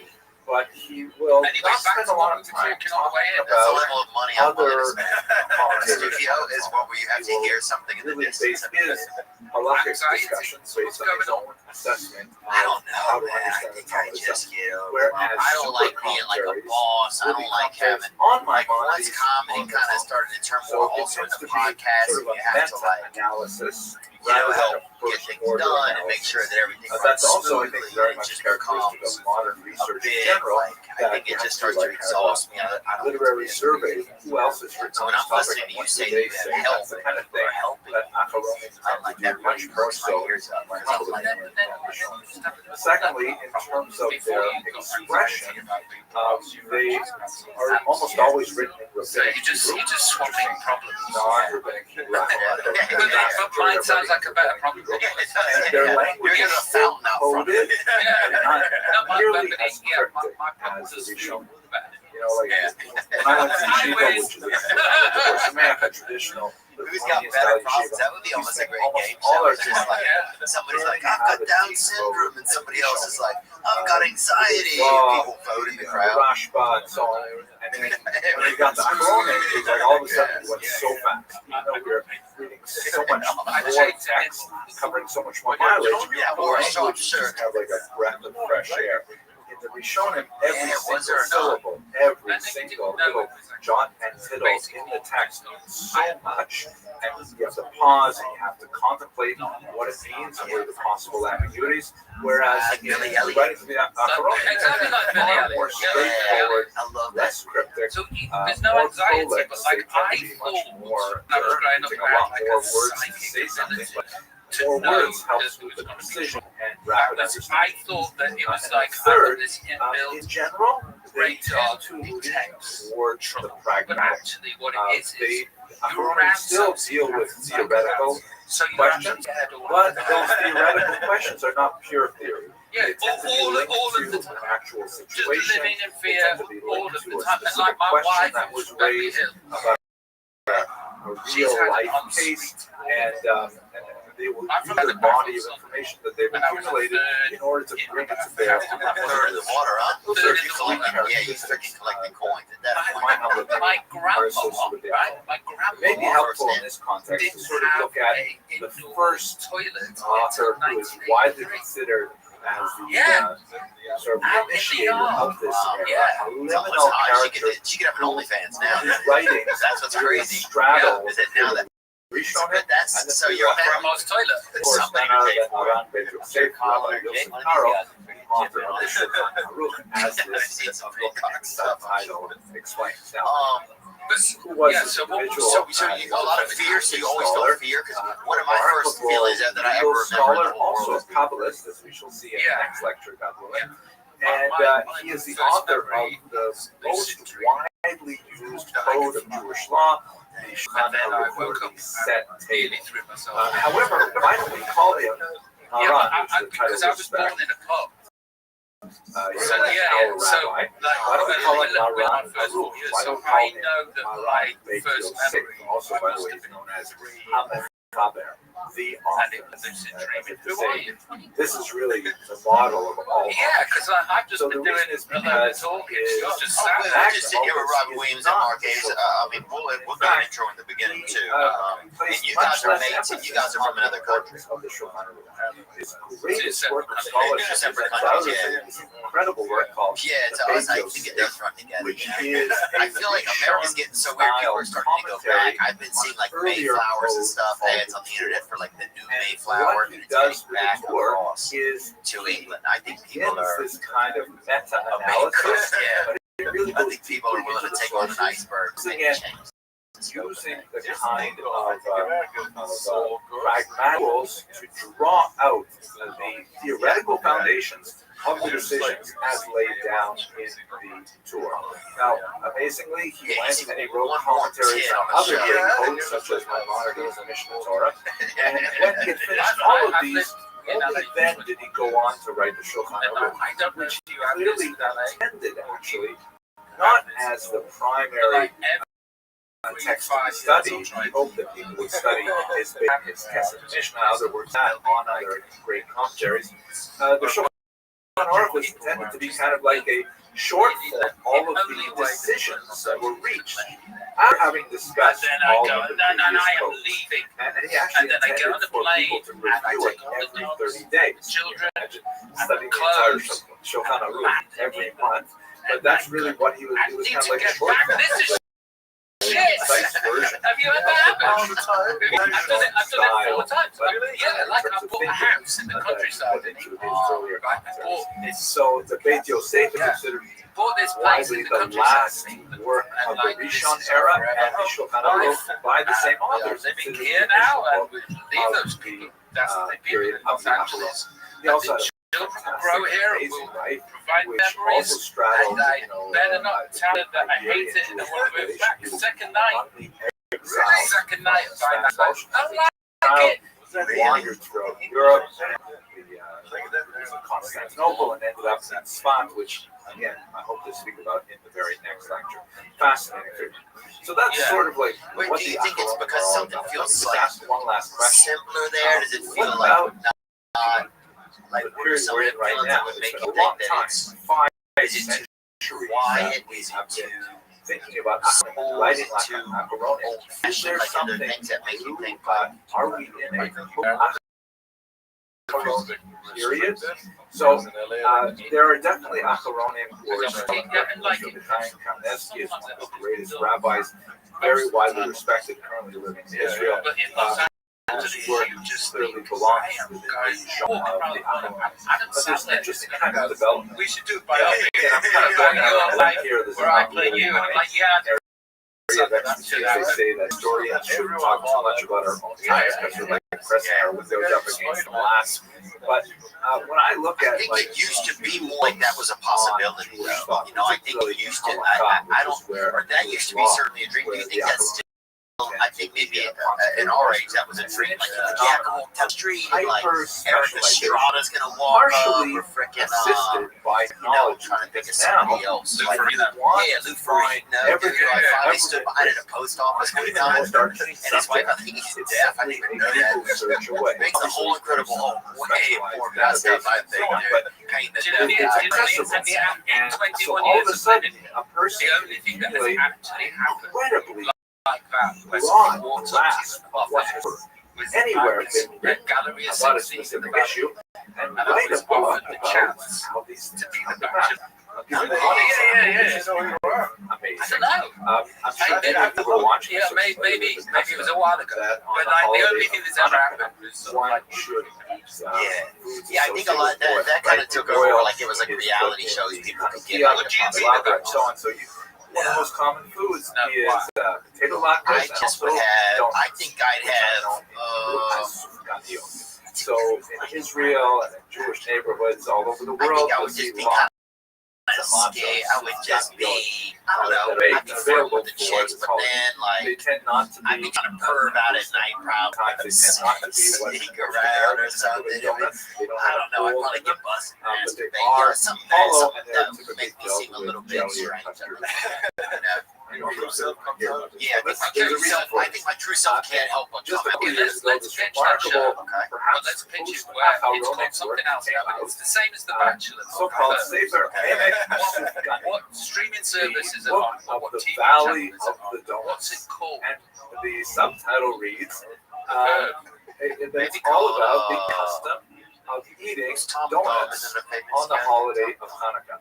And it's a massive tome, actually, hundreds of Like a pages, peeping Tom, all some about peeping Toms, but where they're like, well, so Maybe part it of would me be wants to think that this is clearly maybe you'd be presented. oh the yeah, approximate level of specificity, detail, yeah. that I could be like the perv wrangler. massive works of Jewish law and thought related to something Hey, as straight after prosaic this, as censor eating on donuts. What's next? Here we come, Back randos. to the England thing. Like, Take I some don't know how long explaining. this So you get over there. Flatters for me. great thing on the horizon, but we'll just have to At wait and one see. point in my At any life, rate, I hope you found ridiculously this famous lecture in a country useful. that you have If you did, please consider subscribing or getting involved in the channel. It's really nice to see so many people really interested in Jewish history. How old was Thank I? you very much for watching. I became famous when I was 17. Oh man. Yeah. I joined the boy band when I was 16. The boy band took off. And then when I was 21, I left. And then I had a solo career. Sold 80 million albums. Hold the record for the most tickets sold in a day for a tour. So this meets with, I'm sober, right? I'm a sober guy, right? This meets with depression and anxiety and mental illness and extreme fame and extreme success. And I came to America I'm over this radio station in the morning, and like I already have like millions in the bank and a huge following, and like I'm in Milwaukee and I'm depressed and I'm anxious. Let's have a look at it and kind of review items that live there and why this was so important. As we have seen on many different occasions, What's this hope I can play your record share? And so I'm going around America doing all this stuff, and I'm going, hang on, so this fame's making me anxious and depressed. And if I go to America, I'm famous in Guinea. So this realization's happening as I'm traveling through America, trying to break America. I'm doing like a rock performance in New York, like, and I've never voted in my life. And I'm trying to tell the kids to vote. And I'm like, this is and then I'm like, hang on, why am I doing it? Why am I trying to promote? Why don't I go and live in an anonymity? And have a life. So the parent, the grown-up driving the car made a decision to not promote America, not do anything. So 21 years ago, I moved here, turned every down. I was offered in the States. And so basically, this is what happens is that I live in anonymity. I don't really enjoy it well. Then I try to move back to my home and remember that I have no anonymity there. And that makes me feel anxious and depressed. much less well known was this So that's why I feel, you know, keeping it fresh is tantamount. It's paramount. But it was first operation. It's one of the premier things. And I have trouble keeping things fresh. I'm not that fresh, man. I'm not that fresh. If you look at in the crisper drawer in my house, there's nothing in there. I don't really have that much that's fresh in my world. But who does is Peloton. One Peloton, that's right. They got the Bike Plus. When they're freshening things up for the new year, they've got boxing, new music artists series, new daily workout varieties. It's easy to stick to your goals when you freshen them up. Spray a little bit of it. Imagine it's taking your goals and opening this dang mouth and just spraying breath in there. Damn. Beautiful. Peloton has a workout for every goal, every day, every mood. De-stress from a long day with 30 minutes of strength, 20 minutes of cardio. Do a quick 15-minute total body workout. That's all you have time for. Stay motivated while having fun with bike workouts, yoga, meditation, dance, cardio, and more. For a limited time, try the Peloton app free for 2 months. Then just $12.99 after per month. Members only visit onepeloton.com to learn more. That's 2 months free at onepeloton.com.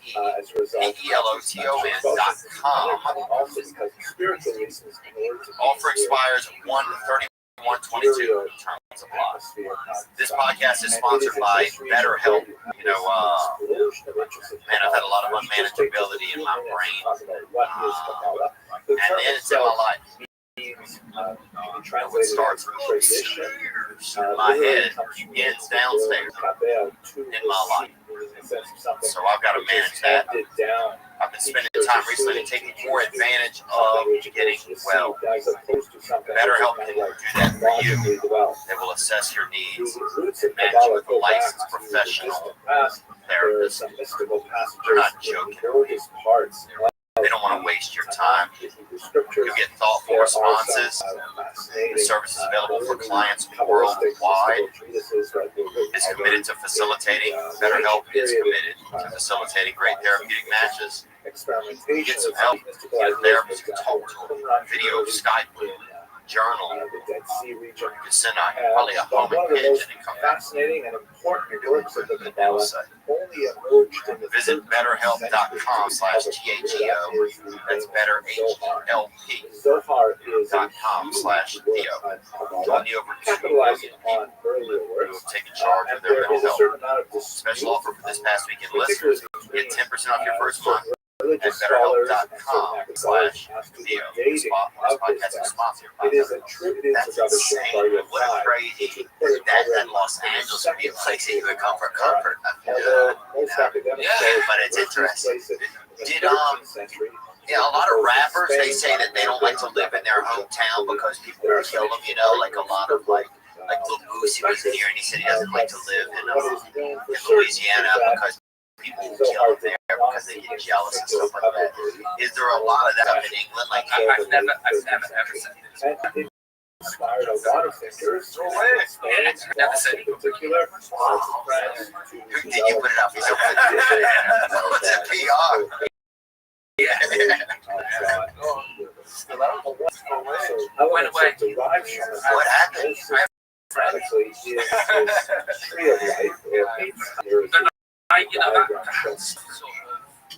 Is the unseen stuff. Inspired by the model that is described by. You were being insanely famous. I can't even fathom.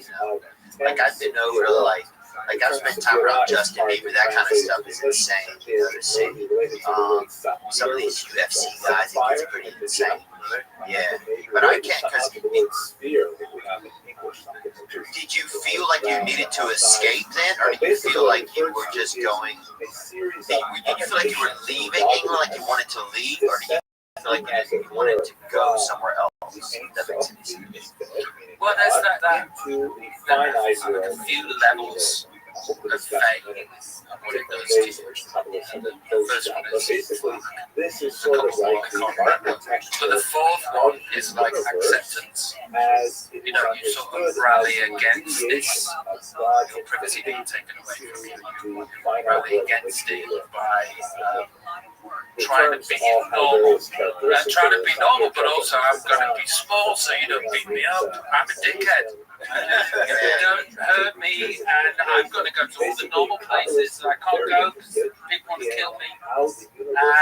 But it takes a while to get to acceptance. Yeah. And then we're also interested in what's called convergent Kabbalah. That is, well, once we have this theoretical knowledge, is there something we can do with it? Like, for example, Well, you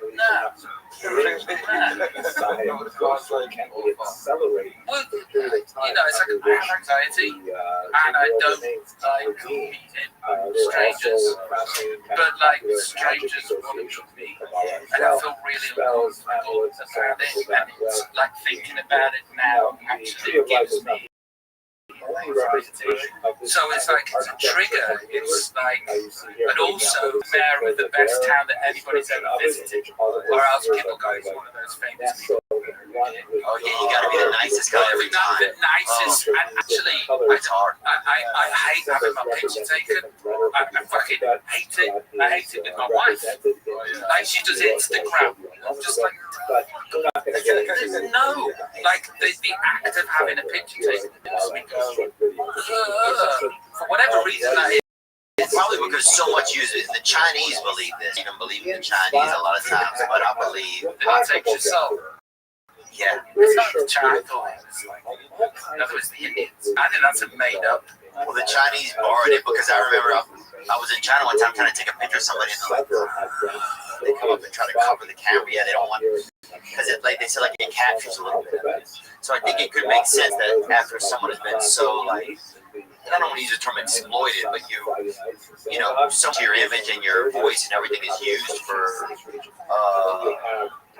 artwork or ambiance or transaction or whatever, that something's got to leave out of your spirit. It seems like it's like it would be. Do you feel that at all? Did you ever? Well, that it takes a bit of your soul. Maybe subconsciously that's what it is that makes me feel anxious about it. But what happens in the process is this: I'm chronic people pleaser too. It's like I want you to think that I'm the nicest people you've ever met, because if you don't and you go away having a bad having met me, I'll feel really. But also at the same time. But also at the same time, it's like I don't want you to have any time with me at all. So I become agoraphobic.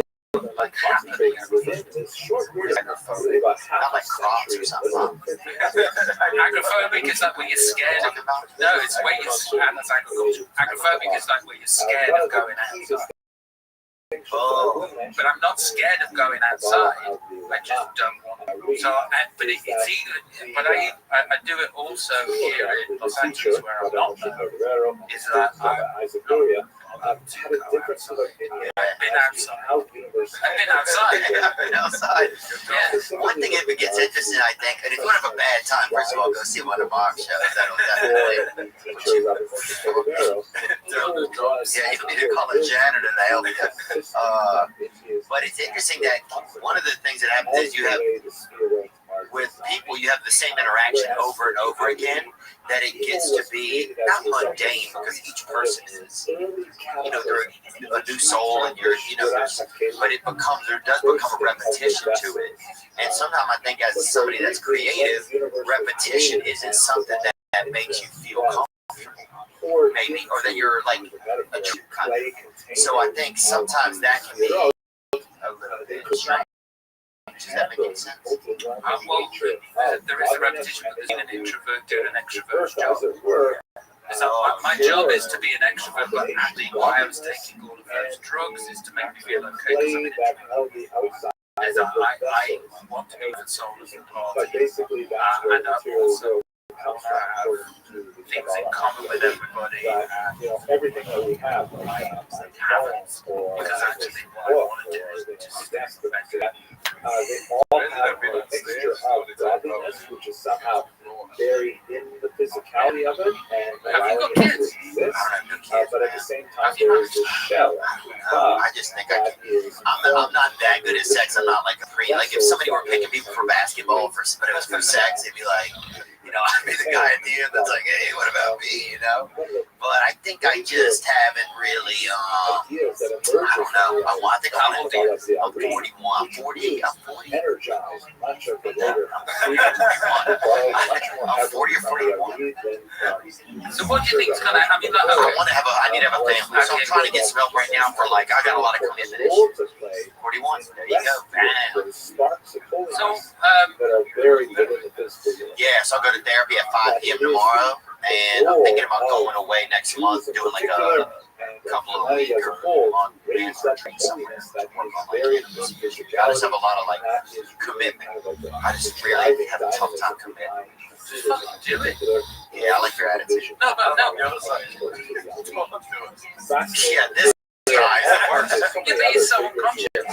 Yeah, he is unconscious. He's completely and totally unconscious. It's like you've stripped away all of your stuff. You're sober, right? Yeah. Okay, so you're a sober guy. You don't get the joy of being unconscious. You see your problems and go, I've got to deal with that. He's dealing with nothing.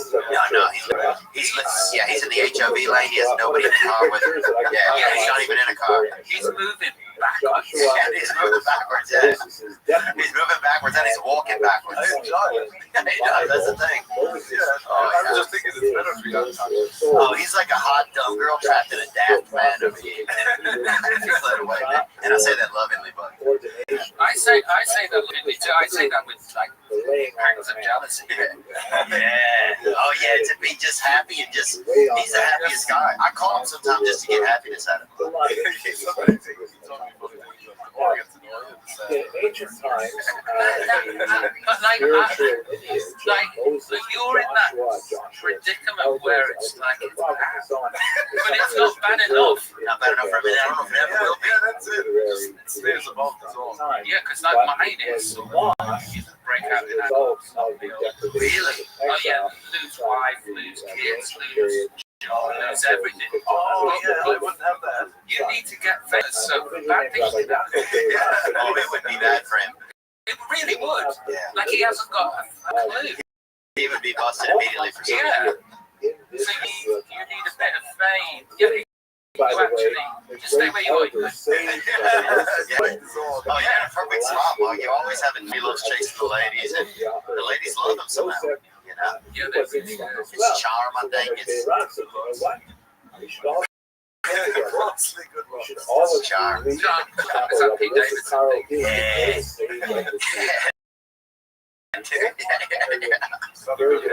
He looks like Pete Moss Davidson. You know?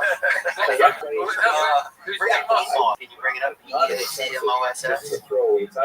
But an actual rabbi like Joshua was a rabbi because Moses gave him He's like and then once he had He's just that an actor. authority, Yeah, you go. Look at that preserve forest moss. That's it right there. Is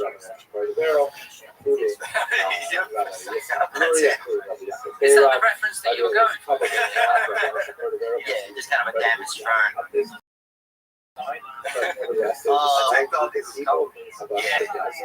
Yeah, sometimes I think a lot of problems with like commitment and stuff like that was in order for you to get a wife. I mean, I'm sure it was easy because So all the way back.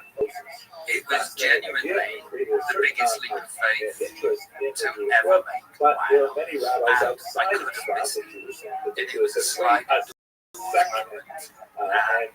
unfortunately, as you a may have result, missed much the perfect controversy person for you. is not go very far. Well, so here's the thing, right? I'm anxious, I'm depressed, I can't keep my penis in my pants. I hope you enjoyed this I very can't brief look after discussion. myself. I have lots How more the hell videos am I online. going to turn In up and be a particular, decent Rabbi human being Rothschild, because for another person? studying Exactly. this work. Yeah. And Yeah. you like this Okay. video? So that's what I was thinking. It was like, I can't be the person that I want to be, the person that you need me to be. So I'm not going to. As it happens, 17 years later, 4 kids later, I am that guy, and I was that guy, and I gave myself the opportunity to be that guy. My beautiful wife gave me the opportunity to be that guy and believed in me. But did you just say one day I'm that guy? Did you go to like therapy? Did you do other things you did that helped you get there? It's like giving up drinking, giving up drugs. It genuinely is one day at a time. 17 years worth of days later with my wife, I'm in a monogamous relationship with somebody that I really like, who's really cool, really great to look at, really smart, really creative. Hello and welcome to another video in the Jewish history. Yeah. You can't. You're so far away from being that guy. It does sound like a big leap of faith. Oh, it's the biggest, because not only that, she gets half if I'm not that guy. That's what I was going to say, because then I like to project in the future. Yeah, but if it doesn't work, don't leave. But you're worried. If your wife can't, that's got to be crazy to go to bed at night and know if your wife is coming up. Looking at the false messiahship of one Shabbatite speech, very dramatic series of events that took place. When you answered, you said, "Oh, you're going to be my girlfriend." Were you serious about it when you said, "You know, this is not the first time that false messiahs have made the Jewish history, but this happens to be one of the most consequential, particularly in modern times, because the impact of Shabbatite speech activity is geographically broad and far away. Particular Amsterdam was affected by these activities, and also chronologically, because for the past 200 years, there have been these reverberations of the challenge. Like, guess what I got you for Christmas at a power bank?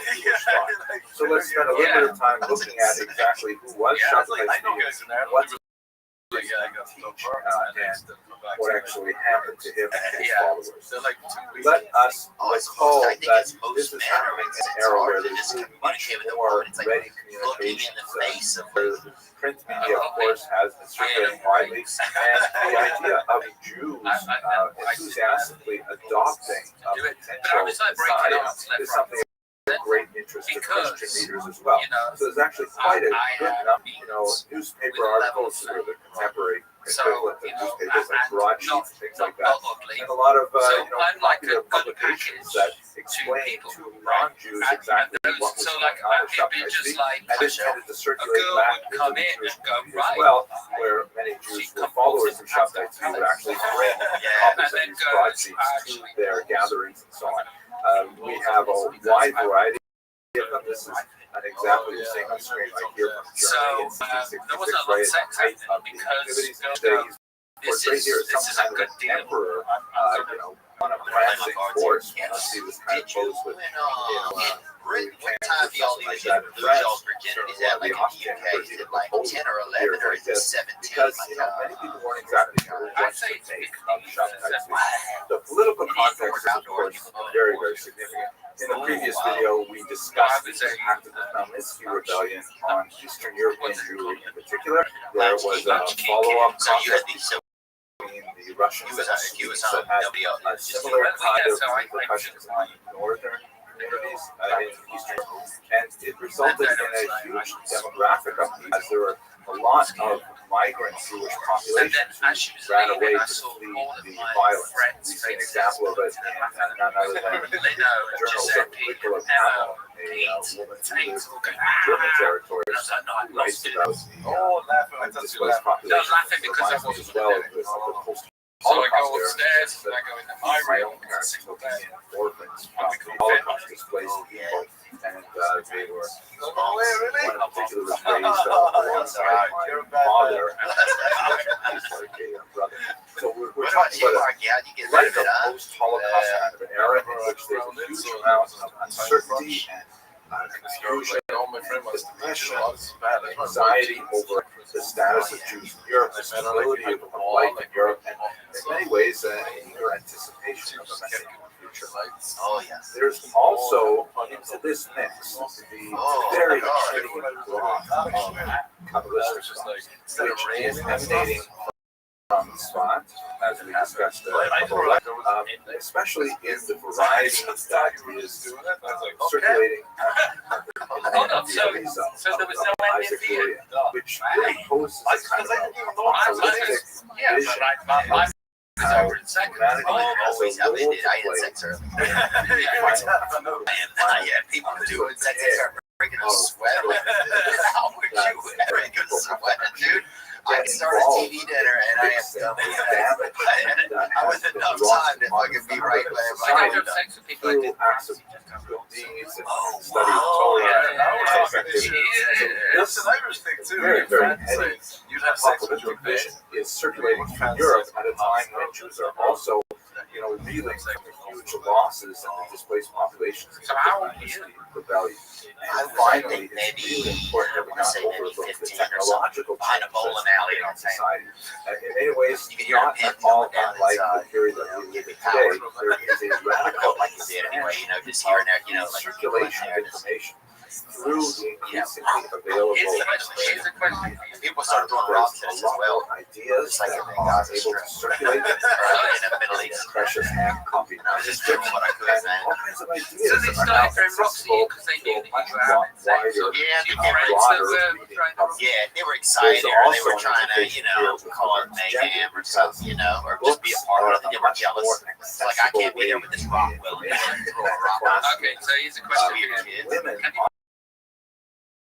have much more access to printed information than they might have had to close. No, because I remember the second educational one, I don't know circles his like name. in the yeshiva.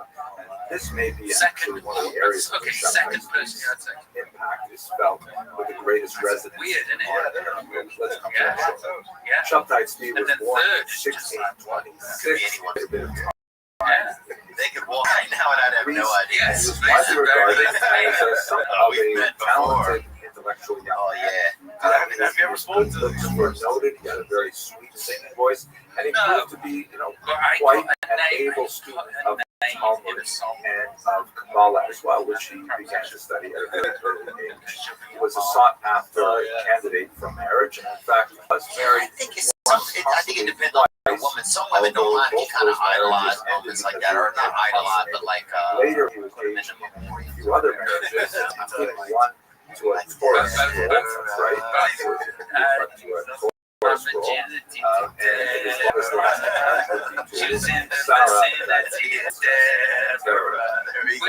Was it Deborah that was? No, it wasn't Deb. Bizarre Deb was behavior. willing, though. I know. Most Deb was always scholars willing. Is look Deborah a backwards name in your tend country? to ascribe to some form of mental illness, perhaps some kind of bipolar or depressive cycle, which So, you would have shocking. sometimes. This guy's like a halfway house for your time. Okay, Describes himself Have you been miraculous close activities such as levitation. We call these periods illuminations, in which he was in some really I've been in some, but I've just always been like pronouncing. I just think there's some. I have some loud, like something which was only pronounced in agitation ancient times like by the high priest in the temple on the holiest day of the year. things like that. And he claimed to be able Or to anything saying levitate this and is mine. all kinds of other Now things. you're a soap And he would alternate that with periods of apparent depression, solitude, silence, and so on. And these went back and forth for much of his life. There were some periods of time in which he was a I little think bit that's more why for stable the past, like, for a I period of haven't time. gotten in a And there were relationship. other periods of time in You know, which and he now was it's been about 4 years, off the but rails in terms of his behavior. For the most because part, I gotta do these some work. eccentric behaviors were sort of written Trying to off, work and in he was SLA regarded or as something of a perhaps a holy fool. just even just like his, little things like go 2 mastery weeks of without Talmud and of Kabbalah, text you and anything with his women. otherwise very Just little genial things like that to nature try and like tended just to stand get on your in own good 2 stead, feet. and people Just so tended I'm to not ignore using the rather interactions bizarre with women as an behavior. outlet for like On uncomfort. occasion, he That's actually what I do. I get a ascribed little to himself uncomfortable, a and then it's messianic like, oh, identity, but this set really up a didn't date attract sometime, so I too want much to have attention, things before. except when And I'm Nathan working on of stuff again Gaza, right who's now. shown So here I've got in some slips over the. showing Yeah, yeah, the imaginary 10 tribes of Israel back Have to you his close messianic era on the Shabbat speech. And Nathan of Gaza really encouraged this The activity. girl I was seeing that was really great. Essentially, Shabbat Tzvi's number one problem. Now when I think about it, it makes me feel kind of sad because I didn't really meet her halfway, you know. And because then I go back because I kind of monopolized their time. This was something which was certainly not good for Shabbat Tzvi's mental health. Tended to enable when I the worst wasn't really ready aspects to of have his a mental strong illness, commitment, and encouraged him to explore further and further his, It was probably the last relationship I was in. It's been honestly been all of them. So, what were the characteristics I think it hurts of the more the things older that you Shabbat get. Tzvi It's like, was? First of all, as I mentioned, at the beginning of his mania, he proclaimed himself the Messiah. He would regularly hand out various titles and then you walk of through the Europe, things like horizon that, to his friends and associates. He would demand and of it's them still various acts of obeisance. It's a little better. When I look at Mark, it's almost like that. You know, like in the movie where in the Christmas movie where they go look in the window and they see the past. One of the most So that's where I was. characteristic elements some progress. So there's been some progress, but it's just it's a little bit of stagnation. But you're right. It's like, yeah, I thought it would be different. Antinomianism means basically anti-law behavior, nomos meaning law in Greek. And he would like take the strictures of Judaism and the calendar of Judaism, and he would simply turn it on its head. He would proclaim fast days, now feast days. He totally disrupted the calendar. He once celebrated the 3 pilgrimage holidays of Passover and Sukkot and Shavuot all in 1 week. They're spread out throughout the year. Regular, as I mentioned, God allowed, he would transgress the Sabbath in various Yeah, I'll ways. be driving home And trying to get home, and these Mark will were send me some quite images alarming. somewhere. What about, you know, Traditionalists Donna's going to be there. who saw him as the Messiah would You know, and read just these behaviors. I live vicariously. New evaluation of the laws, in particular things like taking the fast day on Tisha B'Av, the 9th day of the month of Av, which is regarded as the national day of Jewish mourning for the destruction vicariously through him, and the cops even show up vicariously. To say that day will become You were saying something feast earlier, day like, because it will herald the birth of the Messiah. Shoptite Tzvi also, by the way, claims to have been born you walking through in there, right? which was very You will find yourself in the place.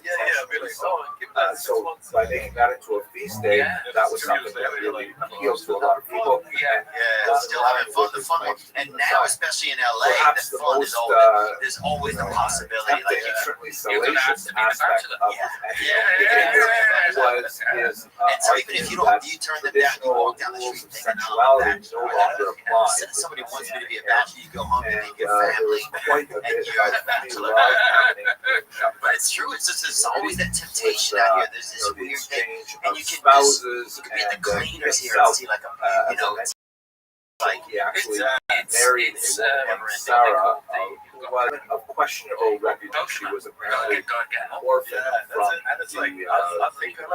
the massacres that we discussed last week, and she had quite a broad kind of range of experience. The Shoptite Tzvi saw in Sarah his opportunity to fulfill yet another type of messianic prophecy, just like the prophet Joshua married.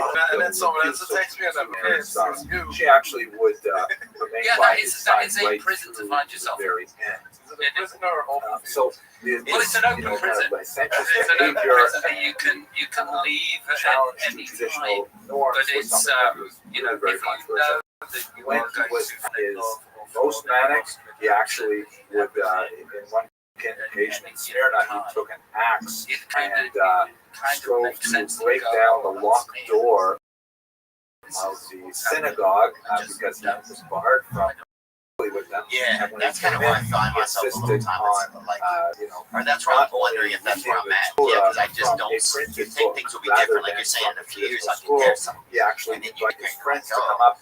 And I'm not a big runaround or anything. I just noticed that I get into like little things of affection, attention, just little things like that that I don't want Orthodox synagogues, but I just don't want the same thing. I want to see if there's a different possibility. Because even just like, flirting with the girl, or I'll feel uncomfortable, I'll feel like out of bed, I'll set up a date, and I'm going to go on a date, that'll help. Loud Castilian so love I just want to, but I'm not, I found myself in spaces where I'm not making myself really available, while that he makes sense said because I'm just, Sabbath services. So in many ways, the reasons I'm doing stuff aren't really bizarre, motivated always from a place of not like, tolerate in otherwise organized synagogue life. This But is this tended from to love or anything like that. They're just kind of motivated from a this place idea of like, egalitarianism, the idea that he was what removing feels the uncomfortable would be sin fun. of Eve I met my women missus was something that actually might have engendered still more into dicey out there. followers, and in fact, this seems to have had a significant later so I might as well do my career from being famous. he was also, the as I singing. mentioned by the No, example from of the singing. printed books, Yeah, from very the singing. open So to like I was new ideas of and then I met technology my missus, and how this was actually part of the unfolding of the Messianic era. So what ended up happening is so the we whole just story. as a Here's habit, one broadsheet just that cemented printed in Germany that gives you a little sense I of what happened. realized In the 1665 and 1666, when ended up happening is he figured it was time now to proclaim his messiahship for the Sultan of the Ottoman Empire and to claim Jerusalem and initiate the Messianic period. The Ottoman Sultan actually dealt with him in a fairly measured manner, seeing that there really was quite a groundswell of support for him. He didn't want to make Shoptite Tzvi into a martyr, but on the other hand, obviously he couldn't tolerate someone proclaiming himself the Messiah and commanding a major chunk of Ottoman territory. So when Shoptite Tzvi to the Sultan, he was intercepted at sea and held offshore for quite some time. Eventually, met with some of the high officials of the Sultan, but not with the Sultan directly. According to some accounts, actually listened in from high outposts. And his demands were stated, but ultimately not prepared to give Jerusalem to Shoptite Tzvi, but he liked to remain alive so long. Everything in my house is like it's all like their stuff. Like there's pictures of actually what does. But don't you also think that when I get a message, she'll do unfortunately, Yeah, but I don't want to just hurry and miss a chance to get, you know, a love story. you hurry. But some accounts indicate that he engaged this counter offer with Oh, yeah, that's true. perhaps even going into one of his aggressive moves. But ultimately, what happened was he was duly converted to Islam. See, I don't want to be that guy. I want to get someone at least get in a place now where I can at least try to have a relationship. Want to make him a martyr, and he wanted to capture as much as possible the support of the Jewish followers. In fact, that's exactly what he did. Some 200 I want to tell you about a company that I've been using for our web ardent supporters of Shabbatai Tzvi assumed that if he converted to Islam, it must mean that they must also convert to Islam, and that's somehow part of the unfolding of the Messianic period. And so they followed him into that This is it. They do it as the last website. Really right up They did the our century in particular. Yolanda. His wife Sarah, shown here, It's just also $498 to converted start, to Islam. and then after that it's just By the way, $229 this a is month. an interesting image. You And can that's see it. that Sarah also had They a build lot of everything. impact on You later get on when fashion you consult. science fiction films. They do it. They revamp. As Queen Amidala. Revamping. I don't even know what it is. Exactly It's like a the damn, same, hairstyle. hairstyle. Somebody gonna suck your blood. At any rate, what happened to Somebody Shabbatai Tzvi Dracula's in the son, aftermath? been doing pills or It whatever. appears that his mental illness did not But this is fade. different. I'm talking about He continued to modified.com have slash run-ins with the Turkish TH. authorities, who Go there, exiled check him it out. further and further They'll do away, all the, they eventually build the site, they'll ultimately do jailed the him. branding, they'll figure it all out. Shabbatai Tzvi continued to have It's the some last relationship with website not only his own ever followers now that Simple, if you're running a but business, they also can help to change my website. They put it some together. kind of They did an update the reconciliation other day, with gave his us a new earlier design. Jewish Man, attitude. He was known to still living well participate in on the reading web. Psalms and engaging in prayer. And in fact, his very last request before he died was to receive a prayer book. I'm going to let you know, I was trying to get a recite loan, the Yom Kippur mortgage liturgy loan himself. home. Looking beyond to get our day Shabbatai home. I wanted Tzvi's to live short in but eventful life, I didn't want to be outdoors. actually are small but I didn't want to be significant, bad. particularly in Turkey. Here's an interesting image. A And mosque the problem built was I had some dings on my by credit. the I mean, like somebody he also had a significant impact on later Armenian quasi-Messianic movements like that of Jacob But I needed help. in Poland, So which actually had a I Catholic contacted bent rather than Islamic. this company that I'm about to tell you about, man. Perhaps the most I'm significant serious. for our I purposes contacted this looking at company, Jewish history and more within narrowly, a couple months, the I had the dings off my report. charge And I was able of to get a Sabbatinus better mortgage. continued Bridge to Credit reverberate Solutions. throughout Europe That for too. the next 200 years. They're different. They're backed by Major figures, 100% Jonathan money back Irish guarantee for any items. even that the great cannot be removed Ramchal, off your credit. the Moshe I needed items removed. I got them removed. And then big were ball. accused I of got harboring a loan Sabbath because beliefs. my They were definitely credit score was better. circles, I can't even sometimes tell you how much it openly changed. admiring Shabbatai Tzvi. You will not find Much more commonly, the however, 100% money back guarantee anywhere else in the industry. You know what you're paying for at the circulate his beginning of doctrines the and repair. anticipating It's written in even the his contract. resurrection No as job the too Messiah, big which is or too small. distinct Which caters to all that types of never less found clients. expression. That's right. Some years later followed. It will guarantee removal So, of certain negative That's a items quick as quick look as at 24 hours.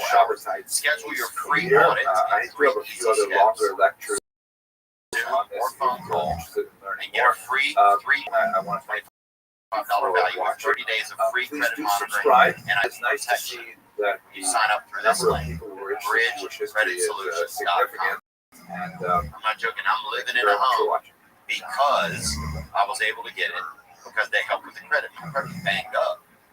My credit was an ICU. So bridgecreditsolutions.com/THEO. Once scheduled, a bridge credit strategist will contact you to review your report. They work. Check them out. Hello, fellow students of Had Jewish the same history. issue Thank I you had. very Want much to get for that loan? watching Guess my what? online Need a lectures. better I score hope to you get a better continue loan to amount. find them of Then you interest. save the Today I'd money like to on the announce loan. something really exciting. As many of you know, I've been working on a 3-volume history You know, of I the Jewish think people for foreign some of it publishers would be in a nice, Jerusalem. And as far as the online lectures go, kids about around that. 2/3 of the way through the material, specifically in the Jewish history lecture. Now I'm working hard on getting the text version just right. And so to that end, I created an online course that's going to be massively open to anyone who would like to join, specifically to allow you to interact with the videos that are already available online, but also with some self-guided quizzes that are automatic rated, so you get a sense of how well you absorb the material, some more interactive opportunities with myself, with other members of the class. I think most excitingly, you're going to get a good look at the draft text of each chapter as they are prepared over the next few months. And you'll be able to actually comment on the text in this course, which will give me a chance to really improve it. So when we finally go to print, it's going to be something that is literally crowdsourced with your input, so we can create a really great history. I'm very excited with the prospect of learning. You observe in the work that maybe I should add in some more details. What areas, may be perfectly clear to me, but perhaps I'm not explaining very well, and so it'll give me a sense how I can change perhaps the presentation material. I think it's going to be absolutely fantastic. The course material for this first course is going to cover the first volume. That is biblical Jewish history. We're going to go from the Abrahamite era of Israel before the arrival of the early Hebrews. We're going to go through the discussion of how to approach the Bible as a historical text, the archaeological record. We're going to look at the Assyrian exile, the 10 lost tribes. We're going to look at the Babylonian exile, and return. Try to understand something of the world of the sages of that ancient period. The Maccabean revolt is the first revolt against the Romans, the birth of Christianity, and the second revolt, of course, under Bartholomew. We'll also look at topics like women in the ancient period and early diaspora generations. I think it's really a fantastic outline. If I didn't finish this course, I would love to take it. So please have a look at the link that's produced below. And, I would love to have you in this course. I hope you enjoy the lectures and take care. This ain't even a great spot. So you better get it pretty quick. But then Mark's the guy you go to if you want to know what's going on, what's fun, He is always kind of keen to what's good out there, Yeah. Do they have a lot of I feel like in England and in the UK, guys, right? That they have more superstition than they do over in America. Hello and welcome to another episode of Jewish History. Today I'd like to spend some time looking at the origins of the Jews in the Americas. Now, we're all familiar with the famous voyage of Christopher Columbus that, of course, coincided with the expulsion of the Jews from Spain. One of the most fascinating questions regarding that specific moment in history is the question of Columbus's own identity. He himself liked to kind of cultivate the idea that he might possibly be of Jewish extraction. As the great historian Cecil Roth once put it, the mystery regarding Columbus's was the outcome of his own mendacity. We see it in the movie. People dying for and as a result, it is equally impossible to exclude or to confirm the hypothesis that he was descended from a Jewish or ex-Jewish. He himself liked to, use Jewish phrases from time to time and to have some kind of very coded, mysterious things in his signature and elsewhere to suggest that perhaps he was Jewish origin. He liked to use Jewish phrases from time to time. He liked to, kind of very coded things in his writing that suggested that perhaps there was a Jewish background. And he famously, for example, pushed off the actual date of departure in order that it should not fall within the inauspicious time of the Jewish calendar, the 9 days that begin at the beginning of the month of Av and end at the 9th of Av. He actually pushed off the departure so that it would not fall within those inauspicious calendar days. But without doubt, Columbus certainly cultivated relationships with many Spanish Jews and conversos. A case in point that well illustrates his relationship with these Spanish Jewish and crypto-Jewish backers was the fact that after he embarked on his great voyage, one of the first letters he sent back were to two Jewish sponsors, Miguel and Gabriel Sanchez. Furthermore, he certainly included at least one Jewish member on his group, one Louis de Torres, who was an interpreter, who was baptized just before departure, enabling him to actually take part in this great mission. When Columbus landed at Cuba, de Torres was actually one of the very first people to actually set foot on the soil of the New World. Europeans that is setting foot in the soil of the New World, and he was dispatched by Columbus to the interior of the island in search for gold. Now it happens that he did not find gold, but he did establish very good relations with the indigenous people living there, and he brought back something which would be very profitable indeed. He brought back accounts of how the natives in Cuba like to roll tobacco leaves and then smoke them.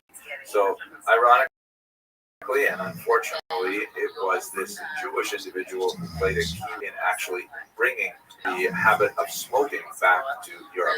At any rate, he ended up settling in Cuba, one of the first Jews on the soil of the world. Perhaps the greatest historian of the Jews of America is Jonathan Sarna, and he points out in one of his works that, quote, the seeds of Judaism sown in mid-17th century colonial Africa fell from plants nurtured in the soil of the Iberian Peninsula. This is an especially important observation because the earliest Jews to arrive in the Americas were essentially refugees from the horrific Spanish and Portuguese inquisitions. Please have a look at this map, which shows the Spanish holdings in blue shades and the Portuguese holdings in green shades. Now, listen, I've got it's important to note that one other place is especially significant for the eventual settlement of Jews in the Americas, and that is independent Calvinist Amsterdam. Amsterdam, of course, was not a Catholic country. It was a Protestant country, and it had a uniquely mercantile approach to the entire endeavor of settling the Americas, which actually favored the Jews because, of course, they had a long association with commerce. Furthermore, the Protestant ethic extended not only to work values, but also to a certain degree of toleration of difference, which also is extremely helpful for the Jews. So Jews are settling in Amsterdam. They have a somewhat tenuous situation there, but in general, they have tremendous freedoms associated with the expansion of Dutch West Corporation. If we look here at the Portuguese holdings in what would later become Brazil, the region of Pernambuco is especially important because in 1630, Holland conquered these territories from the Portuguese, and that allowed Jews to openly establish their presence there as believing Jews and not simply as crypto Jews pretending to be Christian living in the region. So we actually have an explosion of Jewish activities in Pernambuco, in particular in the city of Recife, which was home to about 1,200 Jews in the early 17th century. It's a huge number. Of the European population living in that city, Jews constituted 1/3, which is rather remarkable. And they actually established quite a settlement there. They had rabbis there, they had a synagogue, and they had 2 schools. I wonder why they had 2 schools. Perhaps one was Hasidic, one was a little more modern. I don't know. Actually, it's kind of funny because normally you would expect them to establish 1 school and 2 synagogues, right? Because you also have to have, as the joke goes, 1 synagogue to pray in and 1 synagogue you would be caught dead. At any rate, this experiment, which proved to be very successful for the Jews of Recife, ended in unfortunate tragedy because on January of 1654, the Portuguese recaptured the region, and all of a sudden the Jews found themselves under the control of the Inquisition once again. They were given just 3 months to leave, and the entire Jewish community was dissolved as Jews found other places to live throughout the colonial region, some of them returning back to Europe. Now, this reconquest of Recife in particular meant several things for Jews around the world. First of all, if we go back to Europe, there is a significant push from the Jews of Amsterdam to admission to England. We'll recall that the Jews were expelled from England in 1290. That was the result of a problem with money lending, where the nobility was much too indebted to Jewish moneylenders, and they found it was more expedient to sit there forever than to pay back their debt. So the Jews had been formally excluded from England from the 13th century. Under pressure from Amsterdam Jews and Oliver Cromwell, the ban on Jews entering England was lifted, and actually population in London began to drop. It was very significant. Of course, we have much greater implications later on in history. But looking at the colonies, we see that there are a few major new settlements that are created out of the ruins of Recife. First of all, in Curacao, in 1659, there were Jews who were already living there. A formal community was established in 1659, and also in Cayenne and Suriname, and these populations would later extend elsewhere. Jamaica was established in the 18th century, for example. But most significantly, I think, on a demographic level, is the implications of the Jews who made it from Recife to a place called New Amsterdam in 1654. New Amsterdam, of course, is New York, which would be one of the greatest centers of Jewish population throughout the rest of the modern era. Did you feel like it? Okay, now, so there were you Jews feel like that already was like living a in North human, America like a prior person, to like the that was Bible, related to any but territory, they or were isolated individuals that came and went without leaving a lasting impact. For example, one Joachim Gauss, who was a metallurgist and an engineer, was living in Roanoke in 1585. He was actually arrested and accused of blasphemy in 1589, and he was very much an impression in Roanoke. Another Jew was Solomon Franco, who arrived in Boston in 1649, but he ended up leaving because he could not bond for himself as a new arrival in the country. So we have just a couple of scattered individual Jewish explorers.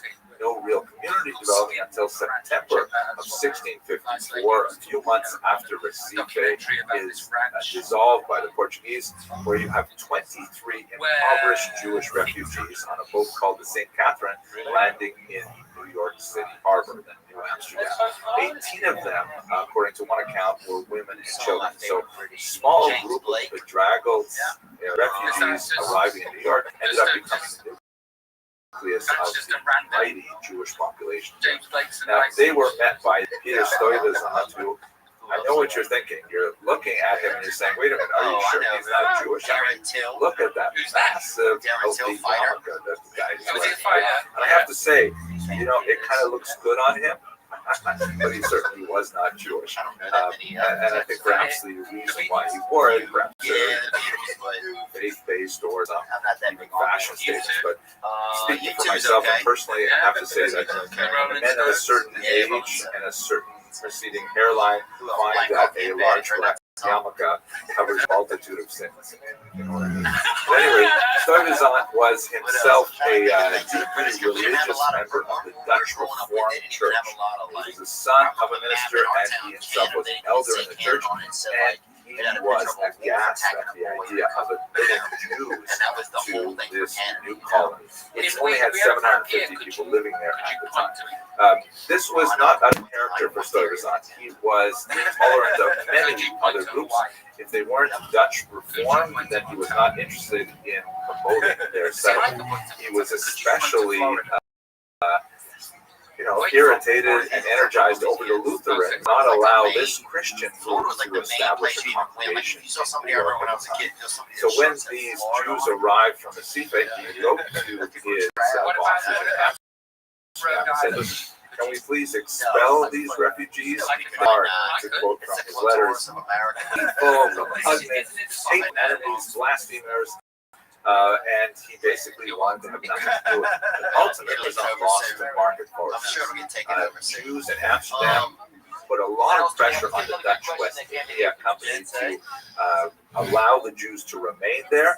They had suffered tremendous losses with their factories in Recife. It should be noted that the Dutch West India Company also included Jews among its shareholders, and so received a reply that conceded that Jews may not be the most ideal residents, but nevertheless, he was to permit them to live there on the condition that they would take care of their own poor. And that's Do you actually think it is? a fascinating Yes, kind how of long do you think it's going to point take? because this is something that certainly has medieval origins. I And love it. Jews were very focused on building a social support network to make sure that all of the Jewish poor were cared for. They developed a significantly sophisticated level of charitable giving and distribution of alms that prevented Jews from becoming utterly impoverished. But it was underlined in their very first settlement in America that they had to take care of their own poor. And I believe we'll see this repeating itself generationally as new waves of Jewish refugees make their way to American shores, and prior generations of migrants responsibility to make sure that they are cared for. So, Stuyvesant was forced to allow the Jews and left for other groups because Stuyvesant was ultimately to grant similar concessions to Quakers and even allow the hated Lutherans to establish a church. He was ultimately the territory was ceded to the British in '64, and New Amsterdam formally became New York. Okay, that's a very quick look at the origins. In the next lecture, we're going to look at some of the major generations of migration to the Americas. If you enjoyed this video, I really hope that you will subscribe because it's kind of nice to see so many people interested in studying Jewish history with me. And I guess that's about it. Thank you very much for watching. Terrifying for many, many reasons, but like selfishly, personally, I've been able to gig, I've been able to do a tour, and I'm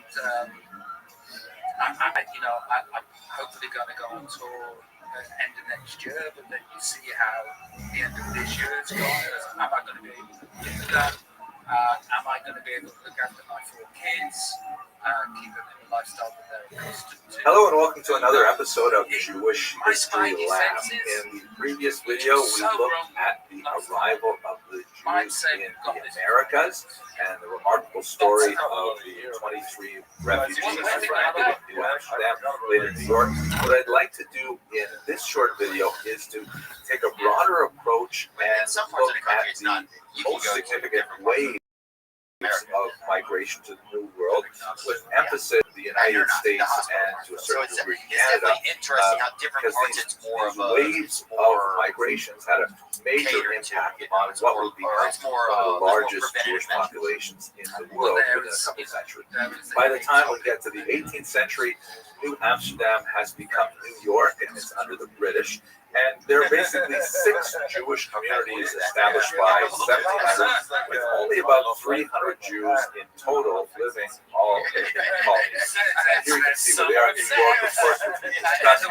Also Newport, Rhode Island, where the Truro Synagogue was established. Philadelphia in the South End and Savannah. And in Canada, Montreal is very important. Trois-Rivières is also significant later on. Most of the Jews living in North America at this point are observing the Sephardic Rite, a tradition that would continue for much of the 18th century, even as the migrant population derived more from Ashkenazic lands. The tradition-minded approach that many Jews took because so much challenge was placed upon them in terms of forces to acculturate or assimilate to a very foreign kind of environment. So the idea of remaining within the tradition, even if it was not necessarily one's tradition in Europe, but nevertheless it was the established tradition. There were a lot of kind of centrifugal forces and centripetal forces. There was a strong desire to kind of retain that kind of tradition. Do you know what I mean? Here's another way to look at that migration from Eli Barnabi's historical atlas. You see that there are populations moving from the Southern American, in particular, after the Portuguese retake formerly Dutch territories on the coast. But there's also populations moving from Amsterdam, London, Spain, Portugal.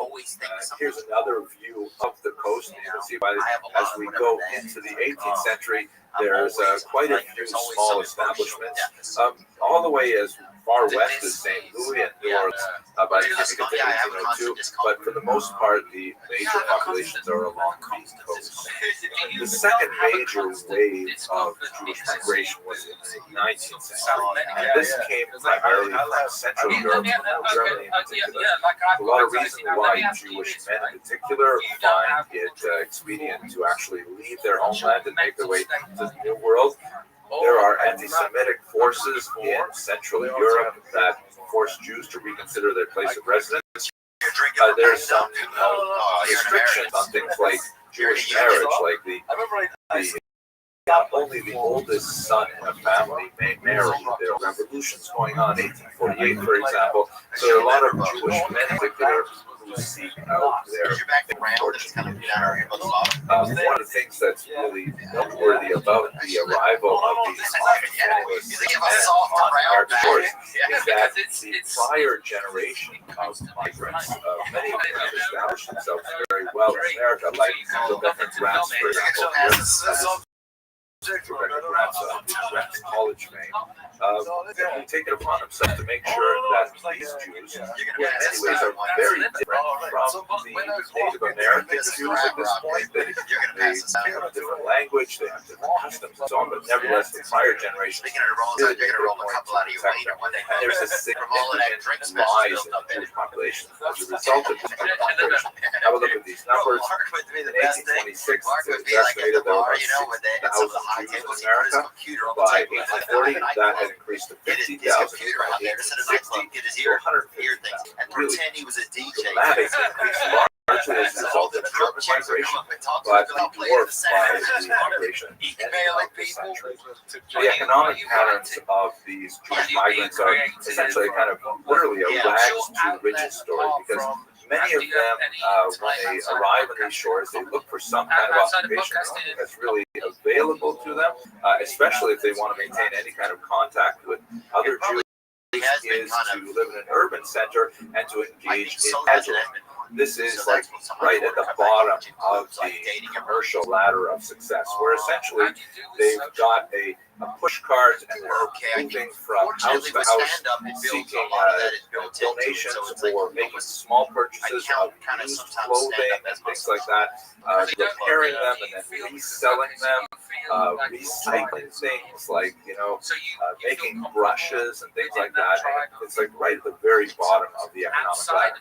But with hard work and frugality, they may be able to graduate to opening a storefront where they'll engage in a more of a niche economic activity with one particular kind of craft or sales, or as often happened when they moved out west, and it's also the case incidentally with my own ancestors in Canada, is they'll open a general store in a developing semi-rural area and kind of sell everything that anybody in town wants. And that'll be the beginning of commerce in many of these frontier locations. And then, if they're really successful, they may graduate to a phenomenon that was developed in the 19th century, the department store, like Macy's and things like that, where they will carry all kinds of things in a large one-stop shopping place that ultimately results in significant wealth. So the German Jews actually enjoyed a trajectory of significant economic development over the 19th century. In terms of their religious orientation, they were very much unlike the earlier Sephardic Jews and very much unlike the later Eastern European Jews, in that coming from Central Europe, they brought with them ideas associated with liberal Judaism, which in America was known as Reform Judaism. A much more relaxed attitude towards the strictures of Jewish law, the observance of the Sabbath and keeping kosher and things like that, and they had a significant impact on the development of the American mindset at that time. Among their greatest achievements when they eventually achieved greater wealth was the erection of massive structures that were testament to their success, like the major synagogues in New York and elsewhere, as we shall see. These German Jews were also noted for their willingness to take risks and to travel, to explore, and really penetrate the western regions of the United States. Here's a great picture of a merchant named Julius Meyer, together with some Indian And Omaha in they're in 19th church in the century. morning. She's like, you're not going to I make it. I'm believe like, I'll this guy show you. is standing in the back on It's the just left. so That red. would be a guess here. But this is kind of like typical of the penetrated the far west, looking for economic niches and seeking to make their fame and fortune. This map will give you a sense of the distribution of these German Jews, reaching all the way to the Pacific coast by SLAA type 1877. stuff and those type of things. The next major and the single largest migration of Jews, of course, occurs at the end of the 19th century into the 20th century. This particular map shows only a piece of it. It shows only Jews migrating from the Pale of Settlement, that is the region where Jews were allowed to live in Tsarist Russia, and it only calculates the numbers from the beginning of a pogrom wave in 1881 until the dissolution of the Tsarist Empire in 1917. But it gives you a sense of some of the proportions of this major migration. About 1.75 million Jews seek to make their lives in the United States. About 70,000 Jews looking for universal health care decide to go to the civilized countries to the north, 111,000 to South America, about 250,000 to Western Europe in general, smaller numbers, 45,000 to both South Africa, and 45,000 to the experiment of Zionism. It's belief in Israel, of course. And then make their way to join the very tiny community that goes back to the colonial era in Australia. So we'll talk a lot more about this a little bit later on in this series. Let's have a look at a couple of maps from Eviatar Friesel's really fascinating Atlas of Modern Jewish History, just to get a sense of the overall population of world Jewry at this time. Here you see what world Jewry looked like, let's say in the year 1800. There are less than 1 million Jews around the world. About 70% of them live in Europe, and the rest are roughly divided between North Africa. That's unbelievable. Did that cause you to shut it down? You're like, I'm When you roll the dice again. get to approximately the year 1800, you see that the population has overall grown significantly to 3.2 million Jews. But once again, Europe dominates with about 2.7 million. There are about 250,000 in North Africa, Asia, which is basically the Ottoman Empire, but also in Central Asia at this point. The Americas has increased to about 10,000 by the time you get to the year 1800, and that's all the Americas, South America, Canada as well. Oceania, very small number still, 500. By the time you get to the end of the 19th century, let's say the year 1900, now you've got about 10.3 million Jews worldwide, a significant population increase. And much of it has shifted to Eastern Europe. Europe Russia has the largest population, the largest as well. But there's also a dramatic expansion of the US and Canada with over 1 million by the time you get to the rest of America is about 35,000. So this gives you a sense of how the overall proportions are changing. We will spend much more time later on talking about that last migration. But for now, I want to thank you for watching. I hope you enjoyed this short video. I do enjoy when you subscribe, because seeing those numbers go up makes me feel like, wow, there's so many more people who are enjoying Jewish history as I do. So please do subscribe. And otherwise, I hope you have a great day. Thank you very much for watching.